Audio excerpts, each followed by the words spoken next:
Hello, Heartbreaker by Kelsey Haas. Narrated by Allison Voller and Luke Welland. 1. Magnolia. I stepped over a box in the kitchen to get to the coffee pot, already full of golden brown liquid. Cam, you are a lifesaver, I said to my best friend, who was already sitting at the table and eating breakfast in her scrubs. She sent a cheeky wink my way. Knew you'd need it for your first day at work. And every other day, too, I said, pouring myself a cup. I don't understand you early birds, but my inner night owl salutes you. I held up the mug in cheers to her before bringing it to my lips. The aromatic liquid burned and brought me to life simultaneously. How'd you sleep? She asked as I rummaged through the fridge for some yogurt and then dug through a cardboard box to find a spoon. Like shit, I admitted. With a clatter of stainless steel, I finally found a spoon and sat across from her. I'm so nervous. She brushed aside her blonde fringe and looked up at me. Don't be. I arched an eyebrow. Right, because I didn't just quit my job and move back to my hometown for a chance to prove I'm worthy of owning the salon. You know Rhonda, she never had kids. That place is like her baby. A baby we both know you're going to take amazing care of. Cam was so confident in me, until she frowned. Do you think you'll see him today? Who? I asked, even though we both knew who she was talking about. She gave me a look. I let out a sigh and set my spoon in the yogurt container. I'm sure he cuts his own hair, and I have no plans to visit the diner until news of us moving back has died down. I swear, everywhere I go, it's like a family reunion with all my long-lost relatives dying to tell me how happy they are I'm home. And asking why I'm still single. Cam winked. I don't mind the attention. Of course she didn't.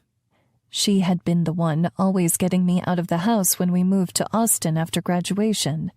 She made tons of friends in nursing school, while I was more focused on work and tending to my broken heart. You can have all the attention, I said, finishing my yogurt and getting up from the table. Don't want to be late. I'll see you after my shift, she said. Remember, your dad's coming over to help us put the furniture together, and my mom's helping us decorate after. Please be careful with my precious metal art, she finished with a smile. I know we will. I put my hands together and shook them in the air. Thank you. I started walking toward the door, and Cam said, Keys! She lifted a flap of a box near the table and pulled out my keychain with the wire art sunflower.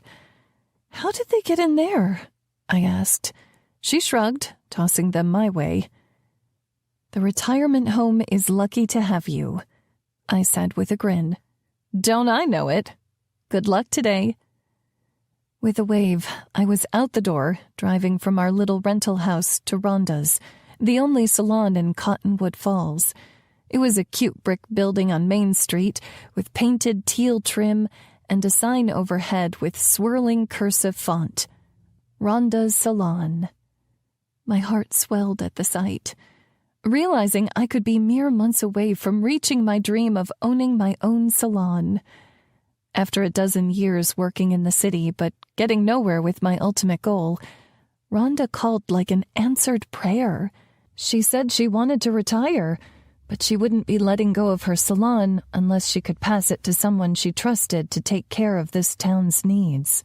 If I could work there for 6 months and treat her clients well, I could buy it for myself. Make my own stamp on this town.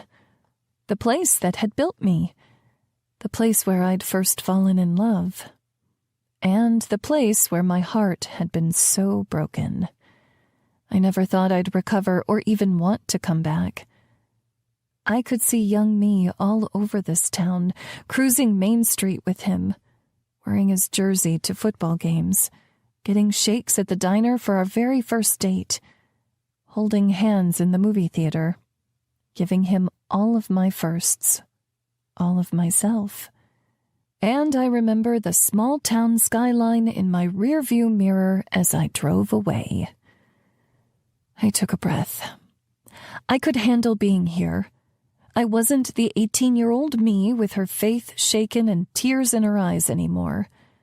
I was a grown woman with hopes, dreams, notches in her bedpost, and a future ahead of her. I could own a business, live closer to my dad, enjoy time with my friends, finally reach my dreams. Getting out of my car, I walked to the front door of the salon, just in time to see Rhonda flip the sign from, "Sorry, we're closed," to, "Come in, we're open." She waved at me through the glass, her eyes crinkling with her smile. Her permed brown hair was piled atop her head with a clip, and her lips were painted with bright red lipstick to complement her cheetah print blouse and teal blue glasses frames. She always did have flair. The bell on the door jingled as she opened it and said, "Come here, you." She pulled me into her arms and I grinned, hugging her back and basking in the familiar smell of her perfume. Rhonda was like a second mom to me after my own mom left Dad and me, giving me work at the salon to sweep up hair, stock products, make sure everyone had what they needed. The money had been helpful, but the work gave me a much-needed distraction while it felt like my world was falling apart. "It's so good to see you," I said into her shoulder. "You too." Her smile turned to a scowl as she pulled away. "It's been too long since you've been home. A phone call every month wasn't near enough Maggie time for me." I gave her a guilty shrug, along with a smile. "Guess I'll have to make up for lost time." She put her arm around me, pulling me close. "Good girl. Now, let me show you around." For the next half hour, she showed me how she'd rearranged and updated the shop over the years, made sure I was familiar with the payment system and scheduling software, and then glanced at the windows. "Oh, it looks like your first appointment is here." I followed her gaze, expecting to see an older woman from the community. Instead, I saw him. Rhett Griffin walked down the sidewalk toward the salon in all his 6'2" glory. His jeans hugged his legs like God himself painted them there. His t-shirt wrapped around thick biceps and hung loose around his waist. But best, or possibly worst of all, were his hazel eyes, staring right at me, stealing all the breath from my lungs. "Oh, hell no," I said. Rhonda turned and stared at me like I'd kicked a kitten. "Language, dear. Sorry, it's just, you know our history. Are you sure you don't want to take him?" I asked. With a knowing look, she said, "This is a test, Maggie. Can you take care of every client in this town the way I would? If not, I'm afraid I'm not sure what you're doing here." I gritted my teeth together. This 6-month trial period wasn't going to be a walk in the park. Rhonda was going to make me work for this opportunity. I took a deep breath as he approached the door. "Of course I can take care of him. Scissors would help."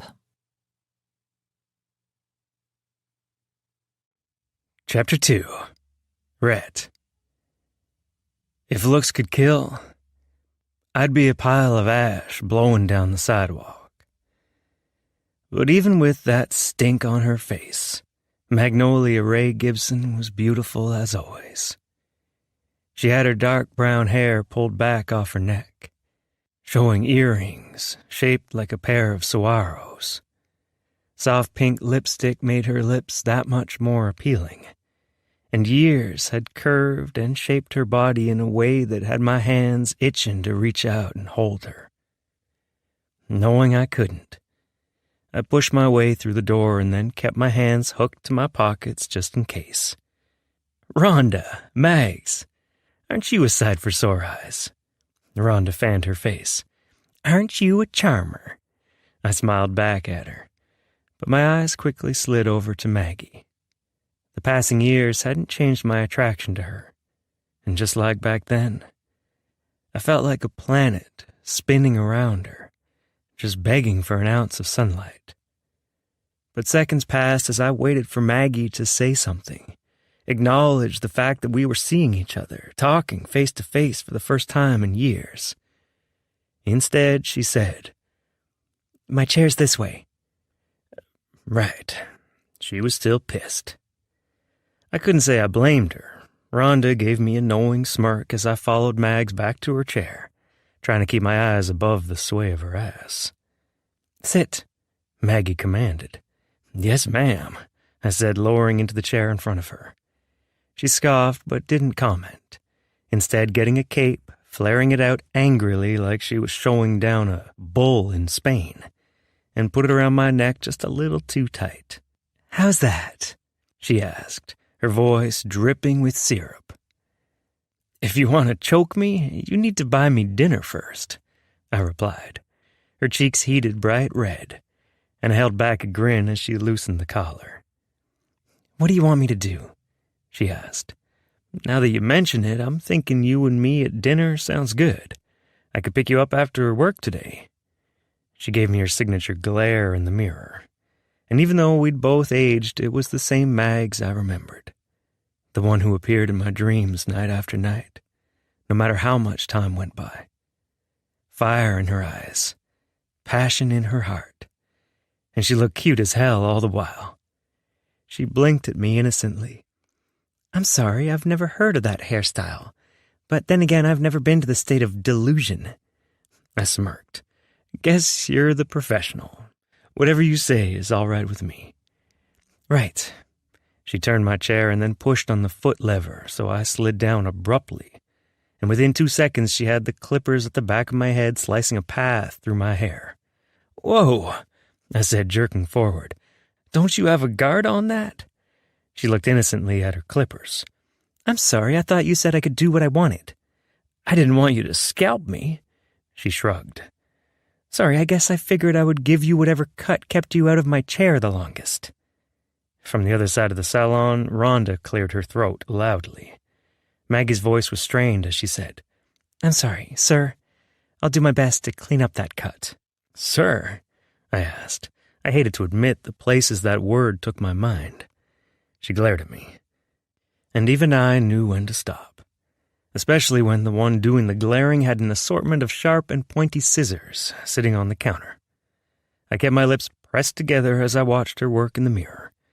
She wore a pink apron tied around the back that only accentuated her curves. When she dipped her head, the curls that hung loose from her hairdo draped along her face, sometimes obscuring my favorite part of her. She had these eyes that were like ocean tides, changing color by the day.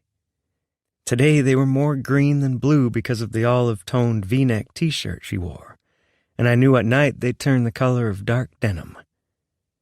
"I can feel you staring at me," she said without looking up. Busted. "Just making sure you don't massacre the rest of my hair." "What's left of it," she muttered. My jaw dropped, and I had to feel my head just to check. "I'm not even close to going bald." "Mm-hmm. Now you're just being cruel." "What?" "I am the professional." She wore a pleased smile. I would have shaken my head at her, but she was too busy working for me to risk it. She did some scissor work along the top of my hair, used the clippers around the swaths she'd already mowed down, and I crossed my fingers in my lap. Just a couple minutes later, she set the scissors down and was spraying me with ice-cold water. "Jeez," I said, "you're worse than Mom on Sunday mornings." "I'll tell her you said that," Mag said, just a hint of warmth to her voice. She and my mom had always gotten on well. "You wouldn't dare." She arched a brow. "Don't test me," I smiled at her in the mirror. Going to let me look at the cut? Cringing, she said, "I think it's best if you don't." I let out a small laugh, breathing a huff of air out of my nose. I'll take your word for it. She reached for the cape, removing it and the small towel from my neck. But then her fingers caught my skin, sending fire down my spine. "What is this from?" Realizing she had touched the surgical scar, I jumped out of the chair like I'd had an ice cube put down my shirt. "Nothing. How much is it?" Her dark eyebrows drew together as she studied me. "It's on the house. First customer is free. Congratulations." I shook my head, reaching into my wallet, and took out a $100 bill, pressing it into her hands. "A tip." "You don't owe me anything," she said uncomfortably. "The back really didn't turn out all that well." I lifted a corner of my lips. "I think I owe you more than that bill could cover." Her mouth moved, but no words came out. And I already knew I'd overstayed my welcome, so I put on my hat to cover up at least part of the haircut and left the salon, waving to Rhonda on my way out.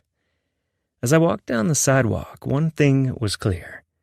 Mags hadn't forgotten what happened between us, and it was going to take a lot more than a botched haircut and a tip to win her back. 3. Magnolia. I tried to focus on work for the rest of the day, not sure whether I was more upset about seeing Rhett or getting off on such bad footing my first day at the salon. But Rhonda didn't say much about the incident while we worked alongside each other. Her calendar was booked, and I was able to help with walk-ins and take a few extra appointments while she worked. I could see in the way she moved that she was hurting. She took ibuprofen twice in the 10-hour day and walked like her hips or back were aching. At the end of the day, she bent to get something from the cabinet under the register and sucked in a sharp breath. "Let me get that," I said quickly, reaching for a fresh roll of receipt paper. She gave me a grateful smile. "Thank you. I'm not so young as I once was." Still concerned, I asked, "Is it arthritis?" I knew standing on your feet all day was hard on the body. One of the reasons I wanted to own a salon instead of counting on a job that only paid if I was there, doing hair. With a frown, she said, "My hip's been giving me trouble. My doctor thinks I need a hip replacement, but I haven't been able to take off work or afford the surgery if I'm being honest." My lips parted. "Rhonda, that's awful." She nodded and continued closing up the register. "Some people have a retirement plan. I have this salon. Rayleigh and I have put everything into this place over the years." After a moment, she said, "We all do the best we can. Don't we, Maggie girl?" I lifted a corner of my lips. I probably should have done better for Rhett this morning. She let out a laugh, then walked out the front door with me. "Rough start, but we made it through," she commented as we walked toward our cars parked along Main Street. My cheeks heated at the strip of too short hair I'd left at the back of Rhett's head. "I promise it won't happen again," I said. "I was just a little caught off guard. I didn't expect to run into him quite so soon." She stopped at the curb in front of the old Ford pickup she'd been driving for years. "Arnie Weston." I raised my eyebrows. That name sounds familiar. She smiled, her eyes crinkling at the corners. "We broke up when I was 22, and he still drives to the next town over for his haircuts because I told him I'd impale him if he came by here again." My jaw dropped open.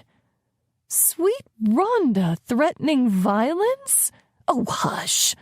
She batted my arm. "We all have our moments of weakness. Just don't make it a habit, sweetie. A town this size, you can't afford to make enemies, especially when they're as well-loved as Rhett Griffin." I nodded in understanding. "I promise I won't." She gave me a short hug and a kiss on the cheek. See you tomorrow morning, darlin'. See you, I replied.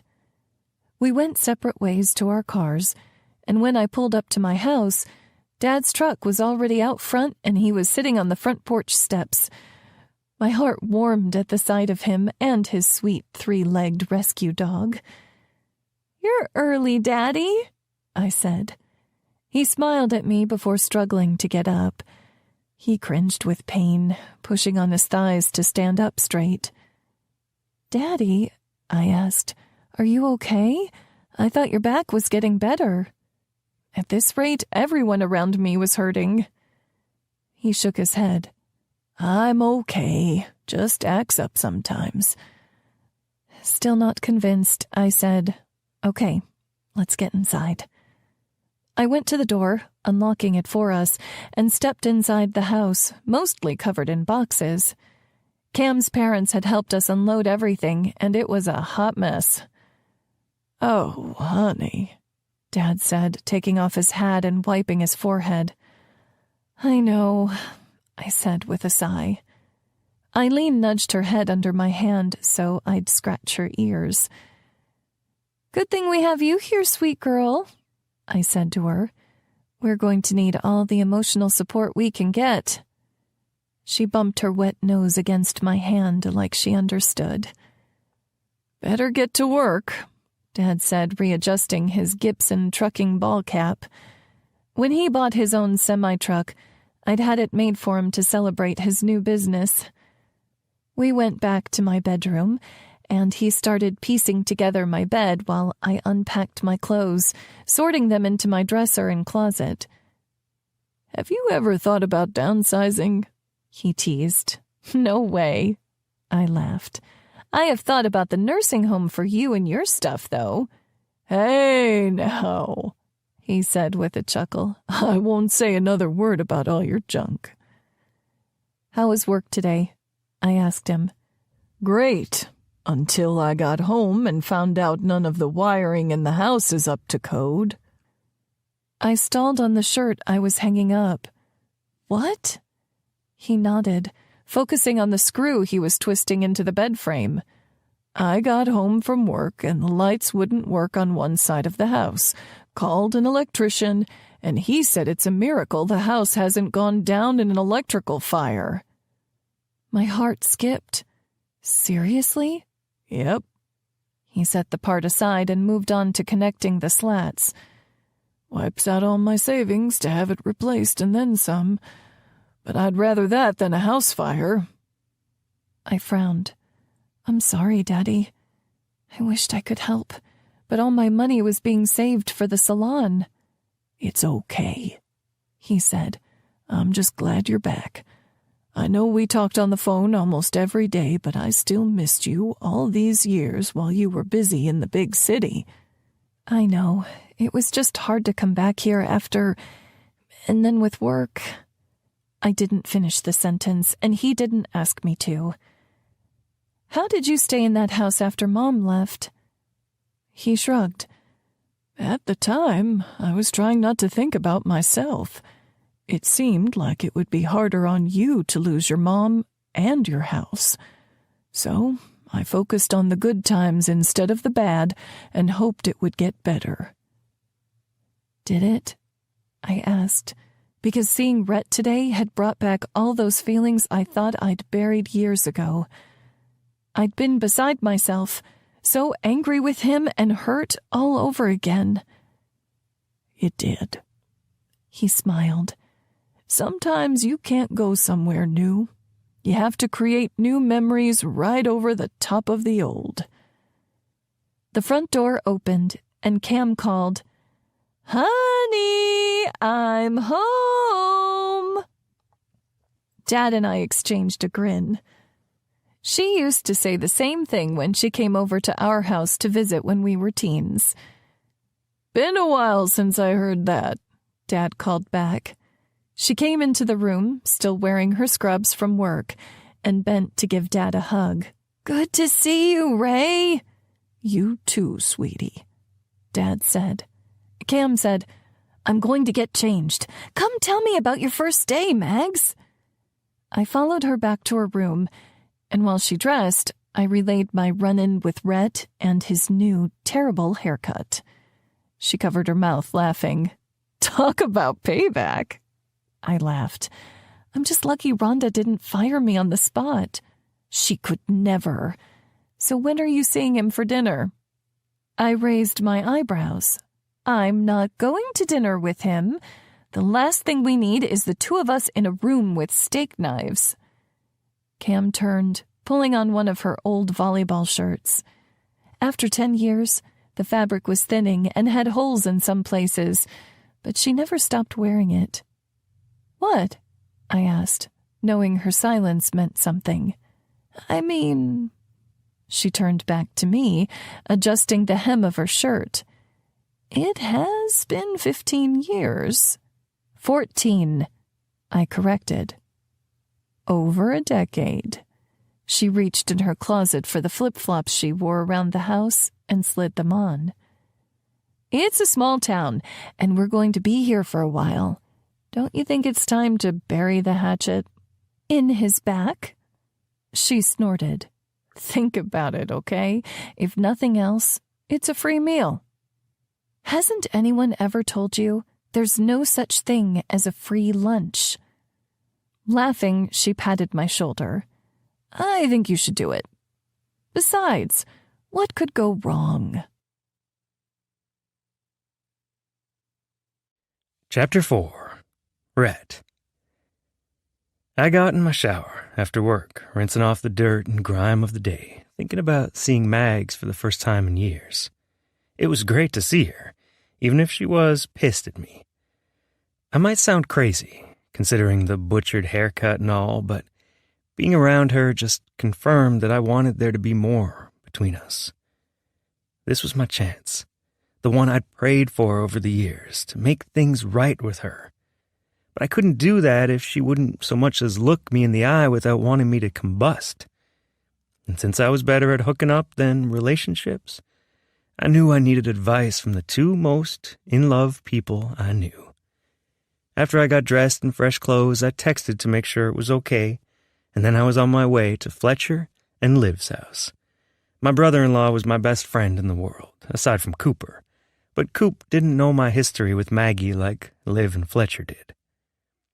Their big white house appeared at the end of the dirt road, and I pulled into the driveway, getting out and walking around to the backyard where I could hear Maya and Liv laughing together as chains clattered and creaked on the swing set. When I rounded the corner, Maya yelled, "Uncle Rhett!" She rocketed out of the swing and ran up to me, hugging me tight, and I made a show of stumbling back. Watch it, killer! Where did all those muscles come from? Swim lessons, of course. Her dog, Graham, came bounding behind her, and she said, "Heel." He sat at her feet, pink tongue lolling out of his mouth as he looked at me. I scratched his brown and white fur and said, "I know your dad thinks he's a mutt, but I'm pretty sure he's 100% good boys." Maya got to her knees, caramel hair falling off her face as she hugged his furry neck.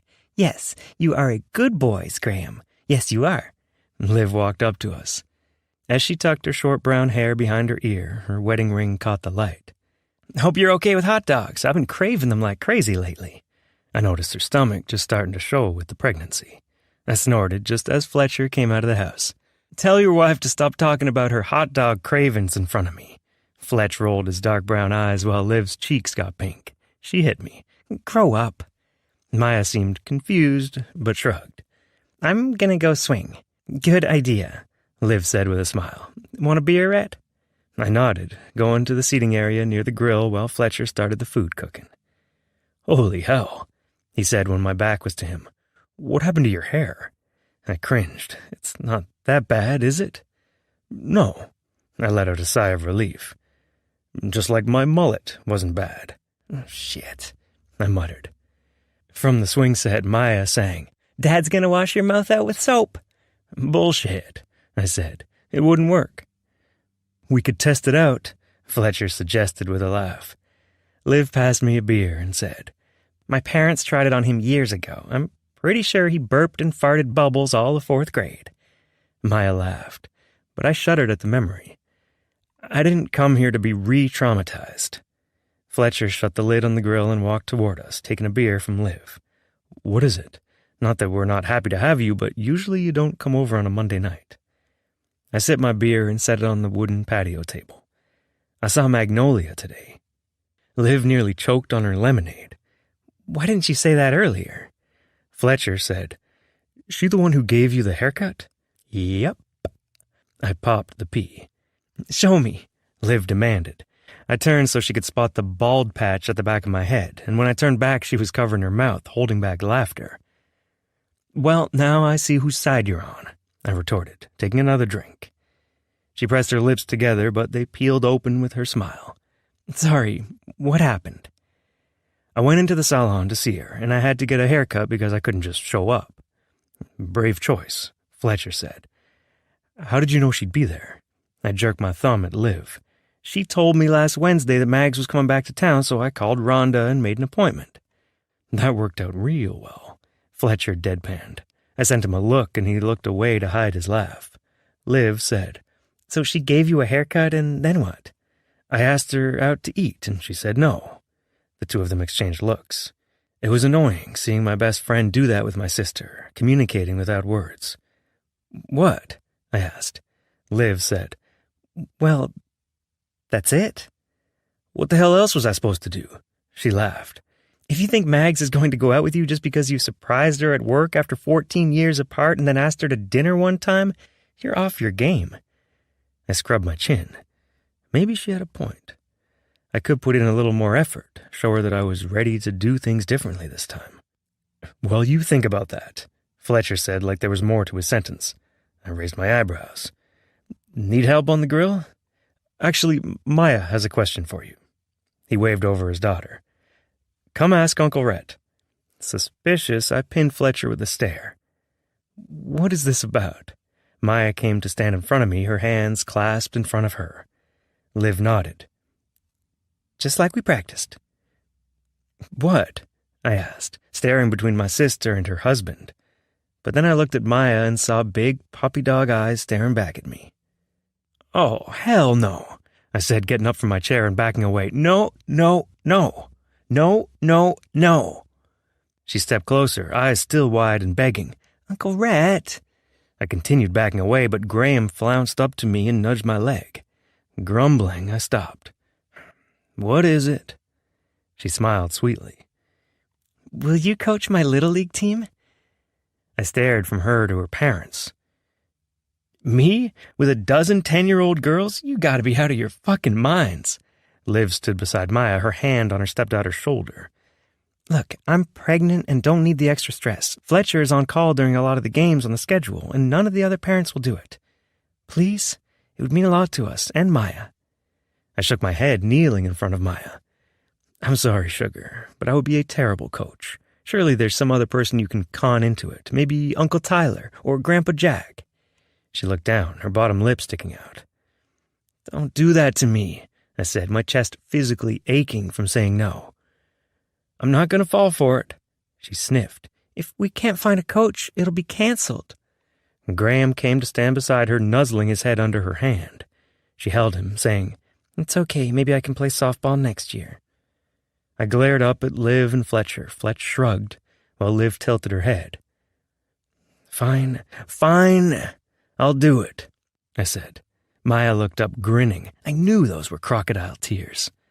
On one condition, I added. Anything, Liv answered. It really means a lot. I looked between Maya's parents. I don't know what it is yet, but when I need a favor, I'm calling on y'all. Anytime, anywhere, anything. You've got it, Fletcher answered, shaking my hand. Maya, go get him his jersey. My jersey? I fumbled for words. Shit, you already knew I'd cave. Liv's smile told all as Maya ran inside.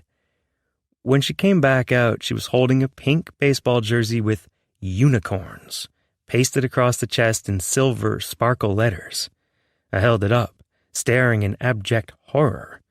She turned it over to show a sparkling, appliqued unicorn bucking on the back.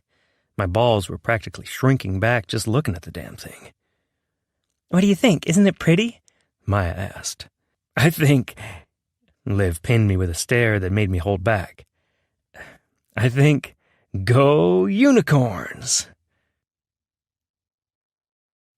5. Magnolia. I paced back and forth across our living room Tuesday night while Love Wins played on the TV. Cam sat on the couch, eating popcorn from the bag. This season is so messy, and I love it.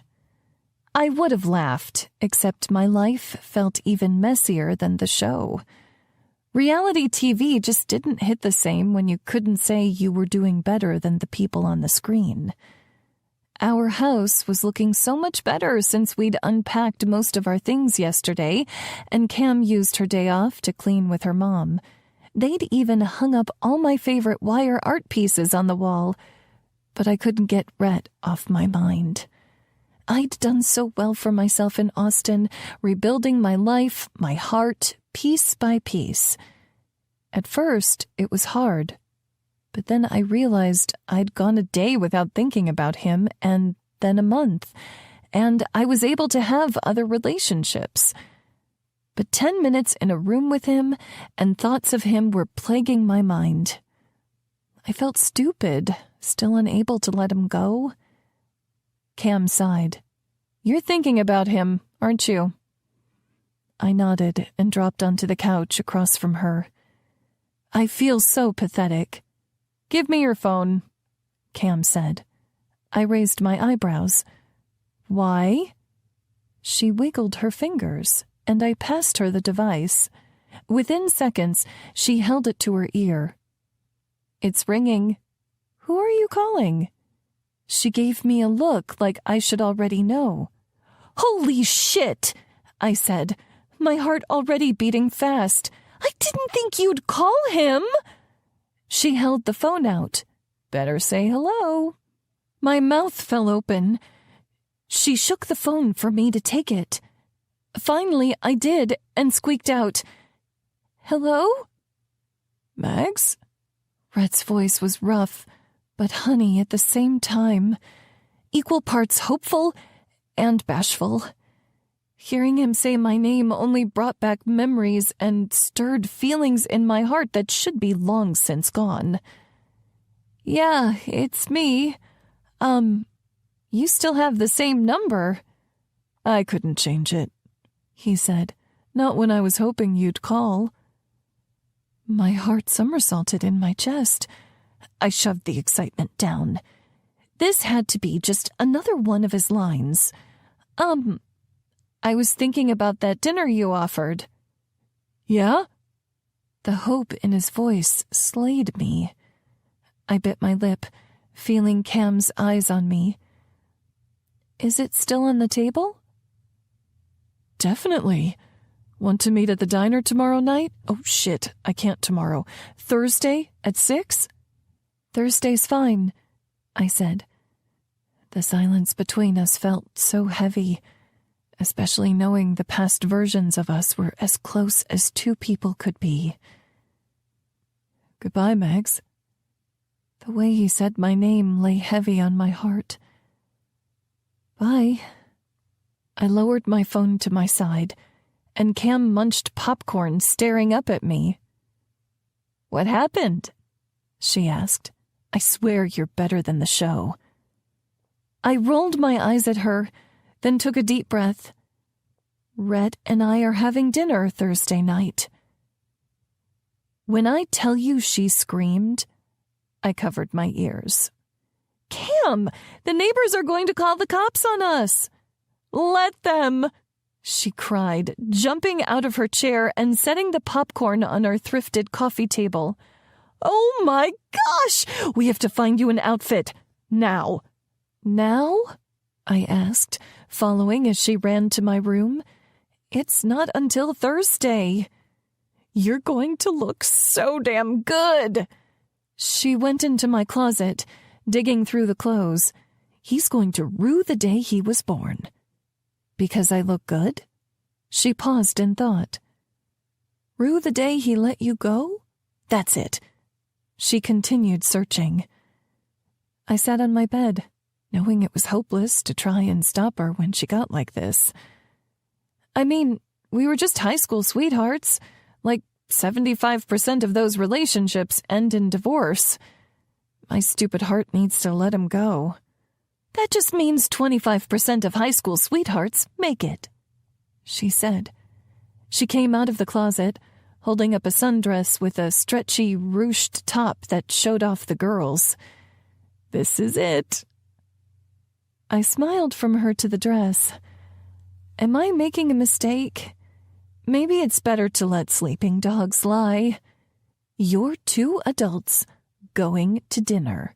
It's been so long since everything happened. Maybe it will be nice to get to know the adult version of him so you can let the younger version go. Either you'll see he's exactly the same, or you'll find out he's different and can get to know the new Rhett. She gestured at the sundress.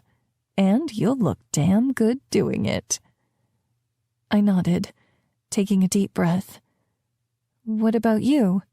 Dating prospects aren't exactly amazing here. I know. She flopped back on the bed. I got on a dating app just for the fun of it, and there were like 3 people in a 60-mile radius. I lay back beside her. That sucks. She rolled her head toward me. But I have a plan. I raised my eyebrows. We're going to the rodeo this weekend. You're kidding, I said. You know Rhett rides bulls. She shrugged. Another way for you to prove you're totally fine now. Showing up, looking hot, and flirting with some country boys. And a way for both of us to meet every cute cowboy in the Tri-County area. Win-win. I grinned, holding out my hand. Evil genius. She gave me a high five and held it. Those boys won't know what hit 'em. Rhonda and I sat in the waiting area chairs during an empty appointment slot, drinking coffee from her pride and joy, a teal 1-cup coffee maker with a million different flavor cups to choose from. I'm glad we have some time to chat, Rhonda said as she retrieved her matcha latte. I nodded, sipping my hot coffee doctored with cream and sugar. For such a small town, you keep your schedule pretty full. With a smile, she said, Everyone's got hair. Well, mostly everyone. True, I laughed. I know because I dump half of it out of my bra every night. She chuckled. Raleigh leaves a nozzle attached to the air compressor in the garage so I can blow the hair off after work. My eyes widened. Oh my gosh, that's brilliant! I need to see if my dad has an extra air compressor I could use. She winked. Look at you go. I smiled, taking another sip. So a big part of this salon for me is community outreach, she said, setting her coffee cup on the table. Over the years, I've found my favorite things to support. She held up her fingers, ticking them off. I always sponsor a Little League team in the summer and serve as the assistant coach. It's so cute to see those girls tear it up on the field. I nodded, remembering playing for a team sponsored by Rhonda Salon. I still have my little pink jersey in my memory box. I love that. Rhonda worked her fingers through her hair, adjusting the curls. Some other things we do are care for a few of the flower baskets on Main Street, give pro bono services for foster children in the community, and I'll care for some of our elderly clients in their homes if they can't get out. But I know once you take over, you'll get to decide which projects matter to you and make them your own. Over these next 6 months, I'd like you to find projects around town where you can volunteer and show me that you're invested in this community. I love your heart, Rhonda, I said, reaching out and touching her hand. You've always been so giving. The way you were there for me when I got the stress-induced alopecia after my mom left. My voice broke. Don't mention it, honey, she said. She squeezed my hand. It's what family does. She glanced toward the window. There's our next appointment. For the rest of the day, I focused on work, trying to think of what types of service projects I could do and trying not to worry about my dinner with Rhett tonight. Before I knew it, I was at home, swapping my black clothes for the dress Cam and I picked out. Since she was at work, I sent her a picture of me in my outfit. She usually couldn't text much, but a few minutes later, my phone pinged with her reply. Cam, hot! Fire emoji. I smiled at the phone. Maggie, thank you. Heart emoji. Wish me luck. Fingers crossed emoji. Cam, good luck. 4-leaf clover emoji. I tucked my phone in my purse, slid on a pair of sandals, and then walked out the door to see Red already waiting in his truck. Chapter 6. Rhett. The early evening sun caught all the gold in Mag's hair as she stepped out of the house. A breeze added movement to her dress, making her curves that much more apparent. I had to press my lips together to keep my jaw from dropping. But her lips fell into a frown when she saw me. She walked up to my truck, spinning her finger in a circle so I'd roll down the window. When I obliged, she said, "How do you know where I live?" "There was like one rental house in town." I nodded toward her car. "And your car's your favorite color? Cerulean?"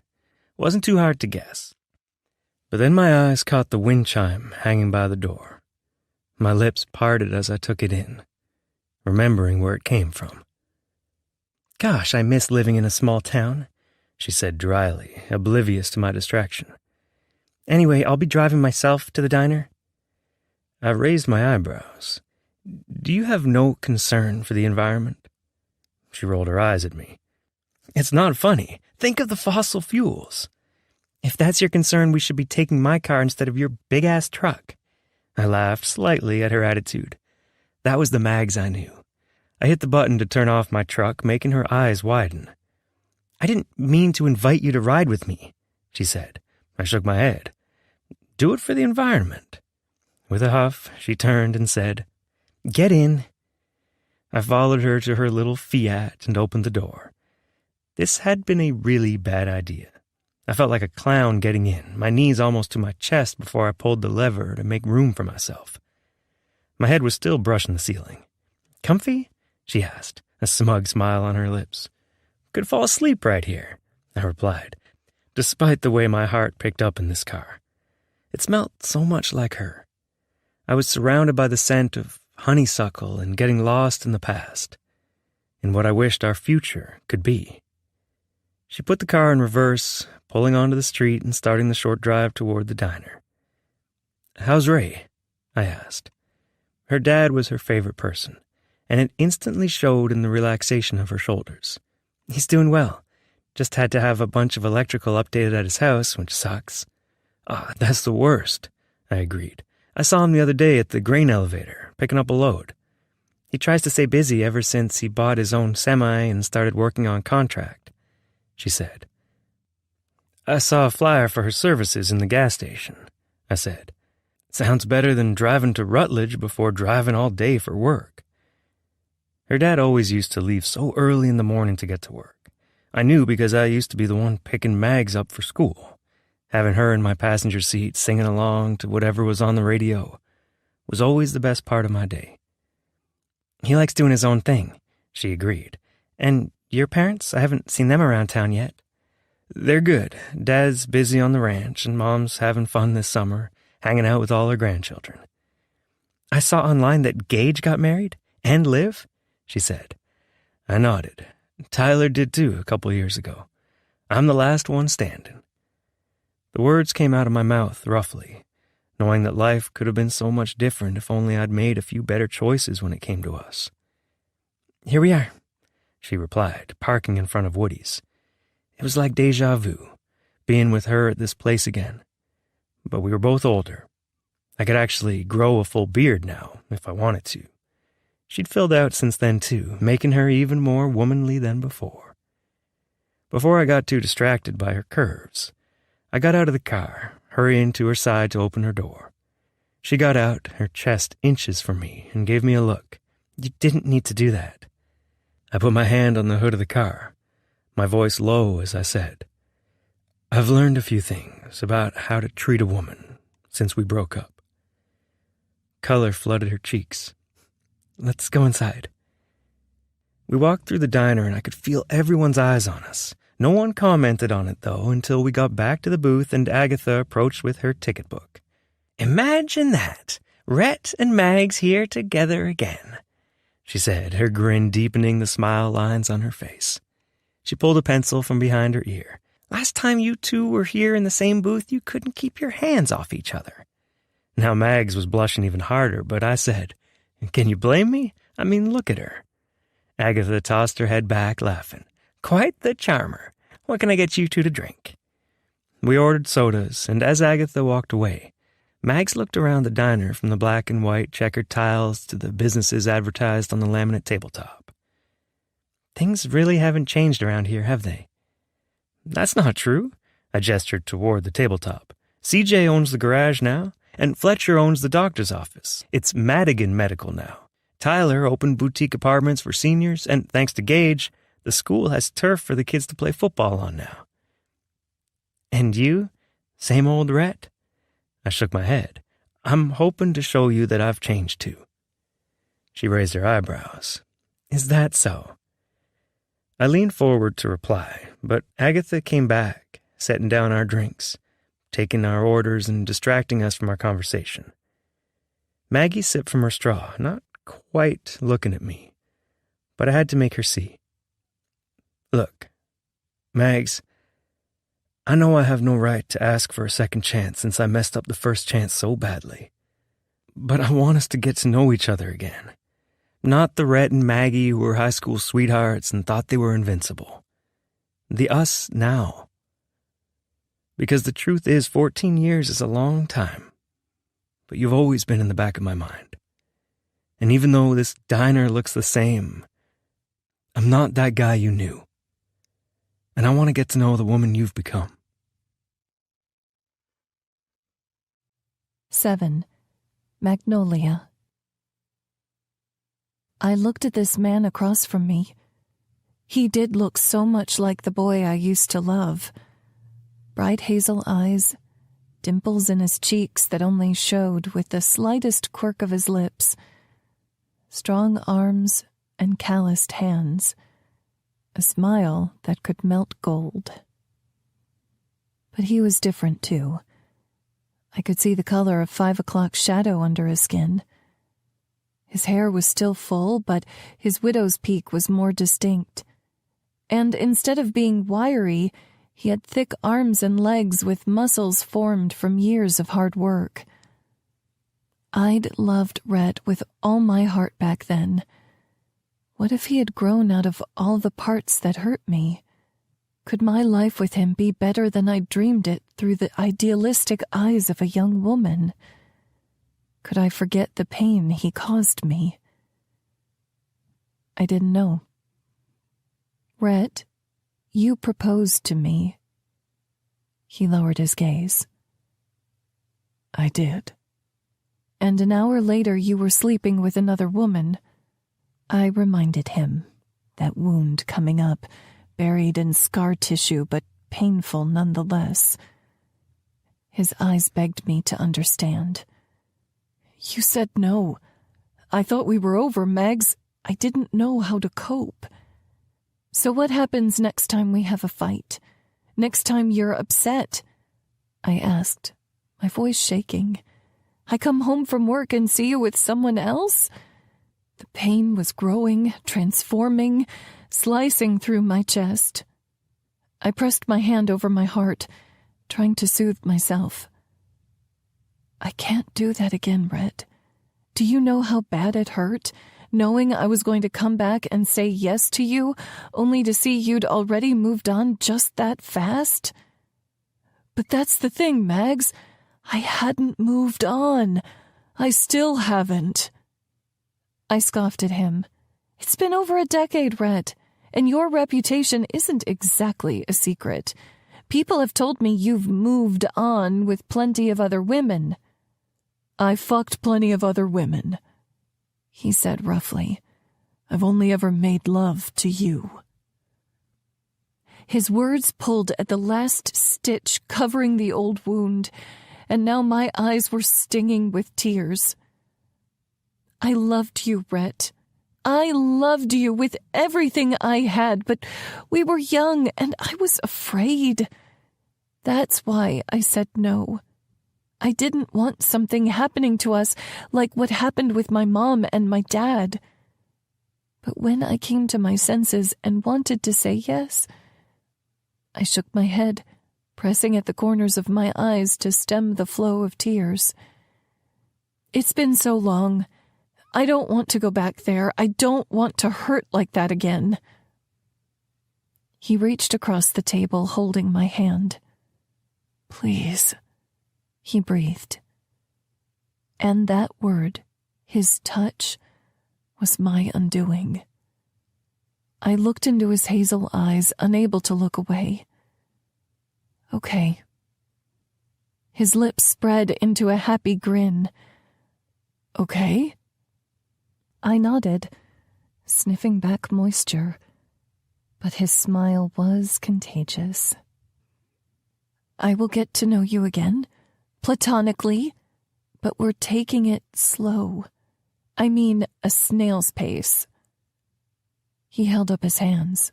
"Slow down, killer. We haven't even had dinner yet." Agatha approached our table with 2 dishes of food. "Let's change that." The plate in front of me with a chicken bacon ranch sandwich and fries looked so freaking good. No one in Austin makes a CBR like Woody's. "Eat up," he replied, and it didn't take long for me to indulge in a mouth-watering bite. "Oh my gosh," I said, wiping at the corners of my mouth. "So good." He laughed. "I wish I liked any kind of food as much as you like that sandwich." I finished chewing and stuck out my tongue. He only smiled, eyes crinkling as he did. I couldn't deny that old familiarity trying to creep back, so I leaned in, trying to set aside my old assumptions. "Are you still riding bulls?" I asked. He nodded. "Coop and I go to rodeos once or twice a month all summer."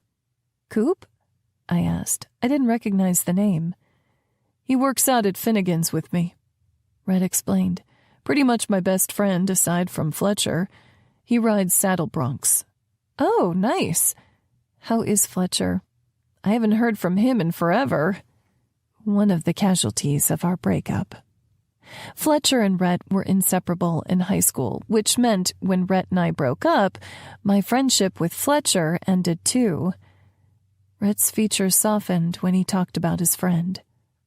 He married Liv, has a 10-year-old little girl with his first wife, and then he and Liv have a baby on the way, due in 6 months now. Owns the practice, like I said earlier. Living the American dream as far as I'm concerned. Good for him. I smiled. I always thought he and Liv had a thing. "You did not," he replied. I nodded fervently. "I did. Remember them dancing together at prom? You were so pissed because you thought he was moving in on your sister." "I guess I didn't know the feelings went both ways," he said. "But they're good for each other. She helps him move forward, and he keeps her grounded, you know?" I smiled at his description. I miss Liv, too. I'm sure we can all hang out sometime. My chest tightened at the hope that sentence brought. Maybe someday. I needed to protect myself, keep things going slowly. He seemed to understand what I was saying and glanced down at his plate. "I need to use the restroom. Excuse me?" I nodded. "Go ahead." He walked toward the back of the restaurant, and as he went, a blonde woman called, "Rhett! Rhett!" Giving up, she stopped by our table. She shook her head, blonde curls swinging about her face. I swear that man has a one-track mind. My lips parted as I realized who she was. Lola. She'd changed her hair from the red it used to be, and she must have spent less time in a tanning booth now than she did in high school, but I'd recognize her anywhere, especially when she was seared in my mind, wrapped in a sheet, and standing behind Red at his door. Cheeks red, her hair a mess. Her lips parted. "Oh my God, Magnolia! I didn't know you were back in town." If she felt any awkwardness, she didn't show it. "I'm working at Rhonda's," I said, trying to fight the nausea in my stomach. "Good for you." She gave me a patronizing smile. "Will you tell Rhett I'll be by around 8? "By where?" I asked, my vision growing hazy. "His place, silly." She giggled and turned to walk away. "Good to see you, Magnolia. Welcome back to town." I couldn't find the words to speak, not over the rush of blood pounding in my head. Lola, of all people, was going to his place tonight? On the night he was begging me to make up with him? On the night I was ready to set aside all that pain and try to turn over a new leaf? I heard Rhett's voice before I saw him. "Miss me?" I glanced up, seeing that grin on his face. It made me want to puke. "So, Lola wanted me to pass on the message that she'll be at your place tonight at 8. His lips parted. "Mags, it's not like that. I shook my head at him. "I don't want to hear it." I stood up, grabbing my purse. God, I can't believe I almost got sucked back in. Our relationship is in the past, and that's where we need to leave it. Have a nice life. I turned away from the table, and he moved to follow me. "Mags, let me explain." I turned to face him. "Save your breath. I'm sure Lola will give you a ride to your truck, and probably another one at 8. Chapter 8. Rhett. Liv listened to my sob story as I got all the shit for Little League out of the bed of my truck. She came early to help me sort everything. The Parks and Rec lady had given me bags of softballs, a bundle of bats, the world's oldest catcher's get-up, and a handful of gloves in case any of the girls forgot theirs. "It was awful," I finished, having told her all about my disastrous get-to-know-you dinner with Maggie. She cringed, rubbing her stomach as she walked beside me. "Yeah, I don't know how you're coming back from that one." "Liv," I said, frustrated. "A little help might be nice." We rounded the metal bleachers going through the gap in the chain-link fence by the dugout. Liv questioned. I have to know. Why the hell was Lola coming over anyway?" I set the bats in the dugout and continued toward home plate. She had to pick up a piece I made, and that was the only time I could do it because I had that dinner with Mags. "Ah," Liv frowned. Surely Maggie's cooled down a little since yesterday. Maybe you can explain it to her tonight." I stopped at home plate, dropping the bag of softballs. "I'm supposed to show up at her house again?" Her eyes widened and her lips parted. "No one told you?" "Told me what?" I asked, worry settling in my gut. Had she decided to move out of town already? Several yards away, I heard Maggie's voice. "Oh, hell no." Through the chain-link fence, I saw Maggie standing next to Rhonda. My eyebrows drew together as I looked from them to Liv. "What are they doing here?" "Rhonda sponsors the team," Liv said as Maggie and Rhonda drew near. Rhonda added, "And we provide an assistant coach." She put her arm around Maggie's shoulders. "Maggie offered to do it this year." Maggie's face was pale and her lips were pinched into a smile, but that just frustrated me more. I didn't want her to spend time with me because she had to. I wanted her to spend time with me because she was open to giving me an actual chance. "I don't need an assistant coach," I said. "I can handle it on my own." "What?" Liv said at the same time Rhonda replied. "Don't be silly. 12 preteen girls is a lot for 2 people to manage, let alone 1. Maggie will be great help, won't you, dear?" She gave Maggie a pointed look. Mags pinned a fake smile on her lips. "Absolutely."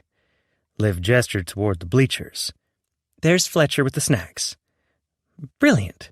Rhonda rubbed her hands together. Do you want to talk to all the parents and players at the bleachers? I nodded grimly.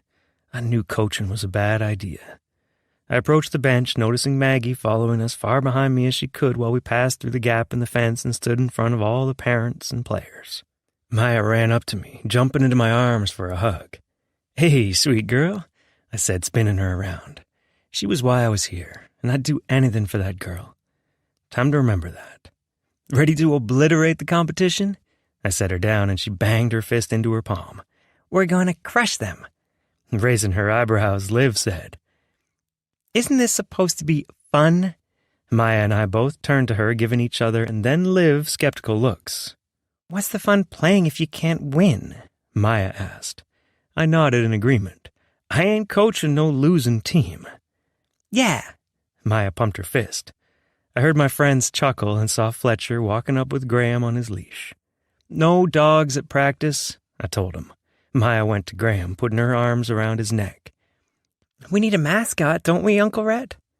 That's Coach to you, I said. And no. Mags made a sound. I turned to stare at her. Don't tell me you're already undermining my authority. She seemed way too pleased by that prospect. Only saying a mascot could boost team spirit, and that dog would look awfully cute in a unicorn horn. She glanced toward the stand where Rhonda was now perched, looking like she was already watching a game. Maybe she was. Rhonda gave a thumbs up. Fletcher chuckled. Looks like you're outvoted, Rat. He walked to Mags, outstretching his arms for a hug. It's good to see you, Maggie. Seeming pleasantly surprised, she gave him a hug back, and I hated how jealous I was of my friend. Good to see you too, she said warmly, rubbing his back. And you too, Liv, she said to my sister. Pregnancy suits you. You're glowing. And I'm having some serious hair envy. Liv smiled, rubbing her stomach instinctively. Pregnancy might suit me, but morning sickness does not. Mags chuckled, and I hated that my sister was the cause of that sound. I wanted to make Maggie laugh. I wanted to make her smile. But now was not that time. I pulled the roster from the pocket of my shorts and glanced over all the names.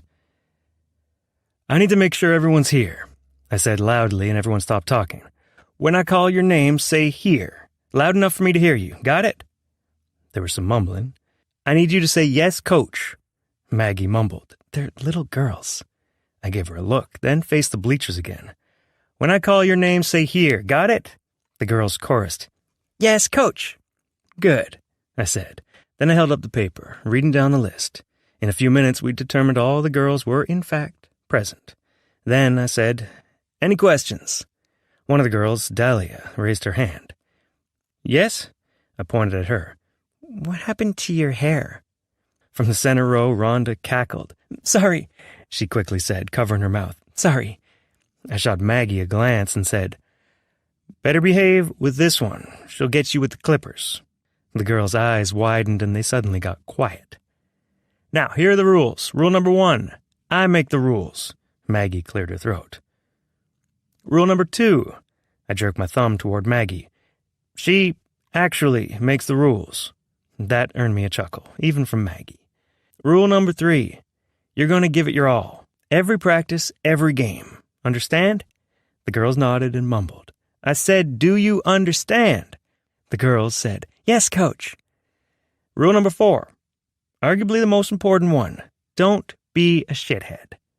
Liv's eyes bugged out. And Mandy Green, one of the moms, glared at me. Maggie whispered, curse words. The tips of my ears grew hot. I knew I would fuck this up. I mean, don't be a... Well, there's not another good word for that. Just don't do it, okay? The girls were giggling as they said, yes, coach. Players to the field, I said. Coach Maggie, can you please pass out the practice and game schedule? Maggie nodded. I went to the first row of bleachers where I'd stacked the packets and put a rock on top to keep them from blowing away. I got them and went to hand them to Maggie. Our fingers brushed and heat spread from the contact. I held my breath, trying to shove back the feeling. If she felt the same, she didn't show it. She simply took the stack and began passing out the papers. It made me embarrassed, knowing I had all these one-sided feelings. I turned my back, adjusted my ball cap, and going to join the girls on the field. if I couldn't make things right with Mags, this was going to be one long summer. 9. Magnolia. On Saturday afternoon, Cam sat in the chair in front of me as I curled her hair for our evening of scouting eligible men at the rodeo. Upbeat music played on the radio, and it felt like one of those nights when I could see our lives behind us and before us. The pair of us doing hair before prom, doing hair for a night out, doing hair for our weddings, getting ready for our children's graduations, in a nursing home. "I'm so glad we're going out," I said. "I feel like it's been forever since we've had a good night on the town." She bit off one of those massive sweet tarts, chewing through the sour candy. "We're not in our 20s anymore." "Thank God," I replied. She laughed. "Right? I can't help but think these are the days, you know? Like these could be some of our last times, just you and me, living together, watching trashy reality TV on the weekends, hanging up another one of those wire art pieces you're obsessed with. Don't make fun, and don't make me sad. Are you sure we can't just be single besties forever and live on a commune or something?" "It's a possibility." She winked at me in the mirror. But I knew she was right. She broke up with her last boyfriend in Austin because he didn't want to have children someday like she did, which meant she had a certain kind of future on her mind. And one thing I loved about Cam, she always went after what she wanted, no matter what anyone else thought. "Maybe you'll meet the one tonight," I said. "The one or the one for the weekend? Either way is fine with me," she replied. I smiled. Maybe that's what I need too. A casual hookup to break me into this new dating scene. Rhett's crawled under my skin, and I need to get him off my mind. She shook the sweet tart wrapper to get another disc out. "Or you can bang one out with him." I nearly dropped the curling iron. "Oh, shit." I fumbled with it and pulled it away from her head. "You almost burned me, you bitch," she yelled. I laughed. "You surprised me." I set the curling iron on the table just in case. "With my fabulous idea?" She turned in the chair, resting her forearm on the back and her chin on her forearm. "The guy is like a drug, Cam. 1 second around him and I'm sucked back in, and he's all I can think about. What do you think sex would do to me?" She got a cheeky smile, and I said, "Don't answer that." Letting out a laugh, she replied, "I mean, handling all those balls at practice didn't get you fired up?" I covered my face with my hands. "You're incorrigible. It is my middle name," she replied. "Cameron Incorrigible Childers. Has a nice ring to it." She nodded, turning back in the chair, and I picked up the curling iron, continuing to work my way through her hair. She had the prettiest natural sandy blonde hair with just enough wave to hold a curl. When I finished, she had this cute curly do that went perfectly with her long-sleeve cotton dress. I wore a dress, too, with my cowboy boots and paired it with some silver jewelry. We took a few pictures together, and I smiled at the images, hearing her words echo in my mind. These could be some of our last days together as single girls. The Cottonwood Falls Country Fairgrounds were busier than I'd ever seen them, the grass lot lined with pickups and trailers. Cam and I got out of my car and walked toward the dirt arena, where we could already hear the announcer booming and the crowd cheering. "I forgot how much I loved this," Cam said, her eyes lighting up. There was a feeling of electricity in the air, excitement and community, too. That was the one thing I'd missed most about Cottonwood Falls, knowing, despite all its flaws, you couldn't turn around without seeing someone who you knew would have your back. Cam and I had a friend group I loved in Austin, but it was never quite the same. The smell of food from the concession stand hit my nose and I breathed deeply. I have to get the nachos here. I'm dying for some popcorn, she said. We began walking around the arena toward the white shed where they sold concessions every year at the rodeo. On the way, we ran into our old high school English teacher, one of Cam's dad's co-workers at the conservation office, and a former classmate with her 3 kids. But then I heard his voice. "Didn't think I'd see you here," Rhett said. I turned my gaze toward him, connecting with his darkened eyes shaded by a black cowboy hat.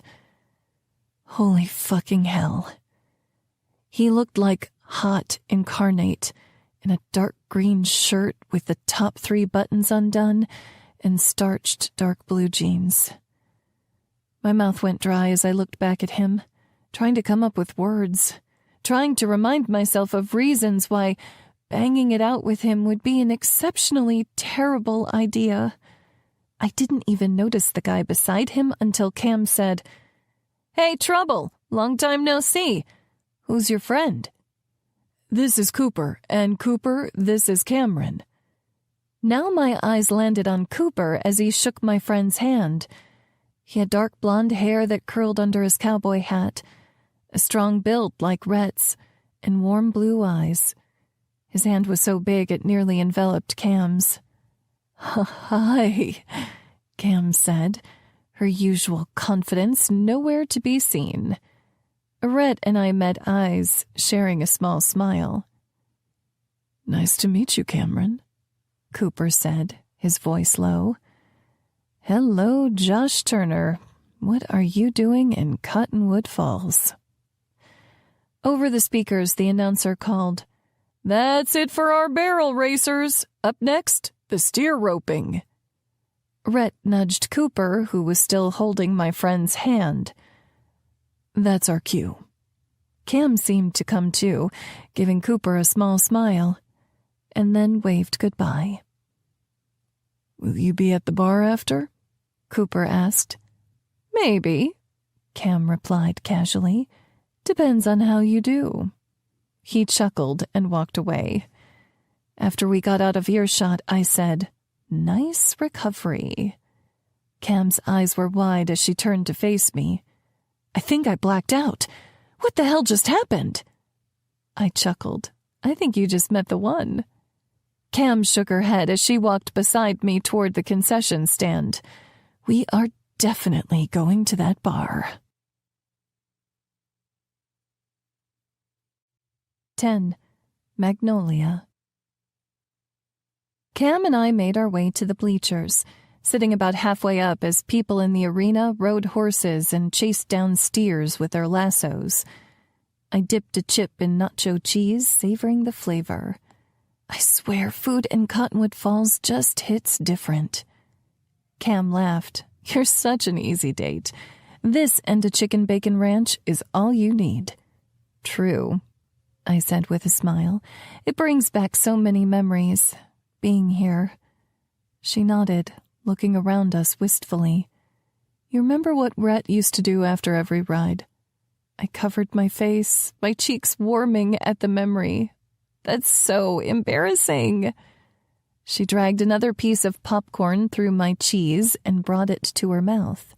"No way. It was adorable, seeing him get off that bull and point to you in the stands, like it was you who gave him the bravery to do it in the first place." My heart warmed, because that was exactly how it felt. And to be acknowledged by him, deemed special by him when so many girls in the area crushed on him, it meant the world to me as a teenage girl with stars in my eyes. Things have changed since then, I reminded myself, reaching for a chip. She nodded. "Have you decided on your service project yet?" I shook my head and wiped a bit of cheese from the corner of my mouth. "I like the idea of free haircuts for foster children, so I'll definitely continue that. But I've been trying to come up with something new, too. Do you have any ideas?" "Actually, there are some ladies at the nursing home who I think you could help. The CNAs clip their nails and help with hygiene, but, it's not the same as being pampered. Oh my gosh, you're so right. Maybe we could do a beauty day every month and paint their toes or curl their hair so they feel pretty. You'd really be making a difference, Cam said. She booped my nose with a piece of popcorn, then popped it in her mouth. Rubbing my nose, I laughed. You're so weird. Back at ya. The announcer came over the radio saying, "Up next, we have our saddle bronc riders. Are you ready to see some guys hit the ground?" Cheering erupted around us, and I laughed, joining in. "Up first is our very own Cooper Lawson. He's a big guy, coming in well over 6 feet, but still smaller than a 2,000-pound horse. Let's give it up for him." Cam cheered loudly, and I smiled over at her. "You've got it bad." "Oh, shush," she said, still clapping with her cheeks gaining color. My eyes turned toward the gate, holding back the horse which Cooper sat atop. Next to him, in the corner, was Rhett among the guys holding the horse and helping Cooper prepare. The countdown timer sounded, and then the gate flew open, the horse instantly bucking into the arena. Cooper held one hand in the air, his other gripping a rope over the horse's shoulders. "Oh my God," Cam whispered as we watched. I totally agreed. I held my breath. The seconds passing, feeling so much longer than usual. The buzzer went off. Cooper still on the horse, and a couple of other guys on horses rode alongside him. One pulled Cooper onto his horse, and the other guy led the bucking bronc out of the arena. Everyone in the crowd went wild, shouting, "Cooper! Cooper! Cooper!" Cam's grin was so big as she cheered and clapped along. We watched the rest of the bronc riding, and then it was time for the bull riding. "Rhett's turn," she said. I nodded. He'd been riding bulls since we were 16 years old. I remembered going to his first rodeo and cheering for him from the stands. So proud that he was my boyfriend. He'd ridden his bull for 8 seconds that night. He said I made him feel invincible. Neither of us knew then that what we had could break. Things were different now. But when the announcer called Rhett's name and I saw him in the chute, on the back of that massive horned animal, my heart still leapt to my throat. I still held my breath as it bucked, him holding on to the back. The seconds seemed to drag by until the buzzer went off, signaling he'd made the entire ride. He flew off, rolling on the ground, and then easily springing to his feet as a rodeo clown sprinted out and distracted the bull. Rhett ran to the fence and stood at the top rung. And, in front of everyone in the audience, he pointed right at me. All the people around me turned to take me in, and my cheeks flushed bright red as I lifted my hand to wave. The cheering got louder, and I realized Rhett was egging them on, clapping, waving his hands. The announcer joined in on the fanfare. "Looks like Rhett Griffin wants to give the praise to a special little lady in the stands. Let's make some noise." A sound effect of clapping and cheering joined the deafening ruckus around me. As Rhett met my gaze across the space between us, I mouthed, "I hate you." His grin only got bigger. Chapter 11. Rhett. It was dark outside when Cooper and I rolled up to the township hall where the town's events board was throwing a post-rodeo barn dance. "Think she's gonna kill you?" he asked. I smirked, turning off the engine to my truck. It was old enough I still had to use a key in the ignition. Mag's never minded the attention before, but it has been a long time since then. Shit. Now I was second-guessing myself. "What the hell happened between you two anyway?" he asked. "I swear I've never seen you put in this much effort for a chick before." I let out a sigh, looking out my window even though I could only see the truck parked next to me. "I don't like to talk about it." "That's obvious. Why hadn't I told him? Probably because it was one of the dumbest things I'd ever done, and thinking about it still hurt like hell. Time didn't heal all wounds. It just taught you how to live with it. I was 20 years old, and Mags had just graduated high school. She was about to go study cosmetology, and I'd just graduated from a diesel mechanic program. I had this idea that I could follow her to Austin, work there while she got her degree, and then we could move back to Cottonwood Falls together. Cooper gave me a teasing smile. Quite the romantic. I rolled my eyes at him. I don't see the problem. The problem is, I thought we could do it all as man and wife. Several couples from the years before us had gotten married straight out of high school, and I thought we could make it too. I proposed, and she wasn't ready. She turned me down. I freaked out. I was hurting so bad I did the only thing I thought I could to make it through the night and hooked up with a girl to try and cover up the hurt. Then Maggie showed up at my place to say she was ready to say yes now that the shock had worn off. Well, the girl was there. Cooper winced.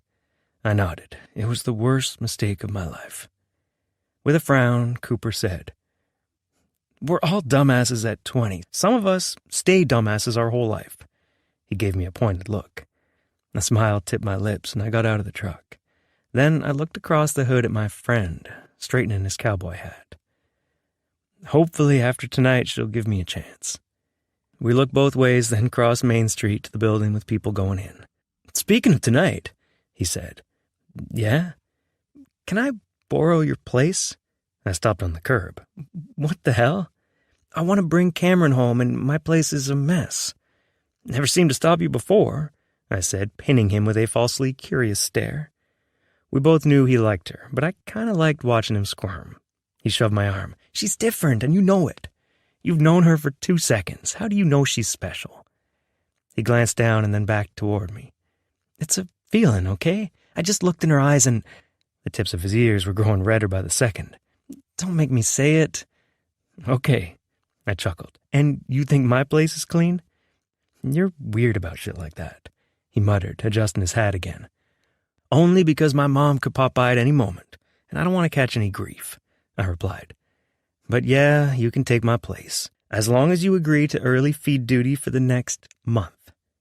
"Fuck," he said, looking over his shoulder like he really had to consider it, and I didn't blame him. The cows were not the kind of ladies you wanted to see when you woke up at 4 a.m. "Fine." He stuck his hand out for me to shake. "I'll do it." I shook his hand, grinning. "Let's get in there and seal the deal." We walked up the stairs saying hi to a fourth of the county on the way in and half the guys we knew from rodeos in the surrounding area. When we finally got into the big area set up like a dance floor surrounded by folding tables, Cooper said, "Do you see them?" I scanned the room, seeing a lot of girls, but none of them like Maggie and Cam. "Not yet." "Let's get a drink," he said, nodding toward the cash bar. We made our way over to the setup in the corner of the room, standing in line to wait. When a gal named Mindy came up to me, giving me a tight hug that had her tits pressing against my middle. "Rhett, you did so great out there tonight." I smiled at her, stepping back to put some space between us. No way in hell would Mag see another girl on me tonight. "How you doing, man?" "I'll do better after a drink and a spin around the dance floor." She batted her wide green eyes at me, and it struck me how different life already was. A month ago, hell, a week ago, I would have spun her around to whatever country song blared through the speakers, taken her home and showed us both a good time. But now, the idea of going home with anyone but Mags, my dick didn't like it. It would feel like fucking my hand. I'd get off, but it wouldn't be anywhere near satisfying. My heart didn't like the idea either. Not that it usually had a lot of say in what I did. "I think I'll take a rain check," I finally told her. "Have fun tonight for me, yeah?" She pouted her full lips. "I'd rather have fun with you." I chuckled. "Give a guy a chance, man." She shook her head, waving her hand at me, and sauntered off. Cooper watched me as she went. "Shit, you have it bad." "Yup." The people in line ahead of us walked off, and we went to the bartender, ordering a couple of drinks and handing him cash. Cooper muttered something about highway robbery, and I couldn't say I disagreed. We found a table toward the edge of the room, and Coop sat on the side that would let him watch people walk in. His eyes tracked the entrance. "Shit, dude, could you be more obvious?" I asked. But he got up, beelining toward the open double doors. He'd seen Cam, and I saw her. Mags walked into the dance hall, her head held high. The dress she wore left her shoulders bare, and the ends of her curls danced over the bare skin I wished I could touch. Her lush hips swayed with each step forward, and her breasts filled out the top like no one's business.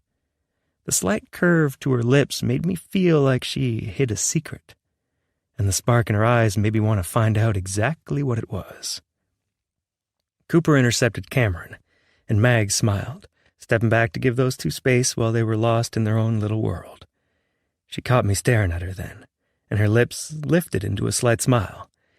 Like even though she may have held a grudge against me, her body held a muscle memory of what we used to have. But instead of continuing toward me, she gave me a small wave and changed direction, going to the cash bar in the corner. I decided to follow, because I was done messing around, especially when it came to Mags. I knew what I wanted, and I wasn't giving up until I got it. I met her as she reached the front of the line. "Whatever she wants is on me," I told the bartender, reaching into my back pocket for my wallet. Mags arched an eyebrow. "In that case, I'll have 2 shots of whiskey." The thought of sweet brown liquid burning its way down my throat made me smile. As I passed the bartender the money, I said, "How did you know I was in the mood for a shot?" Mags picked up the shot glasses. "These aren't for you." She downed one, her thick throat moving, and then she immediately took the other. Didn't even flinch. It was so fucking hot. She passed the glasses back to the bartender, thanking him, and then started walking toward the table skirting the dance floor. "How about a dance?" I asked. "For old time's sake." She looked over her shoulder at me. "If it's for old time's sake, then maybe you should dance with someone else." "Hey, now," I said, her words like a punch to the gut. Giving me a guilty look, she placed her hand in mine. "One dance." My heart buoyed as I led her to the brawl of dancers. I took her hand, spinning her away and then spinning her back to me. The song was faster paced, so we made quick moves in our 2-step, keeping up with the people around us. She was breathless as she said, "It's been a long time since I danced like this." I was just trying to think, with her chest pressed against mine, her hand warm in mine, her blue eyes looking up at me. But I couldn't think. So I spun her away from me, leading her in a pretzel and then spinning her around to the music. The song was nearing the end, slowing down as I dipped her back, hair falling from her shoulders, nearly brushing the ground. Her eyes were wide as she looked up at me, our faces inches apart. My chest moved with my breath, with emotion. The last note faded to silence, and I picked her back up as the next song began playing. "Another dance?" I asked. She shook her head, walking off the dance floor. I followed, embarrassment and disappointment battling for my attention. "Maggie, why are you always walking away?" She turned on me, arms folded across her chest. "I don't know how to tell you this, Rhett, but every time I look at you, all I can see is her. I'm trying so fucking hard, but I don't know how to stop." I reached for her hand, but when our skin connected, it was everything. Every time I see you, I see my future walking away. Her eyes filled with emotion, moisture brimming at her lashes. "Why do we have to stay stuck in the past?" I asked. "I don't live there anymore, and neither should you. We can make new memories so those old ones aren't so damn fresh." She folded her arms across her chest. "You want me to see that you're different?" I nodded. "Fuck, Mags, I'd do anything." "Then tell me what you were doing with Lola at 8 that night." I bit the inside of my cheek. Showing her that would show her more than I was ready for, but I might not have a choice. She shook her head, blinking quickly. I knew it. She turned to walk away again, but I took her hand. The warmth was better than any whiskey. "I'll show you, but you have to come with me." She scoffed. "Is this just a way to get me in your bed?" "Baby girl, when I get you in my bed, it's not going to be a trick. You're going to be begging for me to take you there." 12. Magnolia.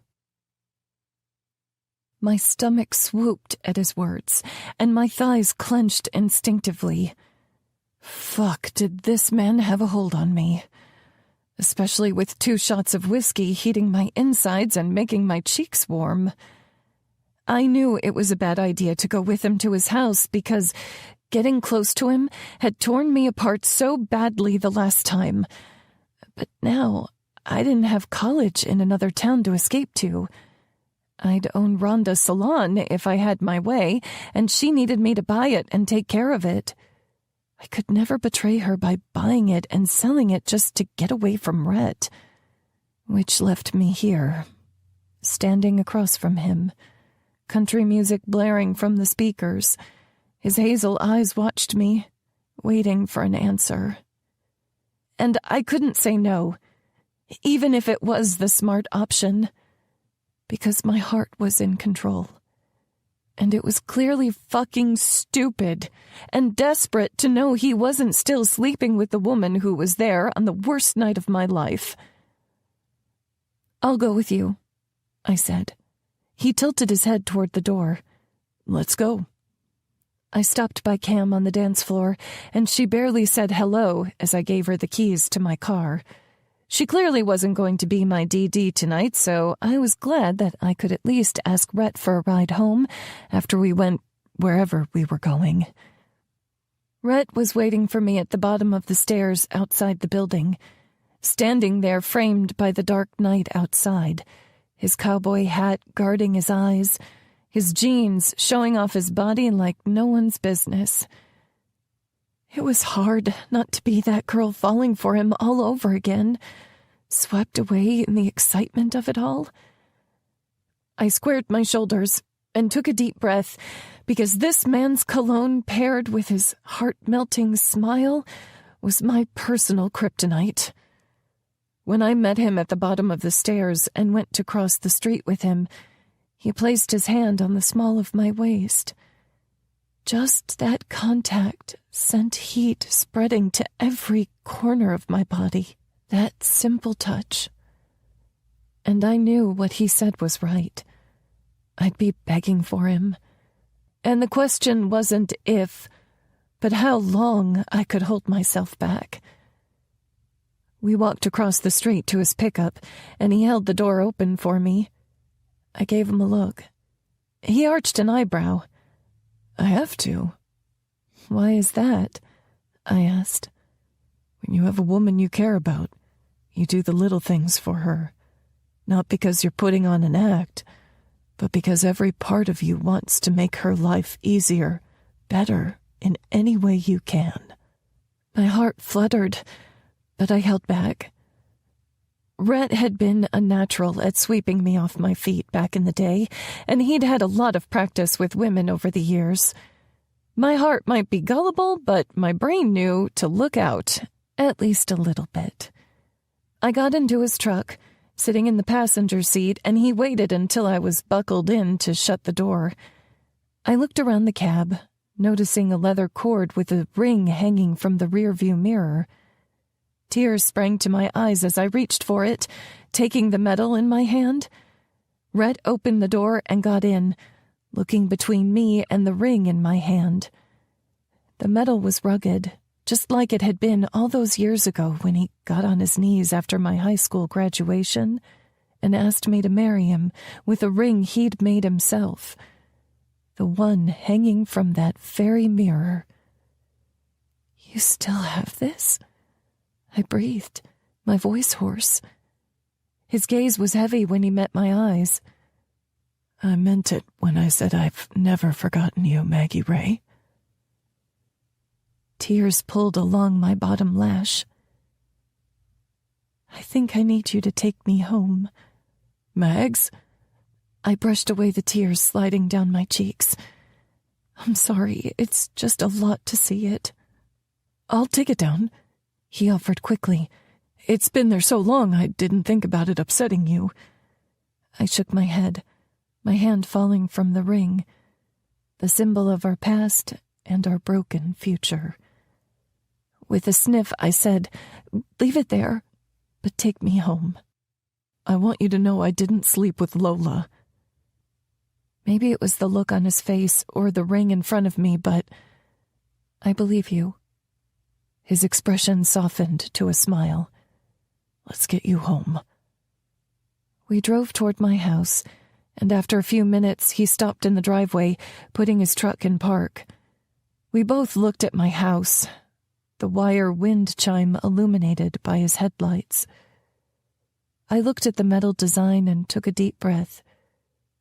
There's this thrift store in Austin near the house Cam and I used to rent. I'd go in there from time to time and find wire art, like the kind you used to make. I guess I didn't want to let go of all the parts of our past. There were good memories there, too. He tilted his head, eyes illuminated by the dash lights. Even with a serious expression, there was a ghost of a smile on his lips. I hope there will be new ones, too. I lifted the corner of my lips. Are you going back to the dance? He dropped his head back. Shit. What? I asked. He ran his thumb over his lip. I told Coop he could stay in my house with Cam tonight. I laughed. You're just supposed to sleep in your truck? You're a good wingman. I can sleep in Coop's place. He cringed. Maybe my truck would be better. I shook my head. I'm sure my couch is better. Raising his eyebrows, he replied, Are you sure you're okay with that? I nodded, then sent him a wink. But I'm not going to beg. Chapter 13. Rhett. I followed Mags into her house, still in disbelief she'd let me get this close. But when she opened the door and showed me inside, it was hard to stand up straight. That wind chime wasn't the only wire art she had.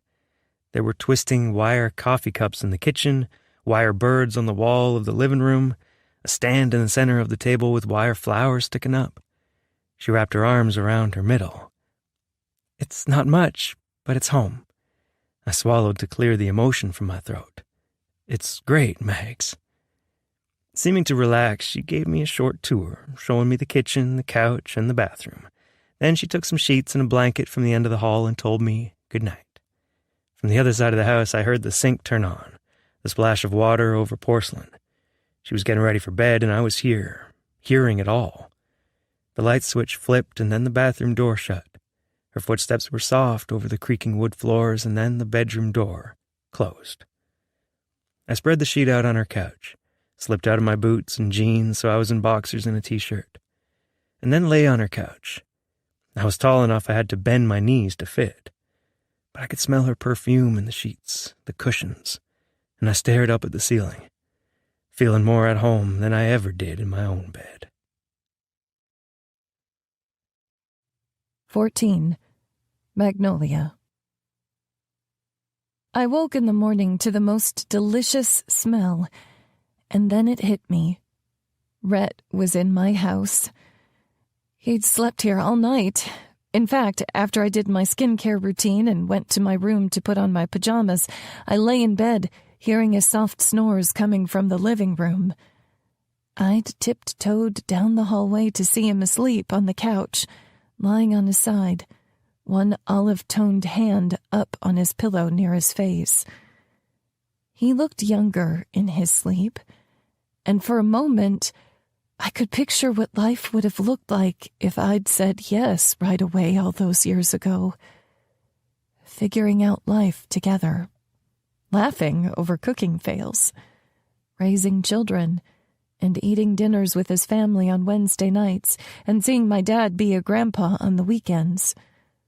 But instead, we were in our early 30s, living separate lives and wondering if, somehow, we could come back together again. I got out of bed, my heart feeling heavy as I got dressed for the day in a pair of shorts and a buttery soft t-shirt. I slipped on a pair of Birkenstocks I'd had for years and then walked out to find Rhett in my kitchen, wearing his jeans from the night before with a white t-shirt that hugged his tanned biceps. His back muscles moved as he bent over the pan sizzling with the food he was cooking. At the sound of my footsteps, he turned his shoulders and head, sending me a smile that made me weak in the knees. There were those phantom memories again, or rather ghosts of what could have been. "Good morning," he said, his voice bright enough to match his smile. "Morning," I replied, shuffling into the kitchen. What are you making? He turned just enough so I could see brown balls cooking in oil. Donuts. You can make those at home? I asked, impressed. He nodded. It's easy. You take some biscuit dough and fry it. I made some glaze, too. He lifted up a bowl and dragged the spoon through the thick white mixture. We had ingredients for that in our house? I asked, going to the coffee pot. He already had some brewed. As I poured myself a cup, he said, I made a quick trip to the store. I got you some flowers. They're on the table. I turned, finding a vase of sunflowers already clipped and setting in water. You remembered these are my favorite. I breathed, walking my cup to the table and running my fingers over the delicate yellow petals. How could I forget? He asked, already back to cooking. My heart was swelling in my chest, conflicted but tired of holding back. I sat at the table, taking a sip of my coffee. The sunflowers in front of me brightened the entire house, even my heart. I wonder when Cam will be home, I said absent-mindedly. Rhett brought a plate with little round donuts and the container of homemade glaze, setting them beside the flower vase. Knowing Cooper, it could be a while. I reached for a donut and dipped it in the glaze. When I popped it in my mouth and chewed, I couldn't help letting out a contented sigh. Oh my gosh, these are so good. Rhett smiled across the table at me. As good as a chicken bacon ranch? I smirked. Don't get ahead of yourself, cowboy. He chuckled, eating a donut too. What are you up to today? I shrugged. I might go hang out at my dad's for a little while. You? My parents are having a little anniversary party if you want to come along. I cringed at the idea of being around his entire family. I'm sure they'd love to have your ex hanging around. He finished chewing his bite and said, They've always loved you. I swear to God I hear your name come up every Christmas. Why is that? I asked. Because they know that you're the one who got away. He finished up his food and stood up. I looked up at him. Are you leaving now? He reached out, brushing some hair behind my ear, and cupped my chin. I'll see you at practice Tuesday. I nodded. And for dinner Wednesday night. I was going out on a limb, hoping he'd be okay with another fresh start. He cringed, and my stomach immediately turned. You don't want to, I said, looking down. God, I felt so stupid. This was just a game, and now that he had me... His hand fell to his side. Of course I want to, but I always have dinner with my family on Wednesdays, he said. How about we do something Thursday? I have a spot I'd love to show you. I lifted my lips, nodding. That sounds good. Unless you're wanting to show me your bedroom. He tossed his head back, laughing. Sounds like something I'd do, doesn't it? I shook my head at him. I'll see you then. After Rhett left, I called my dad to see if he wanted to hang out, but he said he'd picked up a few extra loads to haul. I frowned, wondering how often he worked on Sundays. But since he was busy, I occupied myself in the house, meal prepping for the coming week, sorting through my things, sweeping and mopping. It was late when Cam came home wearing a big plaid button-down shirt like a dress along with her cowboy boots from the night before.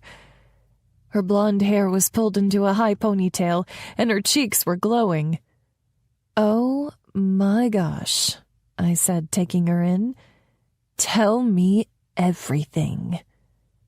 She grinned, coming to sit with me at the table. I went to the fridge, getting out a couple sparkling waters for us, and passed her one. I'm assuming you need to hydrate, I teased. You have no idea. I laughed. Was it good? Which time? The first or the fifth? My jaw dropped open. You slore, I said. Laughing, she said, "Tell me what happened with Rhett. We saw him leave the dance with you and noticed his truck didn't come back to the ranch all night." I nodded toward the couch. He slept on the couch, made me breakfast, and brought me flowers. She covered her chest with her hands. "That is so sweet. Enough about me. Okay, here goes." She told me they stayed at the dance, spinning on the dance floor until they realized almost everyone was gone. Then Cooper took her to the water tower, and they sat up top, taking in the lights of our small hometown, talking about everything from how they grew up to what they wanted for their futures. She said she'd never met someone who saw life in the same way as her. And then they went back to his truck and made love for the first time. When the sun started coming up, they went back to Rhett's house, making use of his kitchen, his bedroom, his living room. And then Cooper braved showing her his messy place. I thought I might be sick when Cam told me about his toilet, but she had so many stars in her eyes, she didn't seem to mind. And to be fair, a toilet could be cleaned. A bad personality was harder to fix. "I think he's the one," Cam said, sighing happily. My eyes stung with emotion. "The one?" She nodded and rested her chin in her hand. "Dad said he saw Mom walking by at college and knew it was her from that second. Maybe it's in my genes to have a knowing in my soul." "I'm so happy for you," I replied with a smile. All those years ago, I'd felt like Rhett was the one, and I hadn't gotten that feeling since. Maybe it was just getting older and jaded. But Cam always lived with her heart wide open. "So, I need to ask you a favor," she said. I raised my eyebrows. "You're not moving in with him, are you?" She laughed. "No, but he did ask me to go with him and Rhett to an out-of-town rodeo a few weeks from now, and we don't want Rhett to feel like a third wheel, so I was wondering if I'd come along," I asked. She cringed, nodding. I may have made some progress with Rhett last night, but an entire weekend with him? I wasn't so sure how well that would go. "I don't know. Please," she asked. "I promise I won't abandon you, and if it's terrible, we'll just hole up in the camper and make them sleep in the truck." "Camper?" I asked. She nodded. Apparently they drive this camper to out-of-town rodeos to save money on hotels when they can't drive back the same night. She chuckled. "But if you're uncomfortable, we can get a hotel too. Please?" She linked her hands together, pleading. "Pretty please. With cherries on top?" I laughed, pushing her prayer hands away. "Fine, I'll go." "Yes, we're going to have a great time. I feel like Cooper and Rhett are so fun together. And this camper sounds like a trip. They call it the—" She trailed off mid-sentence, seeming to decide against it. "What do they call it?" I pressed. She winced. "The stabbin' wagon." What on earth had I gotten myself into? Chapter 15. Rhett. "Hustle! Hustle!"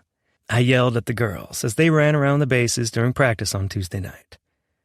Going around third base, Maya huffed. "Do we have to?" "Extra lap for you, baby girl," I said, grinning. I glanced toward the stands to see Liv shaking her head at me as that dog lay beside her on the bleachers. I only shrugged.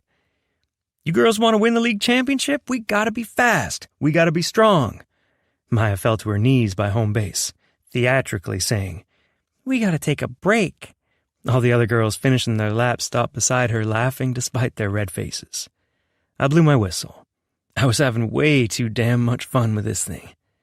"Maya Madigan, I have a deal for you." She peeled herself up from the ground and looked at me. "Anything." "Anything?"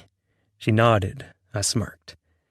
"No more running this practice if you can beat me around the bases," I said. Maya put her hands on her hips. "You're wearing cowboy boots." "And?" I said. Mags giggled from where she stood at the water cooler, pulling out waters to pass out. "Anything to add, Coach?" I asked her. Maggie nodded. "Kick his butt, Maya." Maya let out a battle cry, and soon all the girls were shouting, "Kick his butt! Kick his butt!" I swear to God, some parents were joining in, Miss Rhonda cheering louder than anyone else. Maya wore a smug smirk as she said, "Put your money where your mouth is, Uncle Rhett." I laughed, loving her feisty spirit. "Let's go. Mags, can you call it?" She nodded, and the two of us went to home plate while everyone continued cheering for Maya. She waved her hands, making everyone yell louder. I gave Liv an incredulous look where she sat up front in the stands. This girl was going to rule the world or burn it down one day, and there was no in-between. Liv arched an eyebrow, like I should know exactly where Maya learned to act like this. Mags came up, lifting one hand, then the other. And when she waved her hands down, Maya and I took off around the bases. I usually worked out in my tennis shoes, but my boots were just fine since I worked in them all day long. I let her get a little ahead of me after we rounded first, and the cheers from her teammates got exponentially louder. As we rounded second, I let the lead get wider, but at third base I picked up speed, pumping my arms and getting even with her. She glanced my way, and I met her gaze as we got closer to home. A look of pure determination in her face, she leapt forward, sliding to home base and crossing it with her fingers in a cloud of dust. She got up, cheering, shouting, pumping her fist. "I beat you, Uncle Rhett." I hung my head, pretending to be all tore up as her teammates rushed her and picked her up, carrying her and celebrating. Mags came and patted her shoulder. "Think you'll survive the defeat, Coach?" I sent her a wink. I still got her to run the extra lap, and now the girls are bonding as a team. Far as I'm concerned, I won. She smiled at me, the late evening sun catching in her pretty blue eyes. "Have I told you how pretty your smile is?" I asked. "Not in a long time." "I'm changing that," I said. "It's very beautiful, and I could tell you about it all night. But I got a little girl to congratulate." Her smile was a little softer, a little warmer. I turned away from Maggie to find the girls letting Maya off their shoulders. I walked up to her, extending my hand for her to shake. She held out her hand, but the second we were about to touch, she pulled her hand back and ran it over her ponytail. All the girls started laughing, and I picked her up and tickled her side, making her laugh. "Fine, fine," she yelled. "I'll shake your hand." And chuckling, I set her down for a do-over. "Good job, Uncle Rhett," she said. I grinned and shook her hand. "Good job, Maya. Now everyone head to the dugout, get a drink, and then line up. We're taking turns at bat." For the rest of the practice, Maggie and I traded off pitching and catching while everyone on the team took turns batting. A few of them had been playing since T-ball, but this was the first year for others. It was fun to help them get their swings down, see the pride on their faces when the bat connected with the softball and their teammates cheered for them. At the end of practice, we huddled up and Maya said, "Uncle Rhett, a few of the girls and I came up with a team cheer at swimming lessons this week." I raised my eyebrows. "Is that so?" She nodded proudly. "Let's see it." Maya yelled. 1, 2, 3. Everyone on the team pointed a finger from their forehead and held their other hand at their side like a hoof. Then they dragged their feet across the ground and shouted, "Unicorn roar!" I held back a laugh. I love it. "Now you do it, Coach," Maya's friend Tessa said. "Oh, I don't think that's necessary," I said. Mags patted my back. "Come on, Coach. Gotta lead by example, right?"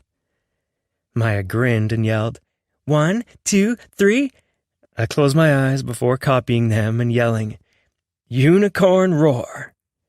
Everyone had a laugh as my cheeks and the tips of my ears got hot as hell. I walked over to the parents, several telling me good job on the way.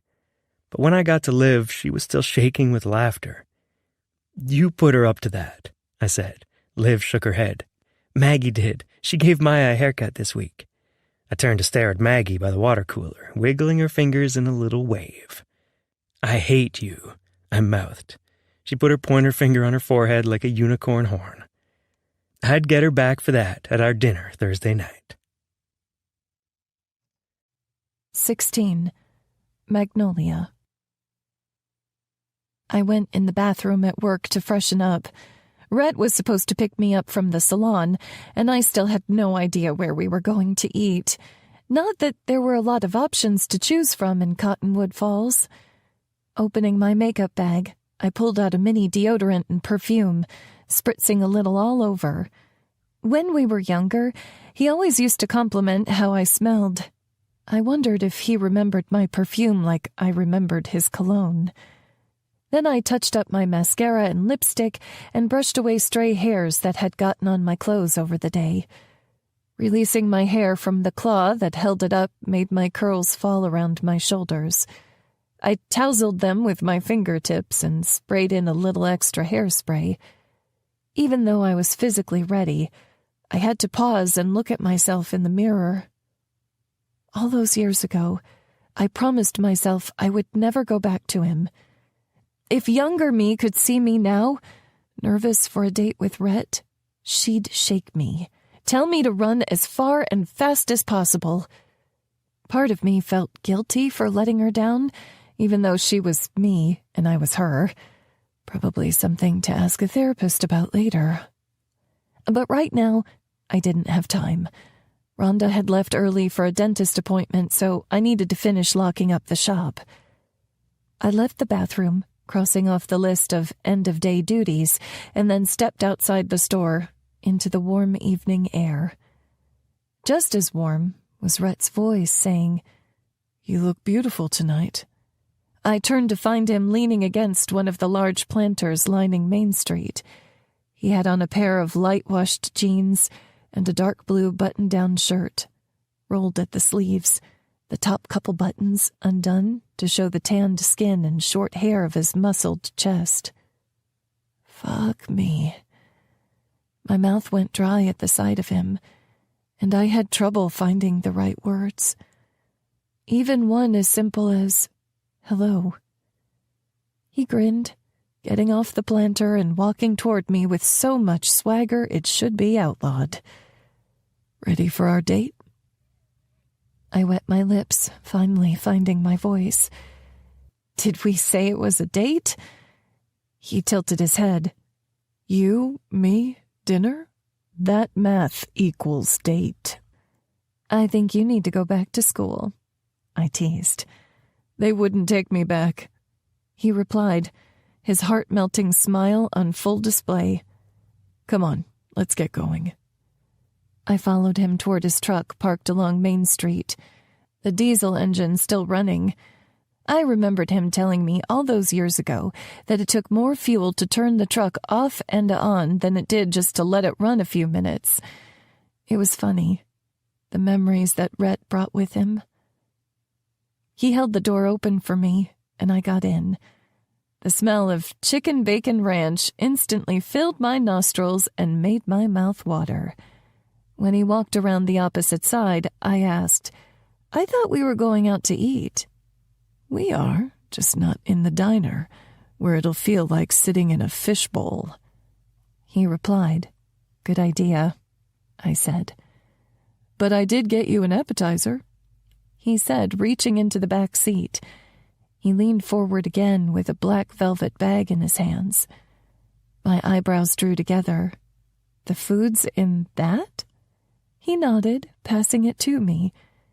The insides felt a little hard in my hand. Maybe pretzels? He watched as I pulled the drawstring open and reached inside, pulling out a little pink magnetic dick. "What is this?" I glared at Rhett. His face was already red with repressed laughter. "It's a bag of dicks for that stupid unicorn roar." I wanted to roll my eyes at him, to tell him he was stupid, but his laughter was so contagious that soon I was laughing too. I held one up, turning it over in my fingers. "How did you get them to make an exact replica of your penis?" "Oh!" He held his hands to his chest like he'd been wounded. "Why would you do me like that?" I giggled, setting the bag of dicks between us. "Does this mean we're even?" "For now."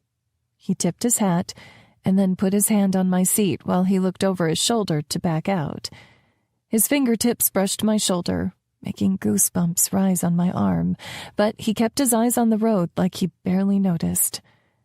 I hated how strongly my body reacted to him, how it craved his touch, even after all these years. It was like he was imprinted on my cells and never left. "How was work?" he asked as he drove south on Main Street. I shrugged. It was good. I'll be happy when all the regulars see me because I feel like we have the same conversation about me being back in town about 5 times a day. I'm ready to talk about something else. He chuckled. "You always did like to talk." "You were just as bad." I popped off. "Remember Mrs. Leitner separating you and Fletcher, and then you and James, and then you and Jared?" Pretending to pout, he said, "Don't make fun. My desk was in the corner the rest of the year after that." I laughed at the memory. "You know she retired after she had our class." She taught current events, and that class had all ages in it because one year the administration thought it would reduce bullying between seniors and freshmen.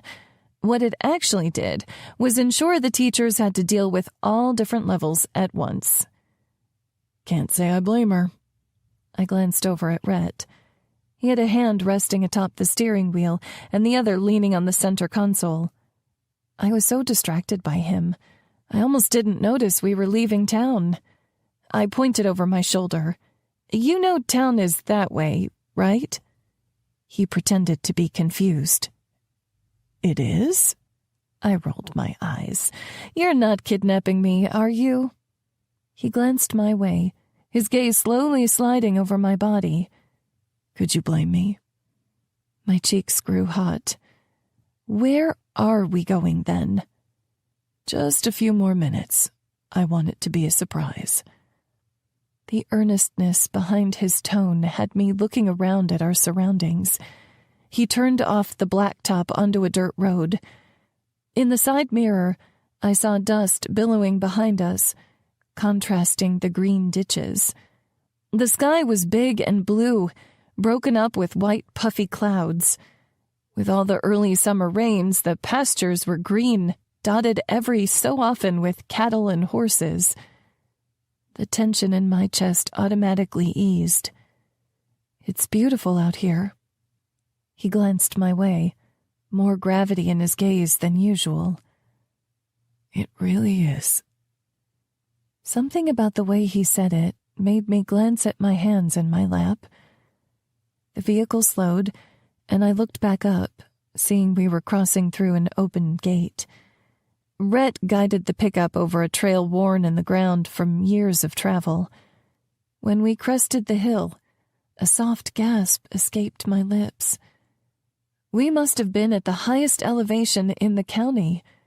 From here, I could see our little hometown of Cottonwood Falls, a stream passing by with dozens of old established trees lining the water, every little homestead for miles. "This is amazing," I said. "How did you find this?" He was looking out the windshield, too, hazel eyes more green than brown at the moment. "My grandpa owns this land. He bought it as an investment several years back, and he's been renting it out for cattle to graze. I'm saving to buy it from him so I can build a house right there." He pointed at a spot not too far from where we were parked. I looked at the tree near where he pointed, taking in the leathery green leaves and open white flowers.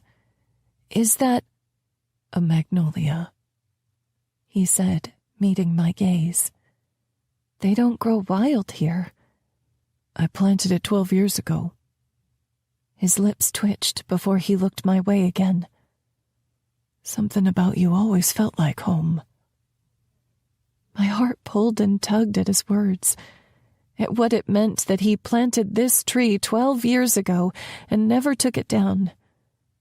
I swallowed, glancing down at my lap. "Should we eat?" His lips twitched to the side. "Wouldn't want it getting cold." Chapter 17. Rhett. I backed my truck to the view and got out, pulling out the picnic blanket from the back seat. While Maggie held the takeout containers, I lowered the tailgate and spread the blanket out for us to sit. Then she popped open one of the containers as I set my favorite playlist to play on my phone and pushed it back on the truck bed. I leaned on one side of the back while she rested her back against the other, sitting cross-legged. Something about having her here, in this place that held all my wishes for the future. It set my heart at ease. Chewing her sandwich, Maggie said, "This is so freaking good." I chuckled. I almost forgot. I reached for the cooler on the bed of the pickup and dug through the ice. "Gatorade? Beer? Lemonade?" "Lemonade," she replied. I rubbed the bottle on my jeans to dry it off and cracked the seal on the lid before passing it her way. "Thanks." She took a drink and then set it down beside her.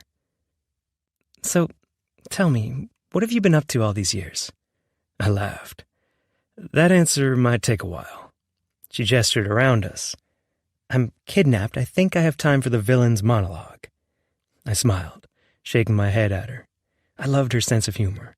Lord knew she'd need it to be with me. After... I reached into the cooler and took a drink of lemonade, imagining tasting it on her lips. "I moved back here and got a job as a tractor mechanic. Hated every fucking second." She laughed. "Really?" I nodded.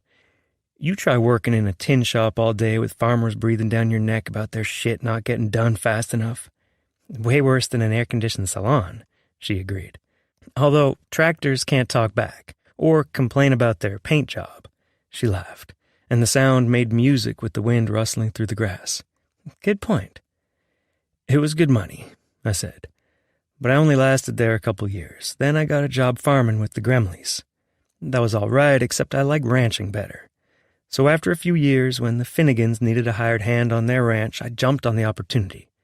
I still have to farm sometimes, but mostly it's working with cattle. Been there for almost 9 years now." She smiled. "You left out the part where you coach your niece's softball team." I waved my hands in the air, shutting down that idea. "This is a one-time thing," I said. "I'm shit with little kids. You know, Tessa's mom told me she started calling her little brother shithead after the first practice. I only said it once." She giggled. "Tessa's mom asked me to talk with you, too." I shook my head. I know I shouldn't cuss so much, but not a lot of words feel as good as fuck does. Her cheeks warmed, and suddenly I realized what I said. Fuck happened to be my favorite word and the activity I most wanted to do with Maggie. But I had to keep it in my pants if I wanted a chance with her. I needed to prove I was different than I used to be. Anyway, I'd rather just hang out with my nieces and nephews at Wednesday night dinners or family vacations, and not fuck up in front of their friends, too. "And the rodeos?" she asked. "Ever thought about bull riding professionally?" "Fuck no," I laughed. "I know I act all tough, but I think I'd miss Cottonwood Falls too much." She smiled, glancing around as she chewed on a French fry. "There really is no place like home." When she looked back my way, she said, "You never did tell me about that scar on your neck." "Story for another day," I said, picking up my sandwich to eat. "I've been talking about myself too long. What about you? I'm surprised no one's married you up." Even if it would have hurt me like hell, I knew she was a girl worth holding on to. She smiled slightly. "I've come close a couple times." "Yeah?" She nodded. "I didn't date for a while after..." She caught herself. "After I left home. I just focused on work and hanging out with friends. Cam was in a sorority in school, so there was always lots of girls in and out of our house." I stopped myself from making the joke I wanted to, but Mags caught me anyway. Impressive self-control. I tipped my hat. Not all heroes wear capes. She laughed. "I got a lot of certifications while I was working, and that kept me pretty busy." "What kind?" I asked. She glanced up like she was thinking, and it was so damn cute. "I learned how to do afro-textured hair, became a licensed hair braider, got my esthetician license, trained in massage and bodywork, got a certification on working with children. I think that's it." "Wait, back up. Bodywork?" I wagged my eyebrows. She threw a French fry at me. I caught it, laughing, and ate it. "That's impressive, Mags. You always were determined." She smiled, pride clear in her eyes. "It's made me a better stylist, even if I don't use all the certifications all the time." "That's awesome," I said. How'd you have time to almost get married with all that? She shook her head at me. I dated a few guys. One proposed, and I said yes. But he didn't really take my career seriously. He wanted me to quit when we got married, or at least when we had kids, so he could keep working full-time.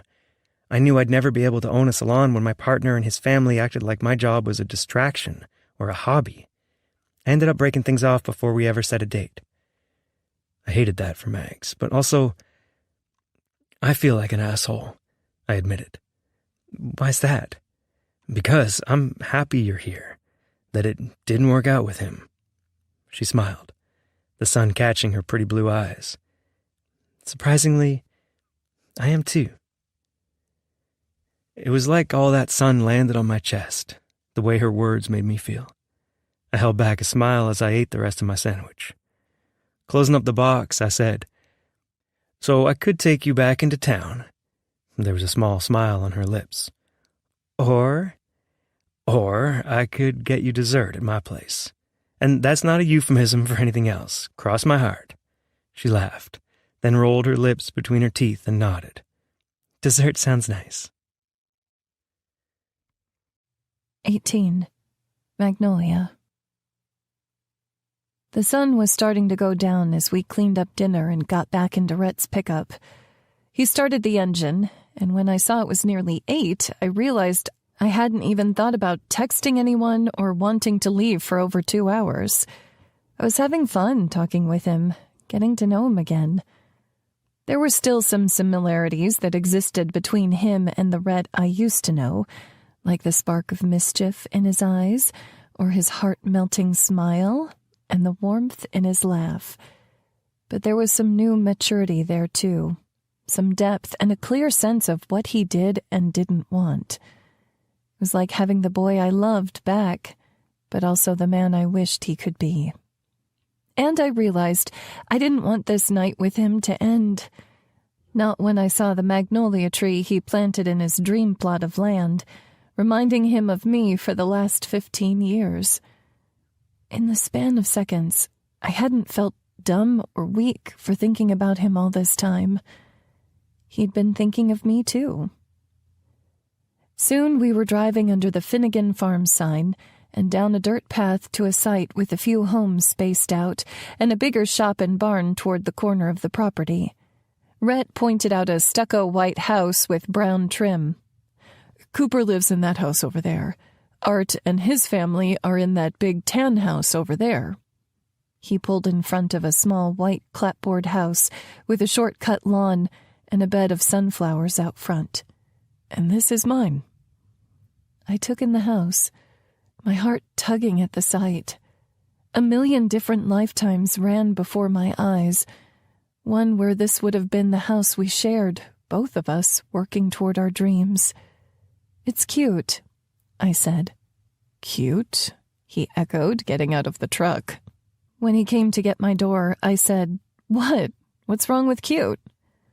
"Nothing, when you're describing a baby bird or one of those regular-sized things made into a really tiny version. But a grown man's house?" I laughed, following him down the weathered sidewalk.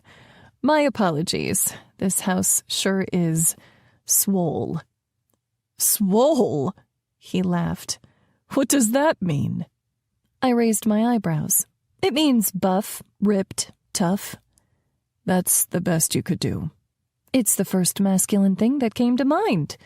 I laughed, not adding that his muscular shoulders may have influenced me. He chuckled, going to the front door and pulling it open. I was still getting used to being back in Cottonwood Falls, where no one ever locked anything. The thought made me smile, like his door was always open, even to me. We got inside and I looked around, poorly veiling my curiosity. The front area was similarly laid out to mine, with a living room and a kitchen that had a little ledge between the cooktop and the dining area.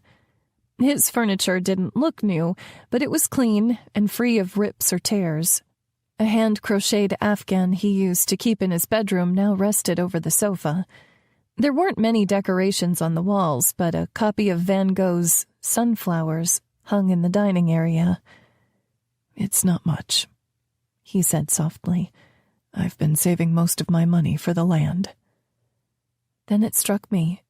Confident, bordering on cocky Rhett Griffin was nervous for me to see his place. I turned back toward him and smiled. "It's great." His smile made me feel like I'd found gold. "I'm glad you think so." In fact, I was having a hard time remembering why I had to stay away. "Do you mind if I use your bathroom? Maybe if it looked like Cooper's, I could douse this flame my heart was building for him." "Sure," he said. "I'll start on the cookies." "You're baking them?" He smiled. "Better than store-bought." "True." I walked toward the door on the other side of the living room to use the bathroom, but he rushed to block the door. "This is the garage. Bathroom's over there." I raised my eyebrows at him, pressed against the door. "You don't want me in there? You said you weren't ready the other day after seeing the ring." His words sobered me, but my curiosity was getting to me. "And what if I'm ready now?" "Then let's wait until we have dessert so I can give you a proper tour." "Of your garage?" I asked, skeptical. He nodded. "You're not going to tell me, are you?" He smirked. "And here I thought you'd forgotten me." I shook my head at him, giving up and walking to the bathroom. But my mind was still on his garage. He'd told me after the rodeo he would show me something in there that proved he was different. And now he didn't want me to see? This man was a bundle of contradictions, and I hated that it made me even more curious about what mysteries he kept about his life. I got into his bathroom and shut the door behind me, looking around. The fixtures weren't extravagant, but they were clean.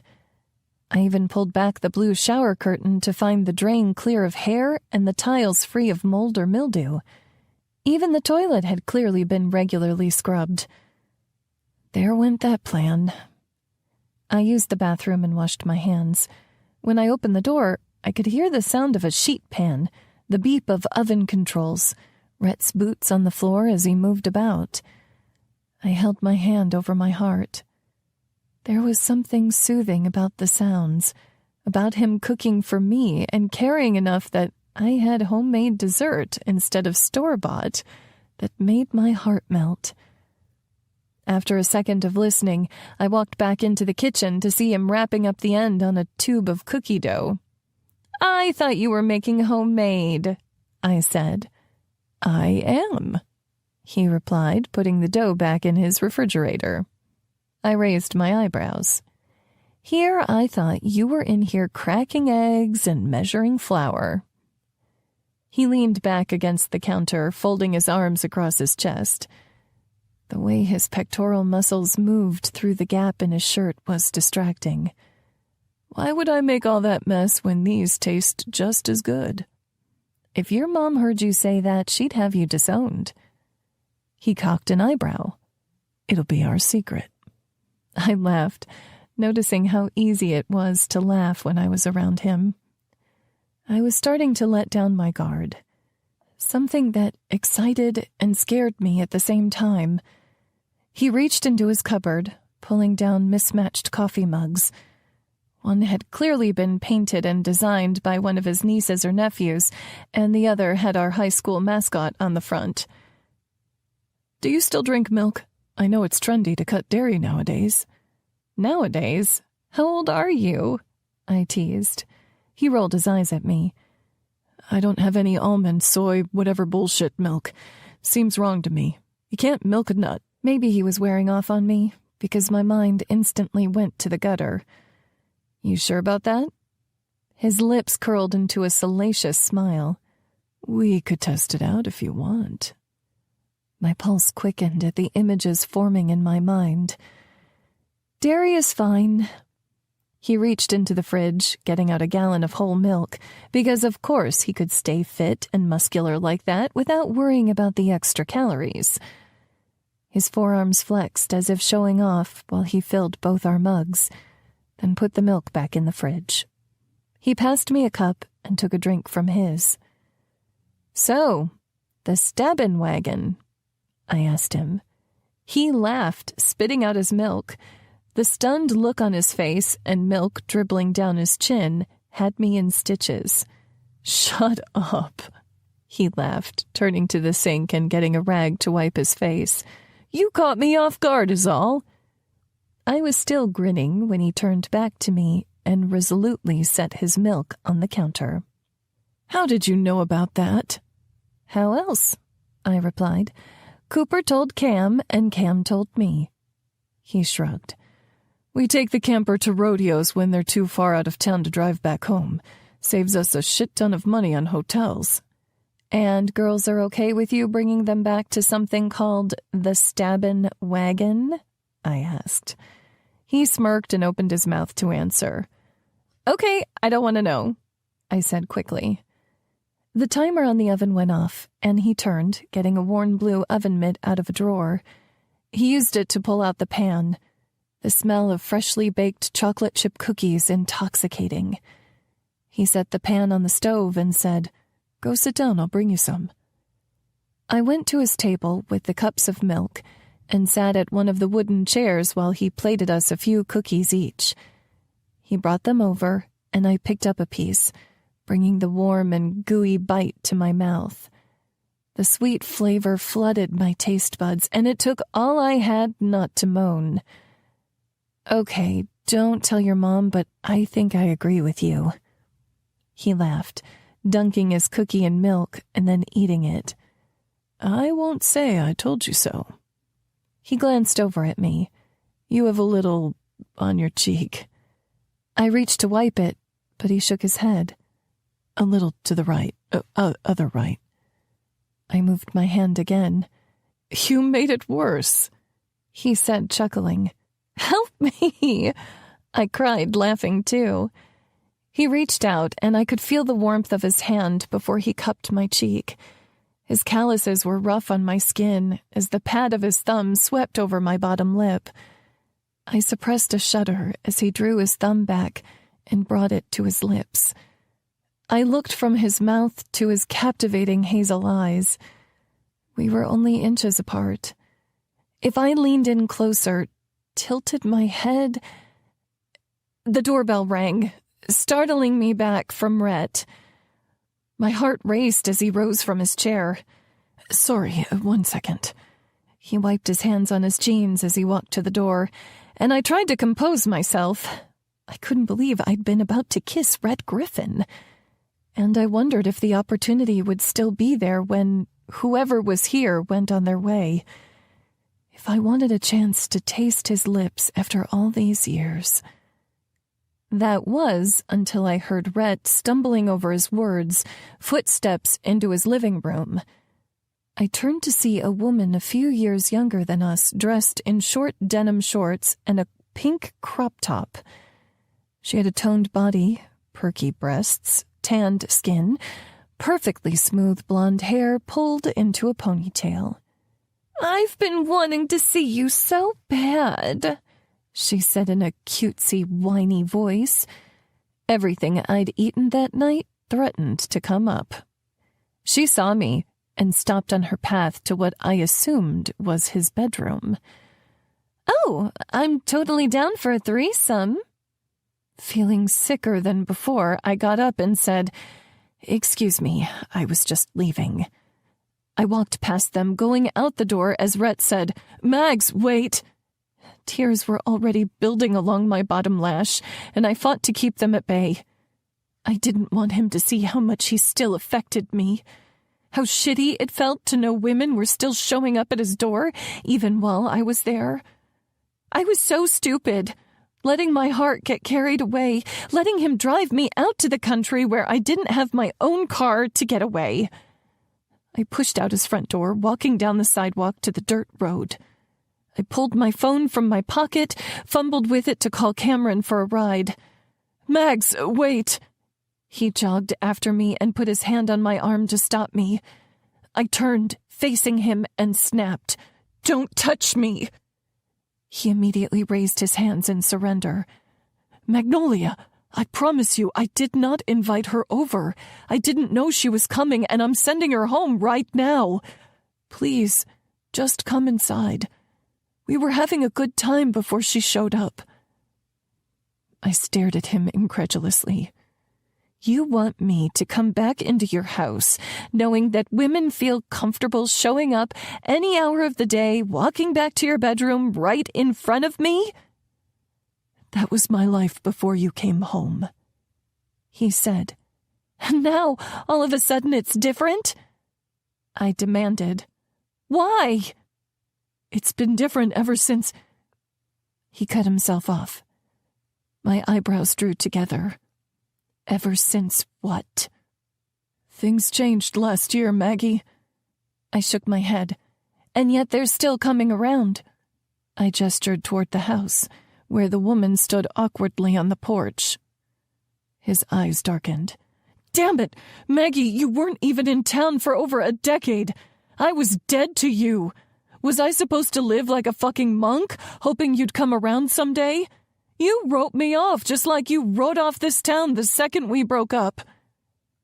The tears were really falling now, and I wiped them away, acutely aware of the girl getting in her car and pulling away. "She moved out of town last year and must have come back for a visit, assuming things were the same old, same old." I shook my head and wrapped my arms around myself. I felt so small, so pathetic. "Please," he said.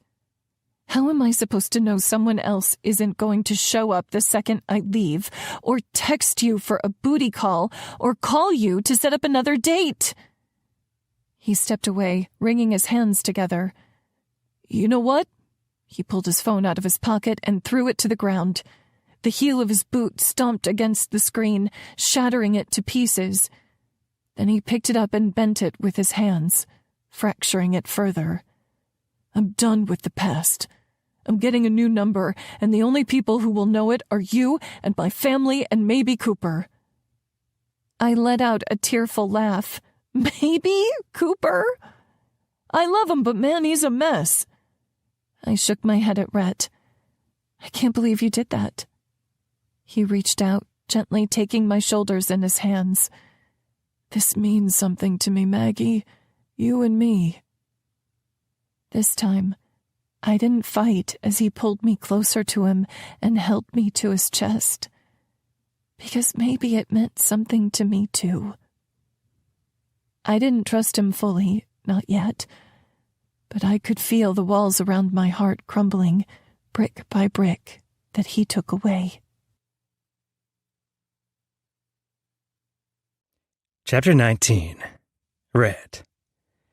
So I might have fucked up by tearing up my phone without telling anyone.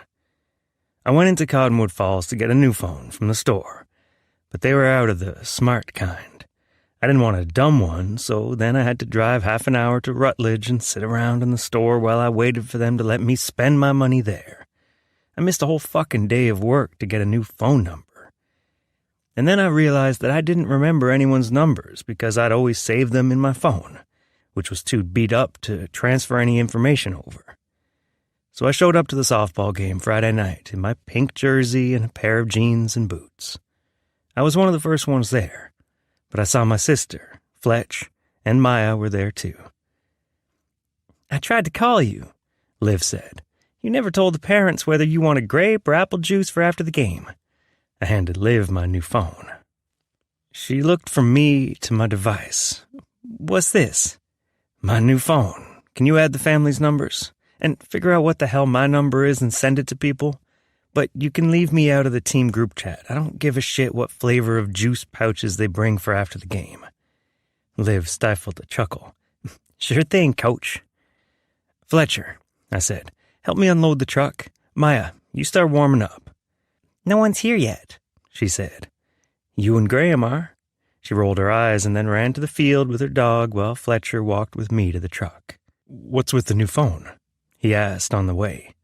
"A girl showed up last night while I was at my house with Mags." We stopped by the bed of my truck and he looked at me, eyebrows raised. "You got Maggie to go to your house with you?" "Yeah, and it was going really well until fucking Darlene showed up and asked if Mags wanted a threesome." Fletcher tried so hard to stifle his chuckle he started fucking choking. "Don't fucking laugh. That just made him laugh harder. I lifted the lid to the toolbox in the bed of my truck and pulled out my baseball mitt, throwing it at him. He caught it, still recovering, and said, "So, what did you tell Maggie after Darlene left?" "I broke my phone into pieces and said I was getting a new number." Fletcher sobered. "Damn, you really like Mags." "I always have," I said, my voice haunted. Those months after she left, I didn't want to remember them. In the years that passed after, it always felt like something was missing. Fletcher motioned behind me, and I glanced over my shoulder to see Maggie walking toward us. She looked adorable in her pink jersey, denim capris, and flip-flops with pink stuff coming from the straps. Her toes were painted silver to match. "Hey, Coach," she said to me. "Fletch." Fletcher nodded, taking the bag of baseballs from me, and walked off, leaving Maggie and me alone. "I got a new number," I said. "Liv's programming contacts in my phone now." Maggie smiled guiltily. "You really didn't have to do that." I scratched my neck. "Yeah, I did." She laughed. "It didn't hurt." We began walking toward the practice field where Maya and Graham were racing around the bases. "I was meaning to ask you," she said, "what do Cam and I need to bring for the rodeo? It's harder to get things here than it is in Austin." "If you'd like to wear something lacy, that'd be nice." I popped off. Her cheeks instantly blushed, making me smile. "I meant for supplies for the camper that will be getting a new name." I bumped her shoulder as we walked, liking the feel of us being on good terms. "Just your beautiful self will do." She looked down at the ground, smiling, and we stopped by the dugout. "Ready for our first game?" I nodded. "We're gonna crush them. What kind of stupid-ass name is Fire Stars, anyway? Fucking redundant." Mags's laugh tinkled, sending a warm feeling through my chest. "Maybe don't say that in front of the girls." I cringed. "Got it." More players were showing up as Maggie and I got the dugout set up with drinks for the girls and hooked bats through the chain-link fence. Then an older woman in a Fire Star jersey walked our way. The jersey looked just as dumb, a yellow star with a blue flame on it. She introduced herself as their coach, and we went through plans for warm-up. The Fire Stars would practice at the bases first while we took the outfield.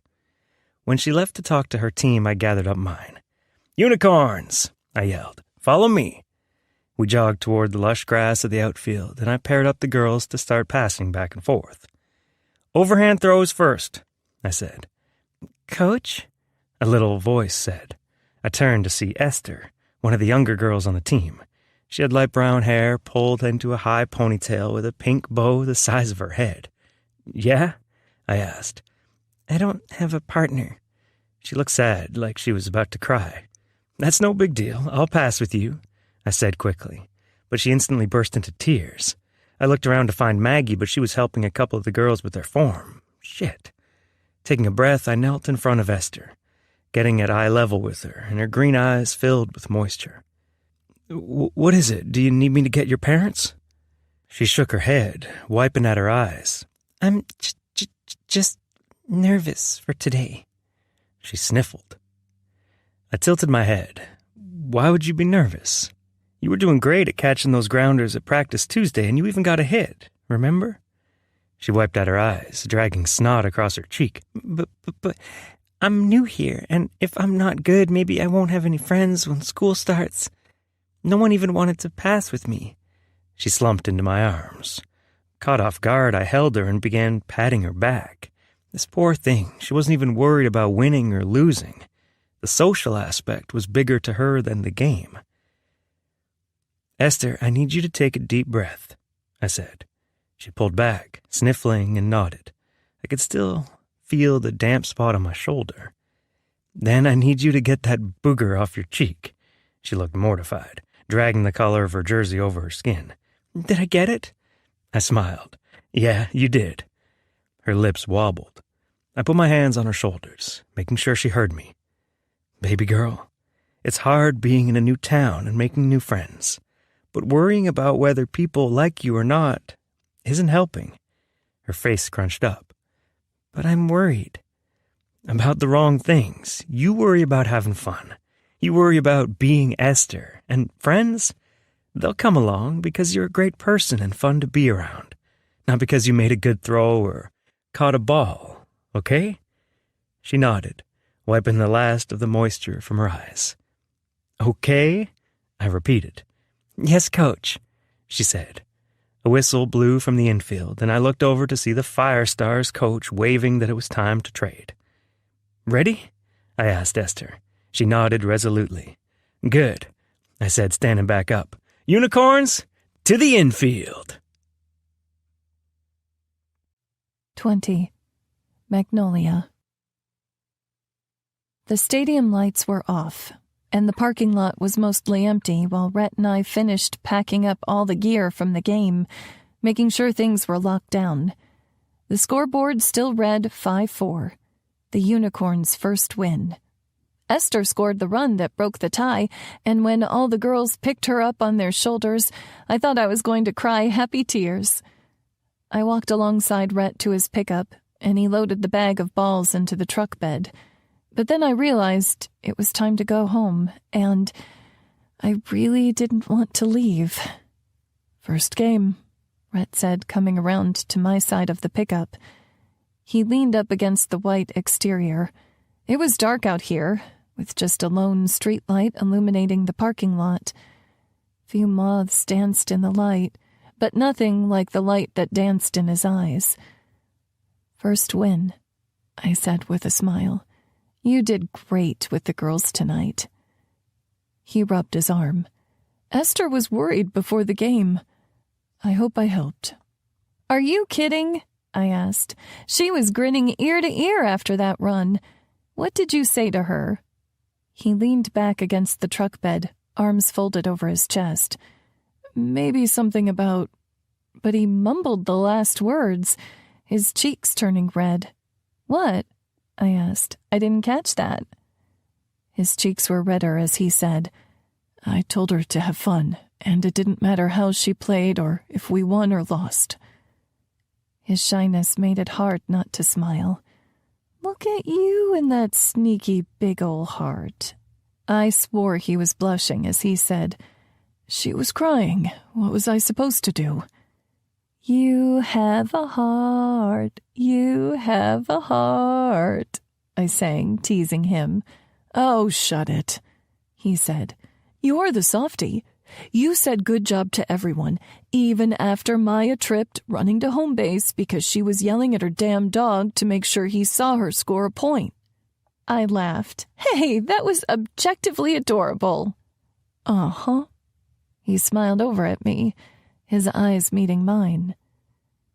There was something charged between us, something warm, exciting, familiar, but also terrifying. "Have you ever heard of twin flames?" he asked. I raised my eyebrows, surprised by the change of subject. "I think I might have read it on a horoscope website or something." His lips twitched into half a smile.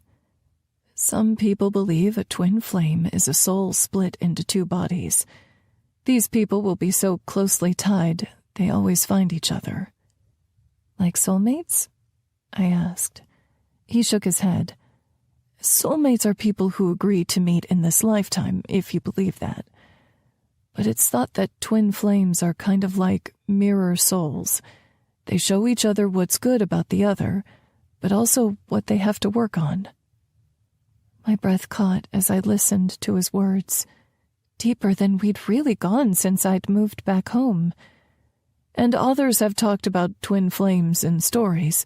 You know, Emily Bronte said, "He's more myself than I am.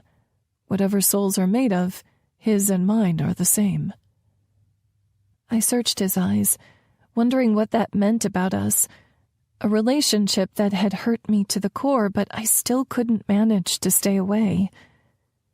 "Sometimes," he swallowed, "sometimes I wonder if that's what we are.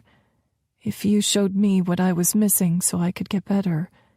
And I hate that mistake I made, but I know I've become a better man because of the lesson it forced me to learn." My lips parted. I couldn't find the words, only overwhelming feelings that came flooding through me at the memories, at the possibilities. I'm more patient with people, he continued. I don't react so quickly, even if I do get hot-headed from time to time. I've learned to laugh through pain. Patience. God, have I learned patience. And most of all, I learned what it means to love someone and hope the best for them, even if it means you can't live happily ever after with them like you wanted to. He reached out and cupped my cheek. And this time, I didn't just stand still. I lifted my chin, looking into his eyes. I'm afraid to fall for you.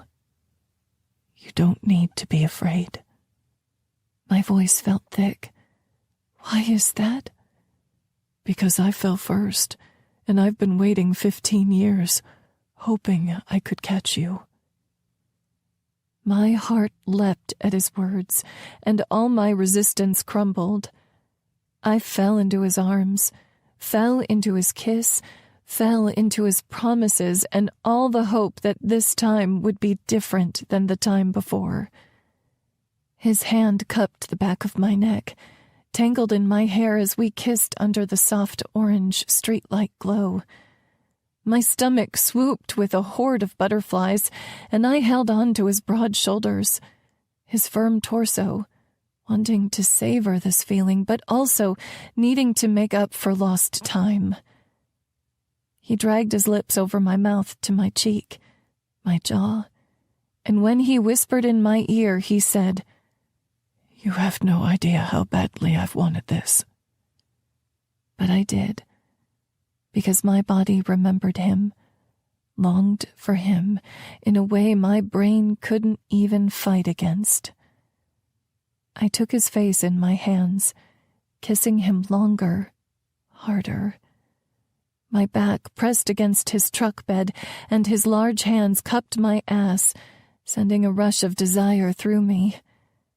I could feel his erection through his jeans, pressing against me, matching everything I was feeling. I wanted him in every sense of the word. So I decided to take what I wanted, to stop letting logic and hurt stand in the way of something that could be better than I ever dreamed. I reached for his cock, rubbing my palm against it through his jeans, and he moaned against my lips. I captured his lips with my own, desperate for more of him, when I heard the crackle of a speaker. When I looked over, a cop car was driving by. My eyes widened with fear. Could you get in trouble for making out in public, even if you were fully clothed? I'd always played it safe, never getting carried away like I was right now. The voice said, "Get a room." Rhett had a wry grin. Fucking Knox. Knox? I asked. Knox Madigan? That's the one. Rhett lifted his middle finger, flipping off the cop car. As it got closer, I saw Knox's grin and his middle finger pointed right back. We watched the taillights disappear down the road, and I shook my head, still breathless. Didn't he get suspended like every other week in high school? Rhett shrugged. Guess he turned it around. He looked at me, cupping my face with his hand. Nerves sputtered through my body at his touch, realizing what I'd been about to do, how carried away my heart had gotten. He won't tell anyone, will he? His features fell, and he dropped his hand as well. He won't tell us all. Guilt swirled in my stomach. I didn't mean to say I regretted or anything. He gave a quick shake of his head. We should get you home.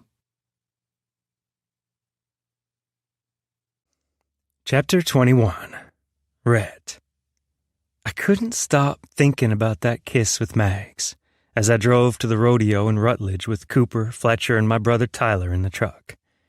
Usually, Fletcher and Tyler couldn't come along with us with work and family, but today was a special day. I just wished it felt that way. Tyler was sitting in the back seat with me, and he nudged my leg with his boot. "What's going on with you? I'm 36 with a hickey on my neck and you haven't made a joke once." In the front seat, Fletcher said, "If not a joke, then at least a congratulations for keeping things hot with the wife after a few years together." He held up his fist from the front seat and Tyler bumped it. Cooper nodded in agreement as he drove down the highway. "You've been pissy all morning, Rhett." "Feeling like I was in a fishbowl," I said. "What the hell? Why are y'all keeping tabs on me?" Tyler gave me a side eye. "Quit skirting the question." I let out a sigh. "I kissed Maggie last night. The pickup got so loud with their cheers I had to cover my damn ears." Tyler roughed my shoulder. "Dude, that's awesome. Why aren't we doing shots or something?" Cooper tilted his blonde hair toward the steering wheel. "Probably 'cause we're driving?" "You know what I mean," Tyler said. "You've been pining after her ever since she left." I slouched down in my seat, covering my face with my ball cap. "I'm probably pissy because Fletcher's cop brother drove by in his cruiser and told us to get a room. And the first thing Maggie said was, 'Do you think he'll tell anyone?' Their grunts and moans were enough to tell me they got it. I don't want to be her dirty secret," I said. "I want her to like me in public and in private, if you know what I mean." Tyler smirked. "And he's back." Fletcher looked over his shoulder at us. "You gotta give her some time. You've been thinking about your relationship for years. She might need a while to get used to the idea." I frowned. "I hate it when you make sense." Cooper said, "It seems like if it's just you and her, things go okay. Other people keep fucking it up." "True," I said. Fletcher tilted his head. "Well, that's easy enough, right? Just go somewhere no one will find you." Tyler chuckled. "That sounds creepy as hell." I reached over and shoved him. "But Fletch has a point. Maybe I'll take her fishing." All the guys gave me looks. "What?" I asked. Cooper said, "All the chicks I've dated talk too much for fishing." I waggled my eyebrows. "If I have it my way, we won't be doing much talking." Tyler's cheeks tinted pink to match the red hickey poking out from his collar. "Look at that," I said. "Your blush matches your love bite." Tyler flipped me off and Fletcher said, "And he's back. The only thing you need to do is prank Knox to get even." After the rodeo, the guys and I went out for drinks and dinner instead of going to a bar. Cooper was adamant that he not fuck things up with Cameron, even this early in their relationship, and the other two were married. Sitting there with them, eating overpriced steak, felt like entering a new era of my life. And to be honest, I was tired. I was tired of bringing different girls home just to have an empty bed the next night. I was tired of working day after day and still not being where I wanted. I was ready for the next step, and I needed to remind myself to be patient, while I hoped Mags would be ready someday too. I drove on the way back home as Cooper sat in the passenger seat texting Cam while Fletcher, Tyler, and I talked about the Little League team. Tyler had some ideas for drills I could run with them, and Fletcher filled me in on how to talk to little girls without having their parents want to wring my neck after. The highlights? Quit saying fuck so fucking much. But when everyone was dropped off and I was back at my house, Maggie was still on my mind. I took a shower, trying to wash away the emptiness I felt without her. But lying in my bed, I still felt it. I let out a sigh and picked up my phone. There were only a few text messages between us about the softball team. On my old flip phone from high school, there were thousands between us, telling each other how much we loved each other, talking about our days, our dreams, everything. Now I didn't even know full well how to say a simple hello. But I did my best. Red. "Hey, Mags." It was getting late, so I half expected her to be in bed already. I locked my phone screen, stretching to put my phone on the bedside table, when my text tone sounded. "Maggie, shouldn't you be in bed?" Red. "I am." Maggie. "Me too." A million thoughts ran through my mind that I knew I shouldn't say out loud. Fletcher's words were at the forefront, though. Give her time. "Red, I was wondering if I could take you fishing tomorrow." The text bubble appeared, and I found myself holding my breath, hoping the best for her reply. Maggie, I can't. I'm going to the city to get beauty supplies, then having dinner with Dad. Rhett, next weekend? Maggie, don't you have a rodeo to go to? Rhett, on Saturday. I'm free all day Sunday. Maggie, I have dinner with my dad again on Sunday. We agreed we'd do dinners at 5 every week. Rhett, you copying me? Maggie, gah, more than your family can have dinner together. Rhett, just teasing. I'll pick you up at 10. I'll have sunscreen and food and fishing gear. We'll be back in time for you to see your dad. Maggie, will you have chairs? Rhett, does that mean you're in? Maggie, only if I don't have to sit on the ground and hope a snake doesn't bite me. I smiled, ran my hands over my mouth because I should not be this excited about fishing in the middle of a hot summer day. Rhett, I'll bring chairs. Maggie, then I'll be there. Maggie, you know that means you're spending every weekend for the rest of the month with me, right? Might get tired of me. Rhett, I could never get tired of you. Maggie, good night, Rhett. Rhett, good night, baby girl. I scanned the texts again, almost in disbelief that they were real. My mind raced, wondering what we could talk about, what we would do.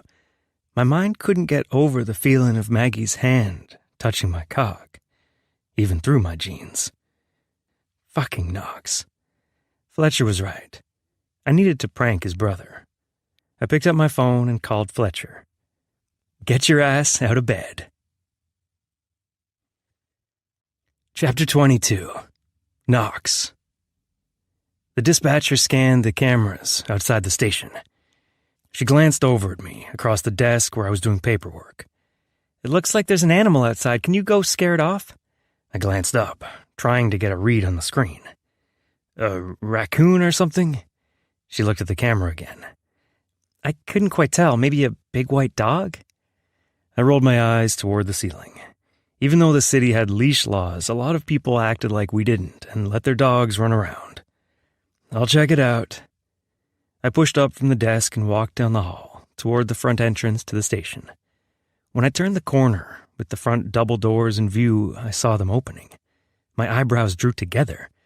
Cottonwood Falls was usually quiet at night, and no one came here, hardly at all. But then no one walked in. I heard a snorting sound and the scrabble of hooves on tile. What in the world? Then I glanced down, seeing a small white pig running down the hallway. What the hell? I looked back toward the door, seeing nothing except for the top half of a phone sticking up in the window. Holy hell, someone was filming this? I walked to the door, ready to have a come-to-Jesus moment with these teenagers. They had to have something better to do with their time. But when I got there, the phone disappeared, the youths running away. I pushed the door open, hurrying outside, hearing a crack of a branch from the bushes to the right. Tilting my head, I turned off the sidewalk and pushed the branches aside, expecting to find a couple of young idiots. Instead, I found some older idiots. What the hell are you two doing here? Rhett and Fletcher glanced at each other, still crouched down behind the bush, and burst out laughing. Fletcher stood up, extending his hand to Rhett, and said, "We had to get you back for cock-blocking the other day." I raised my eyebrows, then remembered driving by Rhett and Maggie making out. I let out a laugh. I'm glad I didn't show up a few minutes later and catch some public indecency. The tips of Rhett's ears went red, making me laugh. "So I'm guessing this pig is yours?" I arched a brow. Rhett nodded. "Give me your phone." "What?" Rhett asked. I put on a straight face, holding back laughter. "Officer's orders." Rhett reached into his pocket, grumbling. "You know, you used to be fun." "Oh, I still am." I took his phone. Turning on the camera, I pointed it at him and Fletcher, putting on an announcer's voice. "Now, these two bad boys are going into the station to catch a pig on the loose." Fletcher groaned. "I'm a doctor." I zoomed the camera in on his face. "How do you feel, Cottonwood Falls, about your local medical practitioner now?" Fletcher pushed the camera away as I laughed. "Night's not getting any younger, boys." Rhett shook his head and Fletcher said, "I told you a greased pig was a bad idea." My mouth fell open. You greased it? Fletcher cringed. Seemed like a good prank at the time. I nodded toward the door. Go catch it. They gave each other a resolute look and went into the station. 32 minutes later, they had a squealing pig in their arms and grease stains on their shirt. And I had a video sent to my phone that would make me laugh for years to come. 23. Maggie. On Sunday afternoon, I wrapped foil around the pan of cheesy potatoes I prepped for dinner with Dad. He offered to cook everything, but it felt good to use my kitchen, since I'd been so busy with work. I'd mainly been picking up to-go orders from the diner on my way home. I put the potatoes in the fridge for later. From the living room, Cam said, "I'm heading out." I glanced over my shoulder, seeing her in an adorable blue dress. "You look amazing." She fluffed out the A-line skirt. "Cooper said blue's his favorite color. Is it pathetic I picked that color for him?" I shook my head, smiling. "That's adorable. Have fun at the movies." "Thanks, girl. Tell Daddy G and Eileen that I said hi." "Will do. I'll walk out with you." We both went outside and saw Cooper's freshly washed truck waiting behind Cameron's in the driveway. Cam let out a happy little sigh, and I smiled over at her. It was like watching a romance movie slowly unfold. We gave each other a wave, and then went our separate ways. Dad's house was about a mile away, so I loaded the pan of potatoes in the passenger seat of my car and made the short drive. When I got there, I could already smell smoke from the grill out back. My mouth watered. Dad made the best food on the grill. I skipped going through the house and went through the chain-link gate at the side of the house, walking to the backyard. I rounded the corner. Seeing Dad grilling on the deck that Rhett helped him build out of reclaimed wood the summer after our junior year. "Hey, kiddo!" Dad waved his spatula at me and then turned his body so I could see the apron he was wearing. I bought it for him last Christmas, and it was a muscled man in a Speedo. "You're wearing it!" I said, laughing. "Easier than working out," he retorted as I walked up the steps to the deck. "Between the apron and the hat, you've bought most of my outfit today." He tipped his Gibson trucking hat. I giggled. "I do have great taste." Eileen came jogging up to me, her paws tapping against the wood. "Hold on, girlie," I said, setting my pan down on the patio table. Then I bent, scratching her behind her ears just like she liked. "Who's a good girl?" "It's you!" Dad said, "Gonna spoil her." More than the man who is about to make her a separate plate tonight with cut-up bits of steak? His cheeks heated slightly as he set the spatula down and then closed the lid on the grill. "Oh, hush. And then tell me you brought cheesy potatoes." I peeled back the foil to show him what I'd made, and he bent his knees, throwing his head back and hooting at the sky. Eileen barked too, and I shook my head at the pair. Incorrigible. Dad laughed. "Want a beer?" "Yes, please." He went into the house grabbing one, then came back out on the deck with me, sitting at the table. Eileen lay on the egg chair he got specifically for her. "How's the electrical stuff going?" I asked him as I sipped on my drink. "Everything working like a charm now?" Dad frowned. "It cost a little more than I was expecting." I frowned. "How much more?" He shook his head. "Not for you to worry about, sweetheart. But we'll be having bean burgers on the grill for a while instead of beef. And now, tell me about the salon. How are things there?" I gave him a long look. He looked older than he had even a month ago. Had I missed something? "Tell me about work, Mags," he said. I wanted to press more, ask him if he needed help financially, but I couldn't really afford much either. All my money was going to the down payment for a salon. The banker said, since I didn't have collateral like a house or a newer car, I would have to pay more up front or forget my dream of owning a salon. Letting out a sigh, I said, It's been busy, which you know I like, but I've had less time to really settle back into Cottonwood Falls. I shrugged. And I'm still trying to come up with a service project because Rhonda wants to make sure I'm giving back to the community. You're coaching that softball team with Rhett. Shoot, they should be paying you for putting up with him. I looked down at my hands, thinking I should paint my nails when I got home. Rhett hasn't been so bad.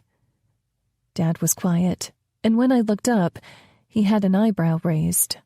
Not that bad? He completely wrecked your heart and was sleeping around this town the day after and every day since like you didn't mean a damn thing to him. Each word put more of an ache to my chest. Dad and I usually stayed away from the topic of Rhett, especially since it had been so many years. But Dad didn't let go of people hurting me. It's been a long time, Dad. He shook his head. The sooner this softball season is over and you don't have to spend time with him, the better I'll feel. Never mind the fact that Cam's majorly crushing on his bestie and that I might be crushing on Rhett again, too. But what I didn't tell him wouldn't hurt him, right? Dad stood up, going to the grill and putting burgers onto a plate.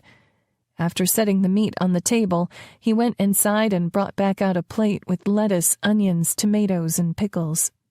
He held the ketchup and mustard under his arm. I began dishing potatoes onto my plate while he dressed his bean burger.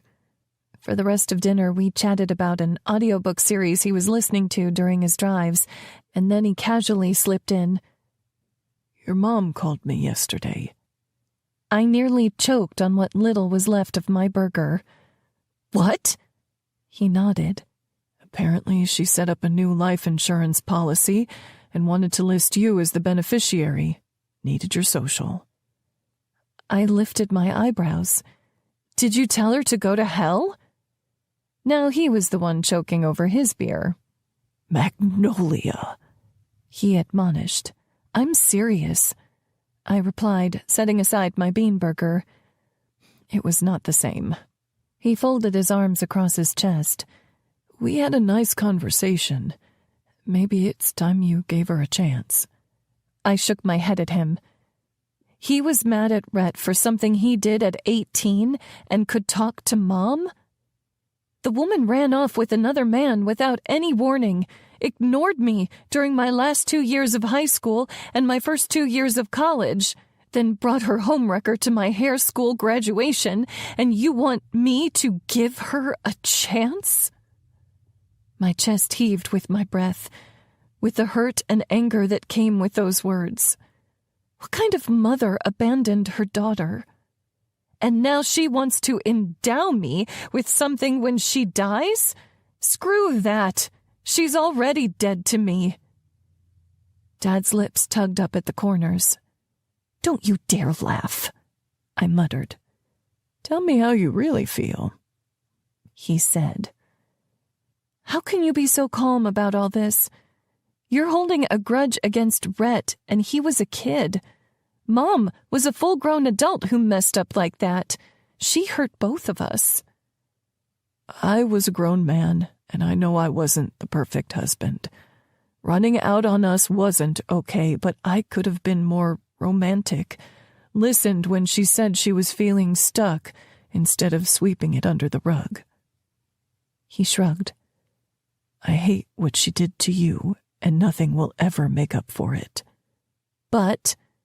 And, he said, and people aren't all good or all bad. I hated how right he was. I tended to see things in black and white, but Dad had just shown me yet another shade of gray. Beneath all that anger at my mom, I was hurting too. I missed her like crazy, but I missed all the parts of having a mom as an older woman my friends got to experience. Cam called her mom when her period was late, when she had a bad hair appointment, when she couldn't figure out her health insurance. I wanted that too. But forgiving Mom? That was scary too. If she could abandon her 16-year-old daughter, How loyal could she be to a grown woman in her 30s? So much time had passed it made me wonder. Maybe it was better to let sleeping dogs lie. Chapter 24. Rhett. On Tuesday, I gathered all the girls in a circle at the middle of the infield. I've been thinking about Esther and her tears before the game ever since Friday. She was so worried about making friends, but sports had been where I'd cemented some of my best friendships in junior high and high school. Why couldn't that be the case for the girls in Little League, too? I held the large yellow softball in my glove and said, "We had a good game last week. You all played well individually, but I want to see us grow as a team, too. So this week, we're doing a little something to build team spirit." The girls all glanced around, and Maggie gave me a curious look, since I'd changed practice plans last minute. But she said, "Okay, Coach, what do we do?" "We're going to practice getting grounders. I'll roll the ball to someone, and I have to tell that person one thing they did well at the last game." I dropped the ball from my glove to my right hand and rolled it to Esther. She lowered to the ground, capturing the ball in her glove. When she stood back up, I said, "Great hit at the end of the game, Esther. We might have to start calling you Powerhouse." Maggie clapped and all the girls followed after, while Esther smiled bashfully. She rolled the ball to Guinevere next and said, "You were so fast chasing after balls in the outfield, Gwenny." We all cheered again and continued that process until everyone had gotten a compliment. I said, "Good job, team. Next, I want to get to know you all better. When I roll the ball to you, tell me one thing you're looking forward to about the school year." Over the next 15 minutes, I learned that Tessa was excited to talk with everyone at lunchtime. Mindy missed the big school library. Shayna couldn't wait to play on the bigger playground, and Maya wanted to do more science experiments. She'd heard that this year they'd get to dissect frogs, just like her dad.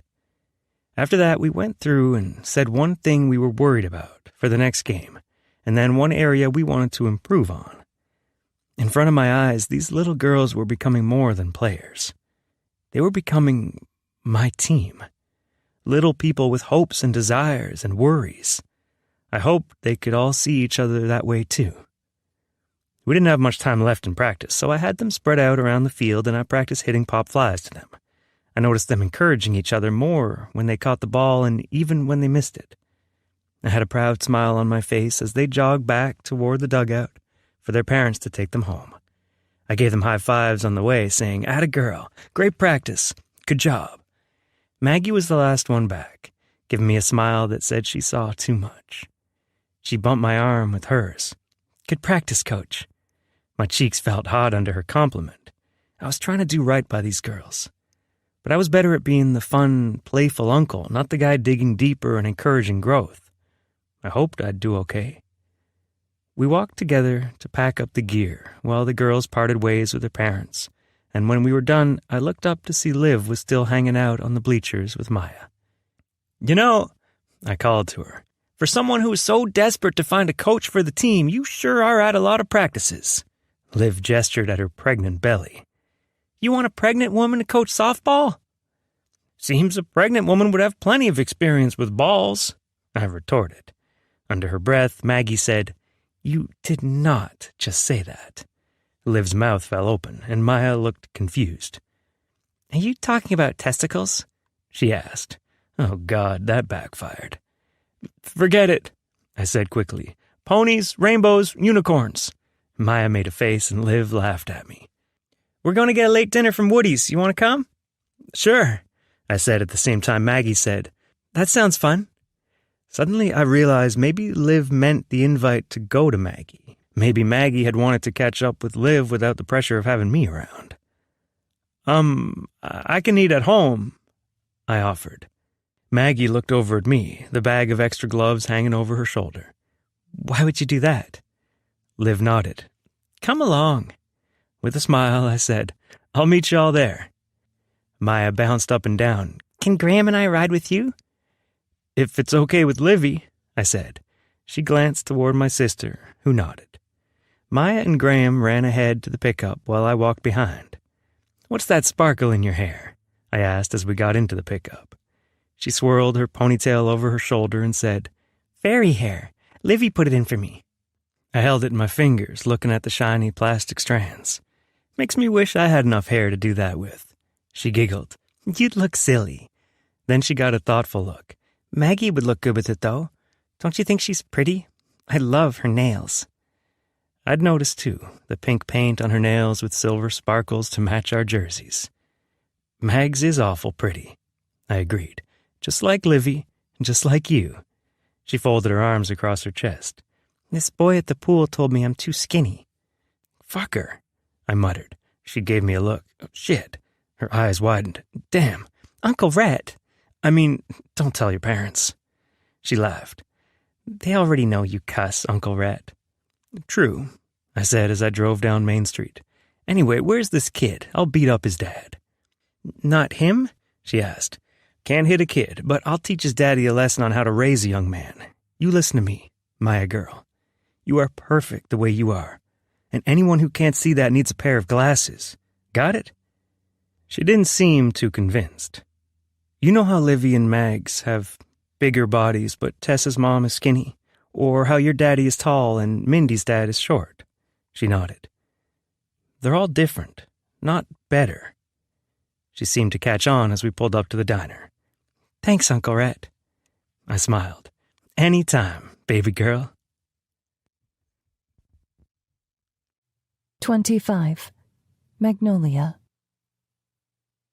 Seeing Rhett with the girls on the team, and at the diner with his niece, had my heart all sorts of confused when I went into the salon the next morning.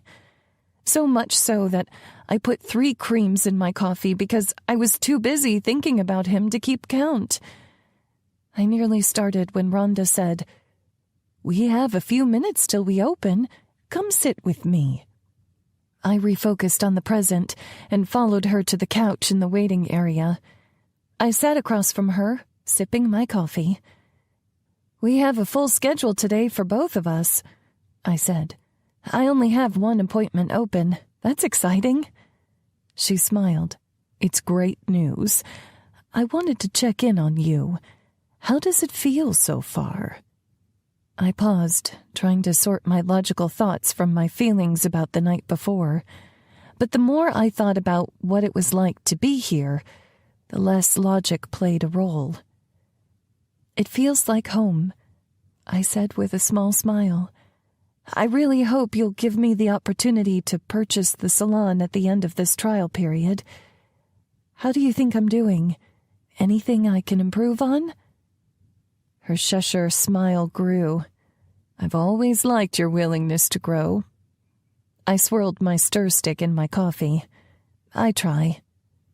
She listed off a few ways I could do better with the older clients who liked things just so, and then said, "I love how you interact with the younger clients.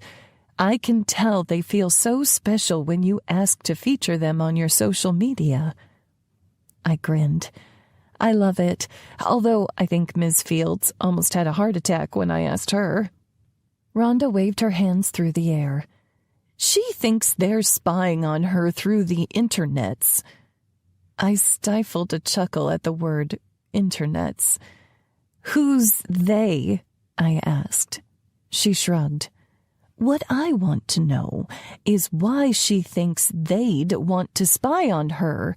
To get her grocery lists?" I laughed. "They must be pretty good lists." Rhonda winked. "How are your finances? Are you still looking good for the purchase in a few months?" I nodded. "Especially if we stay this busy. Rooming with Cam really helps me save too, since we're splitting rent." "Smart," she said. "I think that's half the reason people get married some days. You can go a lot further together than you can apart." Our first client came in, and while Rhonda got her settled in a chair, I offered to make her coffee, this time with a regular amount of cream.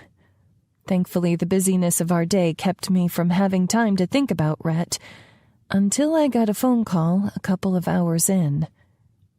"Rhonda Salon, this is Maggie. How can I help you?" I asked. "Maggie?" said a familiar voice. I heard you were back in town. It's Deidre, Rhett's mom. I was wondering if you or Rhonda could squeeze me in for a cut and color today." I already knew I was the only one with an appointment open, but that would mean spending 2 hours in conversation with Rhett's mom. Liv had been so friendly with me, but his mom? How would she feel about me? Trying to keep a smile in my voice, I said, "Hi, Deidre. I actually have an opening an hour from now. Do you think you could make it, or should we look at another day?" "An hour from now is great. You just saved me from shoveling the chicken coop with Jack, so thank you twice." I let out a breathy laugh. "See you soon." I hung up the phone, and after my current client was gone, I took a bathroom break, locking myself in the ladies and calling Rhett. He had to have some information to help me prepare myself for what kind of appointment this would be. Unfortunately, he didn't answer. Shit. I definitely couldn't hide out in the bathroom forever, and like I said to Rhonda earlier, every penny counts. So I held my head up high and walked back into the salon, taking my next client and trying to stop this worried feeling swirling in my stomach. Deidre took the appointment with me. She wouldn't do that if she hated me. But the nerves kicked up when I saw Deidre walking down the sidewalk to the salon. She had her hair clipped atop her head and wore sunglasses I'm pretty sure she'd worn 15 years ago. When she came in, Rhonda and her client greeted her, but then she lowered her glasses and said, "Magnolia Gibson, all grown up." She smiled wide and walked to me with outstretched arms. Shell-shocked, I stepped into her hug, letting her embrace me. Her perfume still smelled like the vanilla she used to wear, and her hug was warm as ever. It had been so long since my own mom hugged me that emotion rose in my chest at the feeling of a mother's hug. This woman had been like a second mom when Rhett and I were together, and I realized that when I left this town, I'd left her too. I sniffled back tears. Deidre pulled back. "Honey, are you crying?" I wiped at my eyes. "I'm sorry. I just realized how much I missed you all these years." She smiled, letting out a soft laugh. "I missed you too, but I follow you on the gram. That's what my students call it. You've made quite the life for yourself, Maggie Ray." Shock dried my tears. "You follow me online?" She smiled. "Always have. You're like another daughter to me, no matter how far you go." "You made my whole day, Deidre," I said over the lump in my throat. "Now, come sit in my chair. Let's get your hair done." I set her up, pulling a cape around her, then went to mix the color she liked. When I came back, I said, "Catch me up. What's changed in 15 years?" She smiled. "Oh, honey, you'd never guess." She filled me in on her family, giving all the details that Rhett had left out, like the fact that Tyler got fired from his job for getting oral sex on the clock. Thank goodness Rhonda was in the restroom and finished with her client when that part came up. Then married the girl who got him fired, and that's who ran the senior apartments in town with him. How Deidre knew all that and could say it without blushing, I had no idea. Then she talked about Gage and his business, how he was doing more consulting with small business owners now to help them build their companies, while Griffin Industries ran under a new CEO, who was apparently crushing it at her job. Then she said she and Jack were redoing the kids' bedrooms at the house, now that they had grandkids who stayed the night sometimes over the weekends and summers. They loved sharing Maya with Fletcher's dad, Grayson. "If only we could get Grayson set up with someone," she said. "I know he loved his wife dearly, but a widower all by himself in the middle of the country sure sounds lonely to me." I smiled at Deidre, who wholeheartedly wanted everyone to have their happily ever after. And how about you, my dear? She asked. Is there someone special in your life? My cheeks flushed because this was Rhett's mom I was talking to. It's okay if it's not my son. I know he hurt you all those years ago, even if I wish I could be your mom-in-law. You know, if you two had made it work, you'd be married over 10 years by now. My heart constricted because she was right. We would have had a completely different life.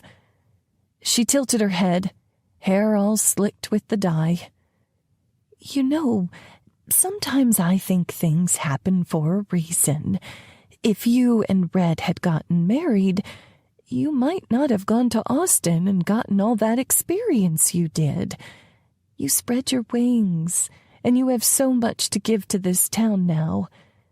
He's had a chance to grow too, even if he still has that goofy streak.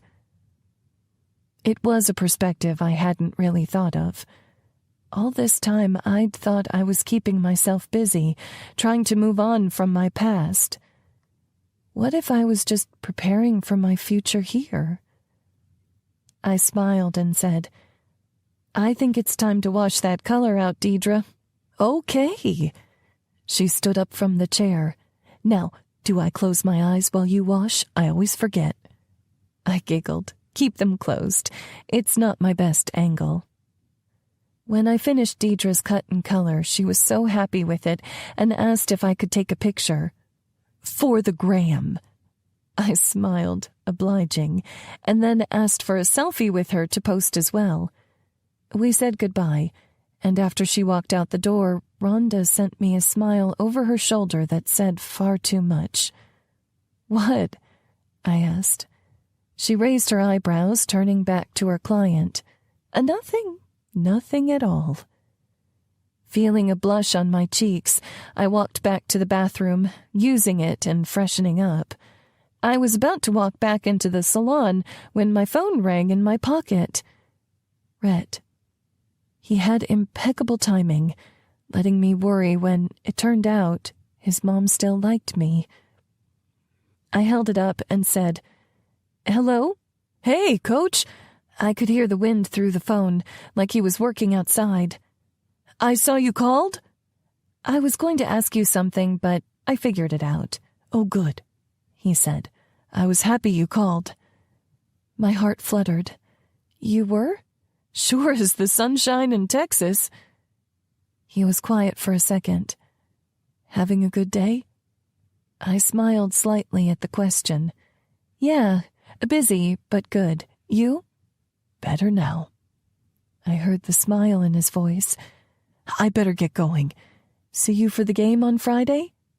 See you Friday. Chapter 26. Rhett. A week ago today, Maggie kissed me for the first time since we were 18 years old. We'd stood underneath the glow of a streetlight, and I'd laid myself bare, let her know exactly what she was to me.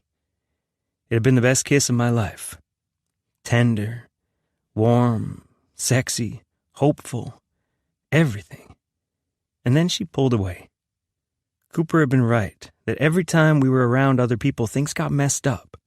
So after today's game, I was determined to keep my distance. We'd play the game, I'd pack up my shit and go home. Easy. The problem with that? I gave life a plan, and it decided to have one hell of a laugh. Everything was going great until the last couple of innings of the game. The girls were playing hard, working as a team.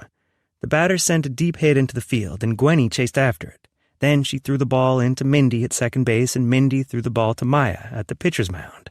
And she sent it zipping to Tessa. The girl had a heck of an arm. Tessa had taken off her catcher's mask to see the play, and when the ball got to her, it tipped her glove and hit her square in the nose.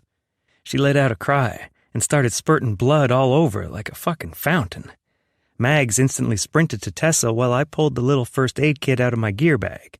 And when I went running up to her, I could see Mag's pale pink lacy thong rising above her denim shorts. And yeah, I know I'm a fucking loser for getting a semi while a little girl was crying with a bloody nose. But I'm a red-blooded male. When I see underwear like that peeking out over an ass like that, everything kind of fades away.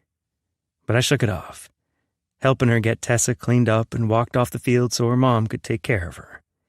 And even though there was a whole inning after that, the image of Mags's fragile, lacy thong sliding between her luscious ass cheeks, it was in the back of my mind. I couldn't get it out of my head. Either head. So as soon as the game was over, I hightailed it, packing up as much as I could and making up some lame excuse about needing to check on something at the ranch. After years of getting a woman's touch any time the need came up, I was shit at waiting, shit at being patient, shit at thinking about anything other than how it would feel to have Mags's lacy thong fall apart under my fingertips.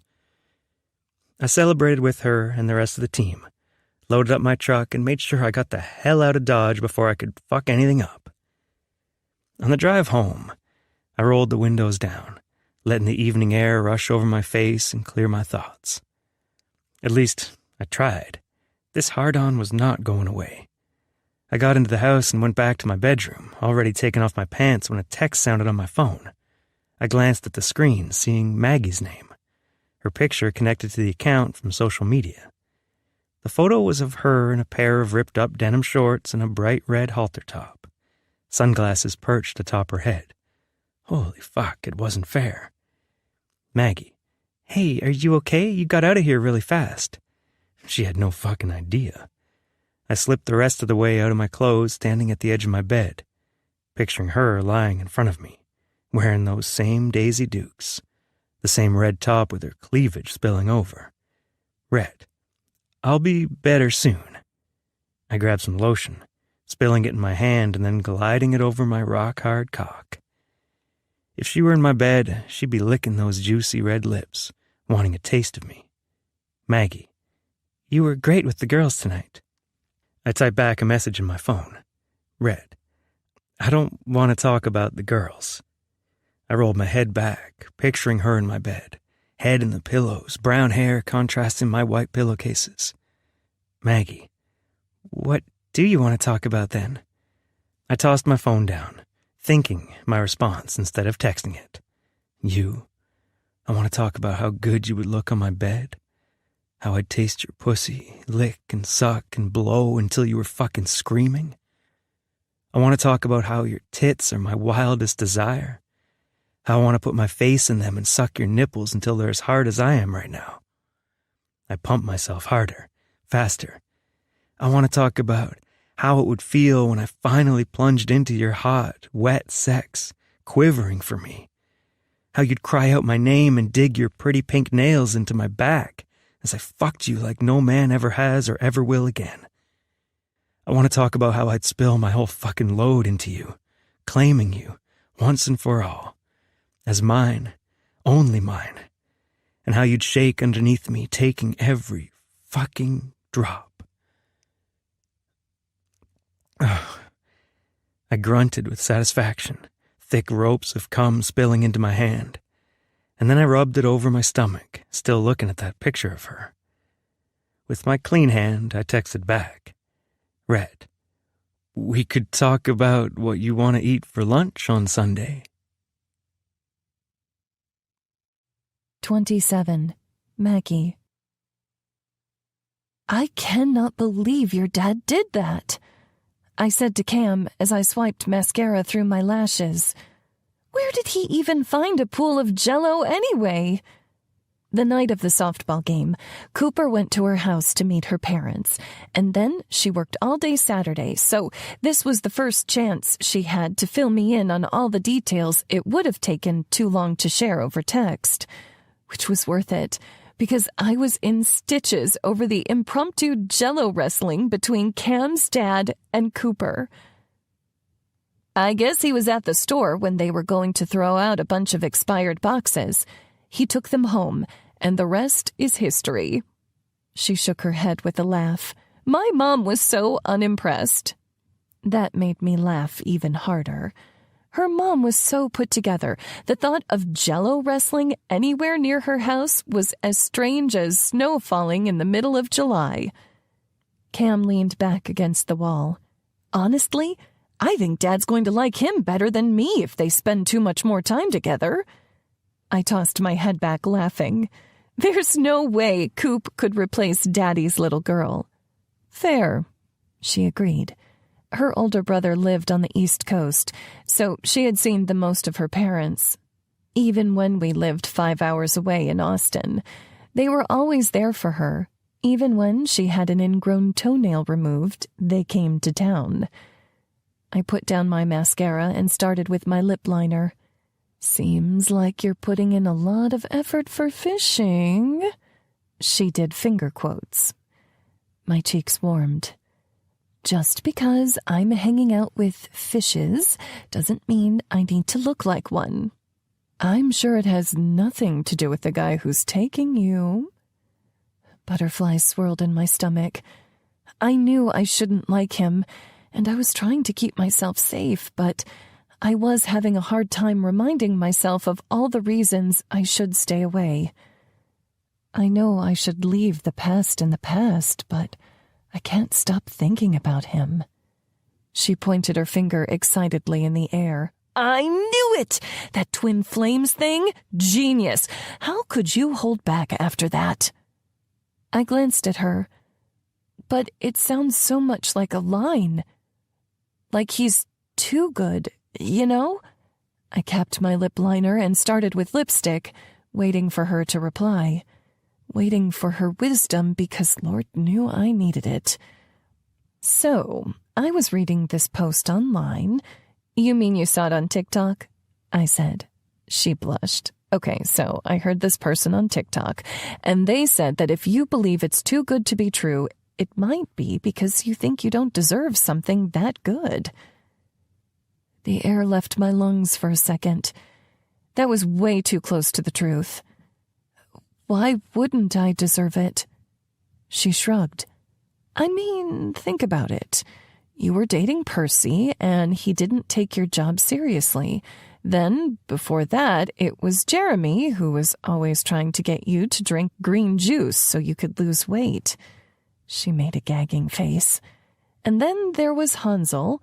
His name was Ansel. And he was constantly bitching about your social media. I frowned. It's like these guys are great except for one part of them, she said, twirling the ends of her hair and eyeing the split ends. Maybe there's a reason for that. But that's a relationship, right? Nothing's 100% perfect. And yet, she said, Rhett's gone above and beyond, and you're expecting him to have all the same flaws as he did before. It's almost like you're not getting over the past anymore, but worrying what he'll do in the future to hurt you again. My throat felt tight. What if... She held out her hands. Just humor me. What if there was someone who could meet your needs, who wasn't perfect, but who was good in all the ways that counted? And what if it took him 15 years to become the version of himself that deserved you? How would you act then? Fear gripped my chest, and I swallowed. I probably wouldn't be as scared as I am now. She smiled. You know, fear is just excitement's ugly cousin. I laughed. You need to write fortune cookies. Who says I don't already? She winked. A knock sounded on the door, and she got a smile like the Cheshire cat. Destiny's knocking. And here I thought it was Rhett. I shook my head at her, and then kissed her forehead. He may be my twin flame, but you'll always be my soulmate. She smiled. Back at you, bugaboo. I gave myself one last glance in the mirror, admiring the way I looked in my favorite distressed denim shorts and a black tank with a bow that drew the eye to the girls. I paired it with a paisley red headband and some casual sneakers, giving myself that effortless look that actually did take effort. You look good, Cam said, slapping my butt. Go get him. I pretended to be a horse, whinnying and galloping out of the bathroom. I still had a smile on my face as I opened the door to see Rhett Griffin waiting for me. He looked so good in his faded blue jeans and his cut-off white shirt that showed the sides of his muscled chest. Don't even get me started on his strong, broad shoulders with veins that... My mind was getting carried away, and judging by the way his gaze dipped over my body, his was too. He cleared his throat. "You look good, Mags." "Could say the same for you, Coach." He smiled, stepping back for me to exit the house. "Today, it's just Rhett." I smiled and followed him out to his truck, thinking to myself that he was never just Rhett. Not to me. As I walked to the passenger side, I noticed a cooler and a couple of fishing poles in the truck bed, along with the tackle box. "Looks like you've got everything we'll need," I said, "but I don't see any chairs." He held the door open for me, a coy smile on his lips. "Just you wait." I got in the truck and buckled up as he shut the door. My eyes wandered over him while he walked around the front of the truck. That cut-off shirt was doing him far too many favors. I glanced down at my lap when he got in so he couldn't see I'd been staring. "Thanks for coming out with me," he said as we drove off. I smiled. "How was the rodeo yesterday?" "I won a nice little purse." I raised my eyebrows. "They give out purses to men for winning?" He laughed, the sound warm. "No, a purse is what we call the prize money." "That makes a lot more sense," I said with a chuckle. I forgot about that. I was beginning to relax, and it looked like he was too. One arm on the steering wheel, no tension in his broad shoulders. "What do you do with your winnings? Shopping spree?" He shook his head. "Tuck it away for Grandpa's land. There's a reason I'm not driving a new truck or have any new furniture in my house. I have goals, and sometimes it takes sacrifice to reach them." My lips parted because I felt what Rhett was saying to my core. I related to him. I get that. Saving for the salon hasn't been easy, especially since I can't take as many appointments here. Not enough work for 2 full-time stylists in town. He nodded. "I think it's cool that you bet on yourself." My cheeks warmed. It's been different, moving back home when all of our classmates have their own houses and families. In Austin, so many people room together because cost of living is high. But here, I can tell some people from our class look down on me because I haven't accomplished more yet. "Fuck the haters," he said. "No one has to live your life but you. As long as you're good with it, that's all that matters." I smiled, the action instinctive, natural. You make it sound so easy. It doesn't have to be hard.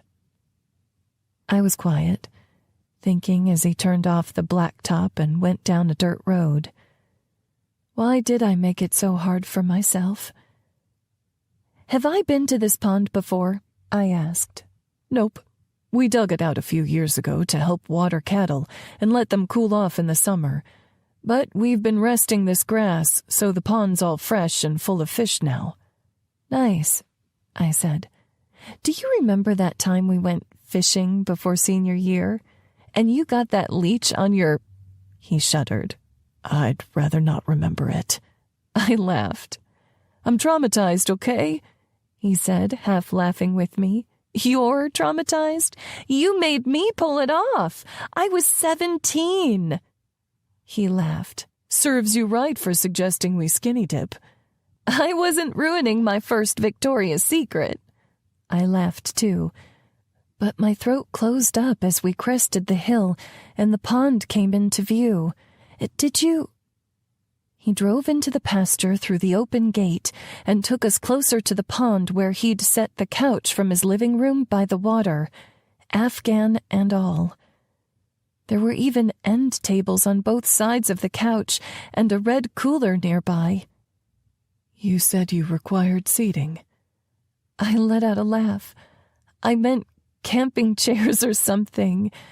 You didn't have to do this. Only the best for Maggie Ray. There was no helping my smile as he parked the truck. Go pull up a chair, he said. I'll bring you the fishing pole.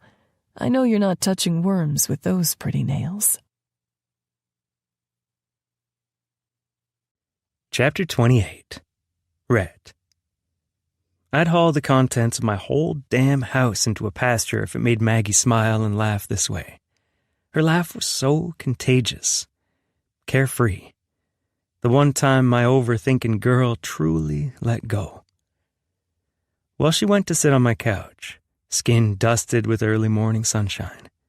I baited up a fishing pole for her.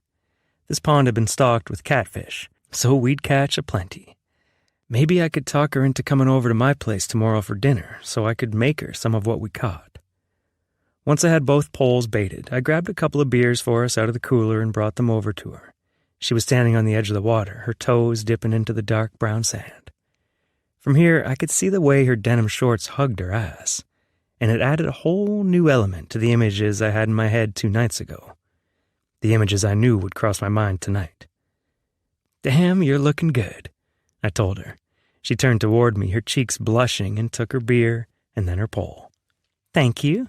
She took a drink from her beer. "I have to admit I was a little worried about what you'd think of me when I came home. I'm bigger than I was in high school." My eyebrows drew together. Was she being serious right now? Mags was a bombshell, and the extra flesh of her thighs, her chest, even her stomach, it was a turn-on, because I knew how fucking good it would feel to have her on top of me, pressing me into the bed, surrounding me in every way. "Why would you be worried about that?" I asked. She set her beer down, then focused on casting for a minute. Her fingers slowly spun the reel, making sure it caught. "You clearly haven't tried online dating as size 24. I raised my eyebrows. "People say shit?" With a sigh, she backed up and sat on the couch, careful not to get her damp feet on the upholstery. "Some guys are really into bigger girls. It's like they have a fetish or a bucket list item to check off. Sleep with a fat chick."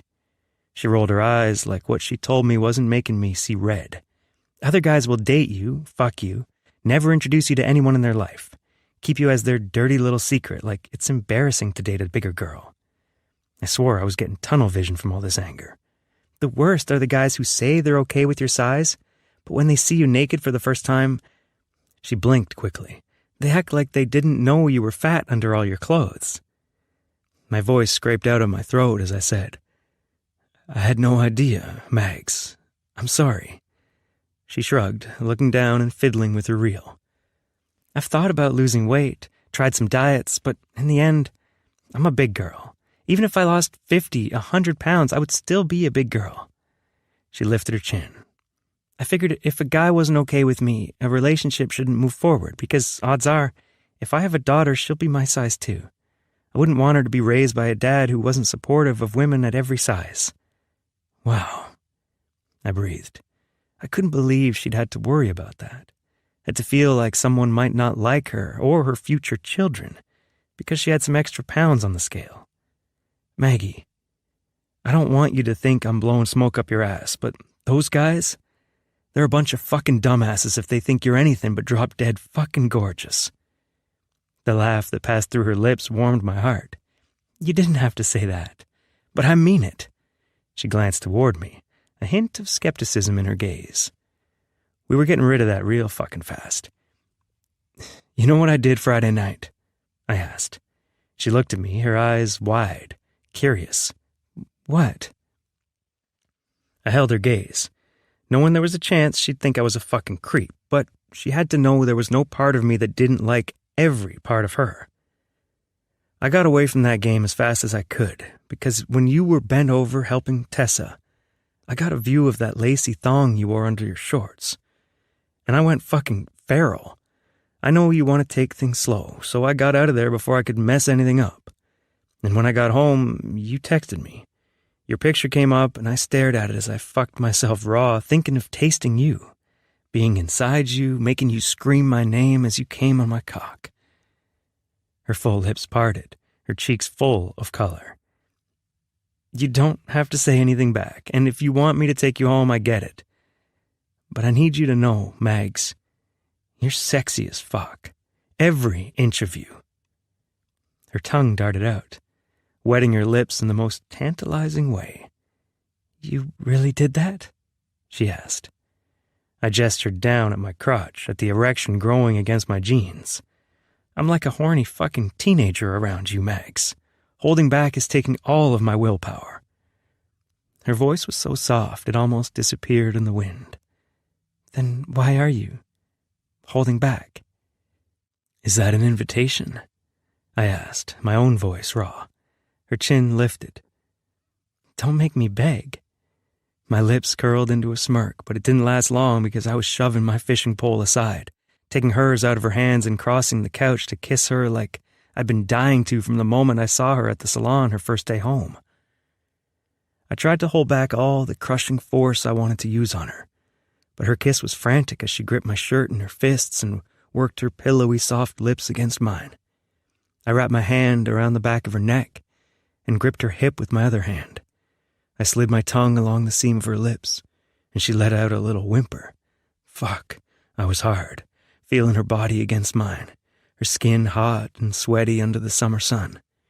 I slid my hand down, cupping her ass and pulling her closer to me so she could feel my length through my jeans. Rhett, she moaned against my lips. I dipped my head down, kissing, biting, licking her throat, her collarbone. I shoved her tank top aside, taking a nipple into my mouth, and sucking until she moaned and gathered my hair in her fists. I pulled down the other side of her top, giving me access to her luscious, salty tits, and she gasped out, Are you sure you want to do this here? Why the fuck not? I hummed against her breast. What if someone sees? Then they'll know just how much you turned me on, exactly as you are. I continued playing with her taut nipples, loving the taste of her, the way she held onto my hair, my shoulders, how she moaned and shivered under my touch. I brought her back to the couch, laying her down and then fiddling with the buttons of her shorts, her luscious, glistening tits spilling out of her askew top, nipples hard and pink in the sunlight, in contrast to her creamy, pale skin. The button finally came undone, and I grinned down at her. What? She asked. I've been wanting to do this. I lowered my mouth to her stomach, kissing her apron, belly, and working down to her pubic bone. I took the panties in my teeth and pulled, feeling the fabric come apart. Rhett, she cried. You wanted me to show you what I imagined. Now, shut the fuck up and let me make you feel good.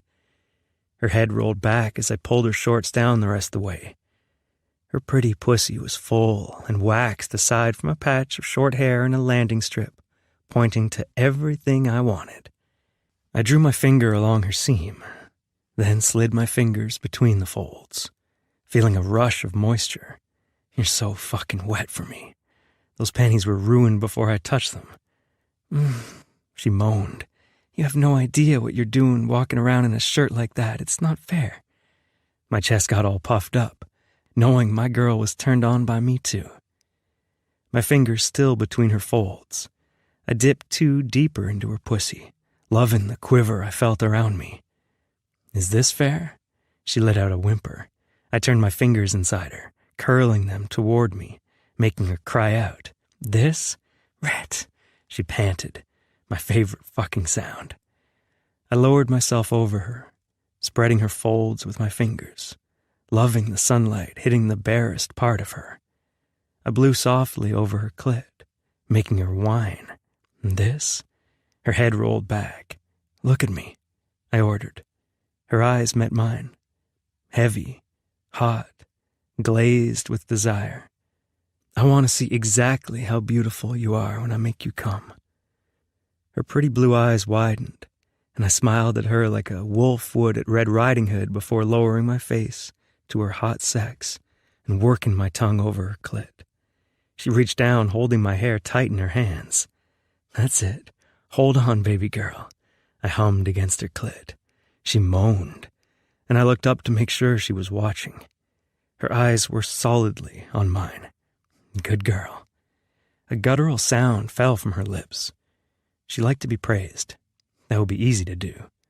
I dipped 2 fingers in her, and then 3 as I ate her juicy pussy, working her from every angle, one hand reaching up to tweak her nipples, one inside her, and my tongue tasting my sweet Maggie Ray. Fuck, Rhett. Her cries became incoherent, closer together. I felt her building around my fingertips and kept going, knowing I was giving my girl exactly what she wanted. She screamed out in the middle of the countryside, her walls crashing around my fingers, taking me wave after wave. I kept going until every pulse had subsided and she lay limp on the couch, the sun falling on her glistening skin. She had me so hard. I knew I'd be seeing this in my mind's eye as I made myself come tonight. I stepped back, wiping my face with my shirt. She looked up at me, cheeks flushed, hair falling out of her ponytail. "What about you?" she asked. I shook my head. "Today was about you." Her lips parted. You, only you. On my shirt, on my face, on my tongue. 29. Magnolia. I walked in the front door of my house and yelled, "Cam!" She turned on the couch, looking up from the crochet project she had in her lap as she watched reality TV. "You don't have to yell, I'm right here." My eyes were wide as I leaned back against the front door. "Rhett made me come." "Holy shit!" she yelled. "I know!" I yelled back. She set aside her crocheting and beat on the couch cushion next to her. "Tell me everything." I ran over to her, dropping onto the cushion, images of a completely different couch flashing through my mind. "So he took me fishing and brought his couch there so I had something to sit on." "That's so sweet," she said. "But fast forward to the sex. He ate me out in the middle of the country where anyone could have driven by and seen us." "Hot," she said, biting her fingernails. And then I bit my lips together.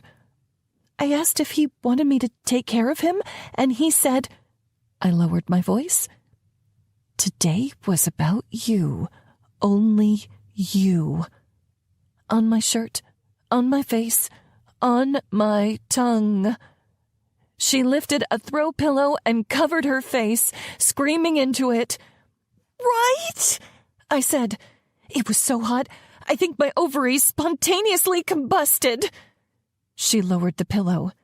"When are you seeing him next?" "I don't know." I bit my lip. "Practice Tuesday?" "How are you going to keep your clothes on?" She was only half joking. "We can't hook up like that again," I said, my chest already tightening. "What the fuck do you mean?" she asked. "You need to have sex like that every day, twice a day if you can get it." I grabbed another pillow and held it in my lap. I can't think clearly around him. He's like a vagina whisperer. "Why are you holding back?" she cried. "He's into you. His mom likes you. You clearly like him. Don't even try to say you don't." I had to bite back a smile, but it quickly turned into a frown. "You should have seen my dad last Sunday when I mentioned I was coaching with Rhett. He about lost it and said the sooner I get away from him, the better." "You know your dad," she said. "He's just worried about you." I bit my lip. I don't want him to be disappointed in me. He did everything for me after Mom left, and then he helped me pick up the pieces after Rhett.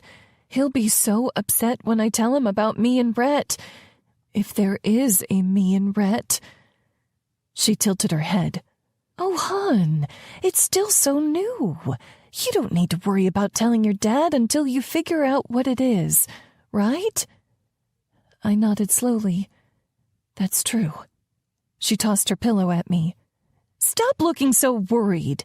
Rhett just made you come in public. You should still be in your post-orgasm glow." I laughed, I definitely am. Grinning, she said, "That makes two of us." I raised my eyebrows. "Today?" "He left half an hour ago." She winked. "I already disinfected the table, if you were wondering." I shook my head at her. "Look at us. Two girls in their 30s having the best sex of their lives. We should have a show. Sex and the Country." She laughed. "I'd watch it." "Me too." I pushed myself up from the couch. Now I need to go have dinner with my dad and hope he can't tell what I was doing earlier. Cam laughed. "Good luck. I'm covering for a night shift tonight, so I won't be here." I went and hugged her shoulders. "Thanks for being my bestie for the resty." She smiled up at me. "Thank you for adding to the spank bank." "Cam!" I cried. She laughed, pointing at me. "Oh my gosh, you should have seen your face." My cheeks were still blushing. "Okay, goodbye." "Wait," she said. "I forgot to tell you. Shelley's batch party. We're both invited, along with 40 of her closest friends." I laughed. Shelley was always a good time, but she had a million friends from her time in the sorority with Cam. But she was the kind of person who knew and remembered and loved everyone too. So I wanted to be there for her. "When is it?" "Next weekend." I frowned. Weren't we supposed to go to the rodeo with Cooper and Rhett? Now I was actually looking forward to it. She said, "I already talked to Cooper, and there's another rodeo the weekend after. We're going to that one." I smiled. "Sounds good. Do we need to book a hotel?" Shaking her head, Cam said, "Apparently, Shelley's dad booked some kind of mega house for us all. Totally paid for." "Nice," I said. "Okay, now I really do have to go." I went to change, and I was out the door getting in my car when Dad called.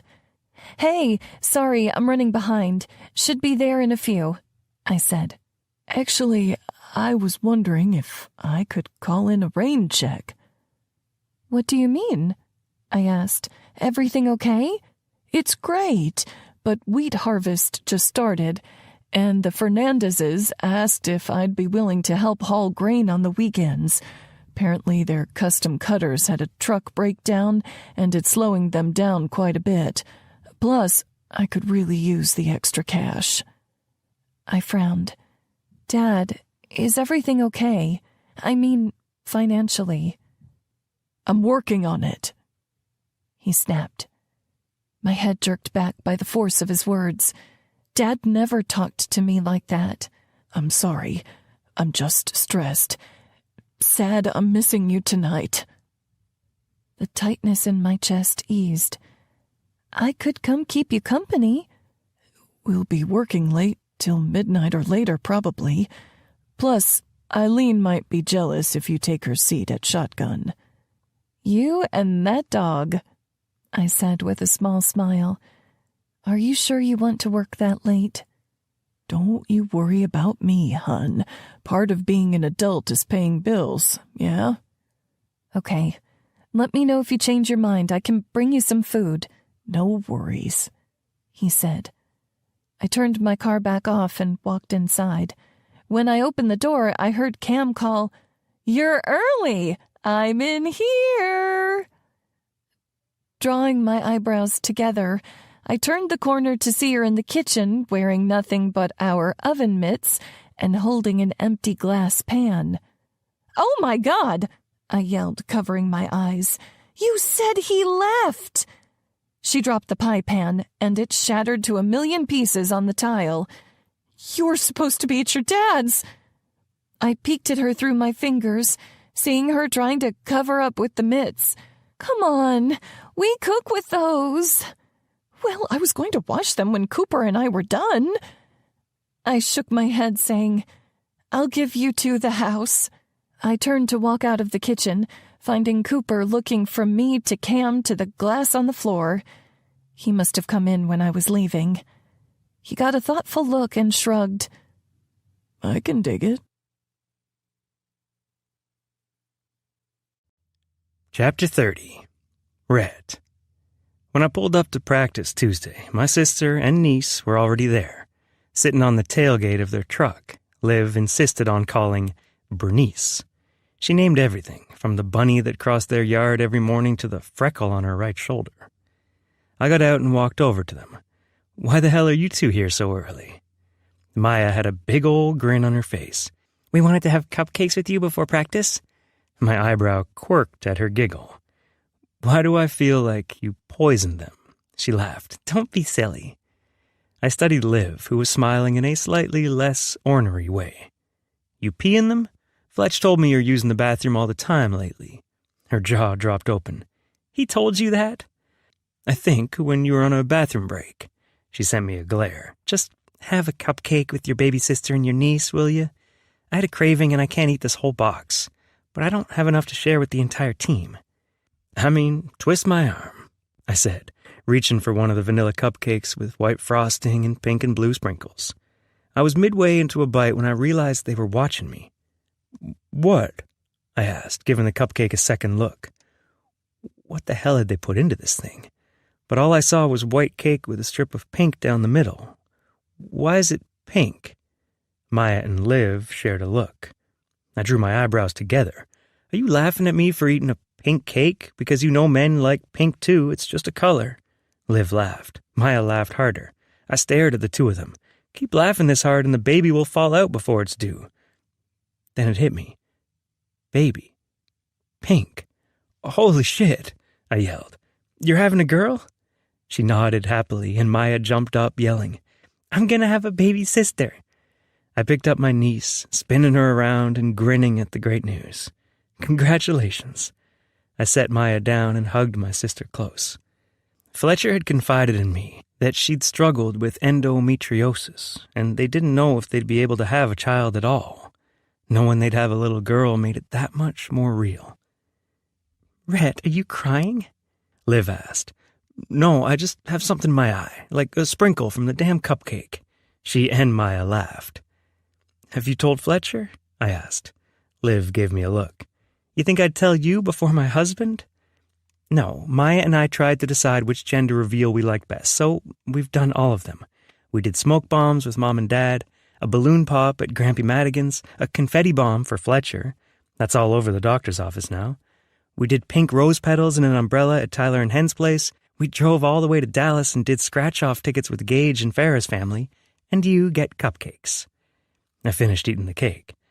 "I hate to tell you this, but I think I got the best one." Mags drove up in her cute little car, and Maya said, "Can I bring her a cupcake?" "Sure, babe," Liv said, and Maya hopped off running toward Mags. I rubbed my sister's back and said, "I really am happy for you, and it's sweet that you included Maya in it all." Liv's smile was a bit tearful. "I don't ever want her to feel like we're replacing her." I shook my head at her, watching alongside her as Maya pulled the stunt on Maggie, too. That little girl knows she's loved. That's why she's such a shit. Liv laughed. "You're gonna be a great uncle, again." "It's my honor and my duty," I teased. Then I bent down, speaking to the belly. "But you're kidding yourself if you think I'm coaching your softball team. You're shit out of luck." "Rhett," she covered her belly, "you know they can hear you in there. She'll come out with a potty mouth. Literally, you know some babies eat their own poop on the way out." She shoved my shoulder. "You're the worst." Mags came up and gave Liv a hug. "I'm so happy for you. Congratulations." "Thank you," Liv said. "Now can you please get my brother on the field before I injure him and he ends up with a bruise or something?" Maggie laughed happily. "That I can do. Let's go, Trouble." We had a great practice. Maggie took half the team to the infield, practicing batting with them, while I took the other half to the outfield, practicing catching hits close to the fence. Not a lot of girls hit it that far in the last couple games, but it was good for them to practice maintaining focus while being aware of their surroundings. At the end of the practice, I called the girls into a huddle. They all looked up at me, waiting for me to talk. "I'm proud of you girls," I said. "We've got just a few games left. It's a short season, but you've come so far. Esther, you're a hitting machine." She blushed, toeing the dirt. "Maya, you're not allowed a softball when we're at home because that arm is a rocket." She dropped her mouth. "I already have tons of tennis balls for Graham." "Mindy, you're catching flies like a frog out there." She stuck out her tongue and said, "Ribbit." I chuckled and congratulated a few more girls on their skills. Be good for your parents and come to the game Friday ready to play hard. I stuck my hand in the middle, but Mag said, "Actually, Coach, I think you should lead the unicorn roar." My cheeks flushed hard as a muscle in my jaw ticked. What a great idea. Fingers up. All the girls put their fingers up from their foreheads. I dragged my toe through the dirt at the pitcher's mound and yelled, "Unicorn, roar!" And when the girls started jogging back to the dugout, I spoke low in Maggie's ear. "You're gonna pay for that." I saw her breath catch in her chest before she whispered, "I'll be looking forward to it." 31. Magnolia. My heart was still racing, my skin feeling hot as we said goodbye to all the players and parents and loaded up the gear into Rhett's truck. The way Rhett's gaze had shifted after what I said earlier had me ready for whatever he wanted to do to me. And let's be real, I couldn't get our country tryst out of my mind. Rhett may have admitted pleasuring himself to a photo of me, but I'd been getting off to the memory of him since it happened. I knew what had happened was only the beginning, and I had my hands in the air ready to scream along to this wild roller coaster ride. But when we finished putting all the gear in his truck bed, he didn't make a move. Disappointed, I said, "I'll see you next week at practice. I'm sad I won't make the game." His gaze was heavy as he looked across the truck bed at me. "Get in." I raised my eyebrows. "In? Get in the truck." His voice had a hint of danger, another of desire. My lips parted in stunned silence. "Don't make me ask again." He growled. "Why?" I asked, my voice all breathy. "Because bad girls need to be punished. Now get in the fucking truck, Max." My heart sped as I walked to the passenger door, knowing I'd follow whatever direction he gave me if it led to me feeling as good as I had on Sunday. When I got in, and he joined me, he hummed, "Good girl." Fuck. At this rate, I'd soak through my panties and my shorts and ruin the upholstery. "Where are we going?" I asked, already feeling my nipples tightening under my t-shirt. "Somewhere I can teach you a lesson." He sent me a salacious wink. His hand was tight on the steering wheel as he drove out of the parking lot, sped onto the highway, and turned onto a dirt road. I instantly recognized the directions. We used to drive to this field when we were dating. They always had it baled into big round hay bales we could hide behind when we needed a private place to make out or hook up. Excited jitters sped through my stomach as the past collided with this very handsome, very sexy man in my present. He had a spark of this when we were younger, but I loved seeing the way he'd grown into his dominant side. It turned me on like none other. I glanced his way, seeing his cock, long and hard under his jeans. I wanted to free it, taste it, give him a hint of the pleasure he'd given me. But his voice was dangerously low and sultry as he said, "I see you looking." My eyes trailed up, meeting his. They were all heat, molten fire, ready to consume every part of me. He pulled into the field and parked behind a hay bale. The truck turned off, leaving us in complete darkness. "Get that pretty ass out." My heart stuttered. "Now." I unbuckled, acutely aware of the heat growing between my legs, the part of me that needed to be filled by him. Goosebumps rose on my arms as I waited for Rhett. Even the summer night air felt cool compared to the heat of my skin. His truck door opened, and he got out, boots crunching over dried grass. "Hands on the bale," he said. I moved over the ground, crossing the space as his eyes tracked me. A game of cat and mouse we both would win. I pressed my hands against the hay bale, the baled grass coarse under my palms. Good girl. A shiver went down my spine, and I parted my legs for him. His chuckle was low, salacious. "You want me, don't you?" My answer rasped out of me. "Yes." He walked over to me. "Bad girls have to learn their lesson before they get what they want." I dropped my head, desperate to move on to the part where he fucked me raw and eased this ache inside of me. What do I need to do? He came behind me, speaking in my ear. "I'm going to pull your shorts down and ream that pretty ass of yours." I shuddered with desire.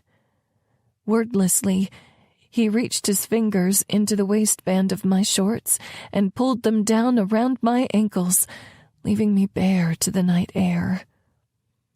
It was so dark in the middle of the country. No houses or cars for miles. The only light came from the moon and stars above, casting a glow on my pale skin. He ran his palm over the swell of my ass. "Such a beautiful body," he whispered, almost to himself.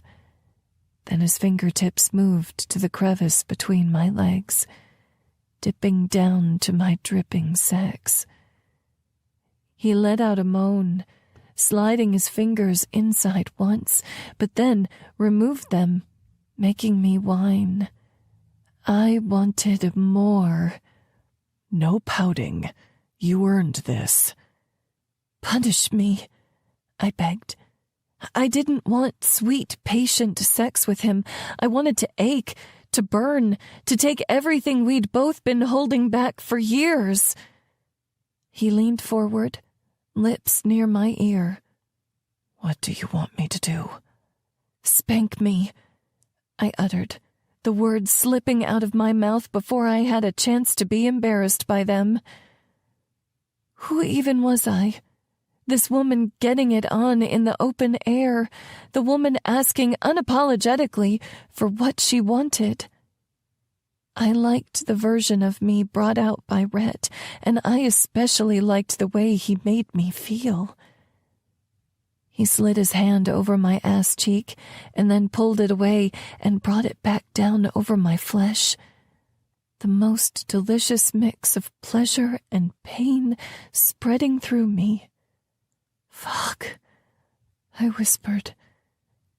He brought his hand back again, slamming it down over the crack. And then a third time. "You're so fucking bad." In some part of me, I knew I should not like this so much, but my blood was racing, and his touch just brought more attention to the area that wanted him desperately.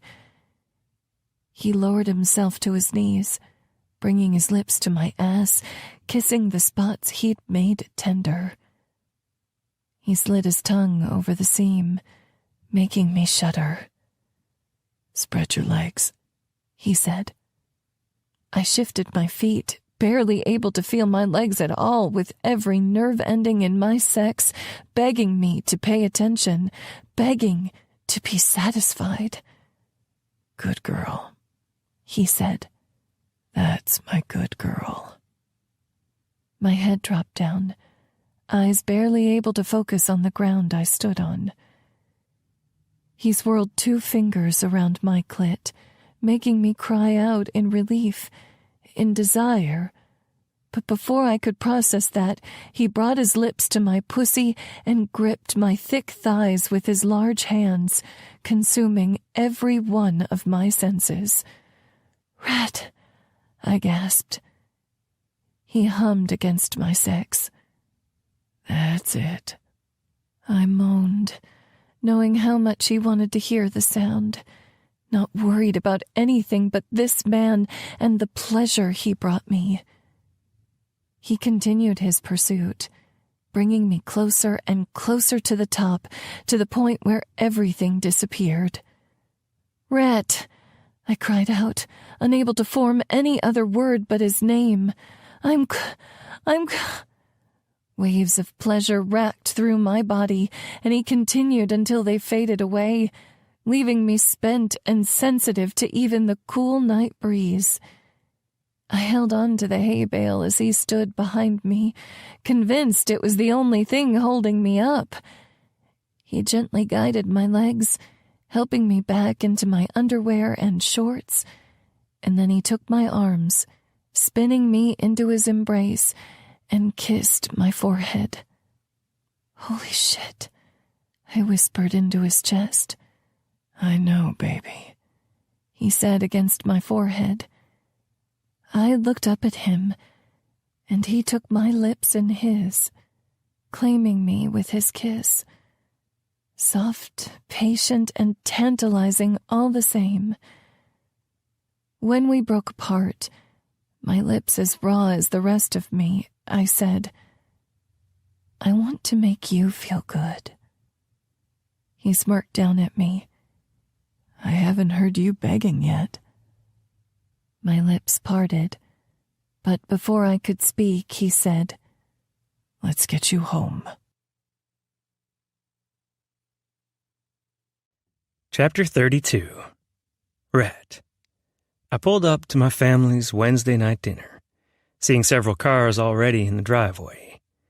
We started doing this way back when Gage left for college, and it had been the one thing that kept me grounded throughout the years. I grabbed the bouquet of sunflowers I picked from the patch in front of my house and walked down the sidewalk to the front door. There was already chaos around as my nieces and nephews played cornhole in the backyard while Dad was at the grill, working on a set of burgers and hot dogs. There were way too many people for us to have steak every week like we used to. The front door was already opened when I reached it, and my mom pulled me into a hug. "Good to see you, hon." I smiled back at her and held out the flowers. "These are for you." She looked at them, smiling. "You are such a sweetheart." "It's what you get for planting them and sneaking over to water," I teased her. She blushed. "Just because you're grown doesn't mean you're still not my baby." From behind Mom, Tyler coughed. "Suck up." Mom turned, bopping his shoulder. "Oh, shush." My oldest brother, Gage, was farther back in the house, sitting at the dining room table with a bottle of beer. "Don't listen to him. He brought over fresh-baked cookies for Mom." The tips of Tyler's ears went red. "Yeah, well, you bought Mom and Dad a damn cruise. Gotta earn my inheritance somehow." I laughed. "If we're talking inheritance, I better step up my game. Mom, you sure do look lovely. Did you get your hair done?" Mom shook her head at me, turning to walk in the kitchen to put her flowers in a mason jar. "In fact, I had a lovely time at Rhonda's salon. Maggie did a fabulous job of my hair, didn't she?" Tyler and I followed her back, sitting at the table. Mom finished filling the jar with water and turned to us. "She's so beautiful, Rhett. It's just too bad you two had a fallen out all those years ago. Maybe now that she's back in town..." There was. The comments about me being single, me needing to settle down. I'd heard them often throughout the years. But they were getting more and more frequent lately. I glanced over my shoulder, not wanting to say too much to get Mom's hopes up. But out the patio door I saw Gray and Agatha talking with my dad. "What's Agatha doing here?" I asked. It was normal for Fletcher's dad, Gray, to join us for dinners, but Agatha hadn't been over before. We were friendly when she waited on us at the restaurant, but never more than that. Mom folded her hands under her chin. "Doesn't it look like she's having a good time with Gray?" Gage spoke up. "Mom's trying her hand at matchmaking again." I groaned. "Ma, you can't play Cupid." "Why on earth not?" she asked. "They're good people. They deserve to be happy." "First of all, because you can't run around in a diaper. We'd have you locked up." She rolled her eyes at me, setting the flowers on the table. "Secondly, they're adults. If they wanted to get together, they would. Plus, Gray's a good 10 years, 15, older than she is." Mom shrugged. "Age doesn't matter so much when you get older. Sometimes people need a little push to see what's right in front of them." Gage said, That is true. Hey, I said, don't encourage her. Gage chuckled, and Tyler said, speaking of things right in front of people, how's it going with Maggie? I glared at him, then jerked my head to Mom. I hadn't said a word to her about the extra time Maggie and I had spent together lately. She had way too big of a smile on her face. What's happening with Maggie? We're coaching Maya's team together, I said. But my grin gave me away because we'd done a hell of a lot more than that last night. Gage's mouth fell open. What? You haven't told me anything. Mom was clapping her hands excitedly. You're together? My cheeks and neck were getting hot. I got up from the table and passed Mom, going to the fridge to grab a beer. I definitely need a drink for this conversation. I don't kiss and tell. Mom's smile got even bigger. There's been kissing? Kissing? Gage echoed. My neck got hotter. Y'all need to go outside and stop talking about other people's relationships like a bunch of old hens. I reached the sliding door, and Mom said, invite her over for dinner next week, or maybe I should swing by the salon and ask her. I turned back to her, my jaw dropping. You wouldn't dare. You don't think Gray invited Agatha, do you? I shook my head. Diabolical. As I opened the sliding door and stepped outside, she called, just want you to be happy. You just want more grandchildren, I retorted. I could hear the smile in her voice as she said, that too. 33. Magnolia. Should we get snacks now or in Rutledge? Cam asked as we pulled out of our driveway to leave for Shelley's batch party. Her car had more room for all her suitcases because she always overpacked, so she was driving, even though mine would do a little better on gas. Is that a rhetorical question? I teased. Now and Rutledge. She laughed. I knew there was a reason you're my best friend. I settled back into my seat and got out my phone. I know this sounds silly, but I'm going to miss the girls tonight. Cam sent me a knowing look. The girls or the man who made you scream in the middle of a pasture? Twice? My cheeks heated. The girls, definitely the girls. But I pulled up my text messages anyway, clicking through to the thread between Rhett and me. Over the last few days, we'd texted each other on and off, talking about our days, sending some flirty messages. But his last message meant the most. Rhett, text me when you get to Austin. I want to make sure you're safe. My heart melted at the words he sent this morning, but I still hadn't replied. I tapped out a few different responses before settling on one. Maggie, I will. Take care of the girls tonight, yeah? While I waited for his reply, Cam and I stopped at the only gas station in town and went inside, loading up with snacks, sweet to savory. We dumped our haul on the counter, and the clerk, Silas, who'd worked there forever, gave us a toothy grin. Reminds me of when you girls were little. You'd come after a day at the pool and dump all your quarters out of plastic M&M containers. We laughed, and Cam said, Not much has changed. Silas checked out our stuff and gave us the total. I paid for it, and then we told him to have a good day before going back out to the car. I picked up my phone from the passenger seat and looked at it as I buckled in. Rhett, I'd rather take care of you. I smiled at the text, biting my bottom lip.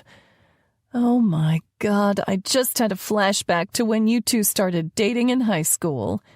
Cam said, I swear you're making the same face now. I laughed. You have no room to talk. You and Cooper are so freaking gooey together. She got a love-struck smile. He is pretty great.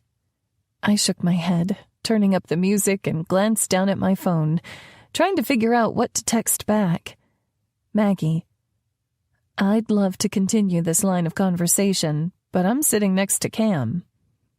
I looked at the screen, already seeing the text bubble come up. Rhett, then I definitely shouldn't say everything I would like to do to you after the game tonight.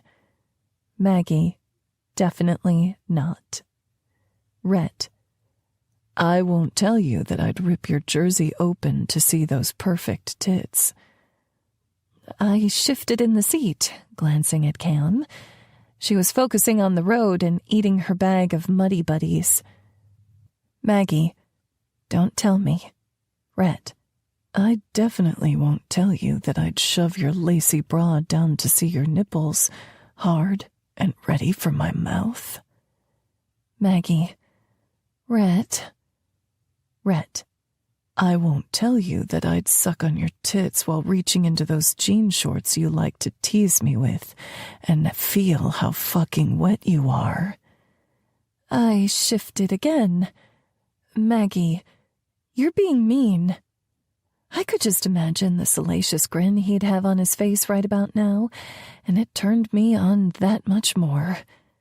Rhett, I certainly will keep it to myself how I'd lean you up against my truck, hook your leg on my arm, and ease my cock inside you like we both know you've been wanting me to.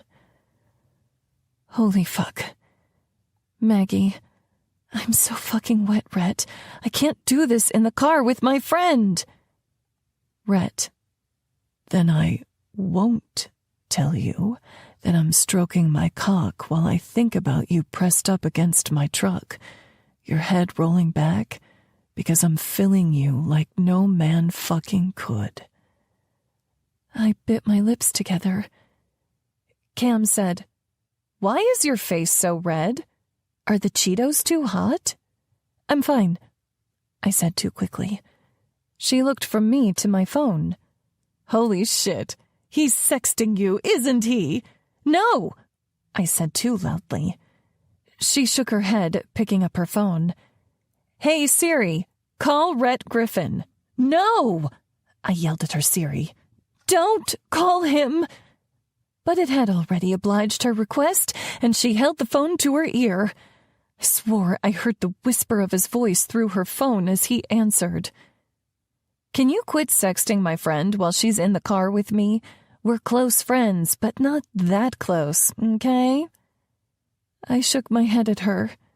"I hate you." Ignoring me, she said, "Good luck at your game tonight." "Yes, we will. Bye." She hung up, grinning over at me. "He says to text him when you get there." "I hate you both," I grumped.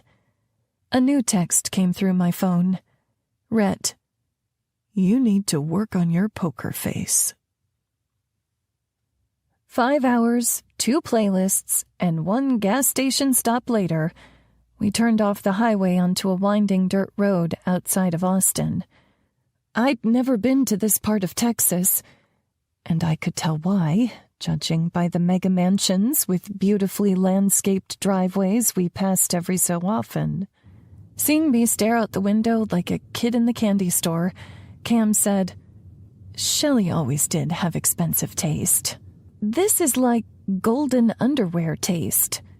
Is that a thing?" she asked. I shrugged. "Hell if I know." The GPS on her car started glitching. "Shit," she muttered. "Do you need my maps?" I asked, pulling up my phone, and then I realized I don't have service out here. "Crap," she frowned, slowing on the winding road. "How the hell do all these rich people live here without demanding a cell tower?" I asked. "They probably have butlers sitting in their passenger seats telling them where to go because the GPS voice is grating." She laughed, still driving slowly. Or better yet, drivers to take them there. "Should we turn back to town and see if we can memorize the directions?" I frowned, looking around. We'd been driving on these windy roads for a good 45 minutes, and it was already dark. "I guess we don't have another choice." She nodded, pulling the car alongside the road. "Just have to wait for these people to pass."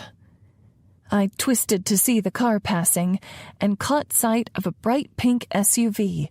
"Jessica!" I yelled. "That has to be her!" Cam honked the horn, following her, and the SUV slowed. The window rolled down, revealing our pink-obsessed friend, Jessica. Oh, Megs! It's been a month and I miss you bitches like crazy. Cam and I laughed, and Cam said, "Good thing we have this weekend to hang out. Do you have any clue where we're going?" Jess nodded. "Follow me?" "Thank you." Cam and I yelled through the window. As Cam rolled up the window and pulled onto the road after Jess, she teased, "Guess you did get lucky after all." My mouth fell open as my cheeks flushed. "I didn't tell him to send me those texts." "Yeah, sure, you didn't like it at all." She sent me a knowing smile. "Okay, the messages were kind of hot." "When are you going to admit you're crazy about him, too?" she asked. I bit my lip. "I'm just afraid," she finished. I nodded. I don't know how to get over that. "Do you remember when my parents booked that vacation to the Bahamas for spring break before senior graduation?" she asked. I'm pretty sure it was the only vacation we ever went on that required an airplane. I nodded. "I was so jealous, and I missed you like crazy." She laughed. "Well, I didn't tell you that I was completely freaking out in the airport. I almost had a panic attack on the plane, and they had to ask if there was a nurse on the flight." My jaw dropped. "You're kidding." She shook her head. "So freaking embarrassing." "What did you do?" I asked. She twisted her lips to the side. "My mom told me that we could cancel the vacation and go home to where I was comfortable, or I could calm my ass down and stay on the plane so I could see something more beautiful than I ever imagined." She took a breath. "You know what I chose? We had turbulence the whole damn flight, and it was scary as hell. But when we got there..." She smiled at the memory. "I was so glad I didn't let fear keep me home." "You're wise, Cam Childers." She smiled. "But imagine if you were getting back on a plane after surviving a crash. You might feel a little differently." "Maybe if it was the same plane that crashed before," she replied. "I don't think Rhett's the same guy anymore." But I didn't have time to argue because Jess turned down a winding driveway lined with trees lit by twinkle lights. "Looks like we're here." I stared in stunned silence as we drove up to a mansion with cars filling the driveway. Cam had been right in her estimation. There had to be at least 20 or more cars here, just for her bachelorette party. Part of me was thankful Shelley and her fiancé were eloping to another country because no way could I bring a salad spinner and wear a thrifted dress to a wedding of this caliber. We stopped behind Jess, and there were valet drivers dressed in tuxedo pants, suspenders, and nothing else, waiting to take our cars and our bags. The three of us giggled with each other as we walked up the wide stone steps to the cabin. The front area was like a massive great room that had been decked out like a bachelorette party store exploded on the place. There was pink gauze along the walls, a penis-shaped balloon arch, and even a giant cutout of a naked professional football player holding a helmet over his privates. "Oh my God," Cam whispered. "We know him." My eyes widened as I took a closer look. "That's Ford Madigan." On the other side of Cam, Jess said, "You know him?" Cam said, "He was in 8th grade when we were seniors." I swore there were stars in Jess's eyes. "Can you please introduce me?" Cam and I exchanged a glance. "What?" Jess asked. "Cottonwood Falls is pretty protective of their own," I explained. "He would have to be okay with it." Before Jess could reply, a woman yelled, "If it ain't my country bumpkins!" Cam laughed at the blonde walking toward us. She had on a lacy white dress, a pink sash that said bride, and a silver tiara atop her head. "Shelley, there's no service here, and you're calling us bumpkins?" "I'm just joking," she said, hugging Cam and then me.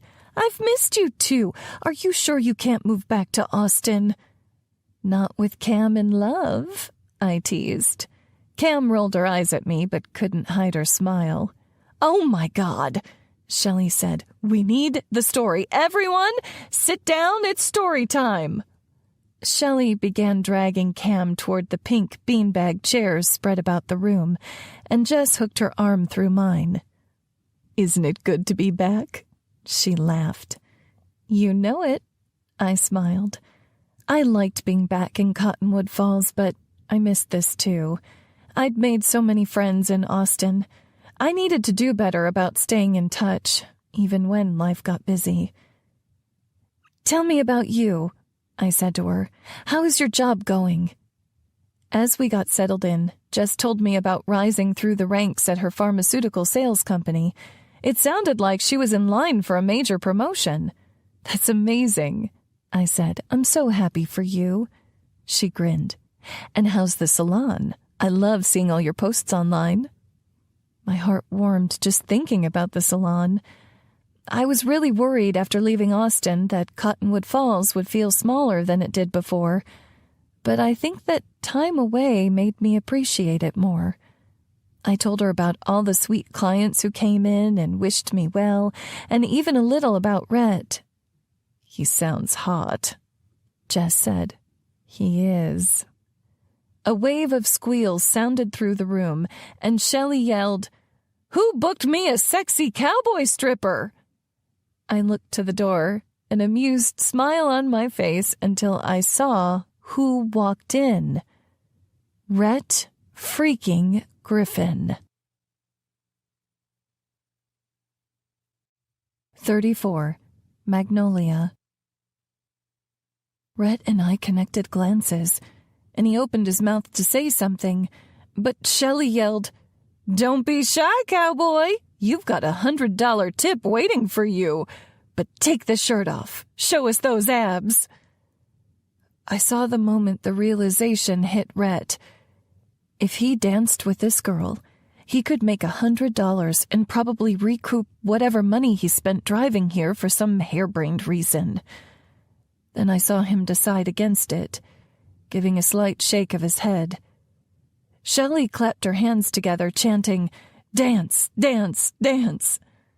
I looked to Cameron to see if she was as horrified as I was, only to find that she was chanting along. My jaw dropped open as Shelley got on her feet and tottered over to him on fuzzy pink heels. Music had already been playing, but someone changed it to Oh Yeah by Yellow. I laughed so hard it bordered on a cackle. Shelley had him completely cornered. So he did what any guy would do.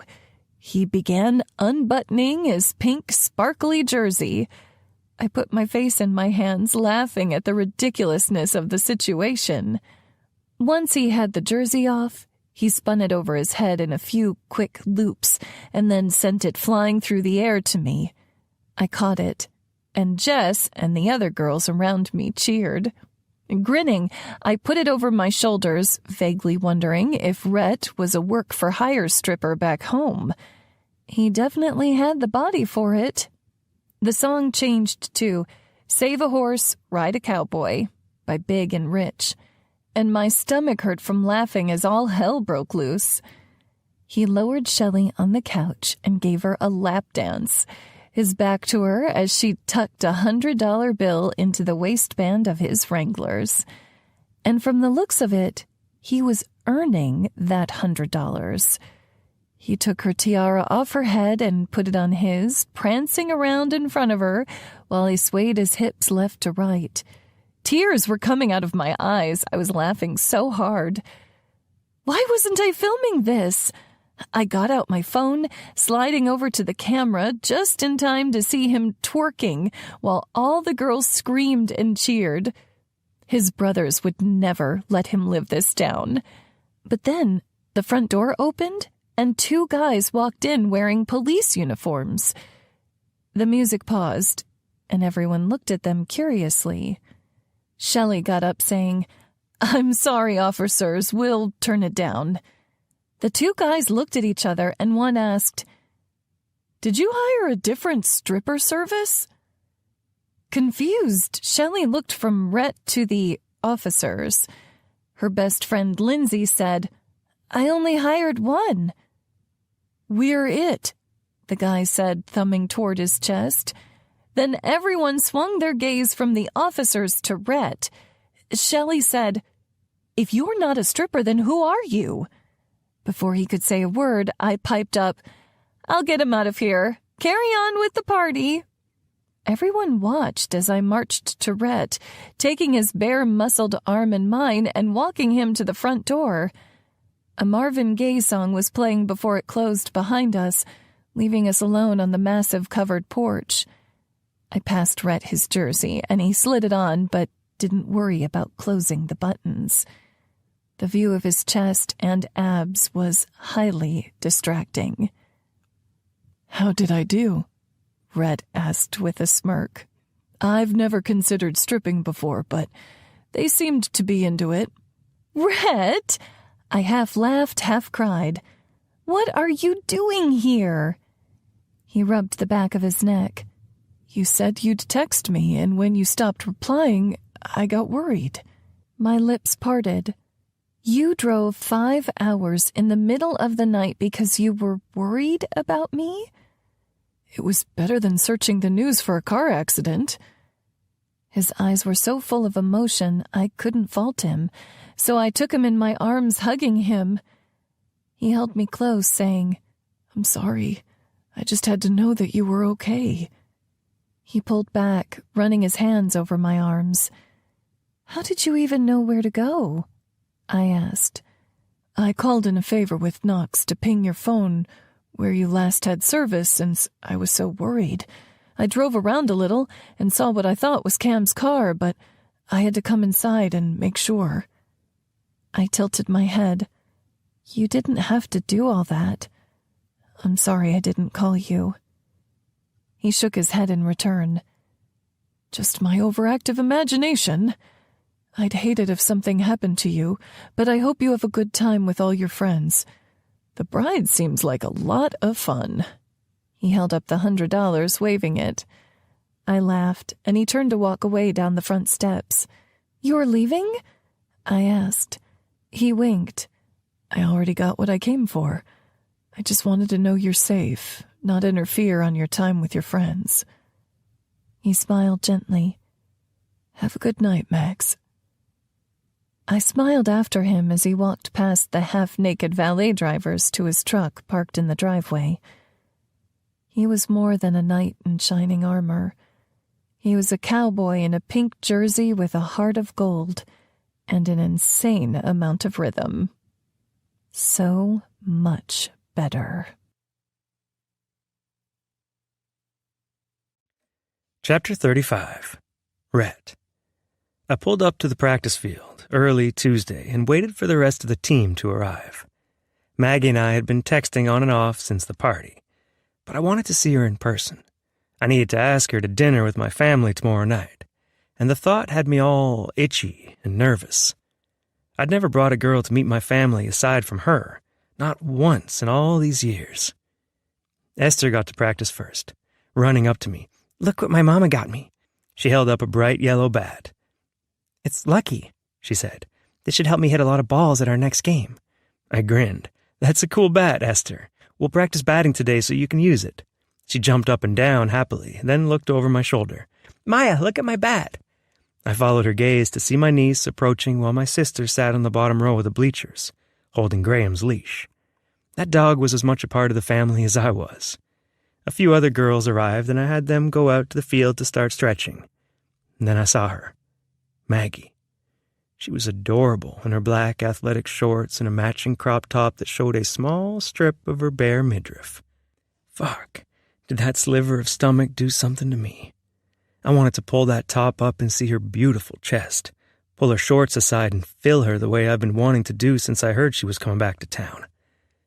But I kept my cool, and when she got closer to me, I whispered, That hangover feeling better? She eyed me over the top of her sunglasses. I'm never drinking again.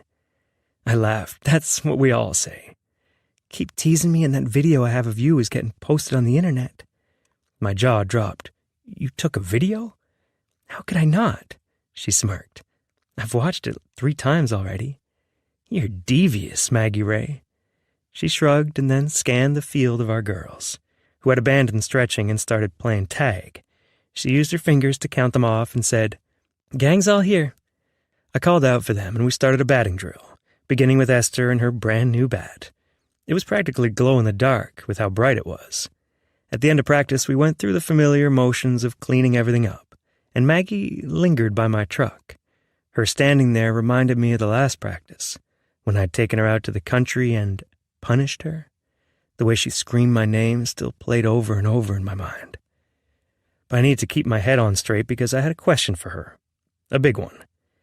"Hey," I said. She smiled over at me. "Hey." My stomach turned over with something like butterflies. What was the manly version of that? A beehive? Those killer wasps everyone was talking about a few years ago? Whatever it was, Mags did it to me. But I needed to set aside my distracting thoughts and just ask her already. "Mags, I was wondering if you'd come to my family's farm for Wednesday night dinner tomorrow. Dad's grilling, as usual, and my brothers and sisters-in-law always bring a side dish, and there's always a bunch of kids running around playing. It's a good time. But I know it would be better with you." She smiled softly, but there was a reservation behind that smile. I could see it in the tightness of her eyes. "It's so nice of you to invite me. But..." She rubbed her arm. "But would it send your family the wrong message?"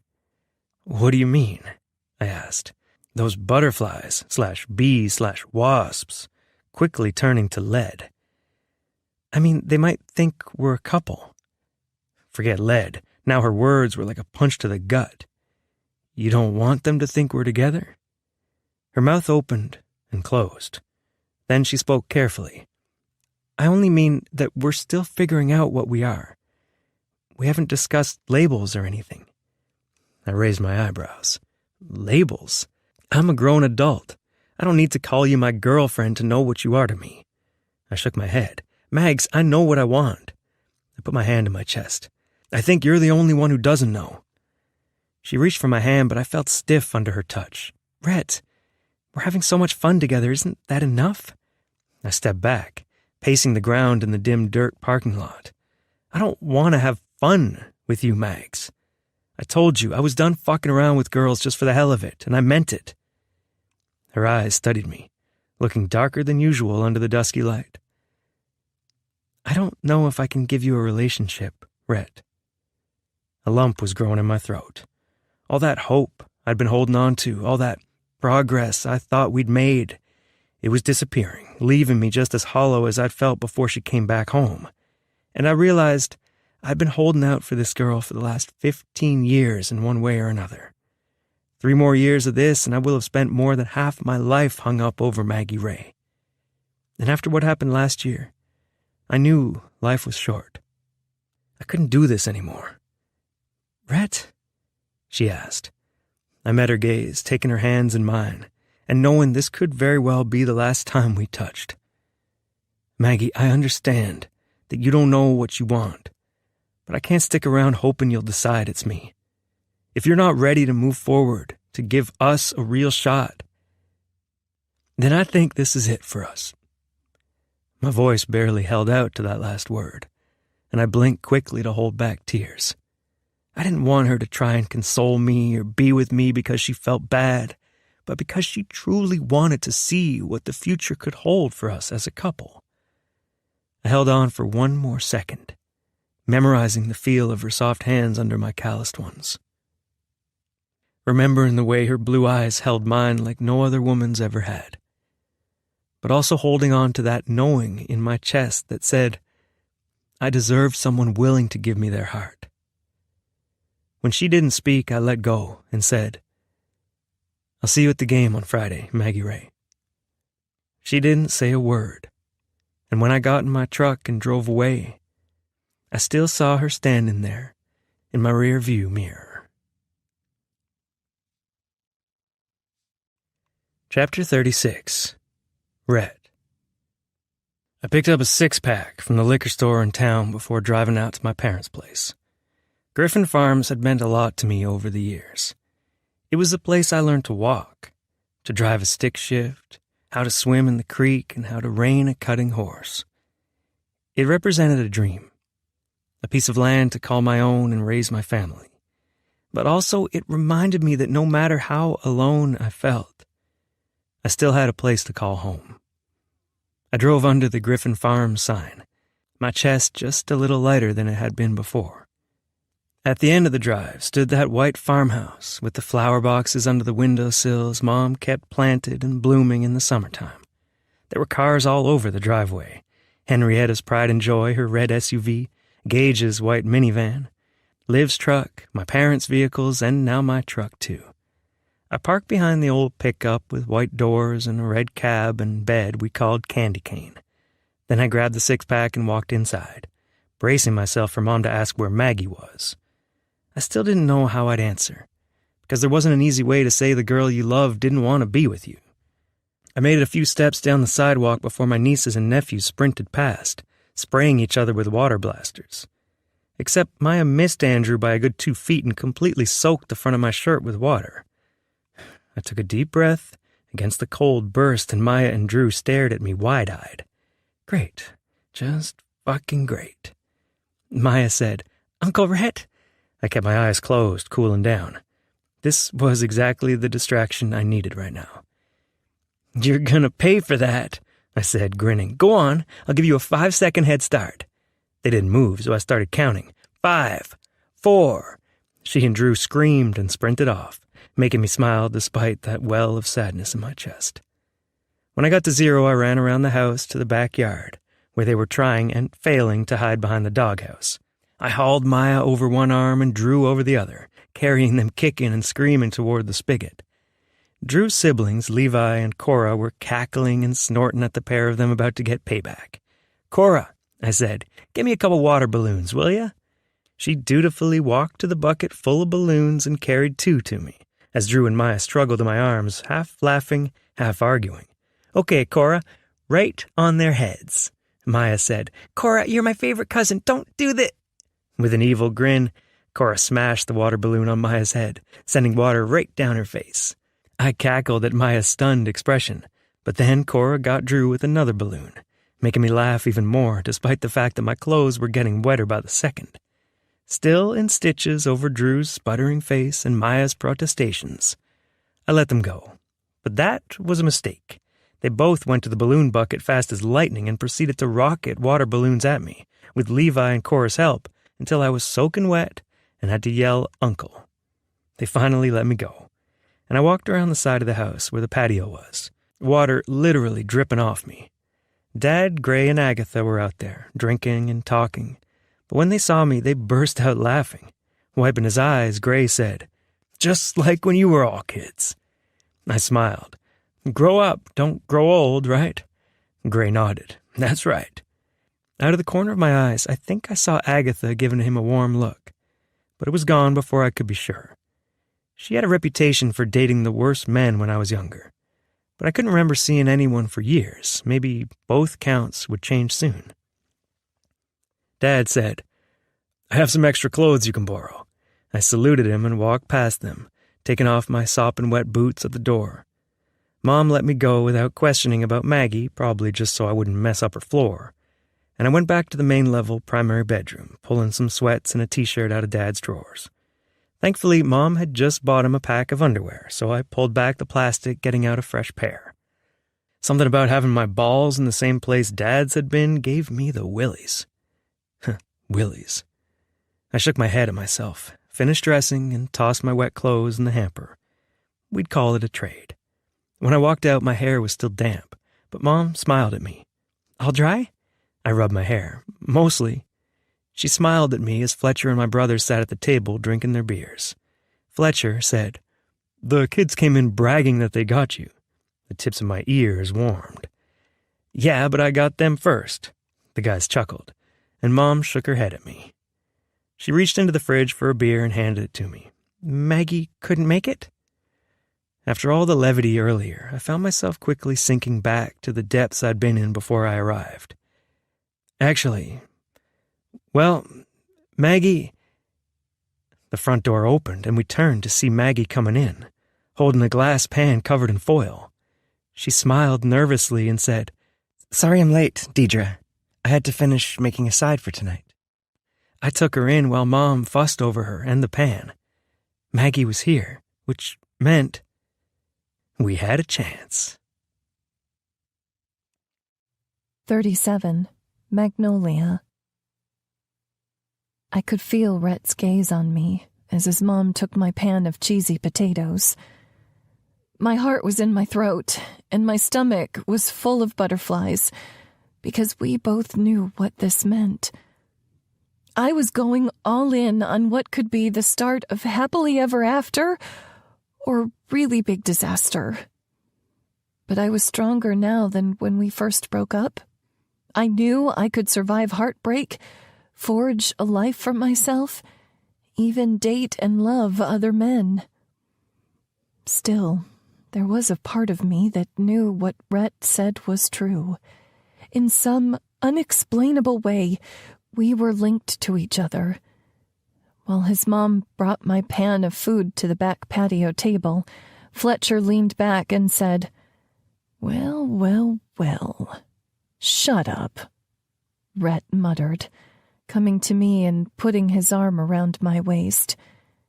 He looked down at me, hope and wonder in his eyes, and he kissed me in front of his brothers and his brother-in-law, like we were the only two in the room. His embrace left me breathless, like it always did. "Want to get out of here?" he asked low. I laughed. I just got here. Tyler, Gage, and Fletcher were already hooting and hollering.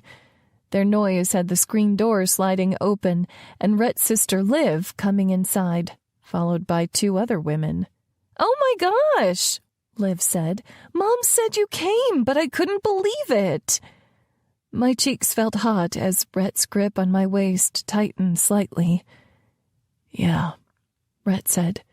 "We were just leaving." "Oh, hell no," Liv said. "She's coming with us."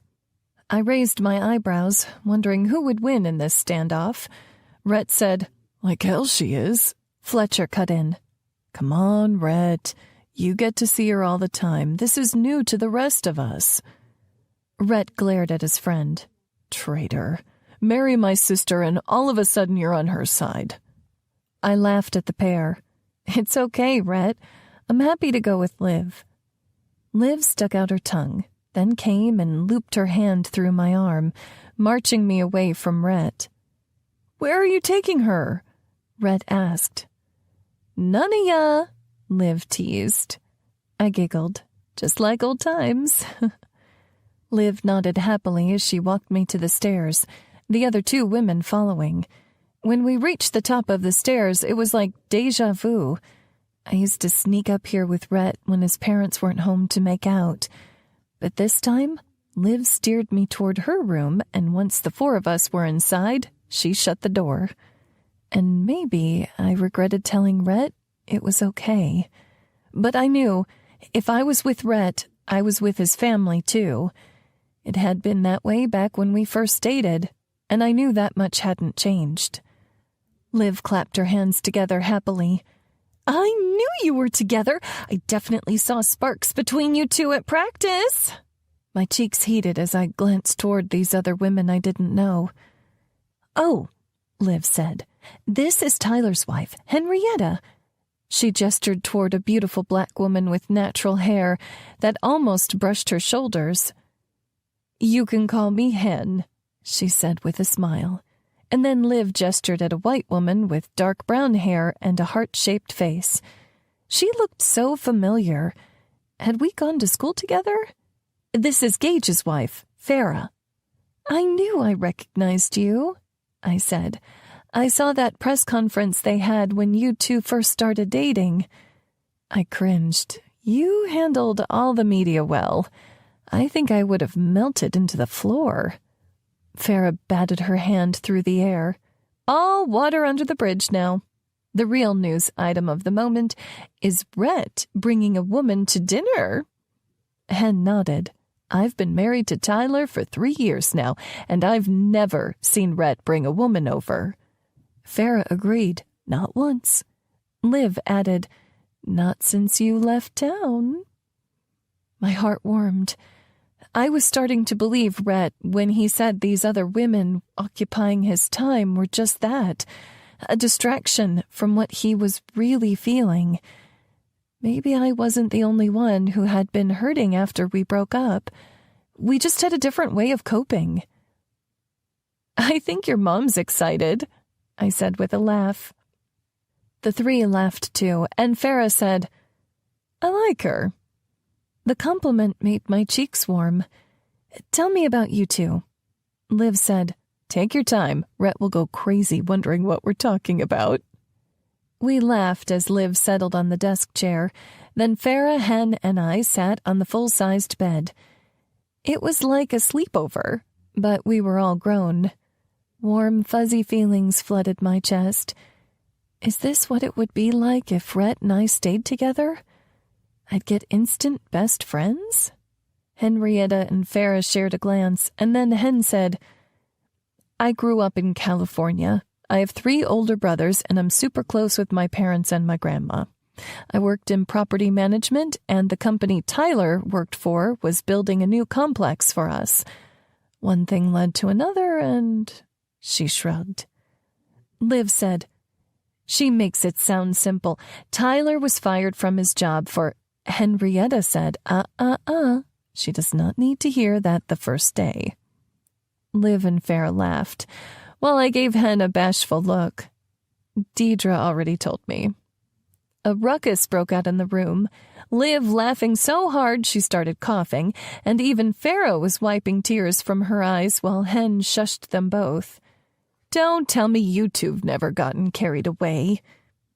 Speaking as someone who'd had 2 public trysts recently, I mean, that does sound super hot. It was, Hen said, until he got fired, and I got put on probation, and we had to break up. Anyway, I eventually got my head on straight and realized I couldn't let a man like that go. Her story warmed my heart. I wanted that. The peace that came with knowing you had your person forever, even after a few wrong turns. Your turn, Hen told Farah. Farah laughed. Okay, I'm in the hot seat. She told me about leaving her ex and moving in with her parents at 34 years old with 3 kids. Gage hired her, and even though they both tried to deny their attraction for each other, they couldn't help but fall. Liv said, we thought Gage was going to be single forever, but now I get a sister and 3 nieces and nephews. Farah reached out her hand, holding Liv's for a second. This is the best family, she said to me. You picked a good guy to date. There were still nerves, fear swirling in my stomach, but I couldn't tell these women all that. They loved Rhett to pieces. But then Liv explained to her sisters-in-law, Mags is the one that got away. Hen and Farah had a look of understanding, and Farah said, that makes so much sense. My eyebrows drew together. What do you mean? Farah and Liv exchanged a look, and Liv nodded, like she was giving Farah permission to go on. Farah said, I don't know. It always just seemed like Rhett was looking to fill a hole in his life. Hen snickered. Oh my God, Liv said, laughing. You're as bad as the boys. My cheeks warmed, and I shifted on the bed. I didn't want to be another hole to fill. Noticing my change in mood, Liv said, Megs, I've known Rhett the longest out of everyone in this room, and I can tell you that he wasn't the same after you left. It was like there was this sadness underneath all the jokes and that smile he always has. And now? I asked. Liv shrugged with a small smile of her own. Now, you're back. Chapter 38. Rhett. I paced the floor in the dining room while my brothers and Fletch sat at the table, drinking beer and talking like nothing major was going on. What the hell could they be talking about for? I glanced at the clock on the wall. Half an hour? Gage glanced up at me, totally unbothered. They've been up there half an hour? 24 minutes, but still. Tyler laughed. Dude, it's girl talk. Takes forever. I swear, Hen's on the phone hours a week with her friends from back home. I shook my head. I barely got Maggie to come here, and I swear, if she leaves after this because they talked her out of it or scared her off... Gage got up, patting my back. It's gonna be okay. All those girls up there love you, including Maggie. My heart constricted. I'm not so sure about that last one. He shook his head. You think she would have come to the lion's den and walked up there with those girls if she didn't like you? You're dumber than I already thought you were. I shoved him, making him laugh. From the direction of the stairs, Liv asked, What's so funny? I saw Maggie coming down the stairs behind her and breathed a sigh of relief. Just seeing her made me feel better. Still, I studied her, waiting to see if she'd beeline toward the door. Instead, she walked toward me, putting her arm around my waist. The tension in my shoulders instantly eased. Gage chuckled. Shut up, I muttered. The sliding door opened and Mom said, Dinner's ready. For the next hour or so, it was chaos as usual. People passed food around the 2 patio tables shoved together. The kids were up and down, taking bites between playing on the swing set in the backyard. It was hot, but the overhead fan kept the bugs away. And Maggie was sitting next to me, talking with everyone like she'd been joining us all this time. It felt right. Mags looked over at me, speaking around the bite of hamburger in her mouth. Why are you staring at me like that? My chest warmed and I rubbed her back. Just glad you're here, that's all. She smiled up at me and then swallowed.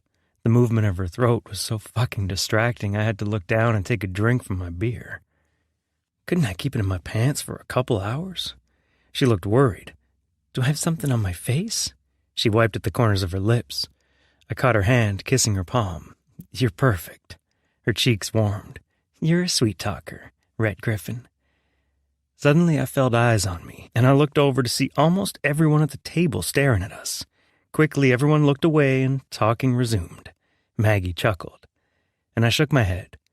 If we made it through this night, it'd be a damn miracle, and hopefully a sign of good things to come. Luckily, we finished the meal without too much awkwardness. My mom asked about Maggie's dad and said she could invite him next time. Even though Maggie thanked her for the offer, I could see the tightness in her eyes, the way her lips dipped down for a fraction of a second. So when dinner was over and I walked her to the barn to look at the horses, I asked about it. She glanced down at her feet, pink toenails showing in her sandals. My dad holds grudges longer than I do, despite the fact that we were young. And that's saying something, I teased. She ribbed me. You know, I'm his little girl. I nodded, my throat feeling tight still. I hope I can prove to him that I've grown and matured a lot, especially in the last year. I want him to see that I'm here for you in a way I wasn't capable of then. Her fingertips brushed mine, and she squeezed my hand, lifting it to her lips. He will. It'll just take time. I nodded and stopped as we reached the corral. I lifted my boot on a rung of the fence panel and hung my arms over the top as we looked at the horses. Oh my gosh, Mag said. You still have Fred? I grinned. He's an old shit, but he's real good for the kids to ride. She chuckled. Remember riding horses to the creek and going skinny dipping? Heat flooded my cock at the memory of her naked before she plunged into the water. You want me walking around the farm with a heart on? I asked, giving her a heated stare. She swallowed again, and all I could think of was laying a trail of kisses on her thick throat. How it would feel under my hand, the color that would flood her face. My voice was low as I said, We should go. I'll follow you to your house. Excitement spread through my body as she nodded. When it came to Maggie, holding back was so fucking hard. Tonight, if she let me, I'd give her everything I had. We walked together back to the house, said goodbye to my parents, and then I drove behind her car into town, my cock tight in my pants. I took deep breaths to cool myself down. But when we got to her house, I marched to her car and took her in a kiss right there in the driveway. Her fingers wound up my back and then tugged in my hair, making me moan. I angled my head, working my lips down to her neck. And then I rumbled against her ear. Maggie, if you want me to be a gentleman, I need to leave now. I'll walk you to your door and then I'll turn around and drive home and fuck myself again until you're ready for me. I pulled back, waiting for her answer. She looked up at me, baby blues pale and wide, her cheeks full of heat. I don't want you to go home, but we can't stay here. Cam will be home this evening. My cock twitched at her words, at the throaty sound of her voice. Baby, don't tease me. She arched an eyebrow, lips lifting to a smirk. Do I have to beg for it? Fuck no. I bent, lifting her over my shoulder, and she squealed on the way up. Rhett, she cried, legs dangling. You're gonna hurt yourself. I'm not light. I opened the truck door, putting her inside. Don't insult me, baby girl, or I'll show you just how much weight I can take directly on my face. Her thighs shifted in the seat. Is that a threat? She breathed. My fists clenched the loose fabric of her cotton shirt, pulling her closer to me. It's a fucking promise. I released her shirt and reached for the seatbelt, crossing it over her waist. Then I shut the door, fire still in my veins, my cock begging not to wait. I went to my side of the truck and pulled out of the driveway, tempted to take her to a field and fuck her till her screams made birds fly from treetops. But I'd waited this long, and there's no way our first time back together was going to be anything less than perfect. I sped out of town and onto the blacktop, reaching for her thick thigh and grabbing it in my hand. I kept my eyes on the road as I uttered, these thighs are going to look so fucking good riding my cock tonight. She let out a guttural moan. Even better when they're shaking as you're coming over and over and over again. Rhett, she whimpered. I clenched her thigh, fingers sinking into soft flesh, wrapped around my waist as I pound into you. My cock ached, tugging against my jeans, and I shifted. You have no idea how badly I want you, Maggie Ray. Let me see, she breathed. She put her seatbelt strap behind her back, reaching for my jeans. I shifted forward in the seat, giving her access to my belt buckle. She undid it with her pretty pink nails as I flexed my jaw, trying to focus on the road. The zipper cracked as she pulled it back, and I let out a sigh of relief as the pressure against my head eased. The blacktop ahead was dark and empty, and my short-circuiting brain was only good for staying between the lines, feeling her hands on my cock and counting down the time until we made it home. 2 minutes left. I slowed at the sign for Finnegan Farms and turned down the dirt road. Liv's hands moved my underwear down, exposing my cock to the warm air in the cab. She wrapped her fingers around the shaft, pumping in a maddeningly slow motion. I want your cock in my mouth, she breathed. Now's the time to beg, I said roughly, slowing on the dirt road. She undid her seatbelt, moving closer. Give me that cock, Rhett Griffin. I can't wait another second. Taste it, I ordered. She dipped her head, hair falling around her face, and I held it back with one hand as her warm lips surrounded my head. That is so fucking good, I told her, my balls already tightening. Now suck. She took my cock deeper in her mouth and sucked like the good fucking girl she was. Then she took my hand and placed it on the back of her head. My lips formed a salacious grin. She wanted me to guide her. I pressed against the back of her head and then pulled her hair to bring her up, over and over again on my cock as she moaned. The vibrations so good. I let out a string of swears as I pulled up to my house. Parking in the driveway, I drew her head away from my cock, her lips red and wet, eyes wide. I could look at her like this all night long. But as good as her mouth had felt, I knew her pussy would be even better. Get in the house, I ordered. I want to see your ass as you're walking inside.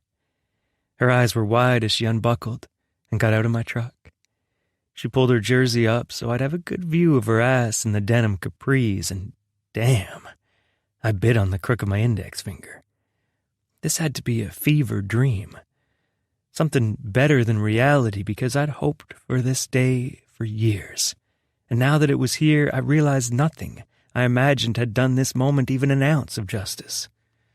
She glanced over her shoulder, hair swinging, and sent me a flirty smile. I shook my head at this woman. Too good to be true. I got out of my truck and followed her through the door. She was already walking down the hall past the bathroom. "Bedroom's on the right," I said. She opened the door and turned on the light. Looking around, I was glad I made my bed this morning. My room was pretty bare, decorated simply with clean sheets and a thin quilt on the bed. I couldn't wait to see her naked in my sheets. It would be an image I'd never forget. "Let me get a condom," I said, going to my dresser. "I was tested a month ago, and I'm clean." I got a rubber from the drawer and turned back to her to see her arms wrapped around her middle. Her eyebrows drew together as I set the condom down and looked her over. "What's wrong?" She blinked quickly, eyes shining. "I'm sorry, Her lips trembled and she covered her face. My gut sank. And I went to her, putting my arm around her. "Don't apologize, Mags. We don't have to do this if you don't want to or you're not ready. I can take you home right now. We can sit on the couch and eat cookie dough with our clothes on, whatever you want." She uncovered her face, looking up. "I'm sorry, it's just... I came in here and I can't stop seeing that girl walking into your house like she'd done it 1,000,000 times before. And I don't want to be just another girl you've had in your bed." Suddenly my past collided with my present. All these years I'd been fucking girls, looking for a good time and trying to get Maggie out of my system, but now it was reckoning time. So I did the only thing I could do. I told her the truth.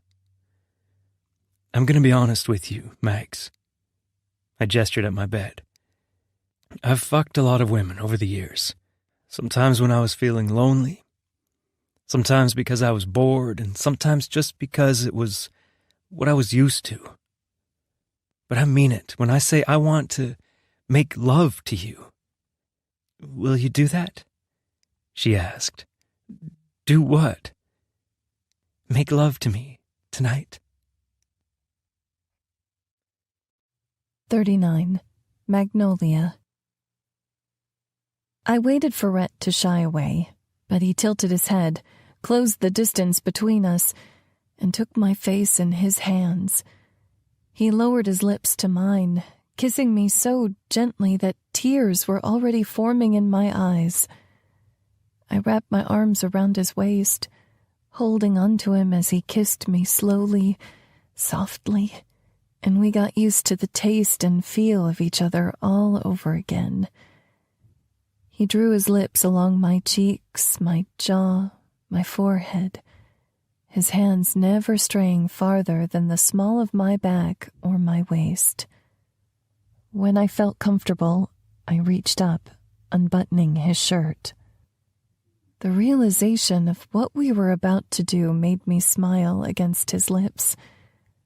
"What?" he asked. I looked up at him, speaking what I knew to be true. "You are a good man, Rhett Griffin." His gaze softened, and he watched me remove his shirt before peeling off his white undershirt. I led him back to the bed, letting him sink into the sheets before straddling him, kissing him, letting my hair become a veil that hid us from the rest of the world. His hands teased the waistband of my pants before going to my back, and this time I knew he was waiting for me to make the next move. I leaned back, straddling his waist, his cock hard through his jeans, and took off my shirt, revealing the lacy bra I'd worn. His eyes were hungry on my chest, spilling from the cups, and knowing how much he wanted me gave me the courage to unhook my bra to show him all of who I was. The large stomach, lined with stretch marks, my breasts, one larger than the other, large areolas puckered with desire and nipples pebbled from only his kisses. He looked up at me as if I were the most beautiful thing he'd ever seen. "Max," he whispered. My lips trembled, because maybe he was right about us being twin flames. It felt like being reunited. It felt like being joined. "I know," I whispered, my voice quivering. He took me down to him, kissing me slow, one hand holding my ass, the other teasing my nipples between his thumb and finger. I could feel my panties getting soaked, my sex tightening, begging for him to fill me in the way only he could. I grinded against his hips, and he let out a moan before rolling me over, getting on top of me, and kissing me before quickly removing his jeans. Then he went to my pants, unbuttoning the denim. "Lift your hips," he said. I did as he asked, and he slid the denim and my panties over my dimpled hips and thighs. My ass wasn't as tight as it was when we were last together, and my body had aged, marked with spider veins and cellulite. But his eyes were hungry on me, on my soft, naked body, bare before his muscled one. "You're so beautiful," he breathed. My lips pulled into a smile. "Let me see you." He unbuttoned his pants and bent to lower them, revealing his cock, full, thick, long. The soft skin had felt so good against my tongue. With the jeans off, I could see his strong legs, the heavy way his sack hung under his hard dick.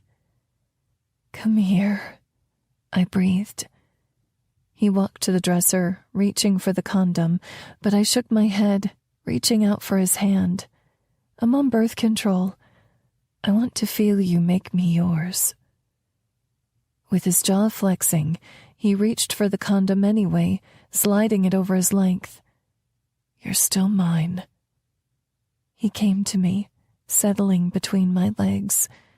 His cock brushed my stomach, and I reached for it, pumping the hard length through the condom as he sucked and licked my nipples. "Rhett," I breathed. I begged. "Baby, I know." He lowered himself over me, his chest against mine, his stomach against mine, and angled his tip at my entrance. As he pressed himself inside, I cried out, with pleasure, with pain, with hope, and everything in between. "Magnolia," was all he said, shuddering over me as he carefully controlled his movements. I wrapped my legs around his hips, like he'd said earlier, and brought him closer to me, deeper inside me. He filled me in the best possible way, but even better was the way he held my gaze. He looked at me so lovingly, adoringly. "You are the most beautiful woman I've ever laid eyes on," he said, increasing the rhythm of his thrusts. "You're irresistible, funny, kind, beautiful, everything I could dream of having in my life." All these years, I'd dated men who found my flaws and had trouble seeing past them. But Rhett saw all of me and loved me anyway. Tears filled my eyes, rolling down the sides of my face and dampening my hair. "Rhett," I choked out. He lowered his mouth to mine, kissing me, capturing everything I couldn't say with our kiss. And the intensity, the closeness, it broke something inside me. The last piece that was holding back from everything we could be. The realization pushed me over the edge, making me come around him and cry out against his kiss.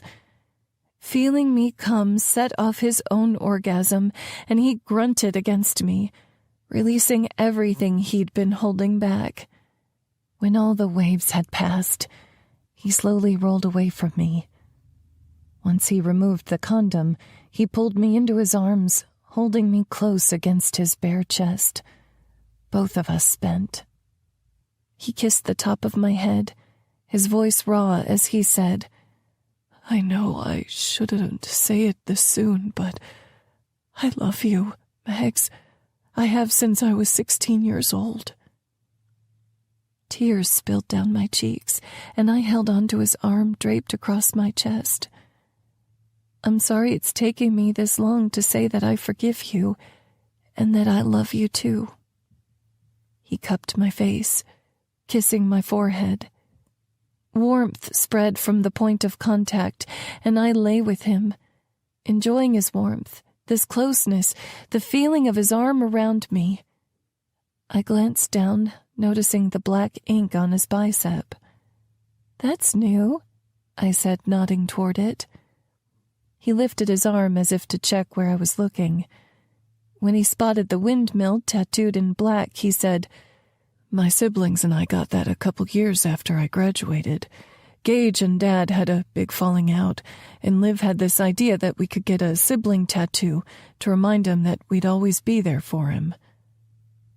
I ran my fingertips over the ink. "The windmill from your family's ranch?" "You know how windmills are always spinning in the wind?"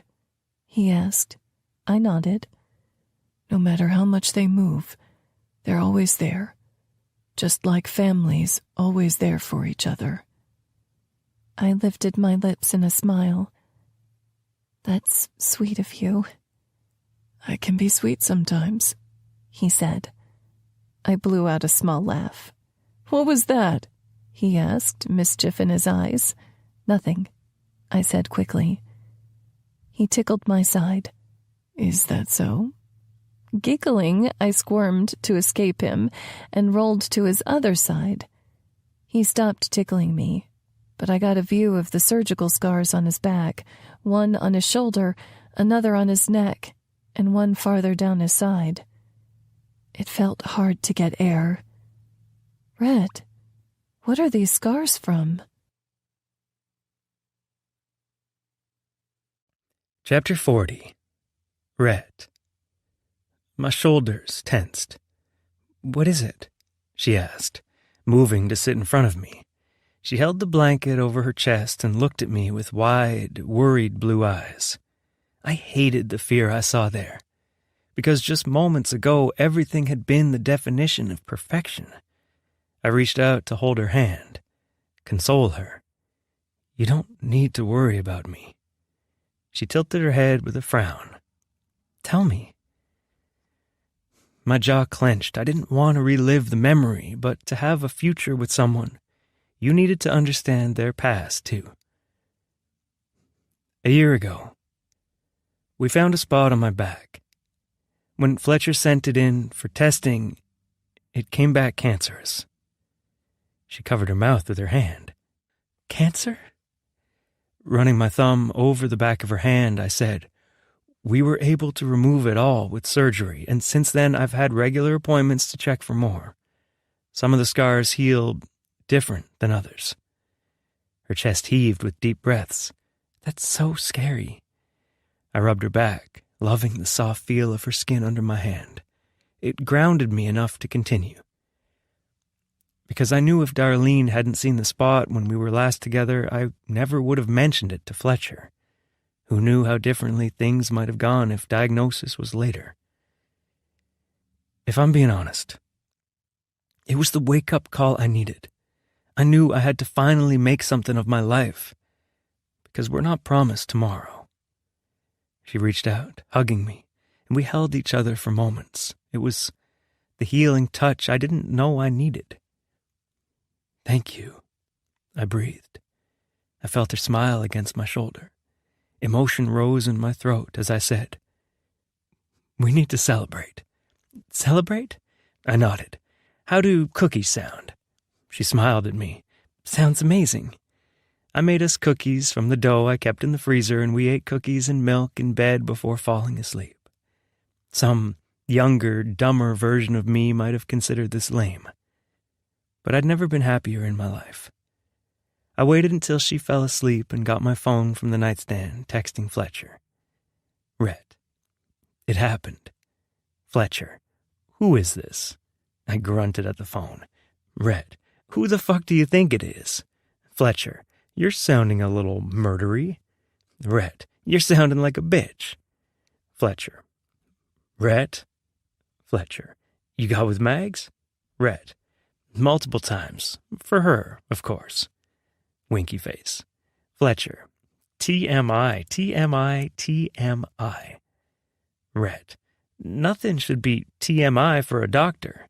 Fletcher. I'm off the clock, and I'm happy for you. Fletcher.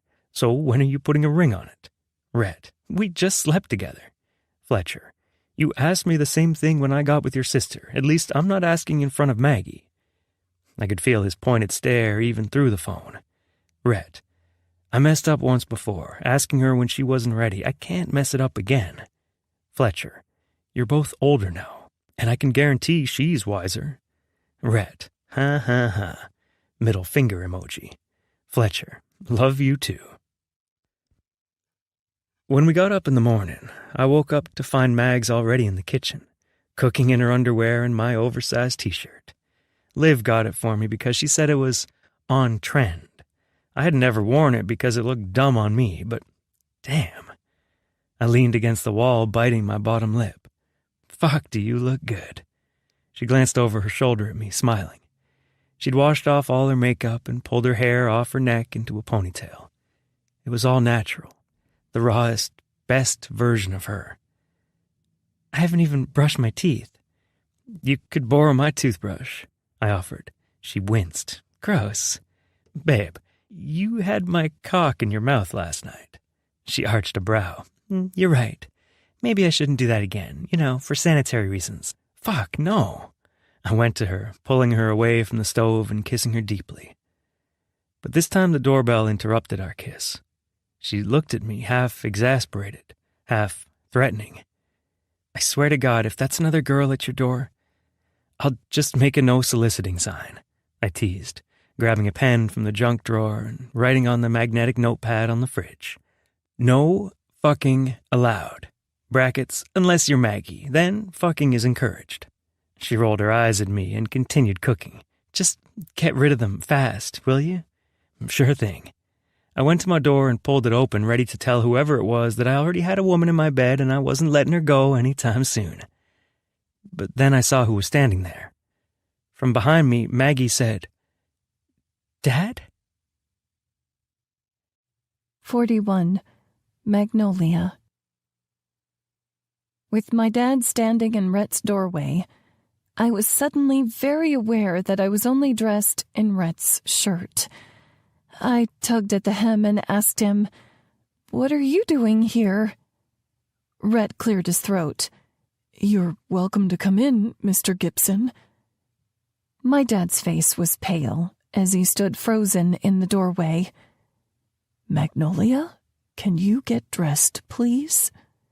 I nodded, quickly going to Rhett's bedroom and pulling on my capris.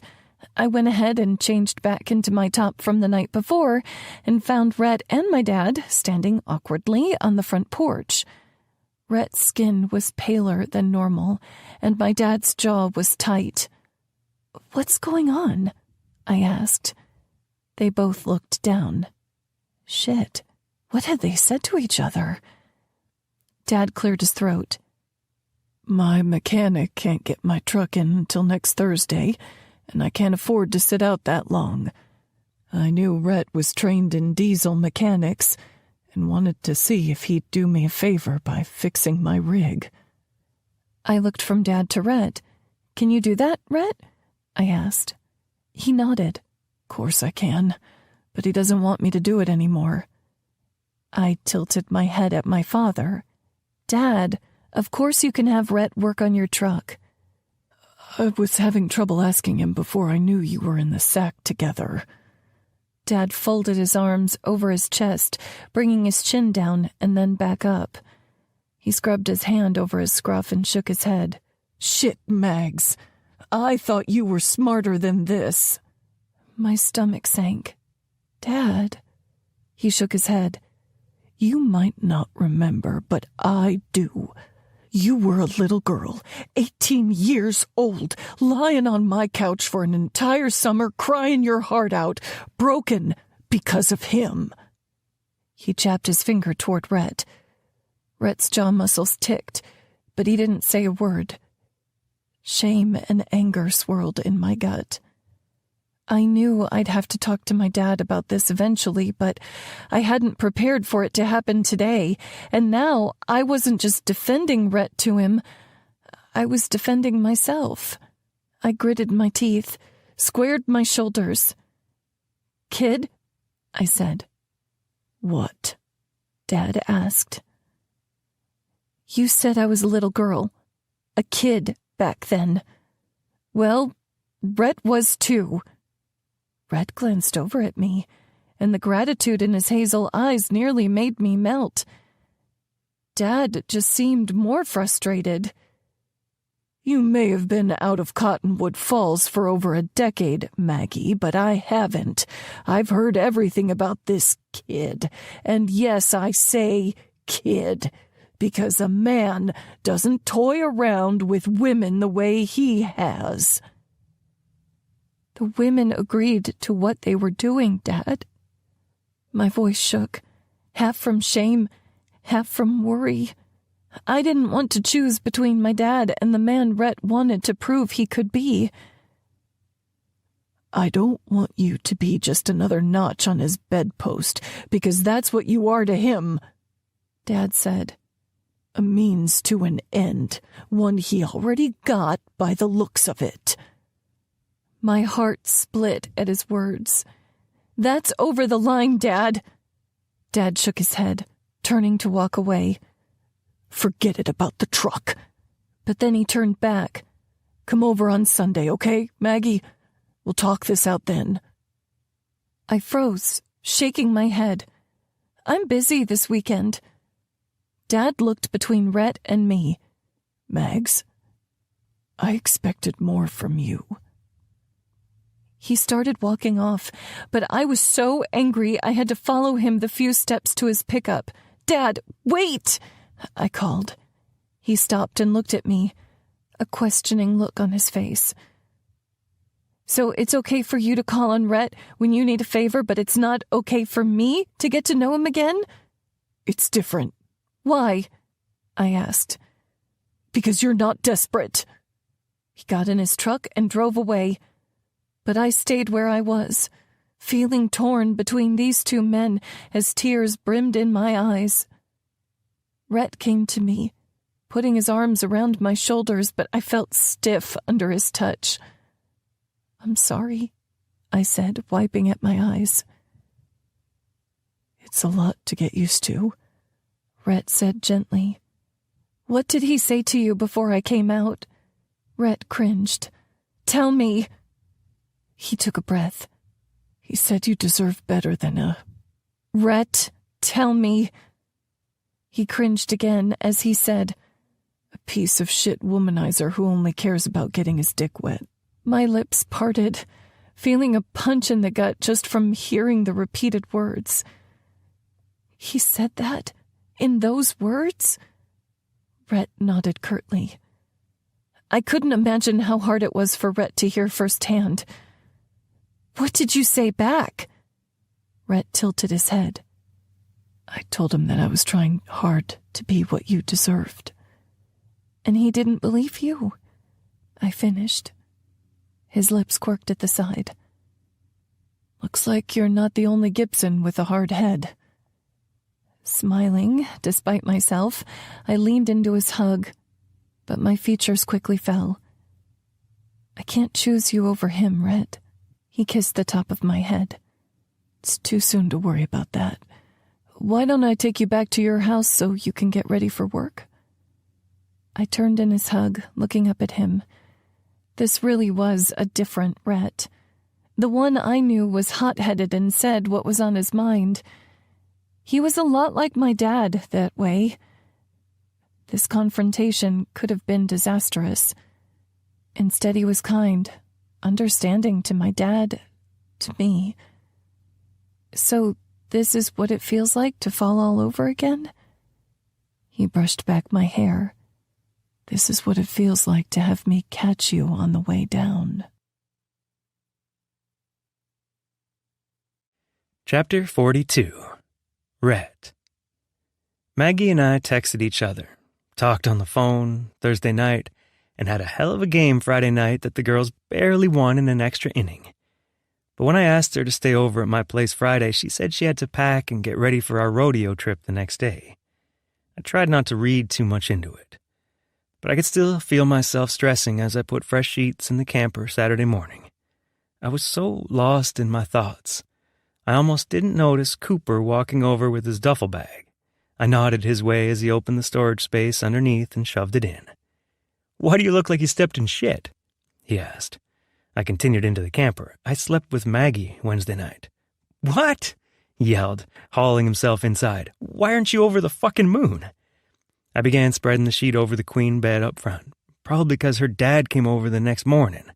I'd been planning to tell Cooper at work, but after all the drama, I wasn't feeling quite as chipper. "Shit, why?" Cooper asked. He wanted me to do some mechanical work on his semi, but he wasn't so happy about seeing Mags in my shirt and her underwear so early in the morning. Cooper said, "Think he'd be better off with it after a little breakfast and some coffee?" I shot him a glare and then straightened, bringing the sheets back to the bunks at the back of the trailer.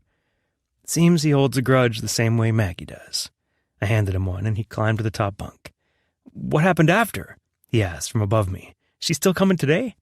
I nodded, crawling into the bottom bunk to get the back corners of the mattress. But she said she couldn't choose me over her dad. "Shit," Cooper muttered. "Isn't that what marriage is, though? You leave your parents and cleave to each other. Don't start quoting Bible shit at me," I said, working the sheet over the back of the mattress. "It's too early to be talking marriage." "In the day or in the relationship?" he asked. I climbed out of the bunk and looked up at him, still struggling with the sheet. "Both." I took the extra corner, helping him out. "You got marriage on the mind?" His smile got all dopey. "Well, I'll be damned," I said, shaking my head. "Come help me with the food." We went into my house, each taking a couple grocery bags sitting on my table. When we got back to the camper, Coop said, "I'll put the fridge stuff away." I nodded, taking the produce. "I get to open the slutty oranges." He gave me a look. "What the fuck are you talking about?" I smirked, holding up the bag. "Gotta rip that fish net apart to get to the goods." I winked.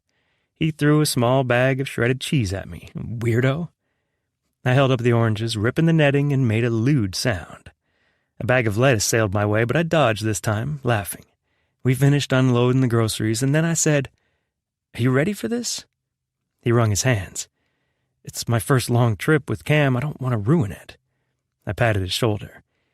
"If your toilet didn't do it, I don't think anything can." We got out of the camper, and he chased after me. He shoved me, and I used the momentum to jog to my side of the truck. When we got to the girls' house, I smiled at the metal art wind chime hanging on the front porch. I hoped it was a good omen, that last night was just what Maggie said it was. Time for her to pack and not time for her to decide against being with me. "You've got it bad," Cooper muttered. "Okay, pot." I got out of the truck and walked up the front steps, Cooper just a few feet behind me. When I knocked on the front door, Mags pulled it back, a single duffel bag over her shoulder, visible through the screen door. "You pack light?" I commented, holding the door open for her. From behind Maggie, Cam said, "That's because she gets all her extra shit from me." She came into view with 2 large rolling suitcases, each strapped with a smaller bag. "Holy hell, woman," Cooper muttered behind me. "You know we're just leaving for a weekend, right? And it's already Saturday." Cam glared at him.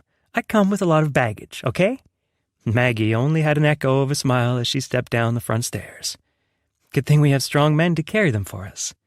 Cam walked behind Mags, carrying her phone. She slid a pair of big, dark sunglasses over her eyes. "Chop chop, boys." Cooper and I exchanged a glance. He was still grinning like a puppy in love. We carried the bags back to the trailer and put them inside before joining Cam and Mags in the truck. Maggie sat up in the front passenger seat, leaving Cooper room to sit in the back with Cam. The instant he got in, he pulled Cam into a long, heated kiss. I stared across the cab at Mags. "You know that was a mistake, right?" She held up her off-brand AirPod case. "I thought ahead. What the hell am I supposed to do?" I asked. She held up another pair, still in the store wrapping. Have I mentioned you're amazing? I asked. She grinned, leaning across the cab to give me a quick kiss. Then she set up the headphones for me, connecting them to my phone and playing a station for me from my music streaming account. We drove the next few hours in mostly silence, sharing a few smiles when her arm snuck across the cab to hold my hand. She was mine, at least for the moment. Traffic got thicker the closer we got to Dallas, and I had to let go of her hand to keep both of mine on the wheel. She took out her headphones too, using her phone to navigate for us since my truck wasn't new enough to have a Bluetooth screen. Eventually, we reached the campground, and I found a place with hookups to park for the night. Coop and I set up the camper with water and electricity while the girls checked out the trailer and got their things situated. When we were all done, we stood outside the trailer, and Mag said, "What happens now? Do we go to the rodeo grounds to check in?" Actually, I glanced at my phone where I'd gotten a text. Gage, Farrah, and my nieces and nephews are coming to the rodeo. They weren't going to be able to, but Levi's ball game got canceled. Do you mind sitting with them? Her eyebrows rose. You want me to spend time with your family twice in 1 week, without your supervision? I saw how you were sweating on Wednesday. I promise they love you a hell of a lot more than your dad loves me. She laughed, and Cam hugged Cooper a little closer. Grinning, Maggie said, "You know, it's not every day you get to sit at a rodeo with a celebrity. Gage will probably have paparazzi all over." I rolled my eyes. He'll try to be incognito with his damn roper's hat, like no one can tell it's him. "It's sweet he wants to support you," she said, walking with us toward the pickup. I held her door open for her while Cooper and Cam got in on the other side. "The windmill on my arm means something," I said. She looked up at me from where she sat. "I wish my mom—" She blinked quickly, shaking her head. From the back seat, Cam said, "Are you okay?" We both remembered how hard it had been for Maggie when her mom left town. Maggie blocked her mom's number. She was so angry and hurt. As far as I knew, they never got back in touch. I cupped Maggie's face and kissed her forehead. "I'm here for you." "Me too," Cam said from the back seat. She smiled, looking ahead. "Let's go see Gage and Farrah. I have years of information for them to fill me in on that we didn't get to cover at your family dinner." "I'm gonna regret this," I muttered, shutting her door and walking around to my side of the truck. 43. Magnolia. We pulled up to the rodeo grounds and parked near the registration building. When we got out, we waited by the building for his family. I thought I would find Rhett's billionaire brother stepping out of a Lamborghini or something equally flashy and expensive. Instead, when Rhett pointed them out, we saw them climbing out of a plain white minivan. So that was their vehicle at the farm Wednesday night. The youngest girl, Cora, screamed, "Uncle Rhett!" and came sprinting up to him. Rhett didn't wait for her to reach him, instead jogging toward them, picking her up and spinning her in a circle. "Princess Cora." He knelt in front of her. "So good to see your majesty." She giggled, pushing his shoulder. "I'm just Cora now." I glanced up, seeing Gage and Farrah grinning at me, and then back at their children interacting with Rhett. Andrew, their middle child, followed behind Cora, and Rhett said, "Drew, you're getting so fucking big. I swear you grew since a few days ago. Is it the green beans?" "Language," Cora said. Drew rolled his eyes, smiling. "Uh-huh. I definitely don't feed them to our dog." Farrah laughed, shoving him slightly. Standing beside Gage and his wife was their oldest, who chuckled. Rhett grinned at him, sticking out his hand for Levi to shake. Then Rhett turned to me and lowered his voice to a whisper. "So everyone's on board. We're calling Gage Schmage Schmiffen in public." Gage took off his sunglasses and rolled his eyes at his brother. Then he said to me, "It's good to see you again. We didn't get to talk much with my family grilling you and Rhett hogging you." I chuckled. Gage and I had never been close since he was already out of the house when Rhett and I started dating. But I always felt like he was my big brother too all those years ago. I never got to tell you that you have a beautiful family, Gage. The way he grinned at the kids and his wife, I could feel how much he loved them. I'm lucky, he said. Farah reached out to hug me too. Then she said, Are these your friends? Rhett and I had almost forgotten Cam and Cooper were still there. Gage said, This is Cameron Childers. She's from Cottonwood Falls too. And I think you met Rhett's friend Cooper last time we came to a rodeo. Right, Farah said. Gosh, I'm bad with faces. Cooper chuckled. I probably was covered in dirt the last time you saw me, no worries. Rhett said, We better go check in. We'll catch up with y'all when it's over. We agreed and started walking toward the stands. This rodeo was a lot bigger than the one in Cottonwood Falls. On the way, Farah and the kids decided to get snacks, and Gage caught up with Cam and me. She told him all about nursing at the retirement home, and he told us what his life had been like since he'd stepped down as CEO at his business. It sounded like he had more of an advising role now, instead of being quite so hands-on. What about you, Maggie? Gage asked as we found a good chunk of open seats a few rows back from the arena. I told him about my trial period at Rhonda's and wanting to buy the salon. That's amazing, he said, his smile genuine. If you ever want some business consulting, please reach out. I've been doing more to help small women or minority-owned businesses lately. My eyebrows rose. Seriously? It wasn't every day a literal billionaire offered to advise you. I'm not sure I can afford your consulting fee, Gage. He tossed his head back, laughing. Dealing with my brother is payment enough. He seems happier than I've seen him in a long time. My heart warmed. Even after the rough morning we had Thursday, it made me glad to know I was somehow making Rhett's life better. He'd certainly shaken mine up since I'd moved home. Farah and the kids reached us then, carrying arms full of nachos and popcorn, and passed them around for everyone.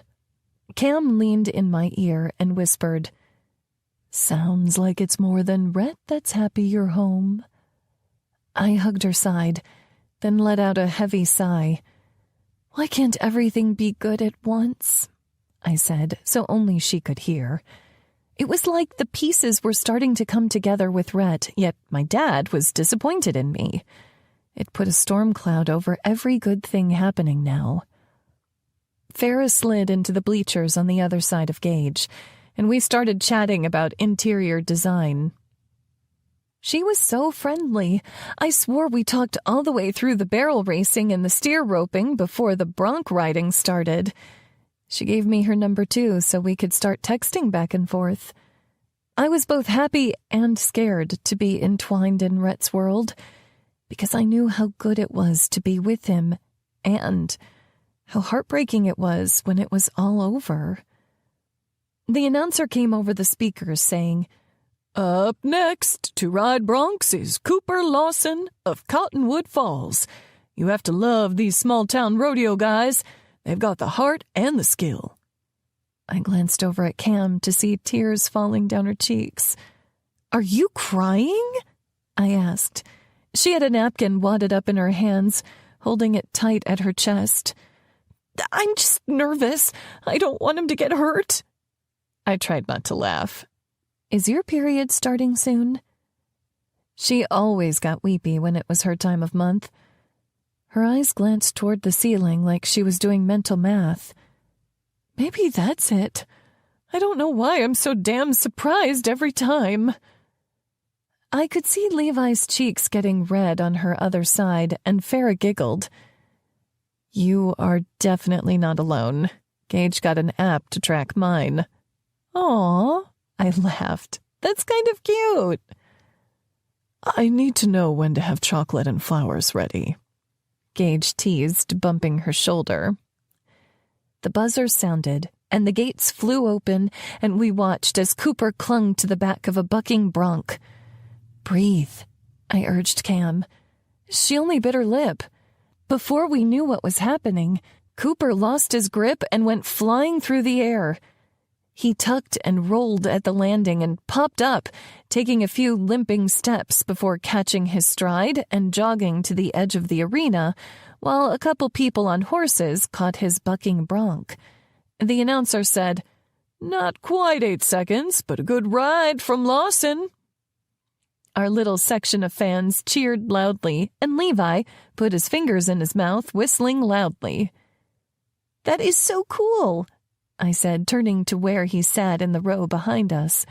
"Can you teach me?" For the next several moments, he showed me how to do it, and I got a lot of slobber on my fingers while making absolutely no progress toward a whistle. Everyone was in stitches as I wiped my hands on my jeans. Then they called Rhett's name over the speakers. I pulled my fingers to my mouth, trying again to whistle, and a sharp sound pealed through the audience. I'm pretty sure Rhett's family was cheering as much for my successful whistle as they were for him. I was smiling as the gates flew open and my man flew out on the back of that bull. I held my breath, just like Cam had, saying a quick prayer that he'd be okay and come out of it with a good ride. The seconds slowly ticked by as Rhett was jerked along the back of the bull with long, sharp horns. And then the buzzer went off, and Rhett let go, falling off the bull. A rodeo clown distracted the animal while Rhett jogged to the edge of the arena, pointing right at me, and then shaping his fingers into a heart. "Aw," Cora said. "He loves us." Farah rubbed her daughter's arm. "He sure does." Gage and Farah stayed for a few more rides, but when Cora started yawning, they told us goodbye so they could get her in bed. As they walked away, I asked Cam, "Want to come to the bathroom with me?" She nodded, and we went to the crowded bathroom on the other side of the arena. We each took a stall, and I sat down on the toilet. The door opened and closed, and one woman said, "Did you see Rhett? He looks so fucking good riding a bull." Another woman said, "You should have seen how good he looked riding me last year." She cackled deviously, and the other girl joined in. "Are you meeting up again tonight?" the first woman's friend asked. I tried to text him, and it didn't go through. I'm going to find him after. He's always worth the wait. In the stall next to me, Cam cleared her throat. "Rhett's taken." The women were quiet for a moment. Finally, the first one said, "What?" "He's dating my friend," Cam said through the stall. The second woman laughed. "Sure he is." Cam piped up. "He is."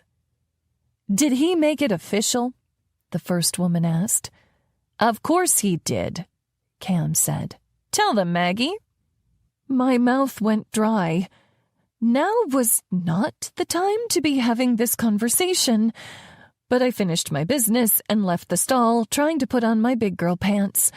I was not the kind of person to be arguing with another woman in a bathroom. But when I came out of the stall, there they were. 2 women a few years younger than me, thin, wearing jeans and cute shiny belt buckles and tight shirts that showed off their assets. They were conventionally beautiful, not like me, and I had to remind myself that Rhett chose me. "We're together," I said. The first woman, white with blonde hair and dark brown eyes, looked me over. "Sure you are." Her obvious disbelief rubbed me the wrong way. "He said he loves me," I told them, "so I don't think he'll be hooking up with either of you tonight." Cam came out of the bathroom just as the blonde and her red-headed friend started laughing. My cheeks heated, and I couldn't find words, but Cam said, "What the hell are you laughing about?" The girls exchanged a look, and the one with red hair tilted her head at me. "I'm sorry, honey. He says that to everyone he sleeps with." They exchanged a glance with each other and left Cam and me in the bathroom, people walking in and out around us, and I wished the floor would swallow me whole. I was so freaking humiliated. "Mags?" Cam said gently. I shook my head, going to the sink to wash my hands. Who was I kidding? He has all these women to choose from. He might like me now, but maybe my dad was right. I'm just another notch in his bedpost. I finished washing my hands and turned off the water. Cam walked behind me toward the paper towels, saying, "They're a couple jealous twats. You can't believe everything they say." I turned and looked at Cam. "Why are you Team Rhett? Is it just because you're happy with Coop and you want me to be happy too?" She smiled, rubbing my arms. "Babe, of course I want you to be happy. I think you're so afraid of history repeating that you're not really giving him a chance to be different. He's a good guy, Mags. I know he is." But last time, my jaw trembled. I was a mess. You don't give yourself enough credit for all the ways you've grown. Even if he hasn't changed, you have. You're not one to lie around and wallow about a man. Not anymore. I loved her faith in me, but I didn't have the heart to tell her. Rhett wasn't just any man. For better, for worse, he was the man who could bring me to higher highs and lower lows than I'd ever known. 44. Magnolia. Cam and I left the bathroom, and she called Cooper to see where he and Rhett were. We agreed to meet at the pickup, and when we got there, Rhett held up a thick envelope. "What's that?" I asked. "My purse." Cam held up the crossbody bag I'd paired with her outfit. "This is a purse. That's an envelope." Cooper and Rhett tossed their heads back, laughing, and I held back a smile. I'd had the same question not long ago. Cam folded her arms over her chest. "What on earth is so damn funny?" Cooper wiped at his eyes. "Sorry, babe." He put his arm around Cam's shoulders. "A purse is what you make when you win." "You won, Rhett?" I asked. "First place?" He had a bashful grin. $1,000 should pay for gas and food with a little extra to spare, right?" "Hell yeah!" Cam held her arm up to high-five him, and then I hugged him, saying, "Congratulations, babe." He looked down at me, holding me close. His hat cut off the glow of the parking lot lights, and he looked like a haloed cowboy with eyes for only me. I like the sound of that. "Congratulations?" I teased. He put his arms around my shoulders, bending me over and tickling my sides until I hit him, yelling to stop. He let me up, both of us laughing. The tension from those girls' comments earlier lessened off my shoulders. "Let's go to Bandwagon," Rhett suggested. Cooper whooped while Cam and I exchanged a shrug. I said, "Sometimes I swear Rhett and Cooper are the ones in a relationship." "A true bromance," Cam added. "But can we stop at the store on the way? I forgot to pack something." All of us stared at her, but Cooper was the one to talk. "In all those bags, you forgot something? What was it, the kitchen sink?" She narrowed her gaze at him. He held up his hands. "To the store, right, Rhett?" Rhett smiled as he walked beside me, his arm around my shoulders. "To the store." We got in the truck and drove to a supermarket. I asked Cam if she wanted me to go in with her, but she said she'd go on her own. So the two guys and I sat in the truck, talking about the rodeo while she walked through the parking lot. About 20 minutes later, she came back out, looking pale. "Are you okay?" Cooper asked her as she slid in next to him. She nodded. "I think the nachos didn't sit right. I got some antacids." After she buckled in, Rhett got back on the road, weaving through traffic toward Bandwagon, a dance hall on the outskirts of Fort Worth. When we reached the parking lot, I saw it was full of trucks, probably most of the people who'd been at the rodeo earlier. When we got inside, Red offered to get us drinks while Cam and I used the bathroom. "Just a soda water for me," she said. "I don't think my stomach can take any alcohol or sugar." He nodded, and Cam and I made our way to the bathrooms. They were crowded, but she pulled me into an open stall, barely enough room for the two of us. "What's going on?" I asked her, worried. "Do you need me to hold your hair or something?" She locked the stall door, the bolt clicking loudly against the metal. "Mags, I'm pregnant." My brain short-circuited. "What?" I couldn't have heard her right. She put her hands on my face. "I took a pregnancy test in the store and it came back positive." My mouth opened and closed. This couldn't be real. "How did you pay for it after you took it?" "Mags!" she cried. "I'm pregnant!" And it hit me. All of it hit me. "Holy shit. You're having a baby?" She nodded, her blue eyes wide, blonde hair moving. "Is it Cooper's?" I had to ask. She nodded again. "He's the only guy I've been with since we moved home." "How?"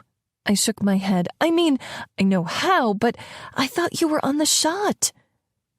"I was a little late taking it," she admitted, "but I didn't think a week would make a difference, and things with Cooper were so intense I didn't think to ask him to wear a condom or take something the next day." She covered her face, giving herself tunnel vision and breathing deeply. The backs of my legs butted up to the stall door as I rubbed her shoulders. "It happens. Birth control's never 100%. I'm 32 years old. I've been so careful." Tears began sliding down her cheeks. "I mean, I've had scares, but never actually been pregnant." I hugged her tight, rubbing her back. "What do you want to do? I can call a cab to drive us home. I don't care how much it costs." She held on to me and spoke into my shoulder. "I'm so scared, and I know this sounds crazy, but I'm also kind of happy about it too." "You are?" I pulled back, taking her in. She nodded, wiping her eyes. "I've always wanted to be a mom, and you know how it is when you get to be in your 30s. You feel your clock ticking. Now I don't have to wait anymore." I definitely understood that part. "But Cooper, are you sure about raising a child with him?" She smiled slightly. "You know how they say, when you know, you know?" I felt it. With him. My lips parted. "You did?" She nodded. "Dirty toilet and all. He's my person." "Who knows?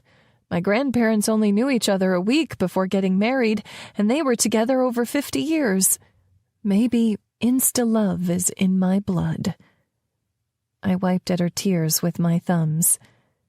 "If you're happy, I'm happy." Even if I was also nervous for her too. A child was a life-changing responsibility. She grinned, nodding. "I'm happy." My heart soaring for her, I yelled in the bathroom, "I'm going to be an aunt!" Women in the stalls around us cheered, and Cam laughed happily. "Now I just need to tell Cooper." I nodded. "Do you need me to do it with you?" She shook her head. "It's him and me now." She opened the stall, smiling bashfully at the people around us, and walked out of the bathroom. As I stepped behind her, I couldn't help but feel like she was moving forward, and I tried to remember that didn't mean I was getting left behind. 45. Cameron. I walked into the crowded bar, looking around for my person. He was over 6 feet tall. so it usually wasn't hard to spot him and his sandy blonde hair in a crowd. Except now I was extra aware of what I carried with me. I knew I wouldn't be able to feel the baby for weeks to come, but I sensed its presence as I looked for Cooper. I found him near Red, still waiting in line at the bar. When I found him, I slipped my hand through his and said, "Come with me?" Coop nodded, then turned back to Red. "You're good to get the drinks?" He patted his pocket where he kept his purse and nodded. It was different, seeing Rhett through Cooper's eyes and Maggie's eyes. Cooper thought Rhett was the best friend in the world, always there for him when his back was against the wall. Maggie knew him as the guy who promised her forever and then broke her heart. And I was getting to know him too, as a good man and a good friend. But I couldn't think about it now, with Cooper's large calloused hand enveloping mine. I led him past the dance floor and out to the back patio. There were still people out here, but not as many as inside. We found a private corner, and he smiled down at me.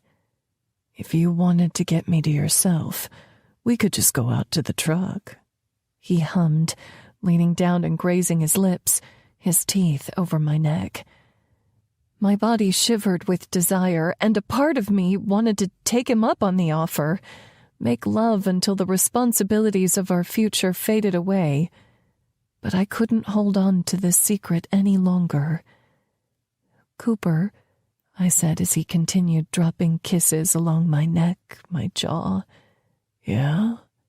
he asked against my cheek. I reached up, tangling my fingers in his hair and then palming his cheek so he could see me. I searched his pale green eyes, hoping like hell he was the man I thought he was. "I need to tell you something," I said, "and I'm not sure how you're going to react." He tensed under my hands and studied my face. "What is it?" I rolled my lips between my teeth, knowing the words were simple, but the aftermath was anything but. "I'm pregnant," I breathed. His eyes widened, much like Maggie's had. I continued, unable to stop the spill of words because I didn't want him to be disappointed. I didn't want him to leave me. "I know it's a lot, but I want to keep this baby. I want to raise it with you and have a crazy, passionate, fast, fun life full of sex and laughter and happiness and everything in between. And if you don't want that, I understand. I'll raise this baby on my own, but I really—" He covered my mouth with one hand, holding the nape of my neck with the other as he studied me, a small smile playing along his lips. "Will you shut up for a sec?" I let out a small laugh through my nose. Slowly, he removed his hand from my lips and held my face so carefully in his hands, you'd think I was made of gold. "Cameron Childers, I loved you the second I laid eyes on you. Some people will think that's crazy impossible or just plain dumb. But you know what I say?" I looked up at him. His lips quirked. "I say that's none of their goddamned business." I smiled up at him. "You love me?" He nodded. "And I love the hell out of our baby. You just try to raise it without me. You'll get so fucking annoyed by me sitting on your porch and offering to change diapers and mix bottles and shit." Despite the tears falling down my cheeks, I was grinning like a fool. He kissed me hard, and then pulled back, taking me in, his eyes shining with joy. "I'm going to marry the shit out of you." I let out a tearful laugh. "Are you proposing?" "Shit, right." He got down on one knee in front of me and looked up, a crooked grin on his lips. "Cameron, can I please marry the shit out of you?" I laughed, happier than I knew I could feel. "Yes, Cooper Lawson, you can marry the shit out of me." 46. Magnolia. I found Rhett still waiting in line at the bar. Cooper and Cam nowhere to be seen. But he wasn't alone. That girl from the bathroom earlier with her long red hair and thick eyelash extensions was with him, her hand touching his arm. He didn't shy away. Instead, standing his ground, he held up his hand showing a ring on his finger. My eyebrows drew together. What the hell was going on? The girl seemed to pout, but Red only shrugged. Then he caught sight of me and waved me over. As I got closer, he said to the girl, "That's my wife." With a sneer, she looked me over, saying, "I don't see no ring on her finger." Rhett shrugged. "We're getting it resized. But the point is, I'm very happily taken." She let out a huff and turned to walk away while I stared at Rhett. I reached for his hand, holding it up to see the wire ring, so similar to the one he made me all those years ago. "What is this?" I demanded. "A wedding ring." "No shit, why are you wearing it?" I asked. He hugged me, hooking his hands behind my waist. "I wanted everyone to know I'm yours." Butterflies swirled in my stomach. "But we're not married yet." His grin got even bigger. "What?" I asked. "You said, yet." My cheeks flushed. "You know what I meant." He pulled me closer, bringing his lips to my ear. "I want everyone to know how committed I am to you. I am not available to anyone other than Magnolia Ray Gibson, married or not." I looked up at him, overwhelmed by everything, the news Cam gave me earlier, the lengths he would go for me to feel safe in our relationship, and all I wanted to do was cry. Because how could I be with Rhett when the man who had always been there for me wouldn't support us? If I had doubts swirling through my mind despite all his reassurances. Rhett said, "How thirsty are you? 'Cause I'm about ready to give up on this line." I let out a shaky laugh. "Not really." "Good, let's dance." He took my hand, pulling me away from the line and leading me toward the crowded wooden dance floor. Finding a gap in the ring of spinning bodies, he pulled me into the fray, leading me effortlessly in a two-step. Shuffling with him, I looked up at him, breathless. "How are you so good at this?" "A little too much practice," he said, guiding us along. "Where'd the other two go?" I nearly stumbled, realizing he didn't know the news Cam had dropped, but Rhett kept us going despite my stutter step. "Everything okay?" he asked. The song came to an end, changing to a slow one. He pulled me in a little closer, changing our pace as he waited for me to answer. "I think it will be, for Cam and Cooper," I added.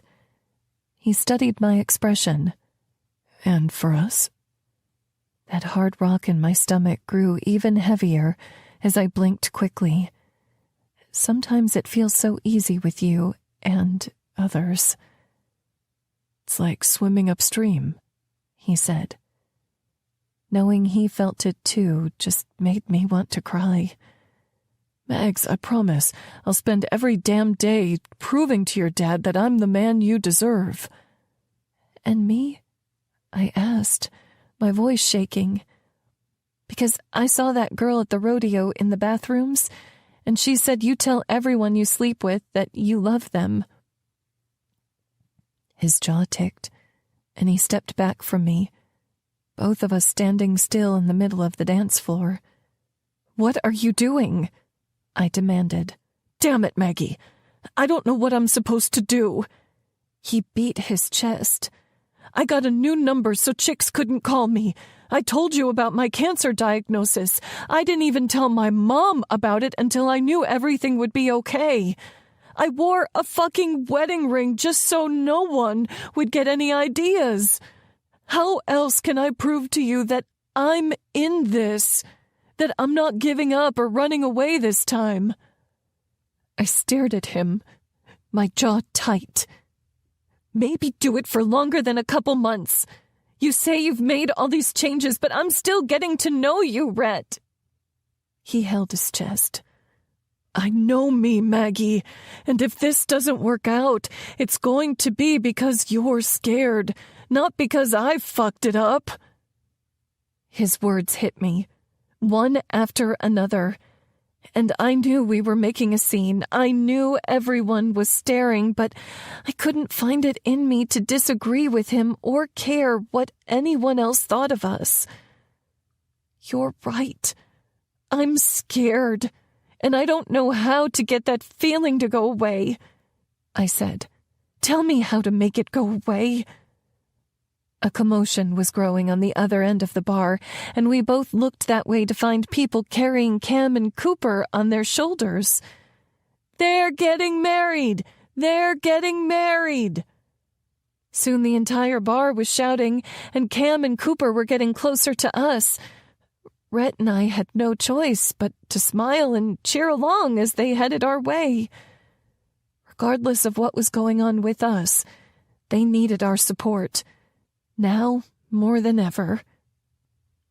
When we got back to the camper, Cameron and Cooper took the queen bed, and Rhett and I opted for the bunks. But instead of climbing to the top one, Rhett crawled in next to me, spooning me from behind. He brushed my hair over my shoulders and placed a kiss softly on the back of my neck. And I cried. Because after all these years, I had a chance to live the kind of life I wanted with Rhett, without all that heartbreak. And he was right about what he said tonight. I was more afraid than I'd ever been. As Cam's breathing slowed and Cooper's soft snores filled the trailer, I turned in Rhett's arms to face him. In the dim light coming through the blinds, I could see his deep hazel eyes open. For a moment, we watched each other, and I reached up, cupping his jaw, running my thumb over his bottom lip. You were right earlier. He drew his lips to the side. It's not always fun being right. Beg to differ. He smiled slightly. I leaned in and kissed him. Give me time to get used to the idea of us. He rested his forehead against mine. Guess it's not fair of me to think you've been dreaming of me for 15 years, too. I looked up at him. Some things are too good to risk dreaming about. Why's that? Because when you find out reality doesn't match, it just breaks your heart that much more. Chapter 47. Rhett. The girls lay in the back seat, both of them slouched against the doors and sleeping as we drove back to Cottonwood Falls, Sunday afternoon. The night before had worn out all of us, even Cooper, judging by the way he was slumped in the passenger seat, dark sunglasses over his eyes. I'm gonna be a dad, he muttered, half to himself. Scared? I asked. Shitless.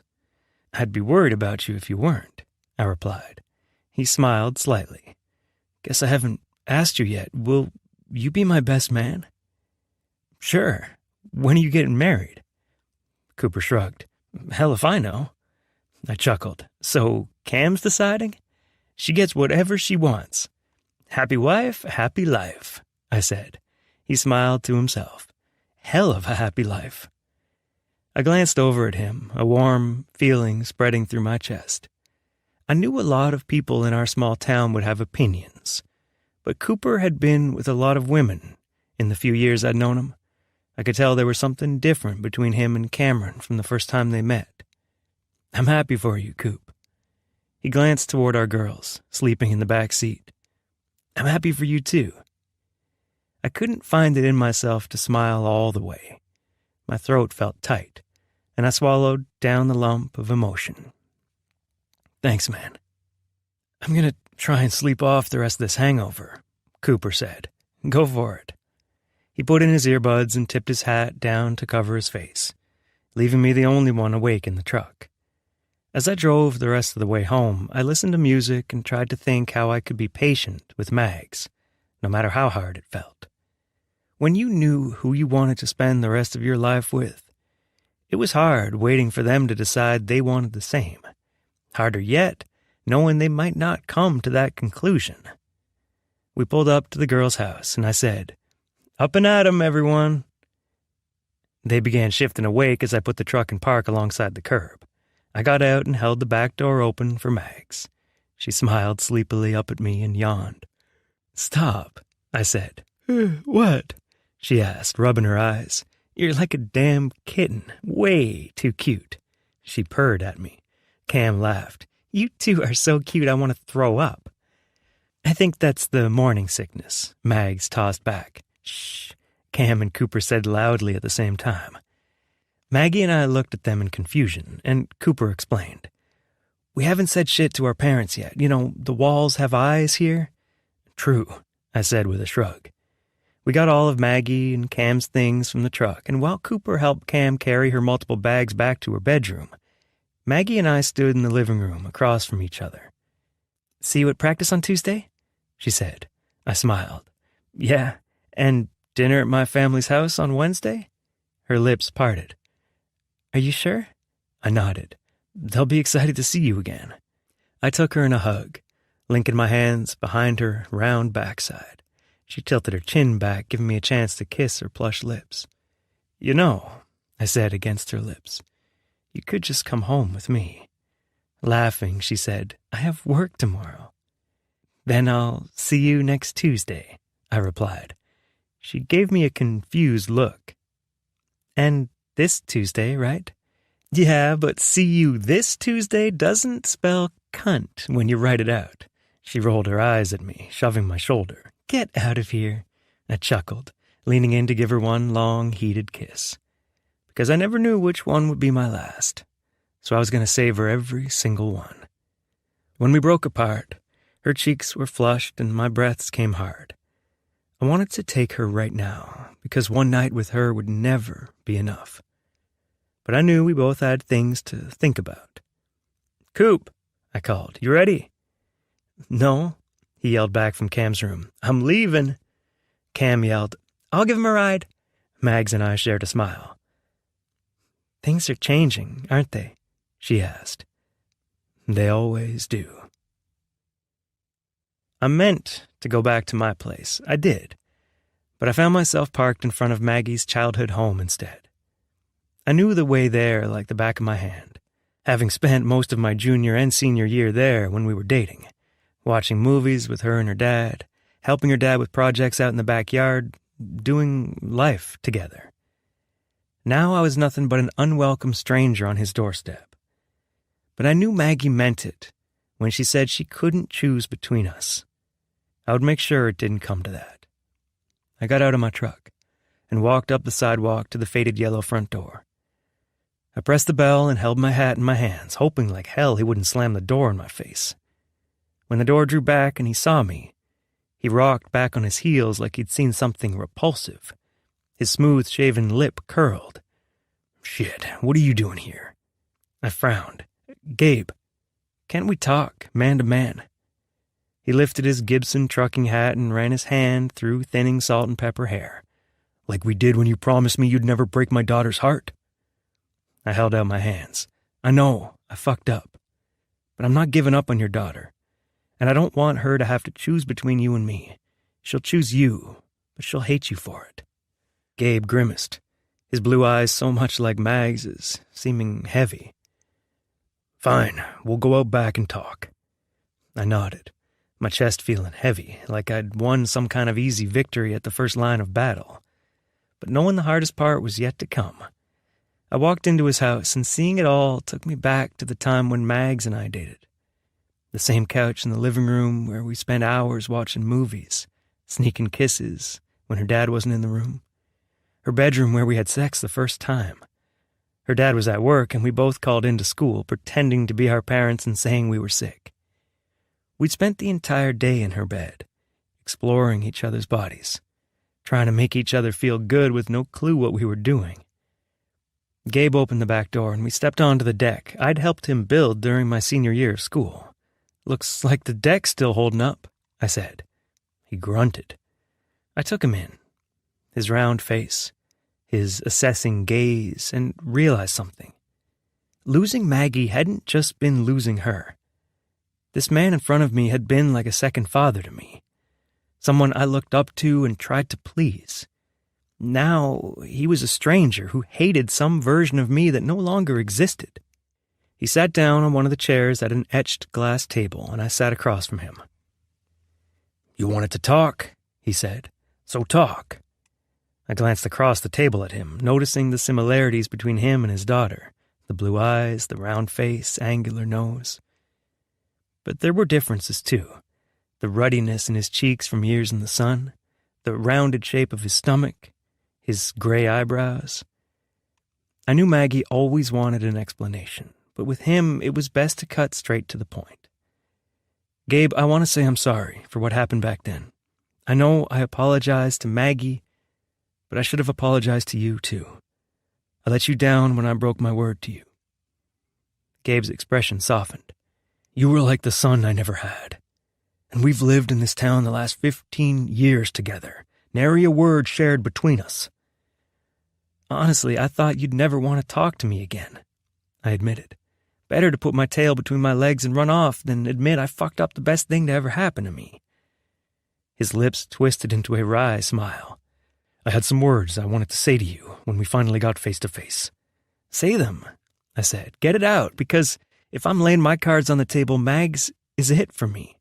I knew it when I was 18 years old, and I know it now. I hope you and I have to be around each other for years to come." He shook his head slowly like he knew so much more than me. "She's been back in town how long?"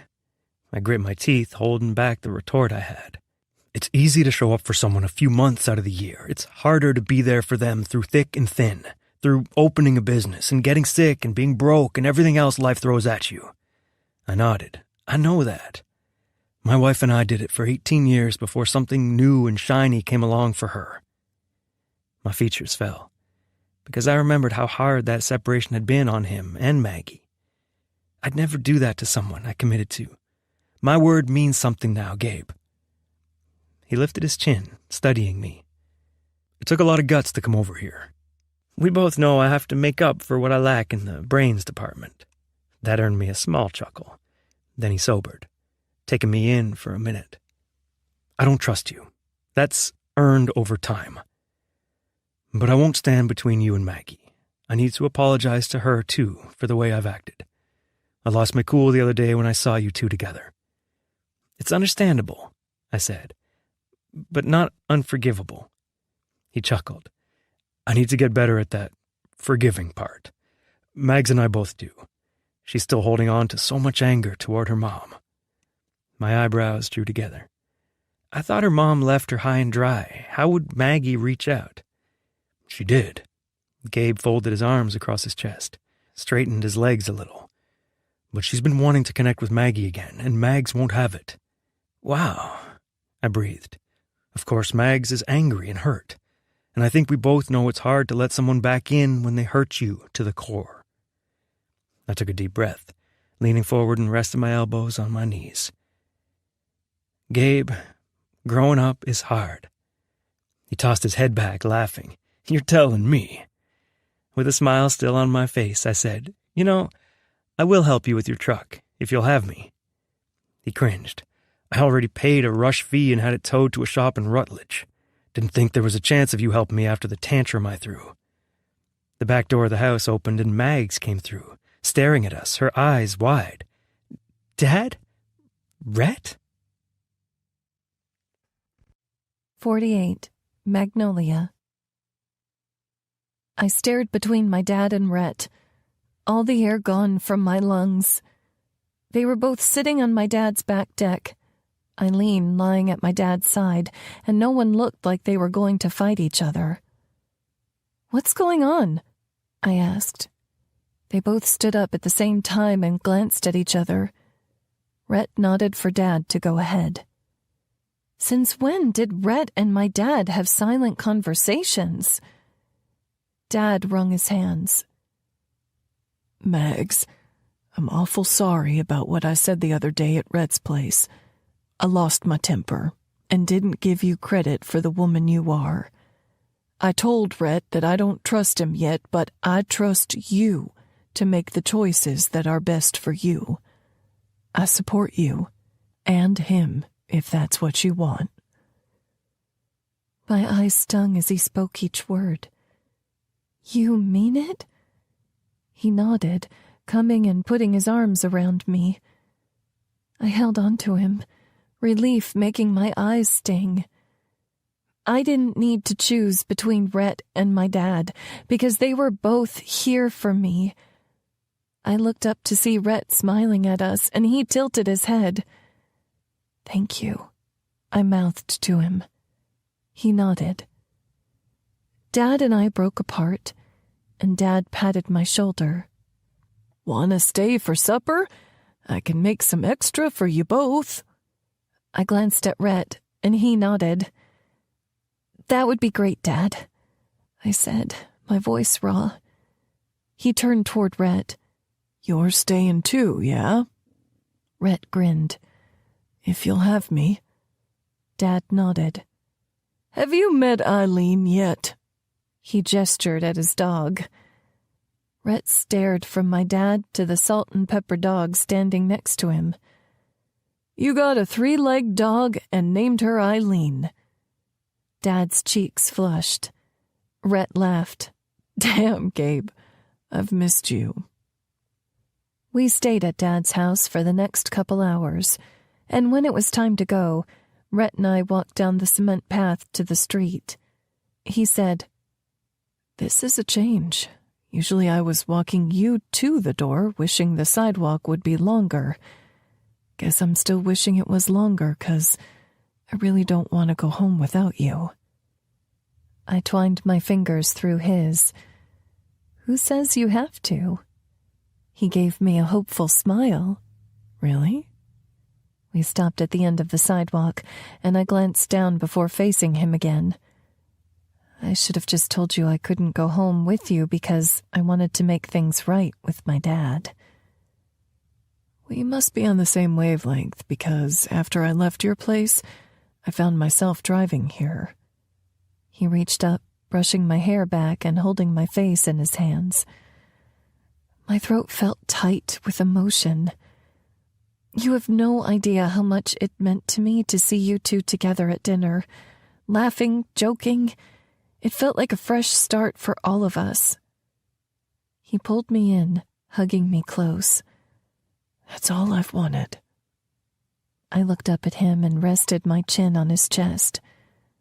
Let's go to your place. He smiled. I think that's a hell of a plan. When I got to the salon the next morning, Rhonda had a cup of coffee waiting for me, which was good, because I got barely any sleep the night before. She smiled at me and said, "How was your weekend?" It was... I let out an unintentional happy sigh. Really good. Rhonda laughed. It's been a whirlwind of a summer, hasn't it, dear? I nodded in agreement. I can't believe the Unicorn's last game is Friday, I said as I took a spot on the mustard-yellow couch. Rhonda sat across from me, smiling. This is the first year that the Unicorns even stand a chance at winning the Little League Championship. No way, really? You and Rhett make quite the team. She gave me a coy smile that had me blushing. But I don't want you to get distracted from what brought you home. It's important to me that I see you giving this salon your full attention. I nodded quickly. Absolutely, Rhonda. I don't want to let you down. So, then you have a plan for your service project? Yes. I took a sip of my coffee. Actually, my friend Cam came up with the idea. She thought it would be good to have a monthly spa day for the residents in the retirement home. I could dedicate a whole weekend once a month to do nails, toes, maybe hair if we have the time for it. Rhonda twisted her lips to the side, nodding along as she listened. By the time I finished, she had a full-fledged grin. "That's an amazing idea, and that way you'll be doing my hair forever." She winked. I let out a laugh. "You'll be fabulous, always. We'll both make sure of that. How about you take a month off after Little League and then solidify your schedule at the retirement home? We can announce the program in the paper. I think that will mean a lot to the people of this community." She paused, taking me in. "I'm proud of you, Magnolia." My heart melted. "You mean it?" She nodded and extended her arms for me. I set my coffee cup down, holding her close, wishing I could have a relationship like this with my mom. But so much time had passed, I doubted it was even possible. Our first client came a few minutes later, and Rhonda and I got back into the flow of welcoming people to the salon, cutting and coloring hair and cleaning up between appointments. When I had someone cancel last minute, I took my phone outside to call Cameron. It was still hot in the way only early August could be, but I walked slowly, just enjoying the cute main street with its flags on the light poles and big flower pots kept up by the master gardeners. After a few rings, she answered, "Hey, girl, hey, can't talk too long. No worries. I just wanted to tell you that Rhonda loved the idea of a salon day at the retirement community." "No way!" She sounded genuinely excited for me. "That's awesome! Thank you so much for your idea. It really helped a lot. Do you think you could do me another favor and put me in touch with the director there so we can handle logistics?" "Absolutely," she said. "While I have you, can you come over to my parents' house tonight? We want to talk plans for the wedding, and you're my maid of honor, of course." I grinned. "Do you know how long I've been waiting for this moment?" She laughed. "You won't have to wait much longer." 49. Magnolia. I finished closing up the salon and then drove to the Childers' house on the outskirts of town.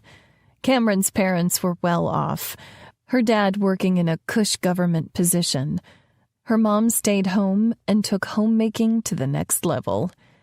The outside of their massive white house had stunning flower beds, cute little ceramic decorations, and even the numbers by their door were fancy, modern and lit at night. Cam and I had spent so many hours together here that it almost felt like a second home to me, and I hoped I could make my own place look just as gorgeous someday. Her mom was the one who encouraged me to start thrifting, because she always said home is more than the place where you lay your head at night. It's the place that sets the tone for your life. Back then, I was longing for something that felt like the happiness I used to have with Rhett. I'd found so many beautiful wire art pieces at the thrift store near mine and Cam's Austin apartment, along with junky items we could upcycle and use.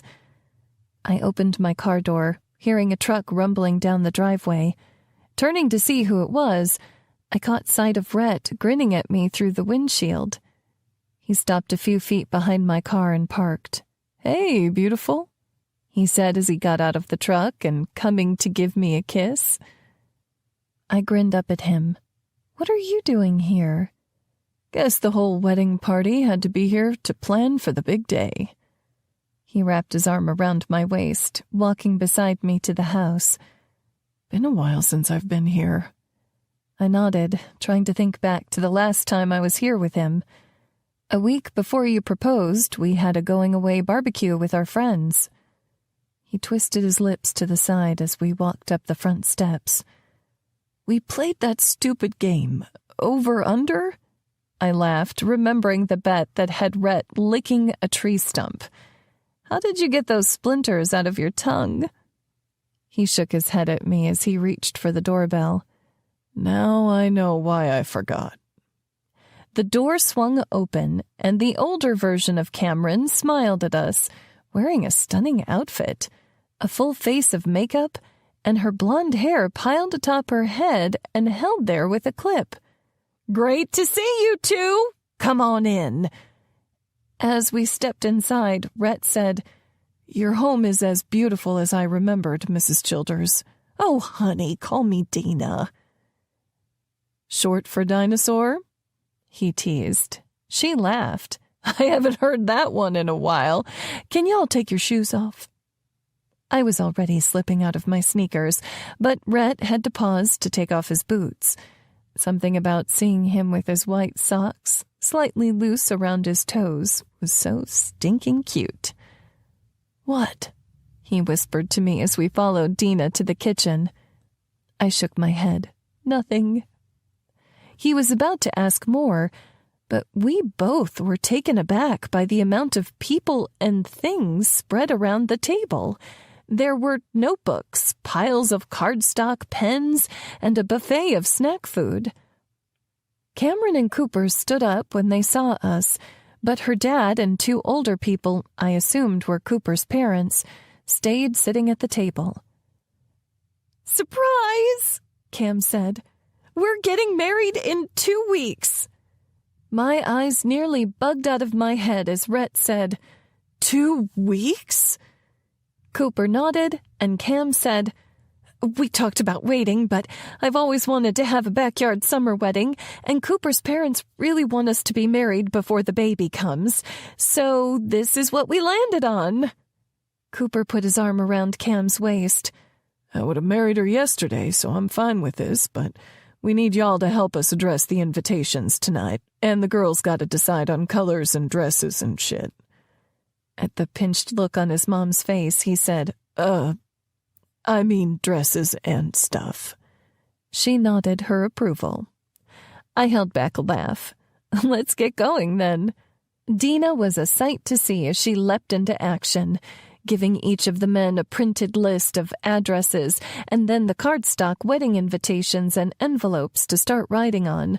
She must have used an hour printing service at one of the box stores to have them done so quickly.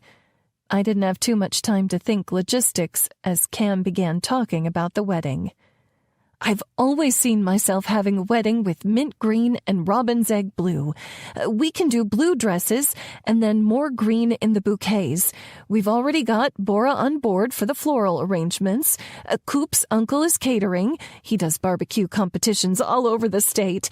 Mags, are you okay with doing my hair?" "Of course," I said, my voice coming out softly.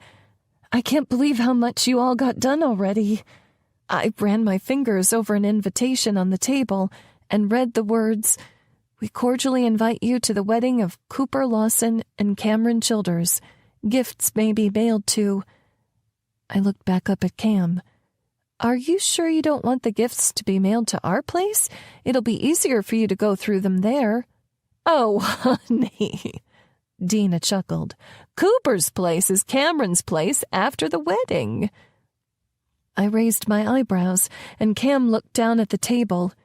Cooper's mom glanced between us with a worried look, but Dina said, "Mags, you know Cameron is moving in with Cooper, right?" "Mom," Cameron whispered, shifting in her seat. I felt like I'd taken a gut punch. "Of course," I said quickly, knowing that made logical sense. "It's just been a long day at work." Cameron's shoulders seemed to relax, but I couldn't help the tightness in my chest.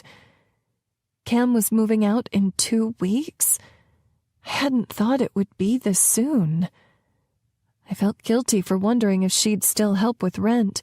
I mean, she had a whole human to take care of, growing inside her, but I hadn't budgeted for living on my own this soon. Maybe I could pick up waitressing shifts at the diner if they needed someone extra, or find a way to sell something to clients at the salon. But that felt bad too. I wasn't the owner yet. Dina was looking at her phone, saying, "Magnolia, I'm texting you a link to dresses in the pretty blue color Cam wants. Can you pick one and order it?" My stomach sank further. A dress, a gift, a bachelorette party. I was happy for Cam to find the love of her life and start a family, but I wasn't sure I could afford for my best friend to get married. Chapter 50. Rhett. After wedding planning, Mags offered for me to stay over at her place for what would be the first time since the rodeo when I slept on the couch. But this time when we got back to the empty house, we walked back to her bedroom. She sat on the bed, rolling her head in slow circles. "Long day?" I asked her as I slipped out of my boots. With a long sigh, she said, "Lots to think about." "What do you mean?" I asked, sitting behind her, massaging her shoulders. "I'm gonna sound like a bitch if I say it out loud." I laughed. "That means you have to say it out loud." She glanced over her shoulder at me, then looked ahead, fiddling with the edge of the quilt on her bed. "I wasn't ready for Cam to move out. Financially, I mean. We have another few months on our lease, and I wasn't planning to cover an extra $500 a month." My stomach sank for her. Luckily, accommodations were included with my job, so I didn't have that stressor on my plate. I could see how much it was weighing on Mags. "You don't think Cam will pay her half? How can I ask her to pay if she's not living here and she has a baby on the way? It doesn't feel right." She let out a sigh. "Maybe I can find another roommate just for a little while." Good thing she couldn't see me because I cringed. Cottonwood Falls wasn't really a big town. "Why don't I help you with rent?" She turned toward me, making my hand slide down her arms. "I can't let you do that, Rhett. You're saving for your land." I cupped her face in my hand. "Baby girl, when will you learn that I want to take care of you?" She leaned into my hand, and my chest warmed like she had a direct connection to my heart. "I love you for that, but I think this is one I need to figure out on my own. I need to talk things out with Cam." "Okay," I said, not quite sure how that would go. "Okay?" She smiled at me. I laughed. "Okay, but you know what might help you relax?" She tilted her head in question. "A warm bath, come on." I got up, taking her hand, and led her to the bathroom. I sat on the edge of the tub, turning on the water and letting it run over my fingers until it was hot. I plugged the bottom so it would begin filling. You know what's crazy? Chick bathrooms have so much shit. There had to be at least 8 bottles of stuff in the shower. Mags laughed. "Well, there are 2 of us here, and we don't use the same products. Why the hell not?" I asked. She came and sat on the opposite end of the tub, her back resting against the cream-colored tile. "Well, first of all, Cam's hair is wavy and bleached. She needs a moisture-intensive product to help it stay healthy, and then she needs a different mousse to add volume. My hair's colored, thin, and tends to get oily, so I need a heavy wash and a lighter conditioner to cut back on the oil." I reached out and held an end of her brunette hair between my fingertips. "This is your natural color." "Nope." She shook her head. "It was until I started going gray." "No way, you're not old," I said. She laughed. "I'm also not a man, but that didn't stop me from losing hair at 17. I took her hand between mine. A glance at the tub showed we had plenty of time for it to fill. And when I looked back, I realized she was remembering that time too when her mom left, and she got stress-induced alopecia. Her hair fell out in chunks. I remembered finding some caught between my fingers when we were making out and how she burst into tears after. I told her the words I'd said all those years ago. "You were beautiful then, as you are now." Her lips lifted. "You know how much I missed you, right?" My heart twitched at the hope those words caused. "You did?" She nodded. "Other than Cam, you were my best friend. When we broke up, it felt like half of me was missing." Her voice broke and she blinked quickly. I had to swallow down the lump growing in my throat. "You have no idea how good it feels to have you back." Her smile trembled and she nodded, wiping at her eyes. I noticed the tub getting full, so I turned it off and pulled a can of bath salts off the ledge. "Those are Cam's," Maggie said. I twisted the lid and dumped them in the tub. "I'll pay her back." I stood up, and she did too. Hot steam filled the room, making sweat glisten softly on her skin under the incandescent lighting. "Put your arms up," I said gently. She looked up at me, slowly raising her arms. I pulled her shirt over her head, showing more of her beautiful body. "Turn," I said. She did. My fingers made quick work of her bra, freeing her breasts. She turned back toward me, but instead of taking off her pants, she put her arms around me and hugged me close. I ran my calloused hands over her bare back, higher until my fingers brushed her long hair, and lower until I grazed the denim at her waist. She looked up, resting her chin on my chest, so beautiful with her shoulders bare, and glanced at my lips. Knowing what she wanted, I bent to kiss her. The brush of my lips over hers was as natural as it was exciting, healing as it was rending. It was a reminder of all I had and all I had to lose. When our kiss ended, I brushed the tip of my nose over hers. "Enjoy your bath, Mags." I turned to leave the restroom, but she caught my hand. "Stay and talk to me?" I smiled, kissing her again. I'd love nothing more. 51. Magnolia. I woke up in the morning, feeling Rhett's strong arms around my waist.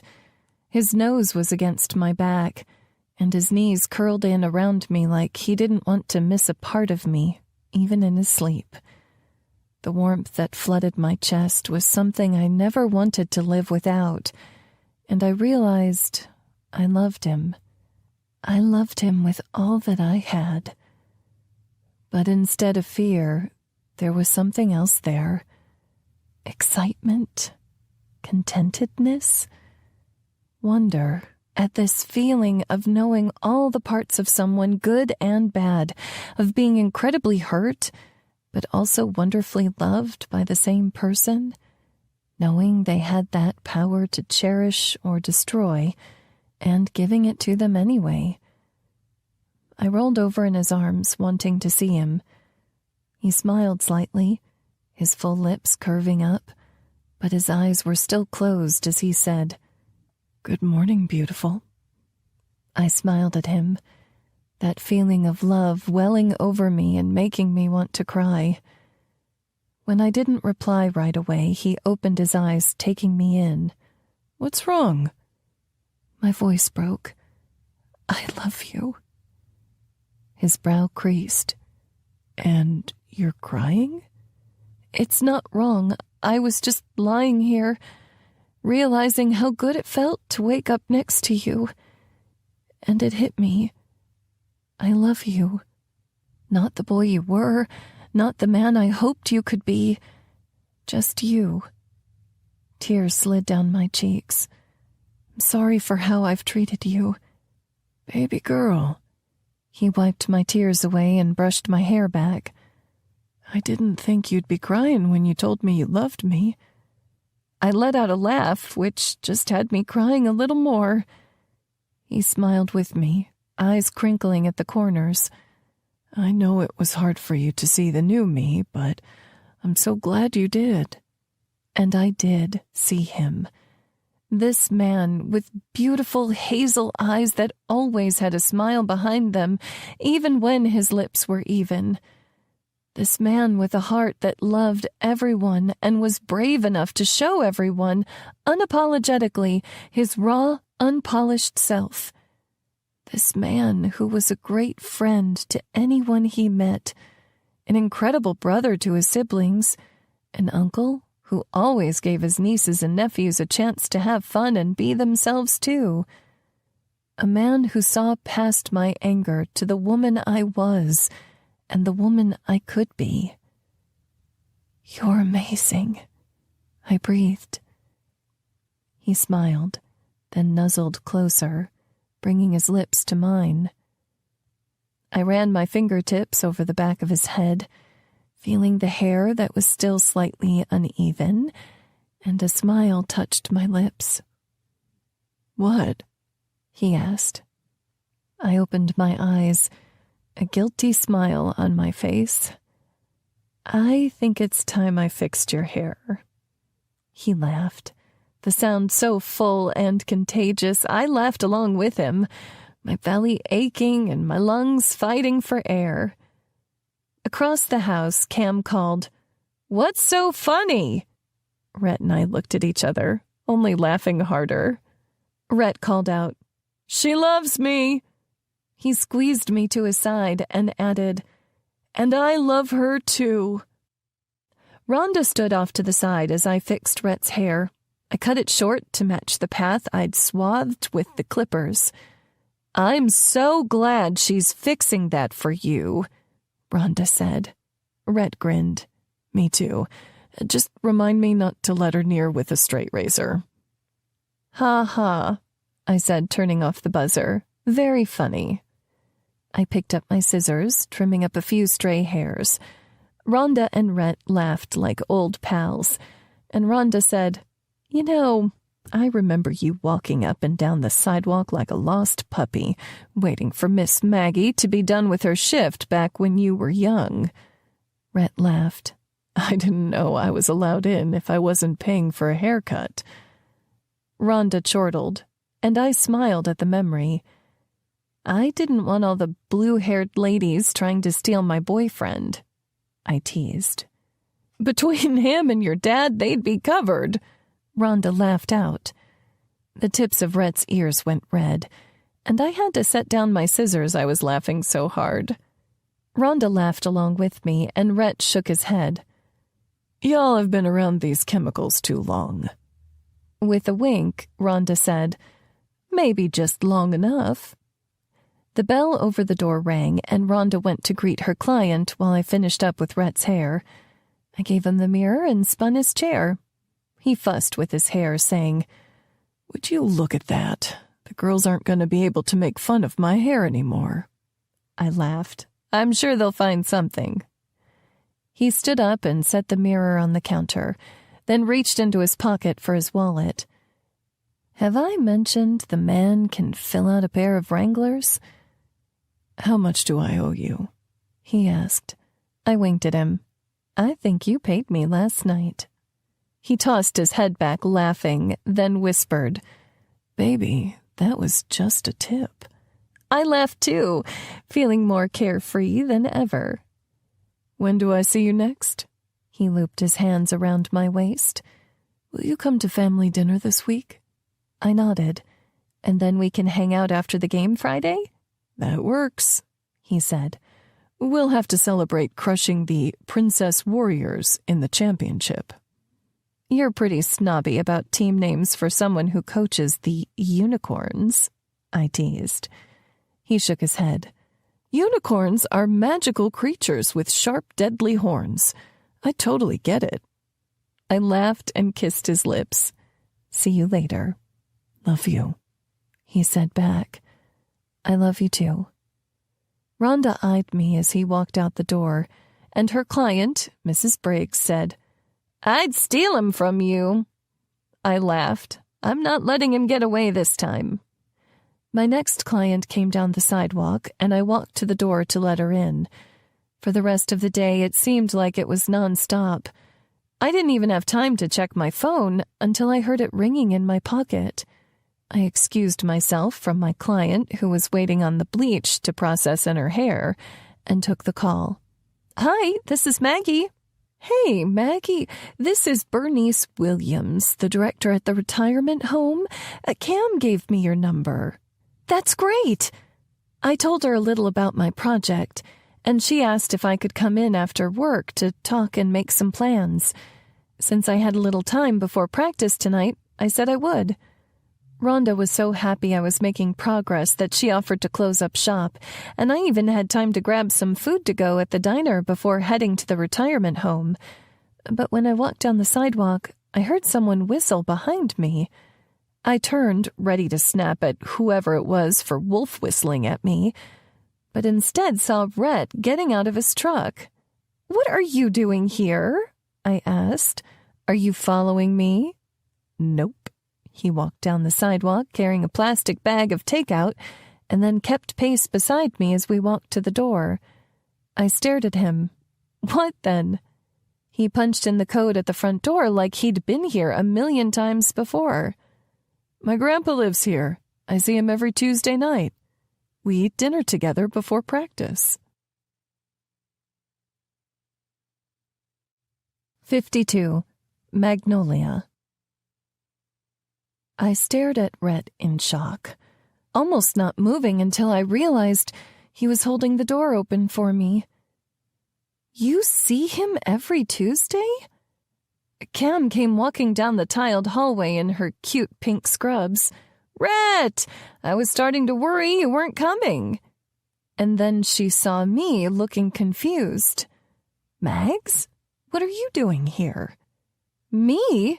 I asked. I'm here for a meeting with the director. Were you waiting on Rhett? Cam and Rhett exchanged a glance. What is going on? I asked, an uneasy feeling settling in my stomach. Bernice came out of the front office and smiled at the three of us. Maggie, it's great to see you. Why don't we chat in my office? I looked between her, my friend, and my boyfriend. Realizing she was waiting on me, I pasted a smile on my lips. That sounds great. I could feel Rhett and Cam watching me as I followed Bernice into her office, and she shut the door behind her. While we chatted about potential days and times and logistics, I had the same questions running in the back of my mind. Why had Cam seen Rhett every Tuesday without telling me? Bernice and I made plans to have the salon set up in the community room the first weekend of every month, and she said she had a volunteer who could help me bring equipment back and forth, so I wasn't carrying everything from the salon on my own. We decided to have the first salon day a month from this weekend. When we were done, she asked if I wanted her to walk me to the door, and I glanced at my watch. We still had an hour until practice started, so I asked, "Can you show me where Rhett and Grandpa Griffin are visiting?" "Of course," she said with a smile. I walked after her down a hallway until we reached a big room with lots of tables and benches, and even a little theater area. At one of the tables, I saw Rhett, Cam, and Grandpa Griffin all sitting and eating together, laughing and talking like old friends. My stomach sank, and those old jealous feelings came up. I knew I shouldn't be so upset, especially before I knew all the facts, but I also knew if I approached them right now, I wouldn't behave the way I should. I made a show of glancing at my watch and said, "Actually, Bernice, I need to get something from the store before it closes. I'll be in touch closer to the day." She smiled. "Sounds good, but you better hurry. You've got about 10 minutes. "I will," I replied, booking it out of the building. When I got to my car, the tightness in my chest wouldn't go away. All I could remember was going to Rhett's place, knocking on the door, and him answering half naked with Lola behind him, wrapped in a sheet. This wasn't the same, I told myself. He and Cam were in public with his grandpa. Cam would never do that to me. Rhett was different now, but it felt like a betrayal all the same. Not knowing where else to go, I went to the baseball field and sat in my car, trying to eat my food and not stress out until vehicles started to approach. I saw Rhett's truck first, and he got out, coming to my car. He opened the door for me. "Hey," he said with a big smile on his face. I steeled myself, tried to ease that hot, hard feeling in my chest. "Hey," I got out of the car. "Can we talk about earlier?" He seemed confused. "What about earlier?" "I mean, you clearly have a standing date with your grandpa and my best friend that no one told me about." "Why?" "I can't just let my grandpa sit by himself in a nursing home," he said. "It's important for family to visit." I narrowed my gaze. He rubbed his arm. "I don't know. It didn't feel like something to brag about." Now my brows furrowed. "What do you mean?" "I didn't want brownie points from you for visiting my grandpa." I tilted my head and opened my mouth to argue. "Don't even try and say I'm wrong," he said. "You loved my grandpa. If you knew I was doing what I should be doing, not even going above and beyond, you would have melted like an ice cream cone in July." I didn't want to win you back that way. I wanted to earn your love for how I treat you. My heart was melting like that ice cream cone, though. You could have told me. I was going to tell you next week. He's been on my ass to bring you in for a visit. I laughed, feeling relieved, but I still didn't understand. Why didn't Cam tell me? We tell each other everything. I asked her not to, he said simply. But it wasn't that simple. Since when did Cam keep secrets for Rhett?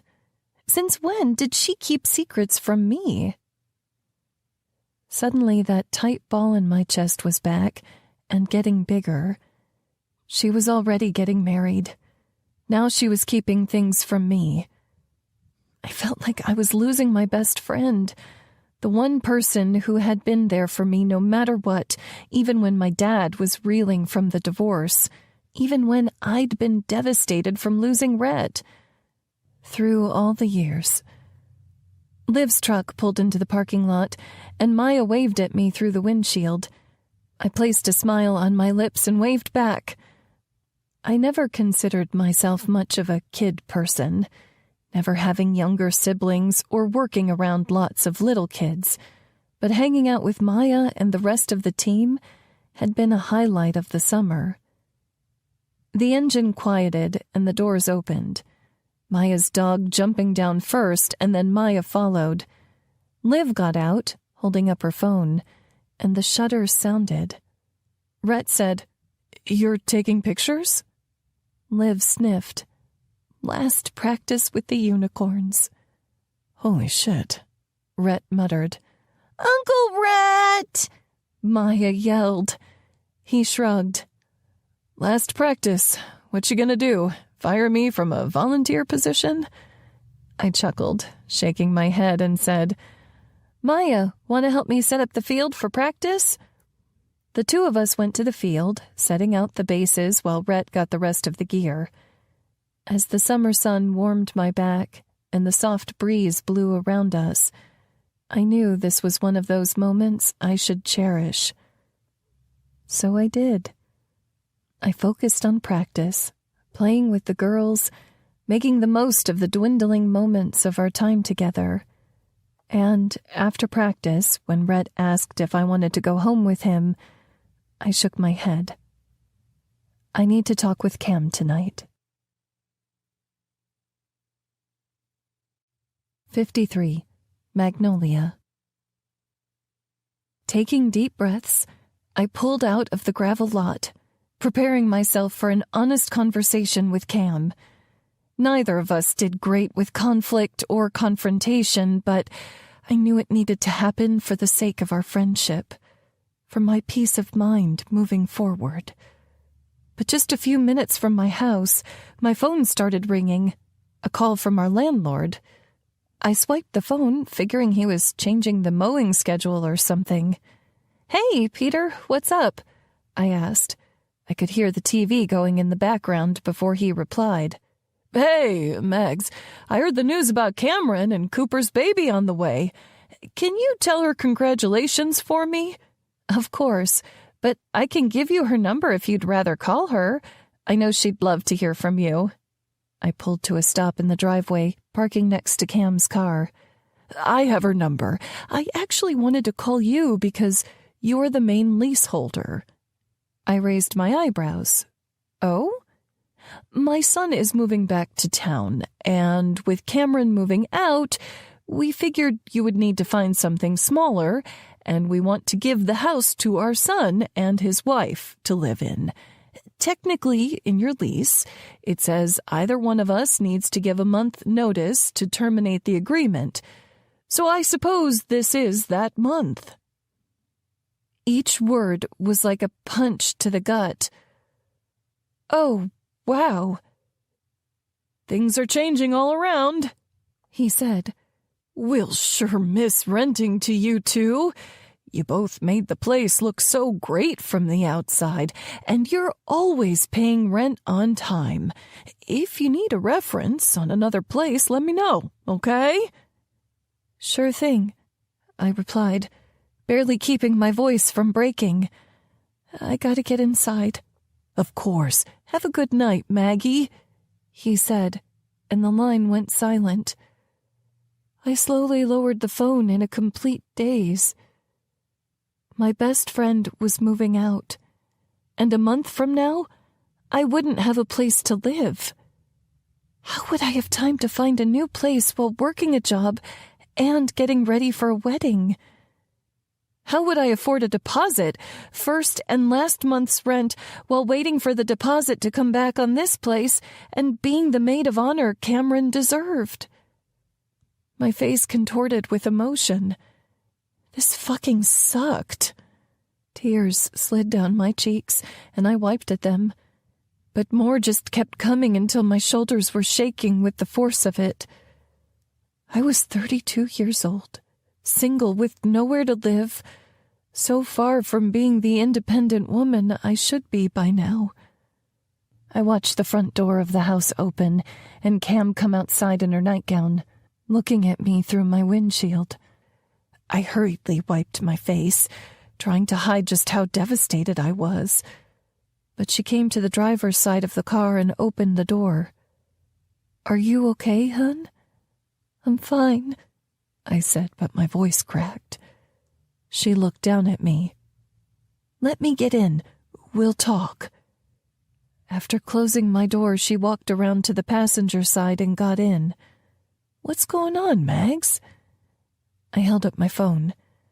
"Peter just called and said he's terminating our lease a month from today." She seemed confused. "That's a good thing, right? Then you can find a one-bedroom instead of having to get another roommate." My chest ached even more, sadness fighting with frustration. I didn't realize I'd have to find another roommate quite so soon, or another place to live altogether. "Mags." She held her hand over her stomach, even though she wasn't showing yet.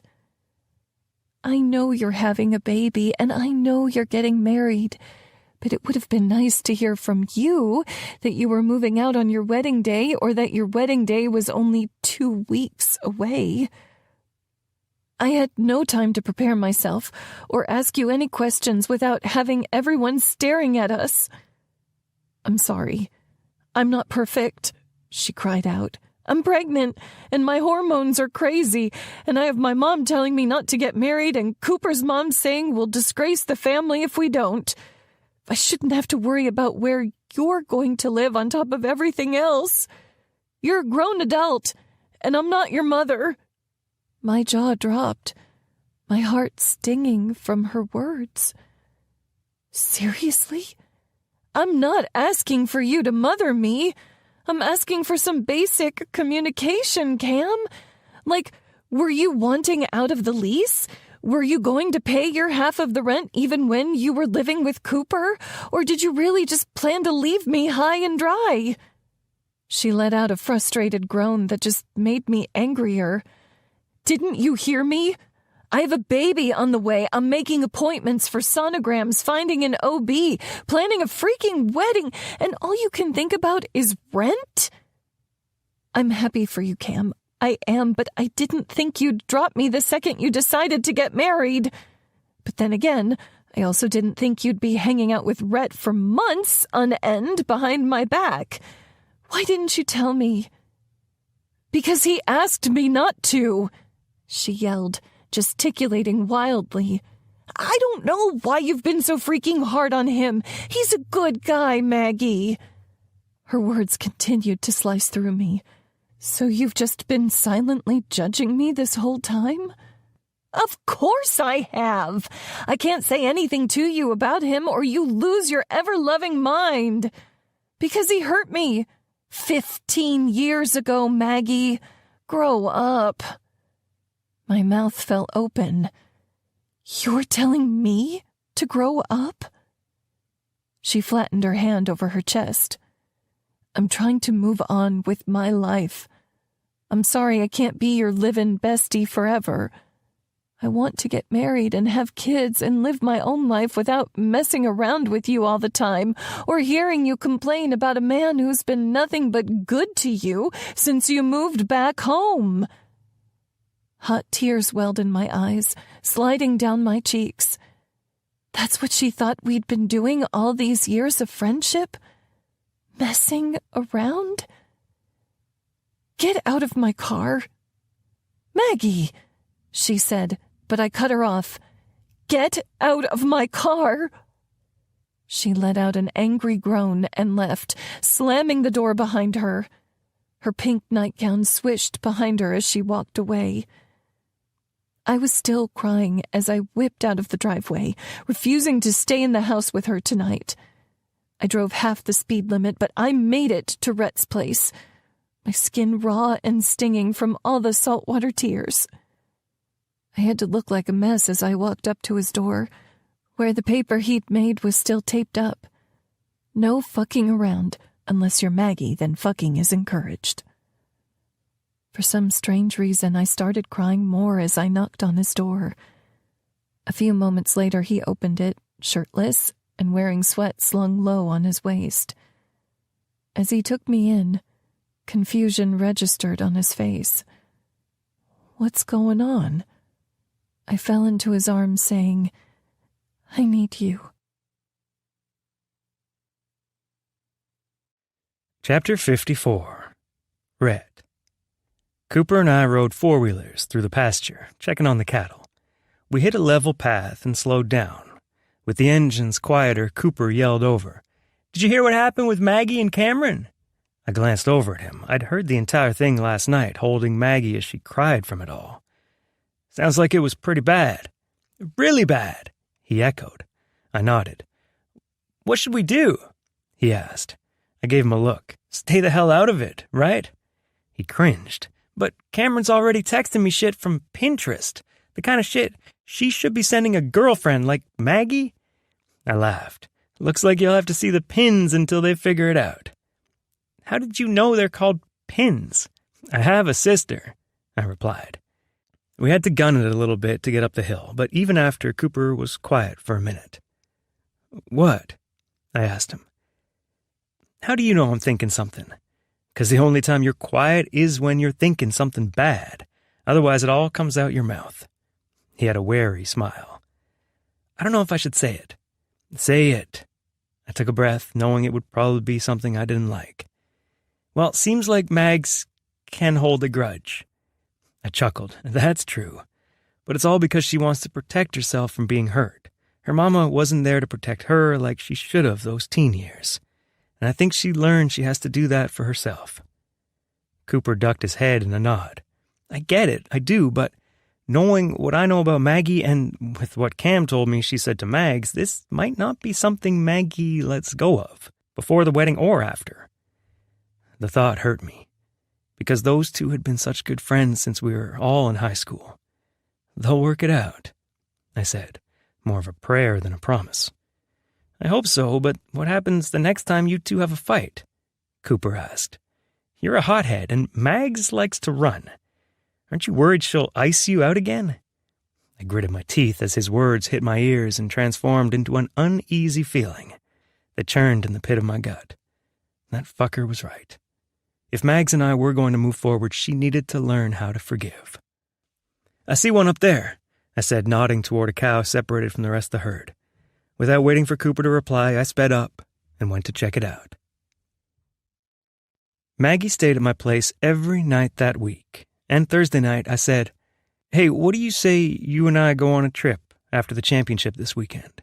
We can stay at Gage's fancy hotel and drink champagne and spend some time together." She slipped under the covers and said, "I like the sound of that." I smiled over at her. Sometimes I couldn't believe I had my Maggie back, that this beautiful woman was sharing a bed with me and so much more. But that niggling feeling had stayed in my gut since Cooper and I had that brief conversation. I knew I wanted to talk to her about it, but I wanted to make sure we talked at just the right time. She curled into my arm, resting her head on my shoulder. She wore a pink floral silk cap She said it kept her natural waves from getting frizzy, but I mostly thought she looked adorable. "I like your little bonnet," I said. She adjusted the pink headband. "It's not a bonnet. Whatever you—" I touched the tip of her nose with my finger. "Say." She batted my hand away and curled into my arms, looking up at me. "What?" I asked. Her smile softened. "Lying in bed with you, it makes everything feel better." I held her closer, kissing her lips. "Everything's better with you, Maggie Ray." She smiled against my mouth. "Everything?" I nodded.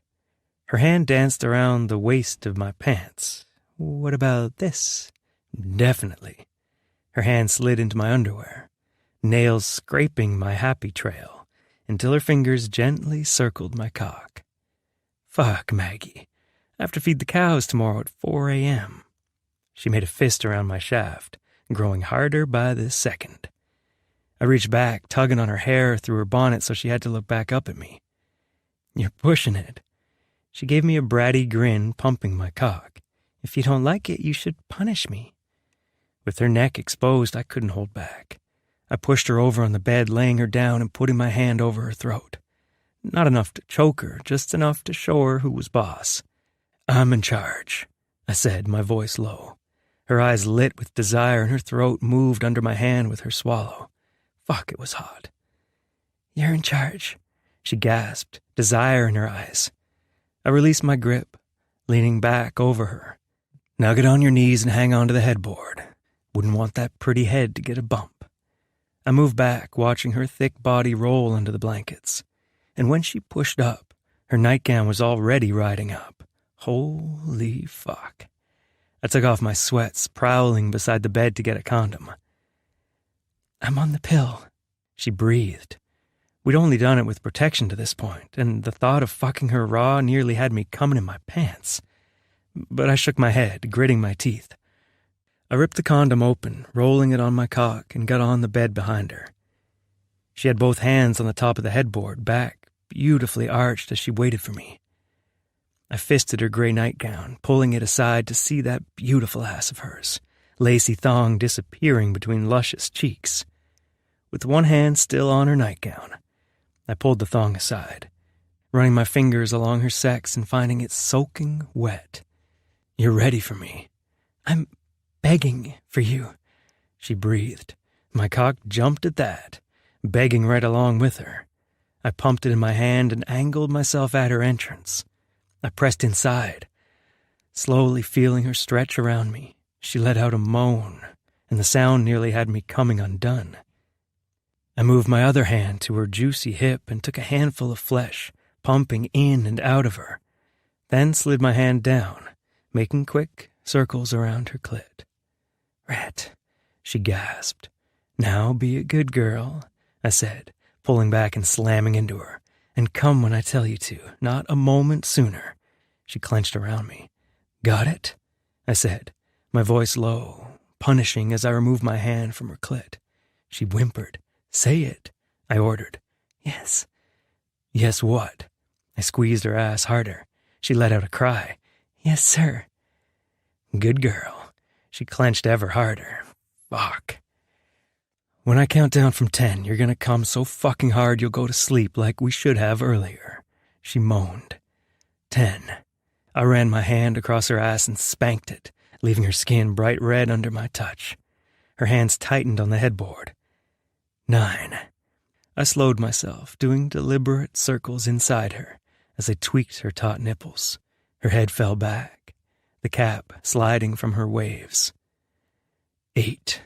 I wrapped one hand around her hair, fucking her, riding her, her ass rippling from each slap of my thighs against her. "Rat," she begged. "Patience, babe." "Yes, sir," she breathed. 7. I pounded into her, over and over again, slowly making my way down to 3. "Turn over," I ordered. "Now?"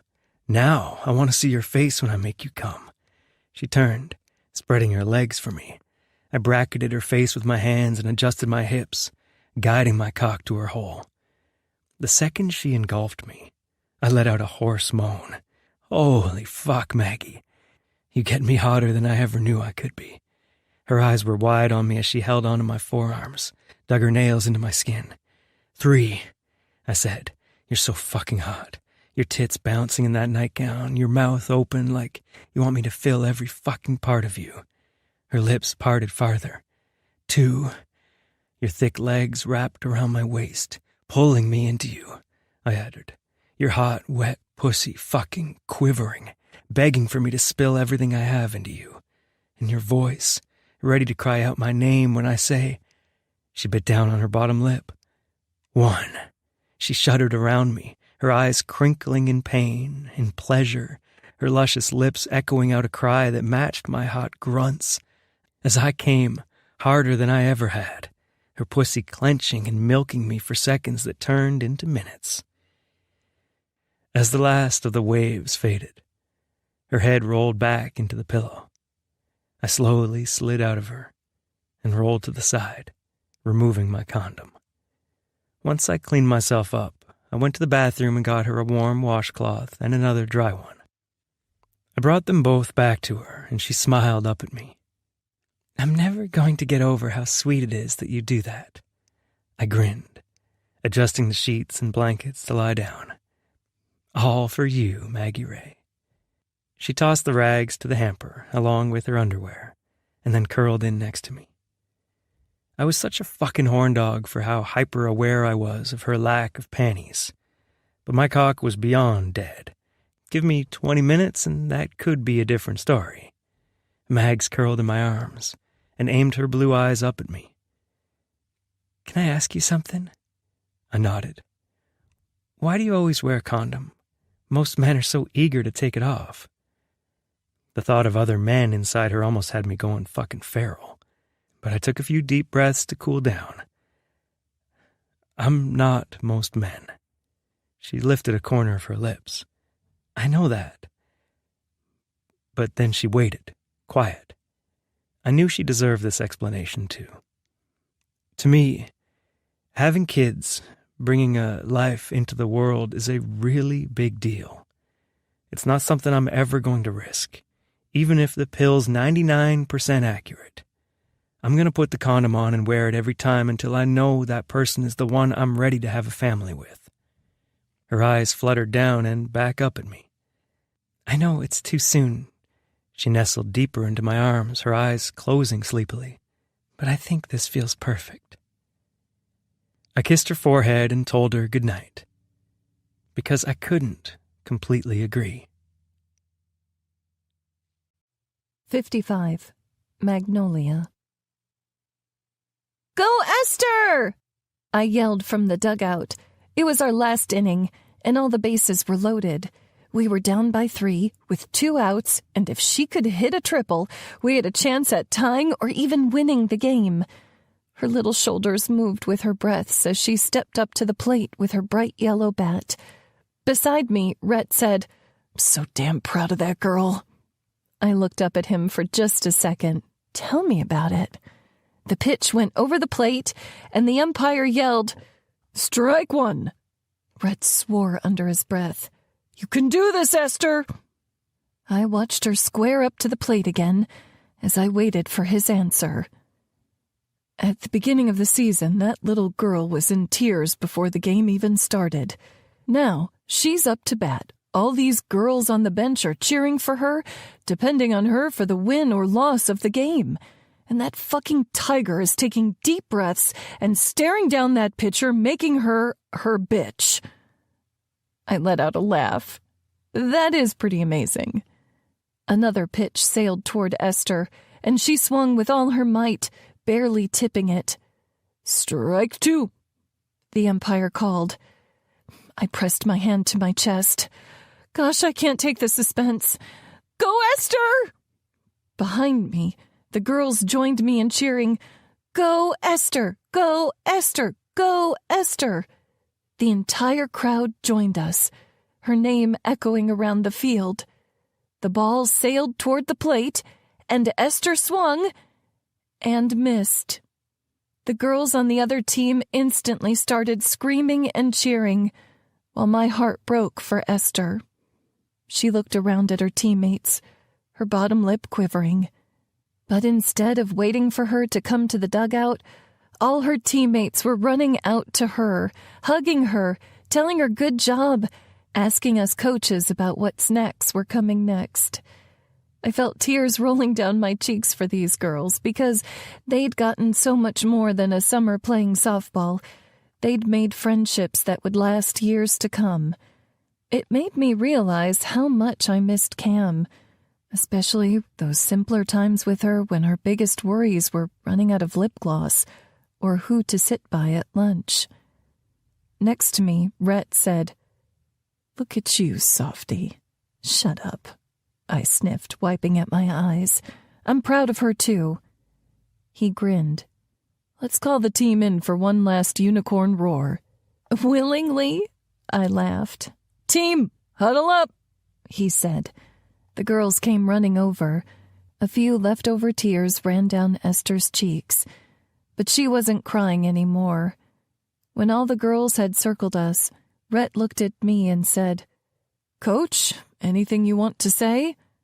I smiled, nodded. "I am so proud of you girls, not for the way you played, but for the way you supported each other. This is a small town, Cottonwood Falls, and these girls are likely going to be the ones you walk through life with. Middle school, high school, sports, dances, maybe even college. I hope you always lift each other up like you did tonight." "Amen," Rhett said. "I'm so fucking proud of you girls." Their mouths fell open, and some of the girls giggled while others whispered amongst themselves. "Oh, hell, it's the last game. I can let a cuss word loose," he said. "But don't let fancy words make you miss the main point. I'm proud of you, of how you played, of how you improved, and of how much fun you had. Now, don't drink too many juice boxes tonight, you hear?" They giggled and echoed out a chorus of, "Yes, Coach." "One last unicorn roar?" he said. They all nodded. 3, 2, 1. Everyone stuck a finger to their forehead, pawed the ground, and yelled, "Unicorn roar!" But no one was louder or smiling bigger than Red Griffin. I'd gone back to the house before the game, while Cam was at work to pack my bags for our weekend getaway. So after the game, we hung out at the field with the girls to have snacks and drinks, then got in my car and drove toward Dallas. We didn't have much in the itinerary, aside from a dinner at Farrah and Gage's house, but I was excited nonetheless. After looking up the hotel where we were staying, the retreat, I realized it was a 5-star resort with a pool, a hot tub sauna, state-of-the-art gym, and beautifully designed rooms. Rhett later told me Farrah had been the one to design them. We held hands in the car as he drove and just reflected on the season. Some of the moms had posted photos online that included us, and my favorite was one where Rhett and I were doing the unicorn roar with the girls before the last game. I knew we'd both remember this time for years to come, even if we were both reluctant to coach the team at first. The drive seemed to fly by, and before I knew it, we were pulling up to the cutest hotel. Check-in was super easy, and then we were up in the penthouse suite, which looked even more amazing than it did on the website. Oh my gosh! Rhett, have you seen this bathtub? I cried from around the corner of the bathroom. It was like it had been hand-carved out of marble. He stepped behind me and got a cheeky grin. "We'll have to try it out later." My cheeks heated as I wrapped my arms around his neck. I thought we could try the hot tub tonight, relieve some of that tension from the drive. He had his shirt off in 2 seconds flat. "You really missed your calling as a stripper," I teased. His cheeks turned bright red, but he quickly recovered. "If you hurry up and get into your swimsuit, I'll give you a lap dance later." "Can't turn down a lap dance." I smiled and went to my bag, getting out my swimsuit. It was my favorite, a bright red bikini with bottoms that covered my stomach but showed a little bit of cheeks, and a wrap-style top that gave the girls an extra boost. As I tied the straps and cinched it up, Rhett took me in. "Yeah, there's no way we're making it down there," he said, coming to kiss my neck. But I pulled back. "Speak for yourself." He made to chase me, but I ran to the hallway, pulling the room key off the desk on my way out. When we made it to the hallway, he lowered his voice, speaking in my ear. "You are so paying for that later." I couldn't fucking wait. We rode the elevator to the level with the pool and walked outside. There were twinkle lights hanging around the pool area, a bar, and even light blue lights in the water. "It's so pretty," I said. "You are." My cheeks warmed. "Oldest line in the book." "What book?" he asked. "If it's about us, I'd love to read it." I smiled. "How would it end?" I asked. "Probably with me fucking you senseless in a hot tub." "Let's get in, then," I said, smiling. We walked over to the hot tub, and I held on to the railing to step in while Rhett easily lowered himself from the side. He looked so damn good in his green swim trunks. "How do you not have a farmer's tan?" I asked him. "I work shirtless. The ladies like it." He winked. I rolled my eyes at him. "I'm sure Coop does too." He laughed, skimming his fingers along the top of the water. He didn't have his normal smile like he had moments ago. Something felt off. "Everything okay?" I asked. He shook his head, looking up at me. "I haven't been honest with you." Chapter 56. Rhett. I saw her features fall. The way her breath hitched. "What do you mean?" I rubbed the back of my neck, water sliding down my forearms. "There's something I've been wanting to talk to you about for the last week. And I've been too chicken shit to do it." "Tell me," she said quickly, forcefully. I knew she had to be imagining a million different things, each new one worse than the last. So I hurried to get it out. "I got in touch with your mom." Her face went blank. "What? How?" "I had a little help from your dad." At the hurt, confused look in her eyes, I wrung my hands under the water. "I think I've been clear with my intentions, Mags. I'm in this for the long haul. That means dating. It means marriage, when we're both ready. And if you're up for it, I'd love some babies running around that look just like you." Her eyes studied mine, guarded. "But when I think about our life, there's one thing that has me worried." I admitted, the words harder and harder to say out loud. "What do you mean?" she asked. "I mean, Maggie, a relationship takes a lot of forgiveness. I'm not perfect. I'm gonna mess up, and from what I've seen, you throw these walls up around you the second someone hurts your feelings." She opened her mouth to speak, but I hurried to get out what I needed to say. "I'm not saying you need to sing Kumbaya with your mom around a campfire, or even send her a card on her birthday. But this hurt, this pain, this anger you've been holding for her, it makes me nervous, especially when your dad told me she's trying to reach out to you. And what happened with Cameron? You've been at my house all week, not a call or a text sent to her." Mag's eyes welled with tears, and it felt like hell to see her crying. "What Cameron said to me was awful," I said. "I agree. You need to tell her you won't accept that nonsense anymore. But she's your friend. She's been your best friend for years. She's scared shitless with a baby on the way, and she's worried she'll mess it all up. Sometimes stress makes people say stupid, hurtful things." Maggie raised her eyebrows. "Cam told you that?" "She didn't have to," I said. That's how I'd feel with a baby on the way. And I think it would show a lot of maturity on your part if you were there for her, even when she wasn't lovable. Sometimes the most unlovable people are the ones who need us the most. Maggie wiped at a stray tear, but the water from her hands just dampened her face. It's been years without talking to my mom. I don't even know who she is anymore. Then now might be a good time to give her a chance to show you who she's become, I said. And what if Cam really does hate me? Maggie continued. She's been thinking all those things about me behind my back. I tilted my head. Come on. Tell me you haven't thought a time or two that she and Coop are batshit crazy for doing what they're doing. Her cheeks warmed. Exactly. But you didn't tell her that because you're a good friend. Just like she's a good friend to you by keeping it to herself until now.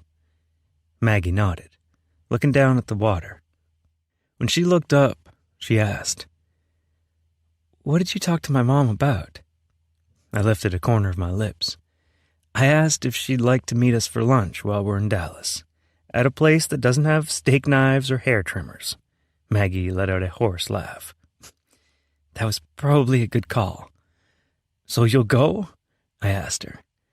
The blue water reflected up to her face, catching the circles under her eyes as she nodded. Then I realized this distance between her and her mom was probably weighing on her even more than it had been on me. Maybe we both needed this to move forward.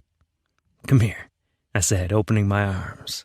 She crossed the hot tub, sitting in my lap and letting me hold her close. I brushed back her hair and spoke into her ear. This means so much to me, that we can grow together. She nodded, sniffed, and looked up at me. You'll be there the whole time, right? I'm never leaving your side. 57. Magnolia. I looked through the windshield of the car to see the building in front of us.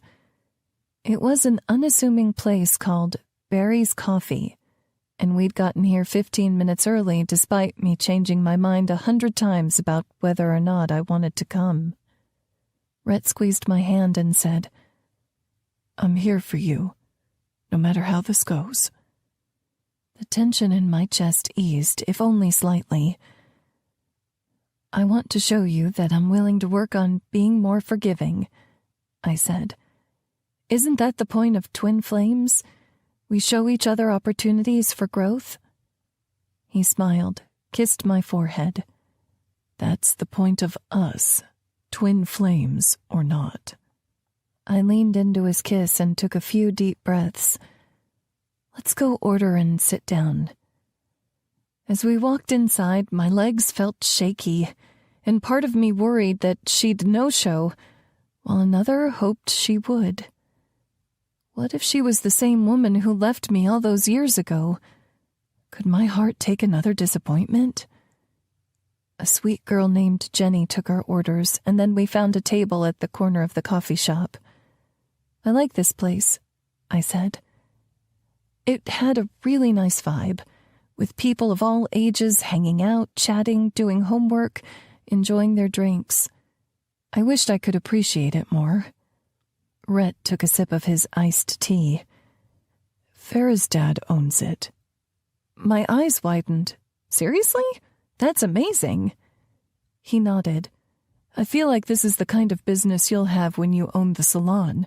Everyone will feel right at home. My heart warmed at those words, at his belief in me. You mean it? He nodded. Absolutely. The bell over the door chimed, and I looked over, seeing my mom. She was visibly older, with extra lines on her face and streaks of gray through her brown hair. But it was her, and this time she was alone. Breathe, Rhett reminded me. I sucked in a gasp, but it didn't seem to do anything. My eyes were already on the verge of watering, and my throat felt tight. Mom scanned the coffee shop, and I felt it the second our eyes connected. Rhett rose, and I stood by him as we watched her walk our way. She wore a summery yellow dress with flowy sleeves, and her lips lifted into a tentative smile. When she reached us, she held one arm in her hand, half crossing her chest. "Maggie, Rhett, I'm so glad you agreed to meet me here." I always imagined what I would say to my mom if I saw her again, what it would feel like, how she would act. But I never expected how awkward it would feel. I could tell how nervous she was, and I was nervous too, lost even. What did you say to a stranger who birthed you? Rhett spoke first. "Would you like me to get you something to drink, Hazel?" "I'm all right," she said and gestured at a chair. "Mind if I sit?" "Of course," Rhett said. I watched as she carefully pulled out the chair and sat down. Her nails were painted a soft pink, almost the same color as mine. I wondered if it was a sign. "How have you been, Maggie?" she asked. I sat back down and glanced at Rhett, not quite sure what to say, but started talking anyway. "I've been pretty good. I'm trying to buy Rhonda's salon in Cottonwood Falls, so I'm busy with that. Cam is getting married here in a couple of weeks. Rhett and I are back together." Mom smiled between the two of us. "I always thought you two had something special." Rich of her to say, since we'd only been dating a few months when she ran out of town. Rhett cleared his throat. "How are you, Hazel?" She fiddled with her fingers. "I'm okay. I was diagnosed with NASH, and that has me rethinking a lot of things." "NASH?" I asked. She nodded. "Non-alcoholic steatohepatitis. It's basically fatty liver disease, but not because of drinking.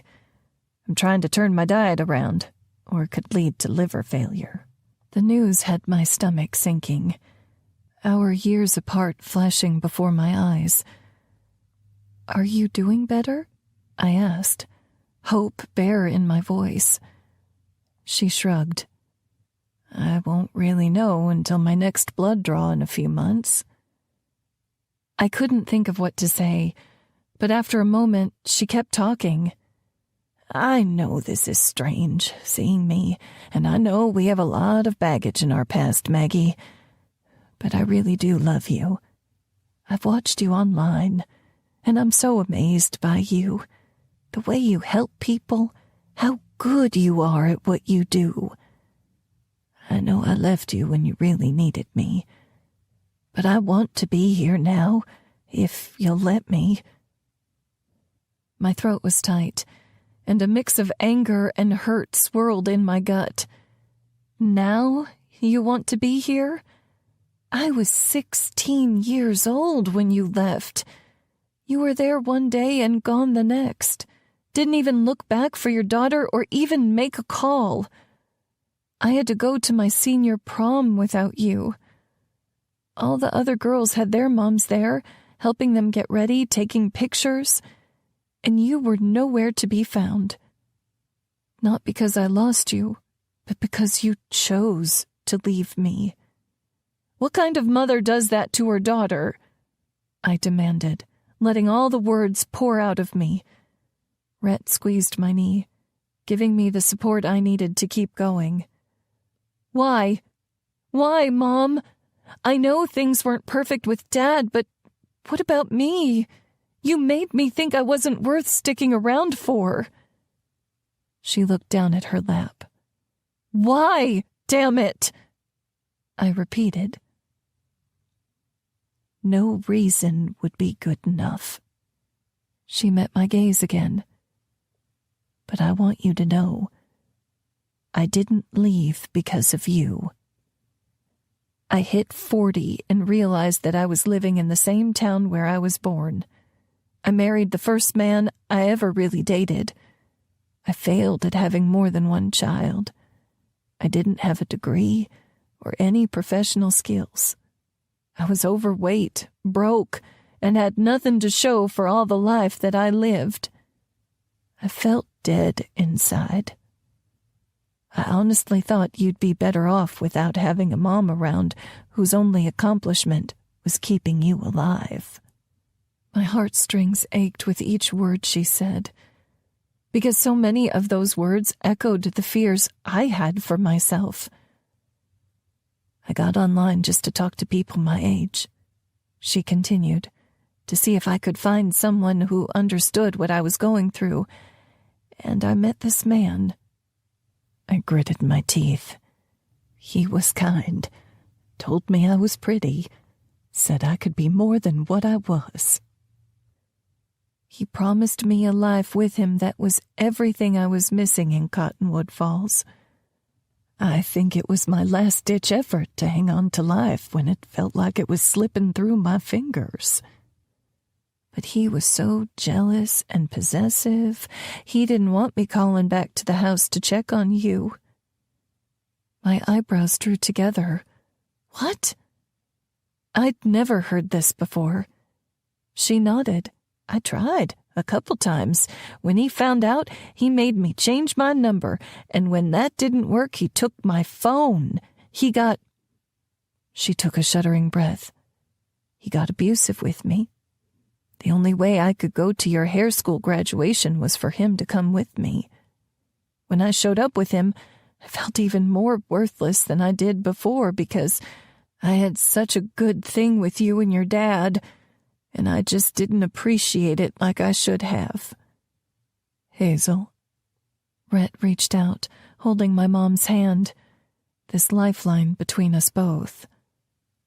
I left him right after your college graduation, with the help of an organization here in town, and I decided if you could make something of yourself, I could too.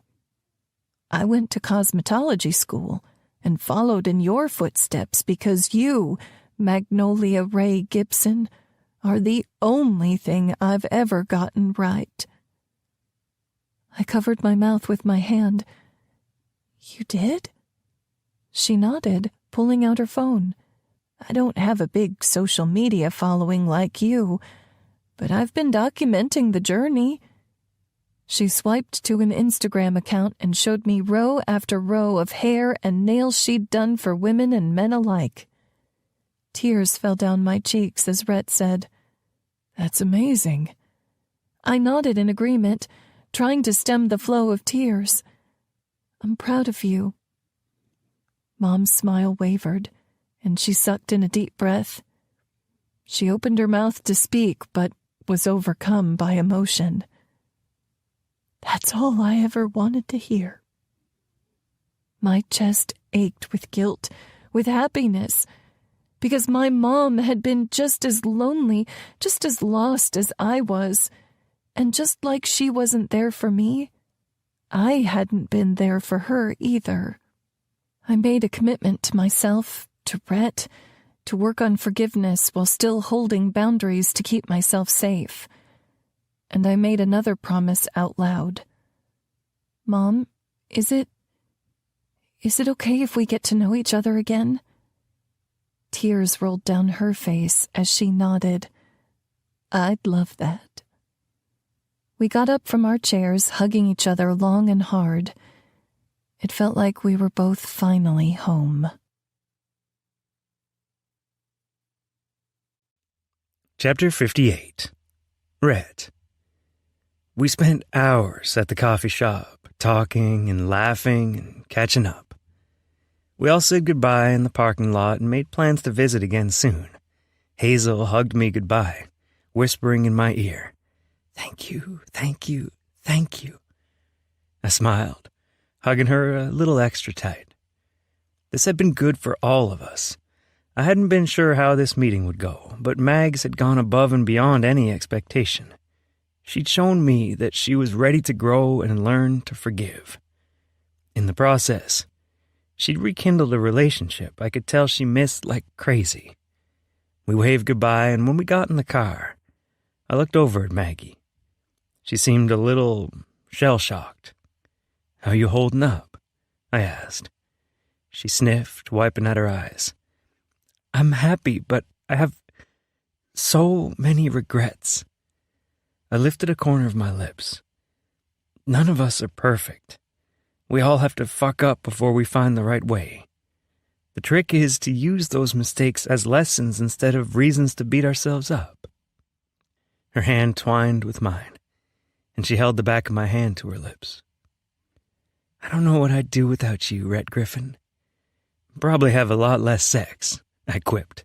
She giggled. Maybe. I'd smile a lot less, too. That warmed my heart.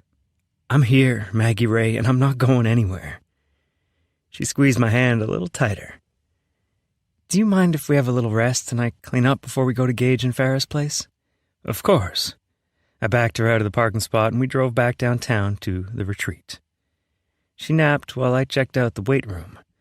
Then we showered and changed before driving to Gage and Farrah's place in Denton. Mags looked beautiful in the passenger seat, wearing a flowy olive shirt with ripped black jeans that did her ass so many favors they should be on the payroll. What? She asked as she caught me looking. I smirked. Just thinking about how fine you look. She reached out, running her hand over my thigh. It's not fair when you just wake up looking like that. I chuckled. Growing up, sharing a bathroom with Liv, I have to say I'm happy to be a guy. We slowed as I pulled into the driveway behind Gage's Tesla. There's the expensive car, Maggie said almost to herself. What? She unbuckled. The other day I saw them pull up in a minivan and I thought, no way. Gage has to be driving a fancy car. I laughed. He loves that thing. It's pretty, she agreed. I think he keeps the minivan just to prove to Farrah that he's down to earth. She laughed, and we got out of the car. I held her hand as we walked up the driveway to the light brick house. It wasn't huge, but big enough for all of them. Way less assuming than the fancy downtown condo Gage used to call home. I love this yellow door, Mags commented as I rang the doorbell. We can paint my door yellow if you want. She turned to me smiling as the door swung open, and Cora grinned up at us. You're here! Hi, Cora Bug, I said. She scrunched her nose. Bug? Well, you said you're not a princess, I retorted. Putting her hands on her hips, she said, Well, I ain't a bug either. Farrah came behind her daughter, laughing. Let them in, Cora. You're letting out all the cool air. Cora got out of the way and Maggie chuckled, stepping in ahead of me. When we were inside, I noticed the boys lying out on the living room floor playing video games. Where's Gage? Grilling out back, Farrah said. Just like your daddy, always on that grill. I laughed. He had to wait until we grew up and moved out to have a turn at the grill. Dad would never let us touch his. Mag smiled. Farrah, your house is gorgeous. Thank you, Farrah replied. You want a tour? We just had some of Drew's newer art framed for decoration. Maggie nodded, and I excused myself to go out back and talk to Gage. When I stepped on the back porch, he glanced over at me. Hey, Rhett. I stared at him in shock. You call this a grill? Looks more like a rocket ship. Gage smirked. I am still a billionaire, you know. So what does this thing do? I asked, going to a cooler in the corner of the patio and pulling out a beer. For what I'm assuming it cost, tell me it blows you. Gage chuckled as he closed the lid. It grills, smokes, and there's a griddle inside if I wanted to cook that way. Best meat you've ever tasted, and you can tell Dad I said so. Yeah, you know the whole kill the messenger thing? I teased. He took a swig from his beer. True. Hey, there's something I've been meaning to talk to you about. Shoot. He went to the patio table and sat, gesturing I should do the same. Shit. It's good news, he replied, looking up at me. I sat down, waiting. He folded his hands atop the table. I checked the investments I made for your brokerage account, and one of the businesses you invested in blew up. My lips parted. Blew up how? Like with a bomb? His smile was growing by the second. I mean, you have enough money for a down payment on that plot of land, maybe even a little extra to start putting in the water and electric infrastructure. My jaw was hanging on the floor at this point. You're shitting me. Gage shook his head. But that wasn't supposed to happen for another 8 years. Caught a lucky break, he said with a shrug. My throat felt tight. You know, you work towards something so long you start to wonder if it's ever going to happen. Gage said, I never had a doubt. I had doubts, a lot of doubts, especially last year when I found out. My throat closed up, and I absently rubbed the place on the back of my neck where the last spot had been removed. Gage held his hand out for me to shake. Congratulations, Red. You did it. I gripped his hand, giving him a hug. Thank you, brother. After we hugged, he shook his head at me.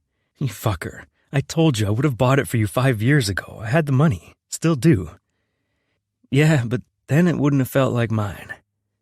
I glanced through the screen door where I saw Mags, Cora, and Farah chatting at the kitchen table. And now it can be ours. 59. Magnolia. I fell asleep on the way home Sunday, feeling more at peace than I had in a really long time. I remembered living in Austin, going to work, taking courses, and still feeling like I'd never get any closer to my dream of owning my own salon, much less having a family of my own. Now, all within a few months, my life was falling together in a way I'd never even hoped or dreamed, but there was still something missing. My best friend. When the car slowed at the city limits, I woke from dozing, seeing the streetlights that lined Main Street. We're home, I said. Just 10 more minutes till we get to my place, he said. But I shook my head as I sat up straight. Can you take me to my house? He looked over at me, studying me with dark hazel eyes. Are you sure? I nodded. I'm so fucking proud of you. I grinned. You make me better, Rhett Griffin. He smiled back at me, turning off Main Street to go toward my place. Cooper's truck was there, but it was still too early for them to have gone to bed. Can you wait for me, just in case? I asked. He nodded. I'll be here. I took a deep breath, getting out of the car and smoothing my cotton dress over my legs. The closer I got to the front door, the more nervous I got. Cam and I had never gone a week without talking, but she'd also never said anything as hurtful as she had last week. I hoped we could move forward as friends, even if that relationship was changing. When I got to the door, I realized it didn't feel like my home, even with all my decorations on the walls and most of my stuff inside. My sense of home, my life, was changing too. I lifted my hand, knocking on the door, and when it opened, I saw Cooper standing there. He looked from me to the driveway and said, I'm gonna wait with Rhett. I let out a small laugh as he beelined past me to my car. But when I looked back to the house, I saw Cam standing in the living room in her light blue pajamas and gray slippers, her arms folded across her chest. You didn't have to knock. It's your house, too. The hurt in her voice, the anger, almost made me want to turn around and hide. I hated this fighting, hated worrying about what she'd say next to hurt me, but I needed to be brave too. We need to talk. She nodded, stepping aside, and went to sit on our couch in the living room. We'd found it by a dumpster 5 years ago and bought curtains at the thrift store to reupholster it. It actually looked really cool, even for a dumpster couch. We'd done so much life together, built a home together, but now this was the space I knew would take us forward or backward. Cam looked at me. You wanted to talk? I nodded, swirling my ring around my thumb. It's been a hard week after what happened. You ran away, Cam said. I haven't heard from you, haven't seen you in a week. The only reason I knew you were okay was because Rhett told Cooper you were staying with him." I ran my hand over the back of my neck. I've learned I have a problem with running away from the people who hurt me, and I'm trying to work on it. But I need you to know, Cam, you did hurt me. A lot. Her expression softened. "Don't you know how awful I feel about it, too? We were supposed to live in this house for 6 months while I dated around, fell in love.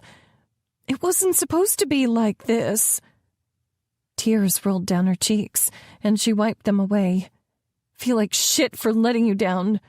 I know you don't have money to handle the rent alone or wait on the deposit.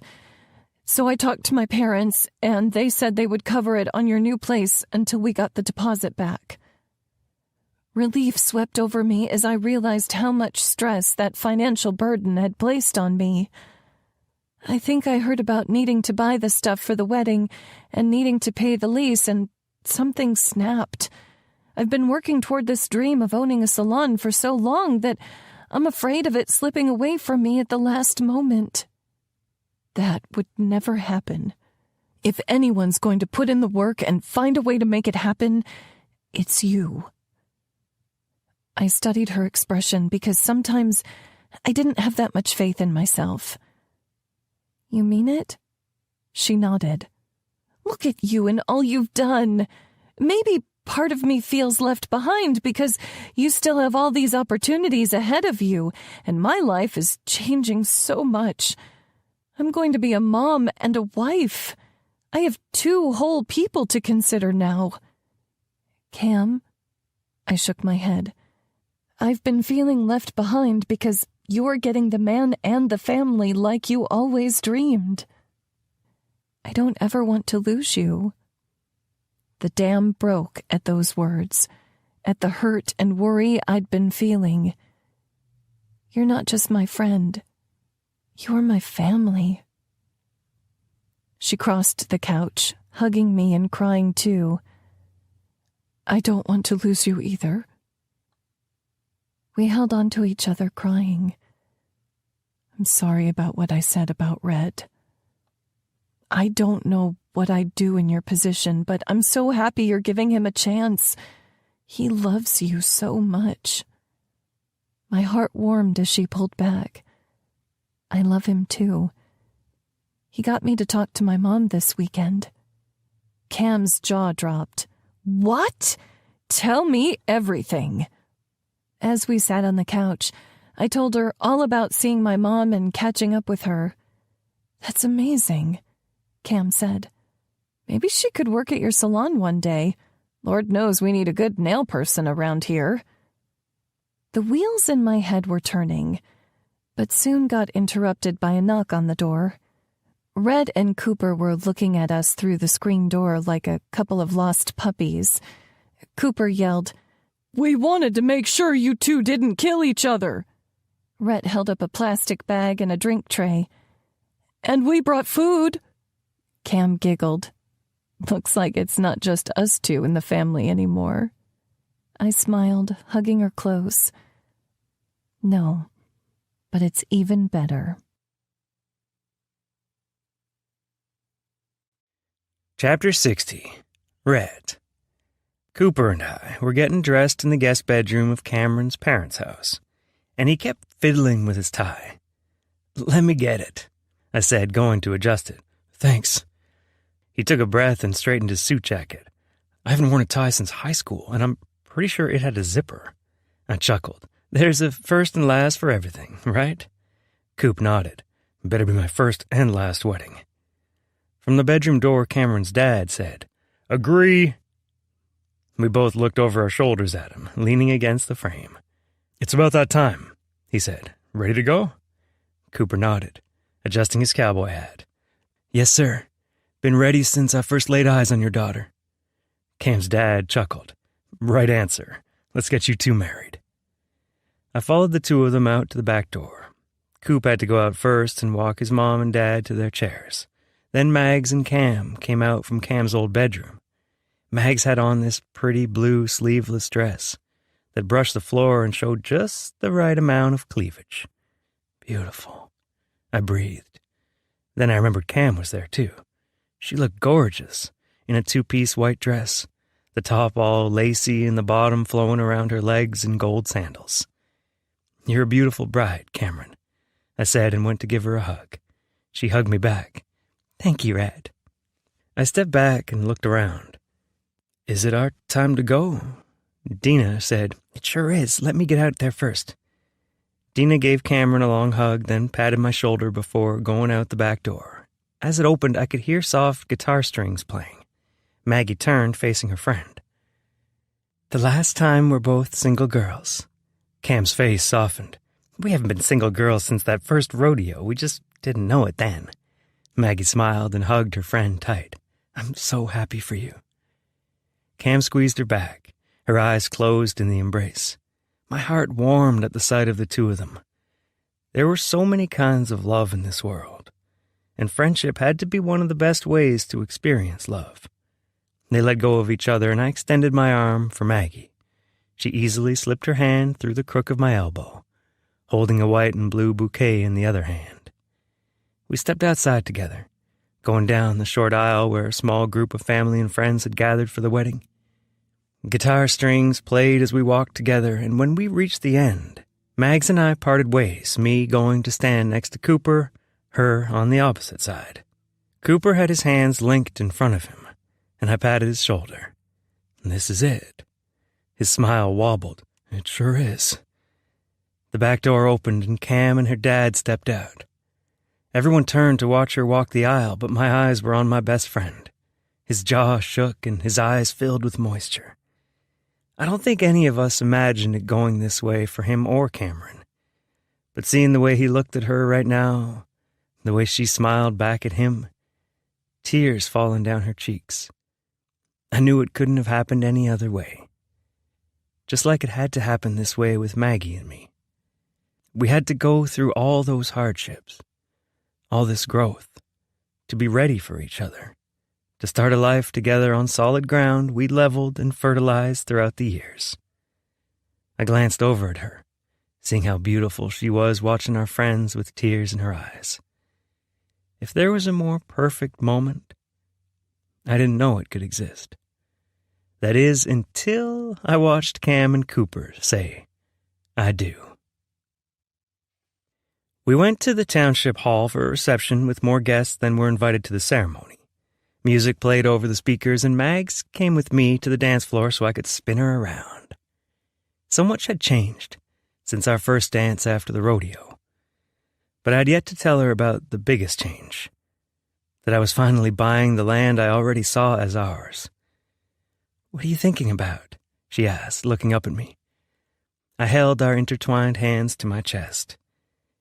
"I'm thinking about our life together. And there's news I've been wanting to tell you once I had some details in place. Now feels like the perfect time." She gave me a curious look. "What is it?" I couldn't help the grin sliding across my lips. "I'm buying my grandpa's land. The sale will be final a month from Monday." Her mouth fell open. "What? I thought you needed longer to save." "One of my investments did well enough to move up the timeline." I held her closer to me, just bursting with happiness. "I talked with the banker and we can start moving forward with infrastructure, too.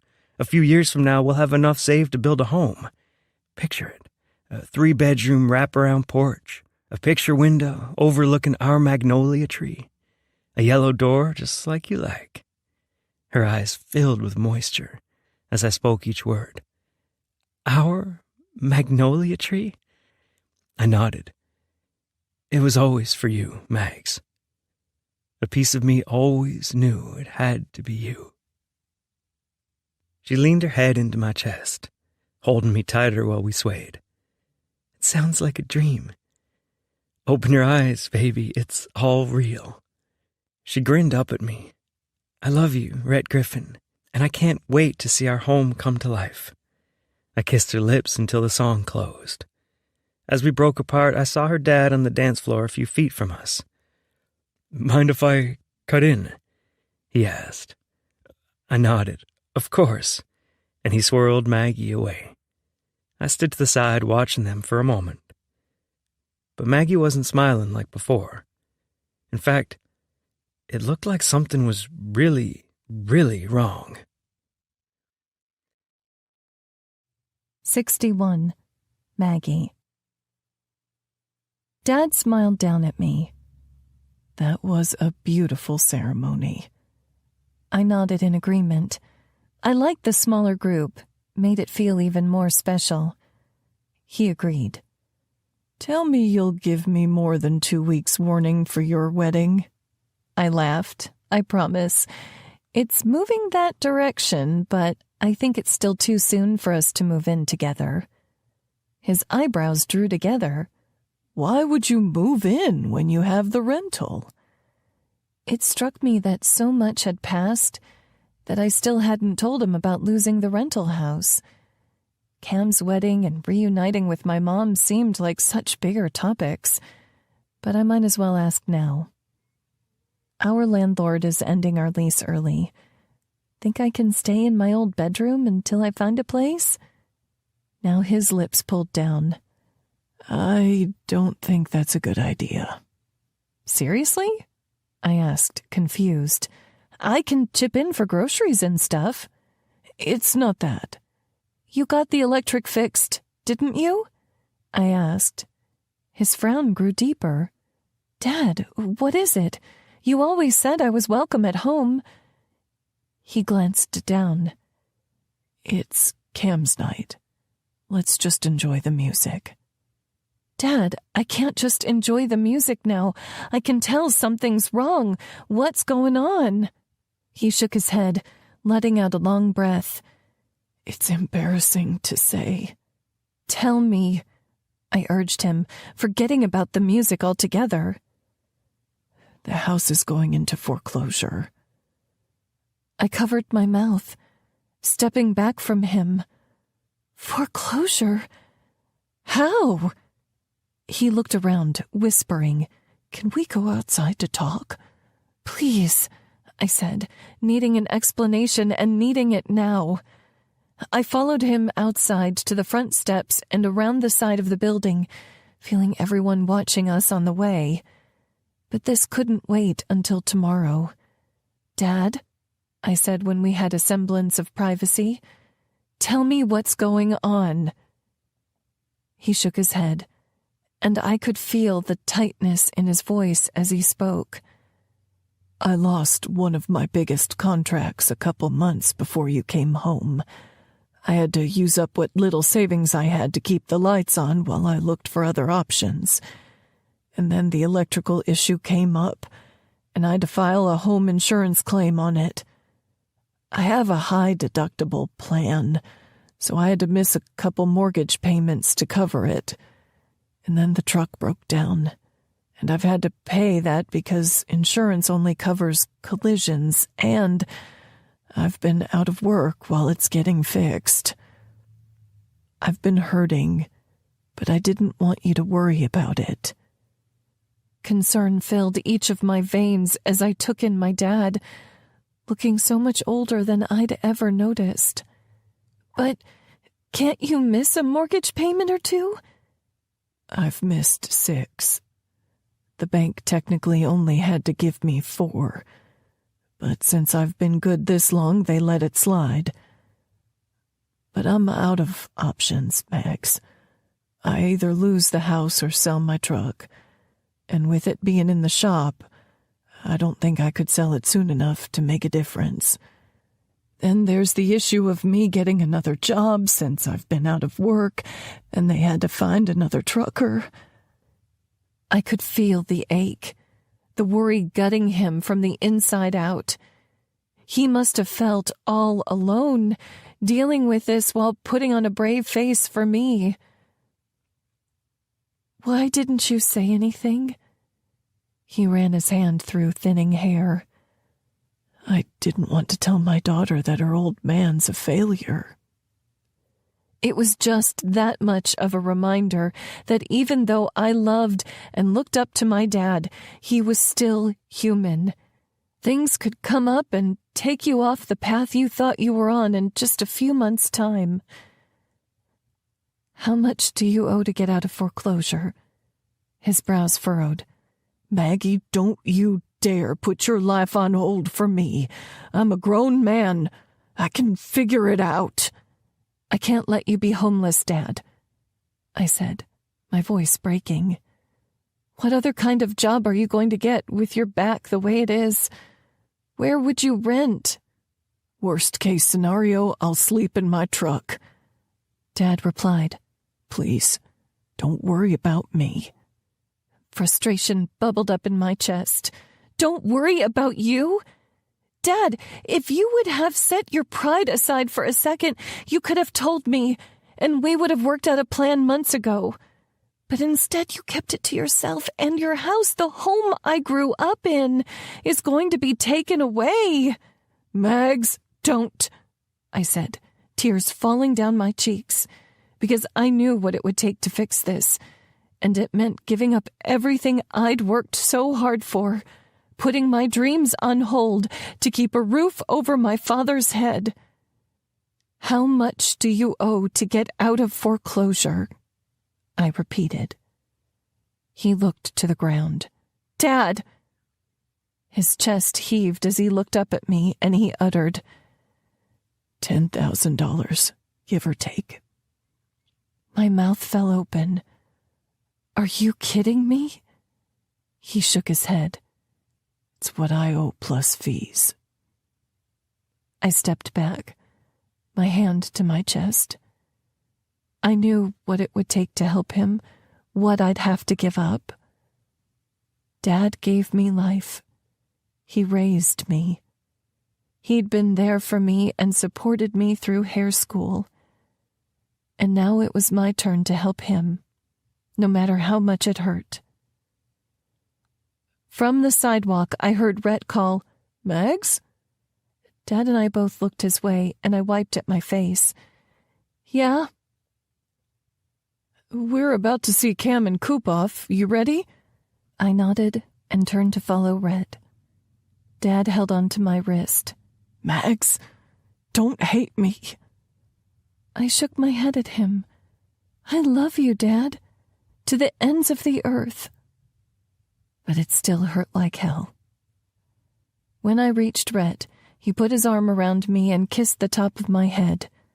Everything okay? My throat felt tight as I said, I'm not completely sure. We walked to the steps of the township hall where Dina was passing out sparklers. We each lit them up and cheered as Cam and Cooper walked under the sparks to the pickup, waiting for them along the street. Our friends from Austin had all gone in together to book Cam and Cooper a weekend stay at a cabin outside of Austin as their wedding gift. Selfishly, I wished she would hang around Cottonwood Falls a little longer, leave for her honeymoon next weekend, so we could talk this out. But I think this was part of us both growing up. Her husband, her family had to come before me.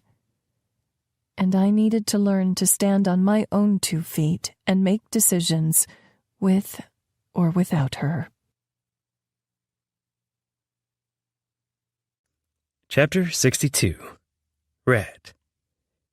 After the wedding, Mags and I drove back to her place, and I could tell something was off. What did you talk about with your dad? I asked as we undressed and changed into pajamas. Maggie slipped a nightgown over her head. I told him I'd need to stay in my old bedroom for a while. You know you can stay with me, I offered. I kind of thought it was a given. She looked up at me, blinking quickly. Dad said I couldn't stay with him because his house is in foreclosure. My jaw dropped. What? She nodded. Sounds like it was a case of one thing after another and not being able to catch up or humble himself enough to ask for help before things got dire. Is he declaring bankruptcy? I asked. She wrapped her arms around herself and shrugged. I don't know. She looked so small, so worried, holding herself like that. But I can't let him lose his house, not when I have the savings to cover it. I pulled her in, hugging her. Maggie had the biggest heart. That's sweet of you. But what about the salon? Didn't you need all your savings for your down payment on the loan? I did. I do, she said. My stomach sank further. So it's his house or your salon. Do you think Rhonda would do rent to own or something like that? She shook her head against my chest. It's her retirement plan. She put everything she had into that salon and didn't set any aside for herself. And she needs to get hip surgery. This would delay all that for her. God, I feel awful. A tightness in my chest started to form. What are you going to do? She stepped back from me, sitting on the edge of the bed. I think the only thing I can do is ask Rhonda if she'll wait another 6 months or so for me to buy the shop while I try to come up with the money. And hopefully, Dad can pay me back once he's back on his feet. And if she doesn't agree, I asked, doesn't it make the joint worse to put off a replacement? The blue in her eyes was gray as she took me in, full of unspoken words I probably didn't want to hear. What? I asked her. Her eyes traced over my face like she was trying to remember it. I can't stay here without a job. Then I'll buy you the salon, I said as I sat by her. Fuck the land, I have savings too. Her eyes were wide. I wouldn't let you do that, Rhett. I saw how excited you were about that land. I'd never be the one to take that look away from you. I leaned my head against hers. I knew we would have struggles come up that we'd have to face in life. But everything had just been going so well. I hadn't imagined that things would change so quickly. But you can't take yourself away from me either, Maggie. She held the back of my neck, kissing me softly. I love you, Rhett Griffin. We're gonna figure this out, right? I asked. You can't leave me. Not again. But instead of answering, she kissed me again and again. I held on to her, hearing her message without any words.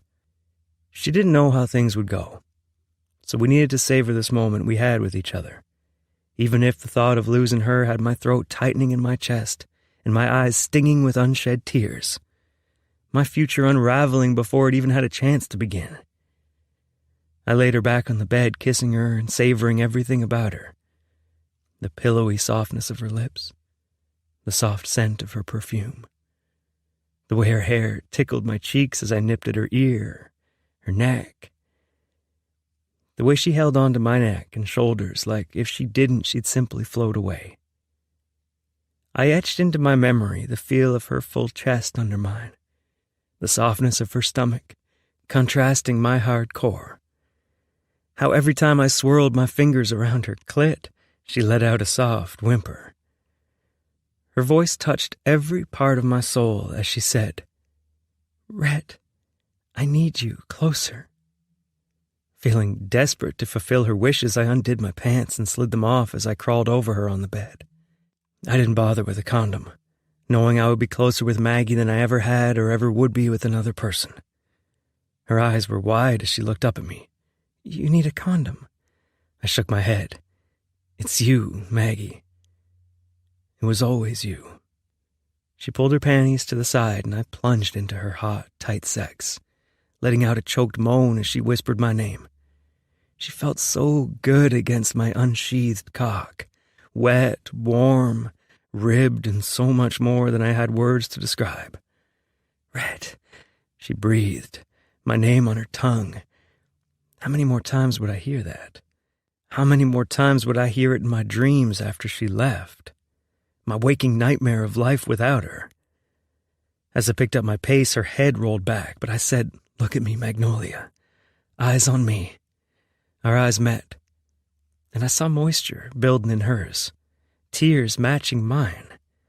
They spilled over my cheeks, falling onto her chest as I put everything I had into the thrusts, into this time we had together. And when I came inside of her, she cried out my name, taking every drop I had to give, every ounce of love and hope I had in my heart. And when we finished, I fell to the bed beside her, holding her close as she sobbed into my chest. Because we both knew we had everything in each other, and that meant we had everything to lose.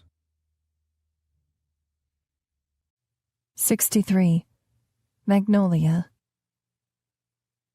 I told Rhonda I'd be a little late to work Monday morning and instead drove to the Cottonwood Falls Bank. I knew I had to do this before I found out what she said, because I was so close to making the selfish choice, the one that would keep me in town with Rhett no matter the cost. But my dad had raised me alone after Mom left, putting my needs first even when he was reeling from a broken heart. I had to do this for him, because this town, it wasn't home without him, without a house to go back to. The teller at the first window welcomed me over. She'd been a few years ahead of me in school, pretty curvy blonde named Jessica. "Hi, Maggie," she said. "How can I help you?" "I'm here to pay down a loan," I said. She raised her eyebrows. "Oh, I wasn't aware you had a loan here yet." I whispered now in case anyone in the bank overheard and decided to spread gossip. "My dad's home is going into foreclosure. I want to make sure that doesn't happen." Her green eyes opened wider.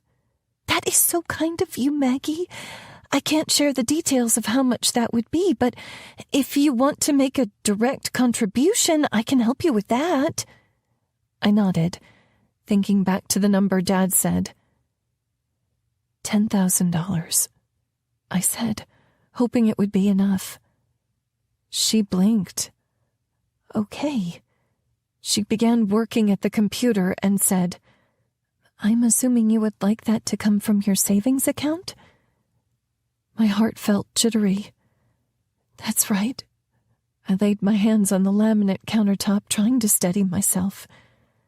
"From my savings account." She looked at me over the computer. "Are you sure about this, Maggie?" Was I sure? Yes. Did it feel good? Hell fucking no. But I knew my dad would do the same for me if it ever came down to it. He'd sell everything, give me the shirt off his back if I asked. That's what family did. That's what we did for each other, just the two of us against the world after Mom left. "Yes, I'm sure," I said. She printed out a slip and said, "Sign this. I want you to know once this is done, it can't be reversed." "I know," I whispered. She looked from me to the computer and slowly typed several buttons, like she was giving me a chance to back out. I didn't. "The transfer is complete, and between the two of us," she leaned forward, lowering her voice, "your dad is officially out of foreclosure." I let out a teary sigh. "Thank you, Jess." She smiled at me. "You're welcome, Max." I walked out of the bank feeling the weight of what I'd just done. Sitting in my car, I had to take a few minutes to decompress, to tell myself that it would be okay, that I would figure out a way to own the salon and be with Rhett, even if it didn't seem possible right now, even if all the odds seemed to be stacked against us. Because the odds had already been stacked against us before. I came back to this town hating and hurting, and Rhett had patiently turned around my hardened heart. I had to believe we could make this work too, because if I couldn't believe, I'd be unable to move right now, take one step in front of the other. But first, I needed to see my dad. I drove a few minutes from the bank to my childhood home, and for a moment, I just sat outside taking it in. The tan hardy board siding, the lilac bushes on either side of the front door, and the lawn that liked to grow through all the cracks in the sidewalk. It wasn't a mansion by any means. It really wasn't that different from the houses on either side. But this house had always been home. I didn't have a memory in my life where it wasn't a safe place for me to rest my head at night, or bring a friend over, or just hang out with my family. It housed all the good times before Mom left, where it was the three of us, one happy family. It was the place where Dad and I recovered, made new memories, just the two of us. And it was the place I could come back to, no matter how far I moved away. This was our windmill. A commercial came over the radio, and I shut the car off, opening the door and getting out. The walk down the sidewalk felt normal and heavy at the same time. I'd done this a million times before, but always as the child who needed to be rescued, never as the one who helped my dad. Maybe this was the lesson I needed to learn from all of this, the fact that I didn't need to be saved. I could figure things out, no matter how hard they got. I could survive the lows and hold out hope for the highs.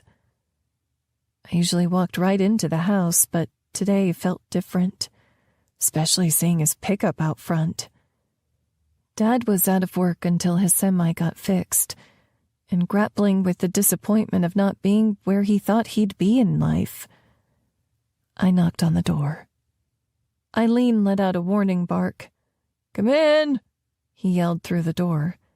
I walked inside, noticing his Gibson trucking hat hanging on the rack at the entrance. He usually wore it all day, every day. I picked it up, holding the bill in my hands. A few steps into the house, I saw my dad sitting in his recliner watching TV, still in a pair of shorts and an old t-shirt, unshaven, depressed. "Dad?" I said, looking at him. He turned his head toward me, and I noticed the redness in his eyes before he looked back to the TV. "I know I need to get up and do something, but I need a day to wallow, okay?" I looked down at the hat in my hands and then back to my dad. This wasn't him. This wasn't how the Gibsons did life. I walked to the TV and turned it off. "Get up." He studied me. "Why? What's the freaking point?" I shook my head at him. "Do you remember when Mom left and I was losing all my hair and I told you I wanted to do school online? Just stop showing up?" His jaw tensed. "You told me that Gibsons don't quit. We might not be the best at something. We might not be the most popular or the most attractive. But we're going to show up. For each other. For our commitments. Every goddamned day. Because that's who we are. And that's what we do." He looked down at his lap. "I know you weren't lying then. And I'm reminding you now. So get out of the chair, take a shower, and put on this hat." I put it against his chest. "It's time to show up." Tears fell down his cheeks. "I messed up everything." I shook my head at him, feeling so sorry to see him this low. "Stand up, Dad." He got up, looking at me. He held his hands out, then dropped them by his sides. "I'm up." My lips quivered into half a smile, then fell. "Dad, the house is yours." His eyebrows drew together. "What do you mean?" "I mean I paid the bill. You're not in foreclosure anymore." His mouth opened in shock. "Maggie, I told you not to do that." I blinked quickly on the verge of tears. "Remember who we are? We show up for each other, Dad. Always." He hugged me, and I held on too because I needed all the strength he could give me. "Now I need you to show up for yourself," I said into his shoulder. "I know there's a solution here. You just need to find it." "I promise. I will." We said a tearful goodbye before I had to leave for the salon. And as I drove to Rhonda's, I tried to remind myself there's a solution here. I just needed to find it. 64. Magnolia. I went to work, determined to talk with Rhonda about my options now that my financial situation had changed. But we were slammed with appointments all day. The hours seemed to drag by, and each time I saw her take an ibuprofen for her hip or cringe after bending to get something, my heart hurt even more. I wasn't just hurting my dream, I was affecting her life too, and it had a weight the size of Texas settling on my heart. Even though I usually closed up, I asked her to stay behind in this shop we both loved so much so we could talk. With the sign turned to, "Sorry, we're closed," and the doors locked up, Rhonda asked me, "What would you like to talk about, darling?" I wrung my hands in front of me, already feeling on the verge of tears. Rhonda was more than a boss. She was family. She gave me my first job in high school, helped me through alopecia, and had given me my first big break. I didn't want to disappoint her any more than I wanted to leave this town. "Is everything okay?" Rhonda asked. I blinked quickly. I had to get through this without crying. "Rhonda, I was wondering if you'd be willing to postpone the sale until I've been here a year." Her eyebrows drew together. "Oh, honey, you don't need more time to impress me. I've been so amazed by how you've embraced your role here. I was actually going to ask you if you wanted to move the sale up to next month. I truly believe this place will flourish under your care." Tears stung my eyes. "That's not it." "What do you mean?" I glanced around the salon, wishing with all my heart this wasn't the case. "My dad needed my help financially, and it set me back quite a bit. I won't have the down payment until at least June of next year." "Oh, Maggie," she said softly, bringing her fingertips to her chin. I waited, holding my breath for her answer. "I wish I could, but my doctor is saying I really need hip replacement surgery." Now she was blinking quickly. "I needed that sale money for my surgery." I hadn't thought it possible, but I felt even worse now.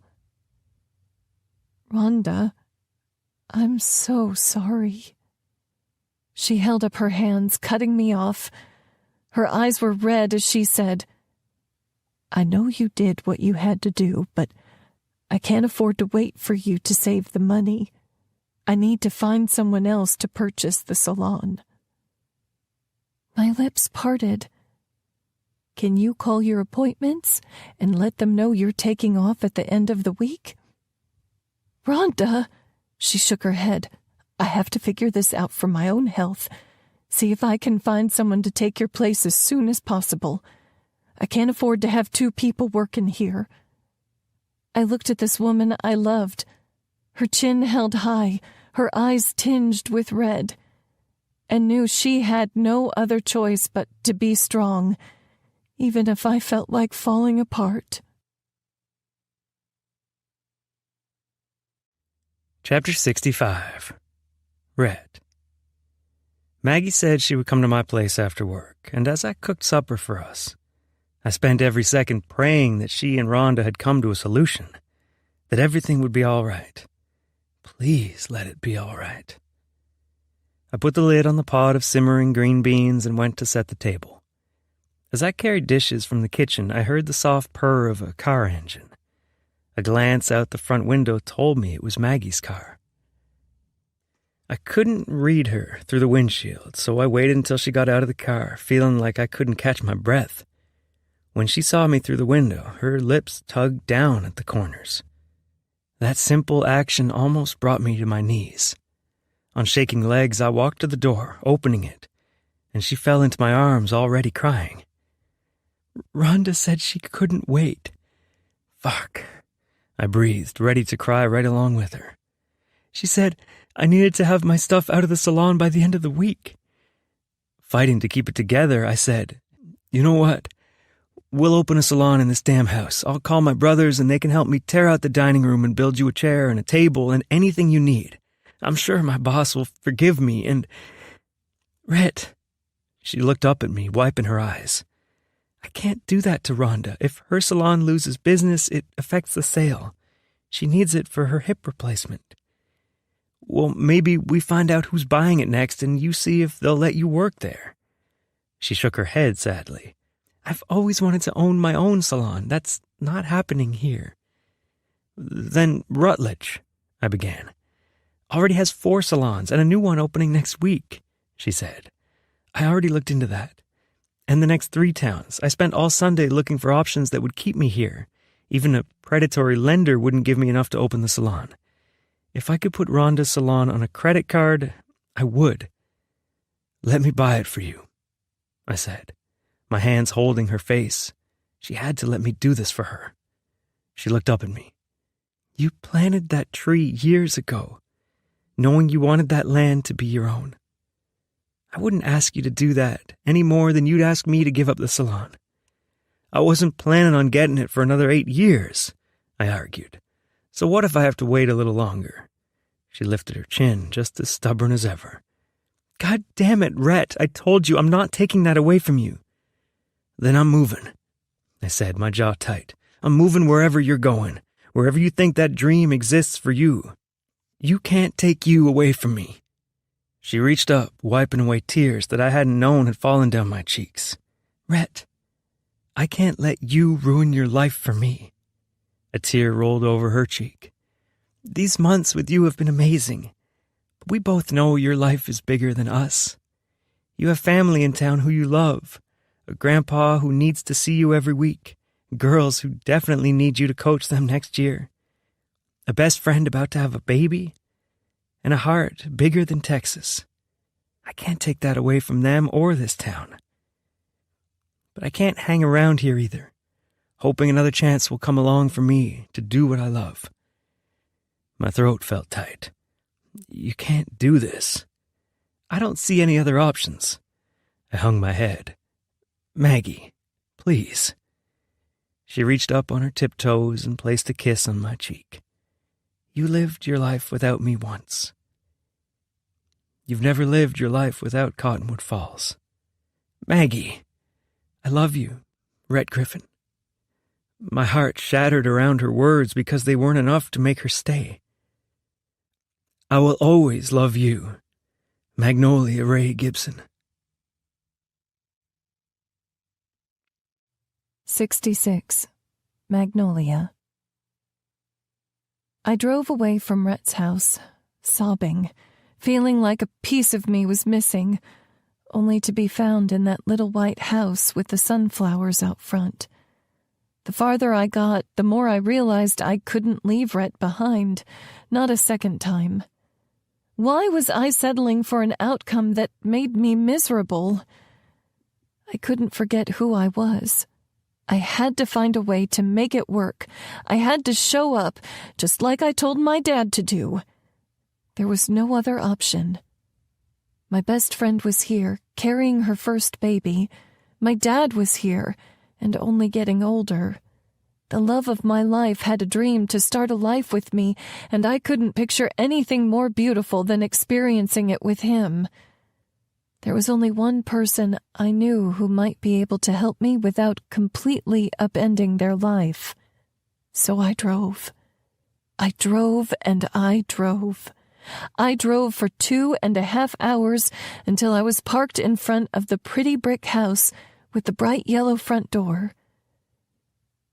Red had told me before that Gage offered to buy each sibling in their family their own land and ranch, but they were all too proud to take him up on it. I wasn't too proud. Not anymore. Not with the love of my life on the line.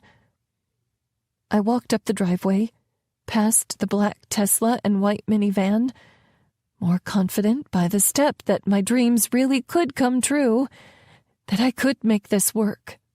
When I got to the front door, I knocked and rang the bell because when you knew the person you wanted to spend forever with, you didn't have patience for anything standing in the way, not even yourself.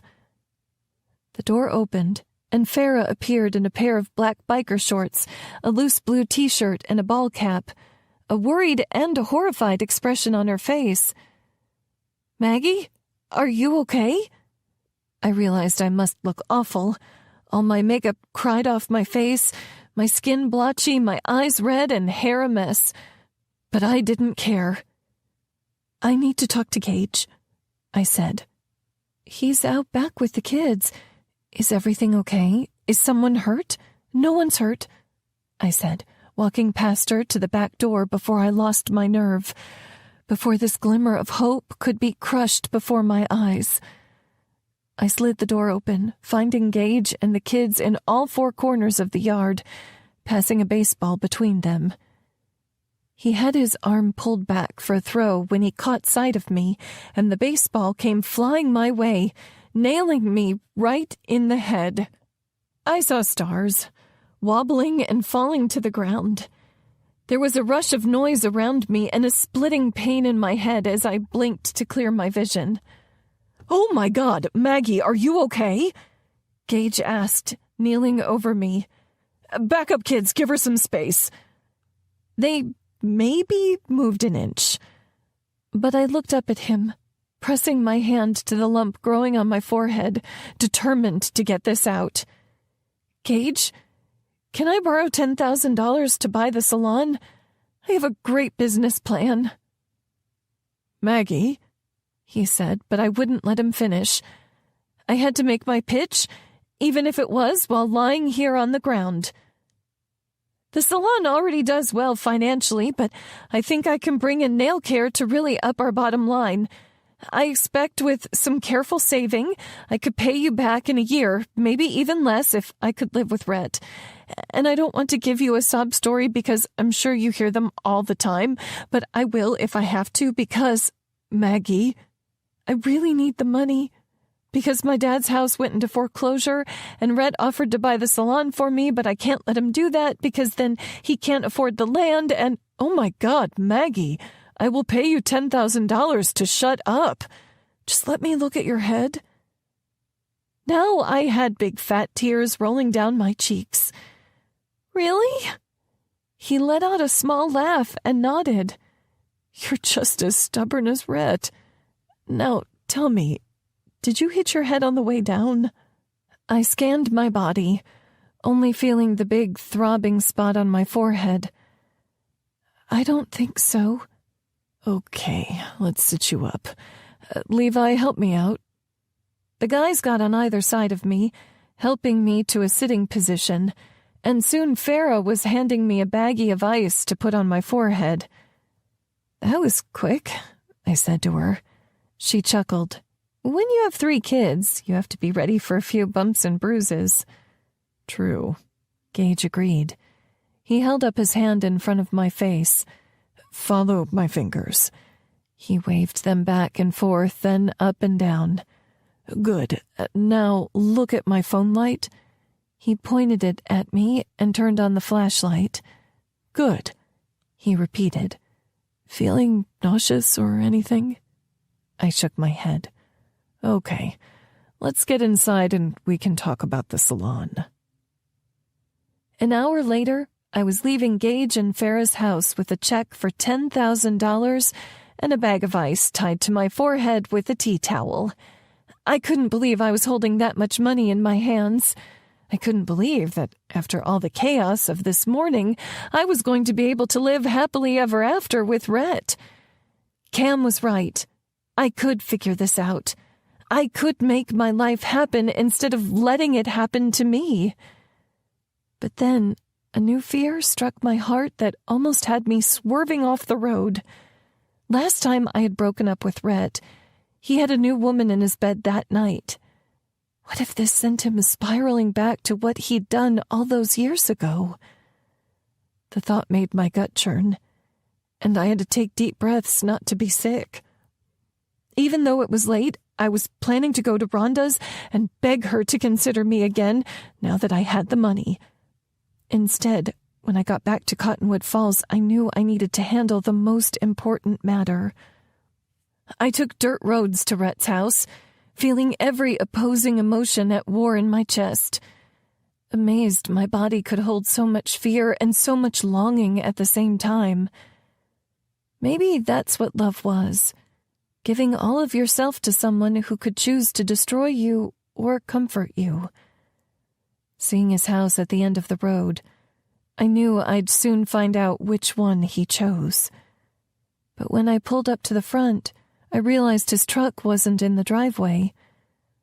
My heart sank, but I stupidly got out of my car anyway, walking to the front door and banging right below that stupid sign. No matter how long I knocked, he didn't answer. He wasn't home, and my mind had a million fears about where he could be. I backed up against the door, fighting tears, and slid down to sit. All of a sudden, I was 18 again, finding the guy I loved with another woman, ready to tell him yes to his marriage proposal because I'd finally gotten over the fear of forever. And then I saw headlights coming down the road. My battered heart leapt with hope, hoping it was him and not someone else coming back home. I strained my eyes to see if it was, and eventually his truck came into view. I scrambled up from the ground, already walking to meet him in the driveway. He hopped out of the truck, its engine still running, and said, "Maggie, oh my gosh, are you okay?" He gently touched the lump on my forehead, and I winced. "What happened?" he asked. "Gage threw a baseball at my head." "He what?" Rhett said. "It doesn't matter." I reached into my pocket, pulling out the folded check for $10,000. "Gage gave me the money I need to buy the salon. I'm staying, Rhett. I'm staying in Cottonwood Falls." He grinned big, picking me up and spinning me around.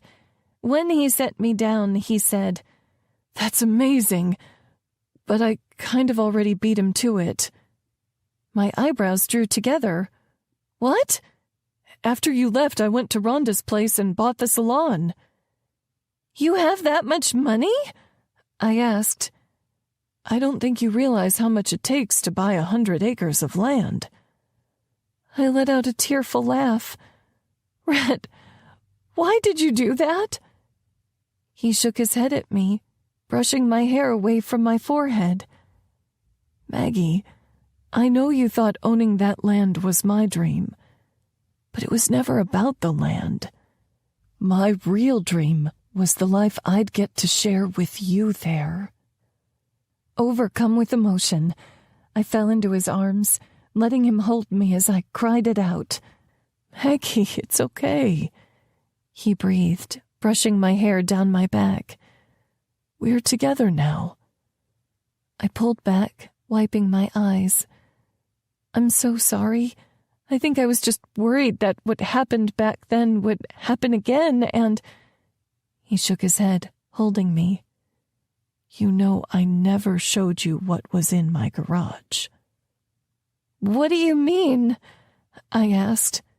"Follow me." He reached into his pickup, turning it off, then held my hand as we walked to his garage. He let go of me for a second to slide the door up, and when I saw what was inside, my jaw dropped. The entire garage was lined with wire art pieces, everything from wall decor to yard decorations and even wind chimes. "This is what Lola was picking up that day," he explained, following me inside the garage. "When you started rooming with Cam, I saw Dina in the grocery store, and she mentioned that she'd taken you both to the thrift store in Austin and how much you loved it. I got this crazy idea that maybe you could have a piece of me in your home, even if I couldn't be there. So I made trips once a month to the thrift stores Dina mentioned with new pieces I'd made, hoping you'd find them, hoping you'd have a piece of me. Tears rolled down my cheeks. You did that for me? He nodded. Mags, I meant it when I said it was always you. Chapter 67. Rhett. 1 month later. On Tuesday, I went to pick Maggie up from the salon. Her salon. She was spending the week cleaning, reorganizing, and decorating the place that was now called Hair and Home. She was now selling my wire art and even bringing in a pedicure chair and added a space to do nails. Her mom happily agreed to start coming 1 day a week, and if there was enough demand for her services, she wanted to move back to Cottonwood Falls, too. She came to a Sunday night dinner with Maggie's dad, and I swore there were some sparks between the two of them. Maybe Maggie and I weren't the only couple who would get a second chance. When I pulled up along the curb, she came running to the truck, looking adorable in her Farley trucking cap, courtesy of the trucking company where her dad worked now. Paint-stained jeans and a white t-shirt. I got out of the pickup to meet her, hugging her tight and dropping a kiss on her pretty pink lips. After knowing I could lose her, I was never taking a second for granted. "Good to see you, too," she said sweetly, smiling up at me from under her cap. I grinned. "Ready to see Grandpa?" She nodded. "Absolutely. Can you get him a regular Coke this time? I promised him last week that we'd smuggle one in." I narrowed my gaze at her. "Grandpa's not supposed to have regular soda. He's 87, she retorted. "As far as I'm concerned, he could have actual Coke if he wants it." I rolled my eyes. She and Grandpa were both stubborn as mules.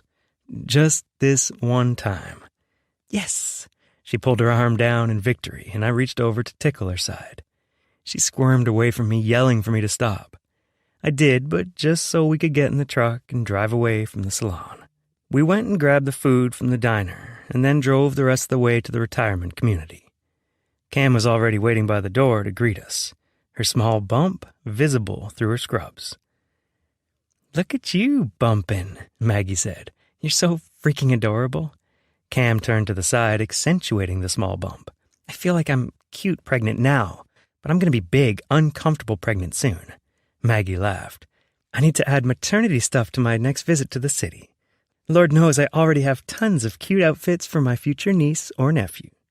I nodded. "It's taken over the house. Maybe I should put a baby in you for all the clothes we have left over." Cam and Mags both rolled their eyes at me. "What?" Cam answered. "You better put a ring on it first." I raised my eyebrows at her. I know. Do as I say, not as I do." She turned and started walking toward the common area where we always ate with Grandpa. He was waiting for us at a corner table, his cowboy hat resting on the bench next to him. He struggled to get up as we approached, eventually straightening and hugging all three of us. As we sat down, he gave me a crinkle-eyed smile. "Have I mentioned how happy I am this one came back around?" I chuckled. "You and me both." Maggie hugged him and then started passing out the takeout containers. "I got you regular Coke," she whispered. His eyes lit up. "That's it. I'm writing all the grandkids out of my will and putting you in it instead." She laughed. "My evil plan is working." I rolled my eyes at her, and Grandpa only chuckled. Then his face grew serious, and he grunted. I looked up at him, confused by the change in attitude. "What gives?" I asked. He shook his head. "Too damn bad you two couldn't be living out on the land. We were supposed to close on it today, you know." "I know." I pointed my gaze toward the table, not wanting him to see how disappointed I was about that. It was the one fly in the ointment. I had everything I wanted, but I still had to wonder, what next? Would Maggie and I ever be able to afford that land and a new build? Grandpa said, "You should just take it." All three of us swiveled our heads, staring at him. "What?" He raised his hands. "I already have it in the will to go to you when I die. Seems stupid to wait until then. This way I could actually see you enjoy it." My eyebrows went up. "Grandpa, you don't have to do that. I can save the money." He narrowed his gaze at me. "You know you're not supposed to argue with an old guy." Cam held up her french fry as she spoke. I thought it was you're not supposed to argue with a drunk. Same difference, Grandpa muttered. Have you seen the people around here? Cam covered her mouth as she laughed, and Mags admonished, Grandpa Griffin. He gave her a side-eye. You know it's true. But then he looked at me. When I look at you, I see myself. Same sense of humor, same determination. Same stubborn pride always getting in the way. All the smoke he'd blown quickly deflated. Because he was right. I had pride in spades. You want to do everything yourself. But look around. Grandpa gestured at the four of us sitting here. You're never alone, Rhett Griffin. You need to let your family help you. And you can bless them in return by enjoying the blessings they bring to you. I tilted my head. I don't feel like I deserve it. I admitted. I'd messed up so much in life. Working hard made me feel like I'd earned what I had. Well, I'm pretty fucking sure you won't look at the lawyer when I'm dead and tell him to give it back to a corpse. Grandpa, I said, half laughing. Mags put her hand on my leg. He wants you to be happy. We all do. Grandpa tapped his nose.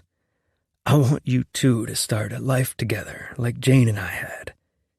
And I want to be here to see it all unfold. He brushed his hand over his hair. With a real good haircut, of course. Haircut, Maggie corrected. He gave her a look like she was loopy. You know I have more than one hair on my head, right? I chuckled and pointed at Mags. He has a good point. Maggie only shook her head at us. Are you sure about the land, Grandpa Griffin? He nodded. If Rhett doesn't take it, I'm giving it to you.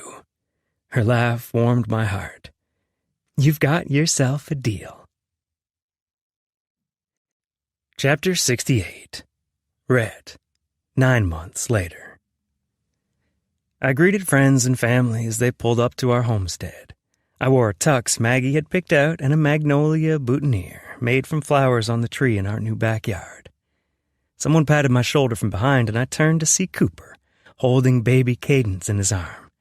She was our flower girl at 3 months old, and my nieces Maya and Cora would be walking her down the aisle in a little stroller decorated with our wedding colors, cream and deep green. It's time to go, Cooper said.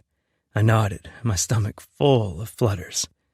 Still hadn't come up with a more manly description for butterflies. I was still working on my pride. You ready? He asked. Remembering his words from his wedding day, I said, Been ready since I first laid eyes on her. He grinned. Right answer. We walked back around the house, and he passed baby Cadence to his mom, who was helping keep the flower girls on track. Then, as guitar music started playing, I held out my arm for my mom and walked her down the aisle with everyone watching.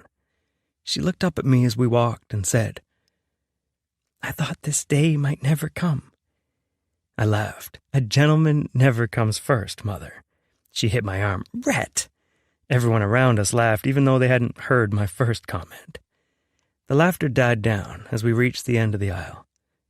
I gave her a kiss on the cheek, and then she sat next to Dad and Grandpa Griffin while I continued to the altar, made of reclaimed barn wood from the original Griffin homestead.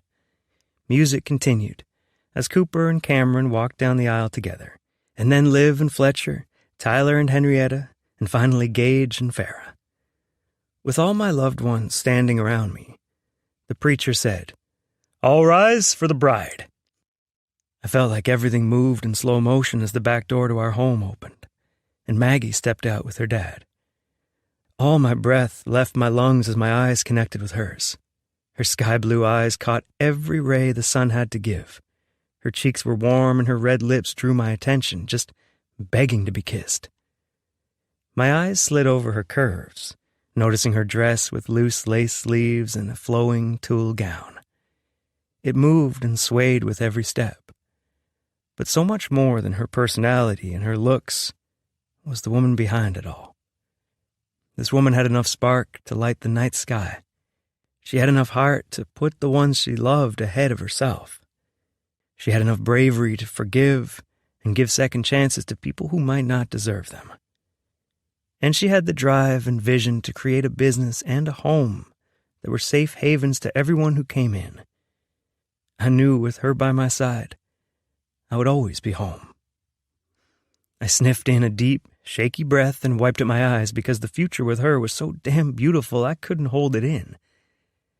I saw her in this beautiful house we'd built, adding art and personal touches to every room. Saw her carrying a child of our own.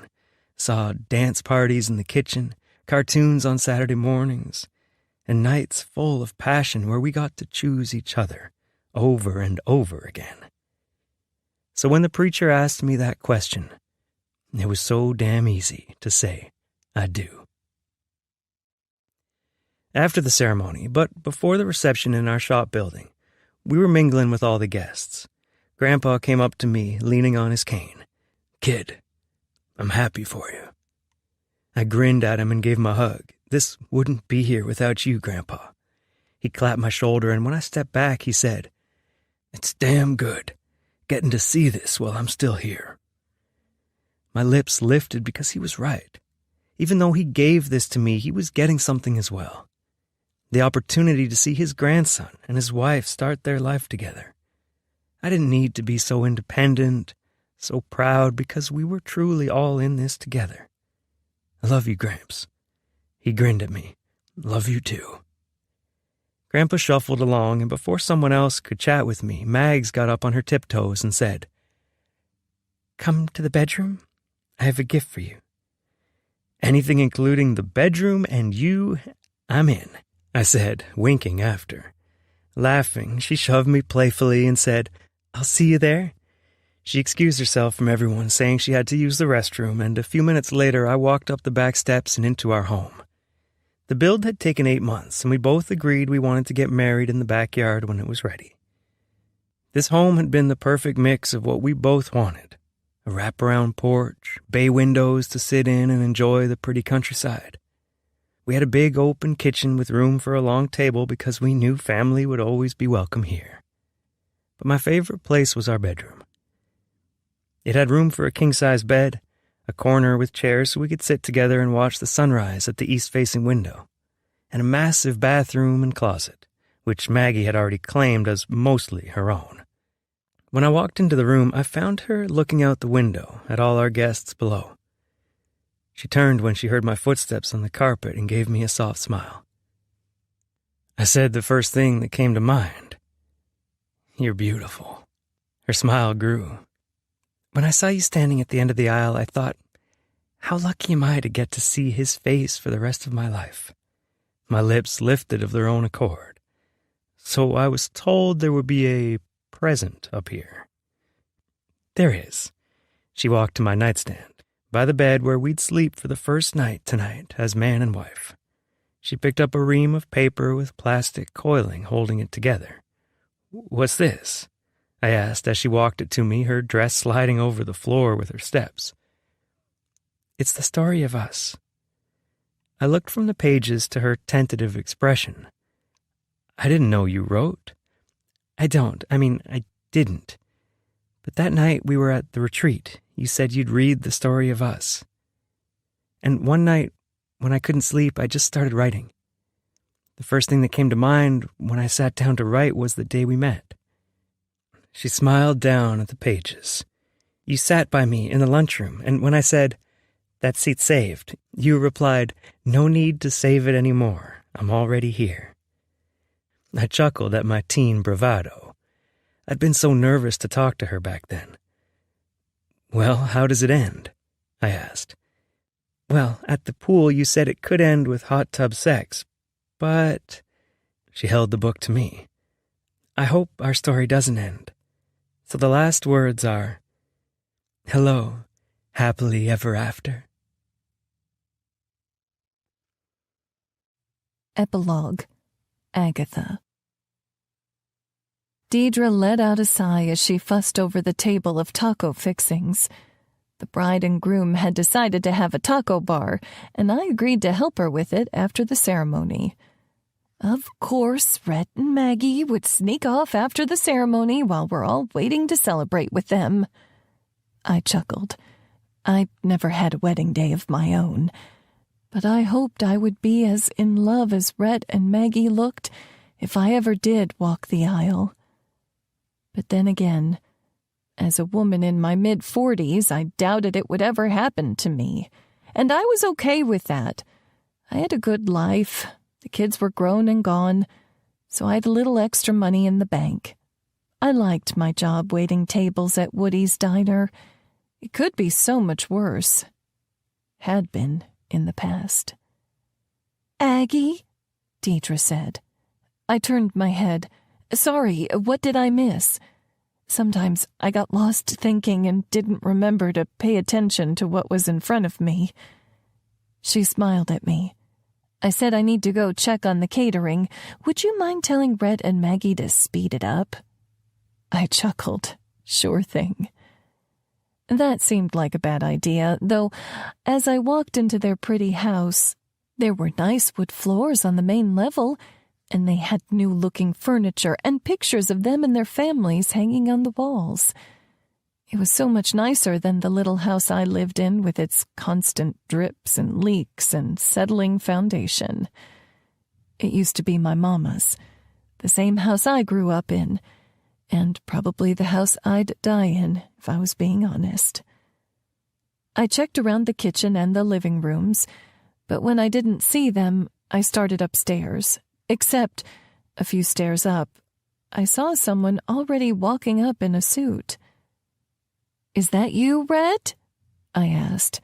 I couldn't really tell in the dim lighting. But the man who turned around was Grayson Madigan. My heart instantly started beating faster.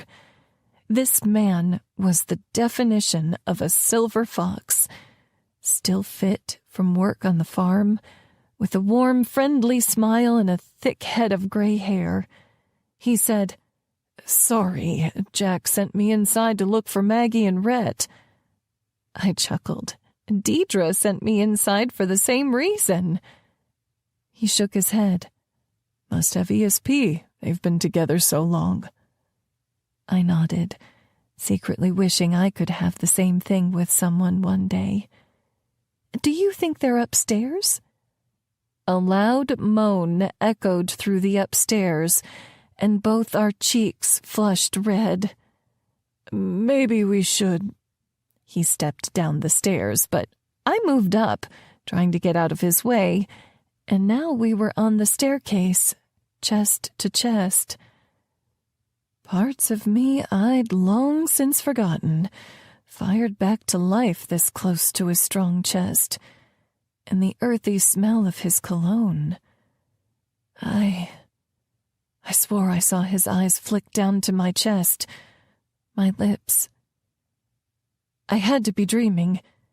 He was 15 years older than me, and I was never known for being the most desirable woman in town. A curvy single mom with 2 kids and hardly 2 pennies to rub together most of my life. He seemed to realize we were both still standing there and stepped past me. "Why don't we turn back and say we tried?" I smiled, barely catching my breath as I gained some space. That sounds like a plan to me. Epilogue. Knox.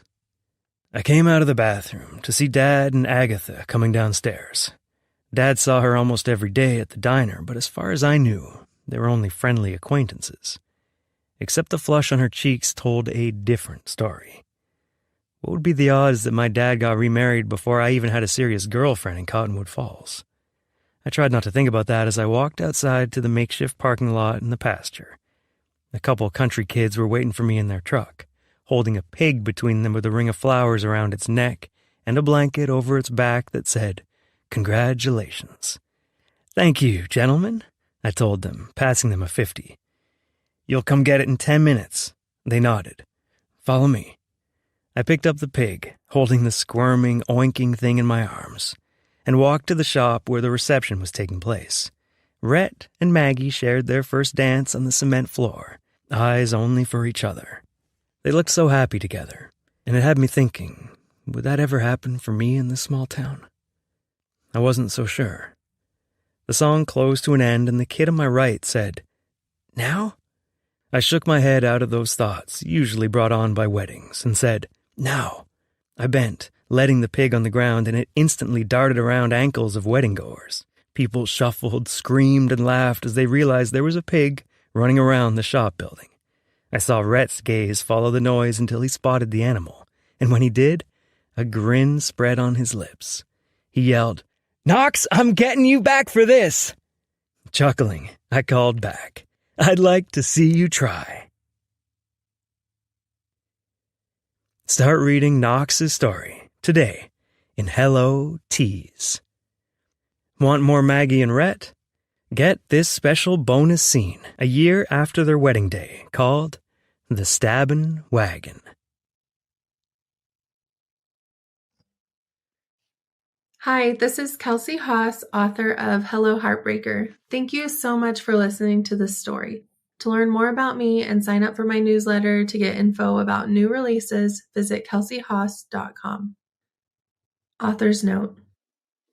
When I was little, my aunt used to let me visit her for a week every summer.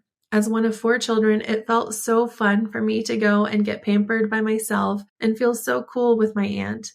To me, she was living the life. She had her own house, a successful job, a closet full of beautiful clothes, and great friends. When I started visiting, she was single, and then she had a boyfriend, and then she had a new boyfriend, and then she got married. As I grew older and got into high school, we talked a bunch, and one topic we covered extensively was love and relationships. At one point, I can't remember when, she said to me, "The person you marry is going to break your heart, but you love them and you stay with them anyway." I didn't really understand at the time. In fact, I thought it was a little crazy.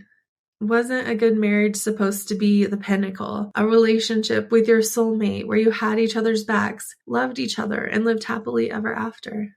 That's certainly what I was dreaming of when I was younger. I wanted a soulmate, happily ever after love. I just didn't understand what that looked like, or that, yes, my husband would break my heart, and that I would still love him and be with him after. We would still share a bed, still go out on dates and talk about our dreams for the future, still make love and fight and make up again. It doesn't mean that we weren't meant to be together, if that really is a thing designed by the universe, and it doesn't mean that our marriage is horrible. It means we're human. We both come from different families. We have different experiences of life, and we have different pain points and triggers and ways of handling things. Those very human experiences make us who we are, but sometimes cause us to wound ourselves and others as well. And when we're in a relationship, we get to decide, do we want more of this or less of this in our lives? In some cases, we decide we want none of it in our lives. We have to cut off a spouse, a boyfriend or girlfriend, a parent or sibling because they're not healthy to be around and have no interest in healing a relationship. Sometimes we say, sure, that's a 5-minute friend. I'll stop and talk to you at the grocery store or send you a text to see if you're okay, but that's it. 5 minutes tops. Sometimes we realize that's a person we love. We want them in our life, and we have to learn to forgive and accept them for the person they are and the person they can't be. I think that's one of the hardest things to do in life. Like Maggie, I have a tendency to wall myself off. After a harder upbringing, I don't want to invite people into my life who hurt me. And like Maggie, I've had to learn how to keep my heart open to forgiving and loving people who are flawed, just like I'm flawed. But I also believe that people can change and grow. I know I'm not the person that my husband married. I've been to way too much therapy for that. And letting go of old hurts and moving on to a new future can be really freaking hard. But I think it's important to remember, too, that change comes slowly. Rhett and Maggie got to see big changes because they'd been apart for so long. When we live with someone, those changes come so slowly, day by day, that they can be hard to recognize until enough time has passed. Sometimes people don't change. Sometimes they can't or aren't willing to. But the amazing thing is that it doesn't matter so much what they do. You have the power. You have the power to forgive, to hold boundaries, to keep distance, to draw closer, to grow and adapt. And I think that's an amazing place to be.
Acknowledgements.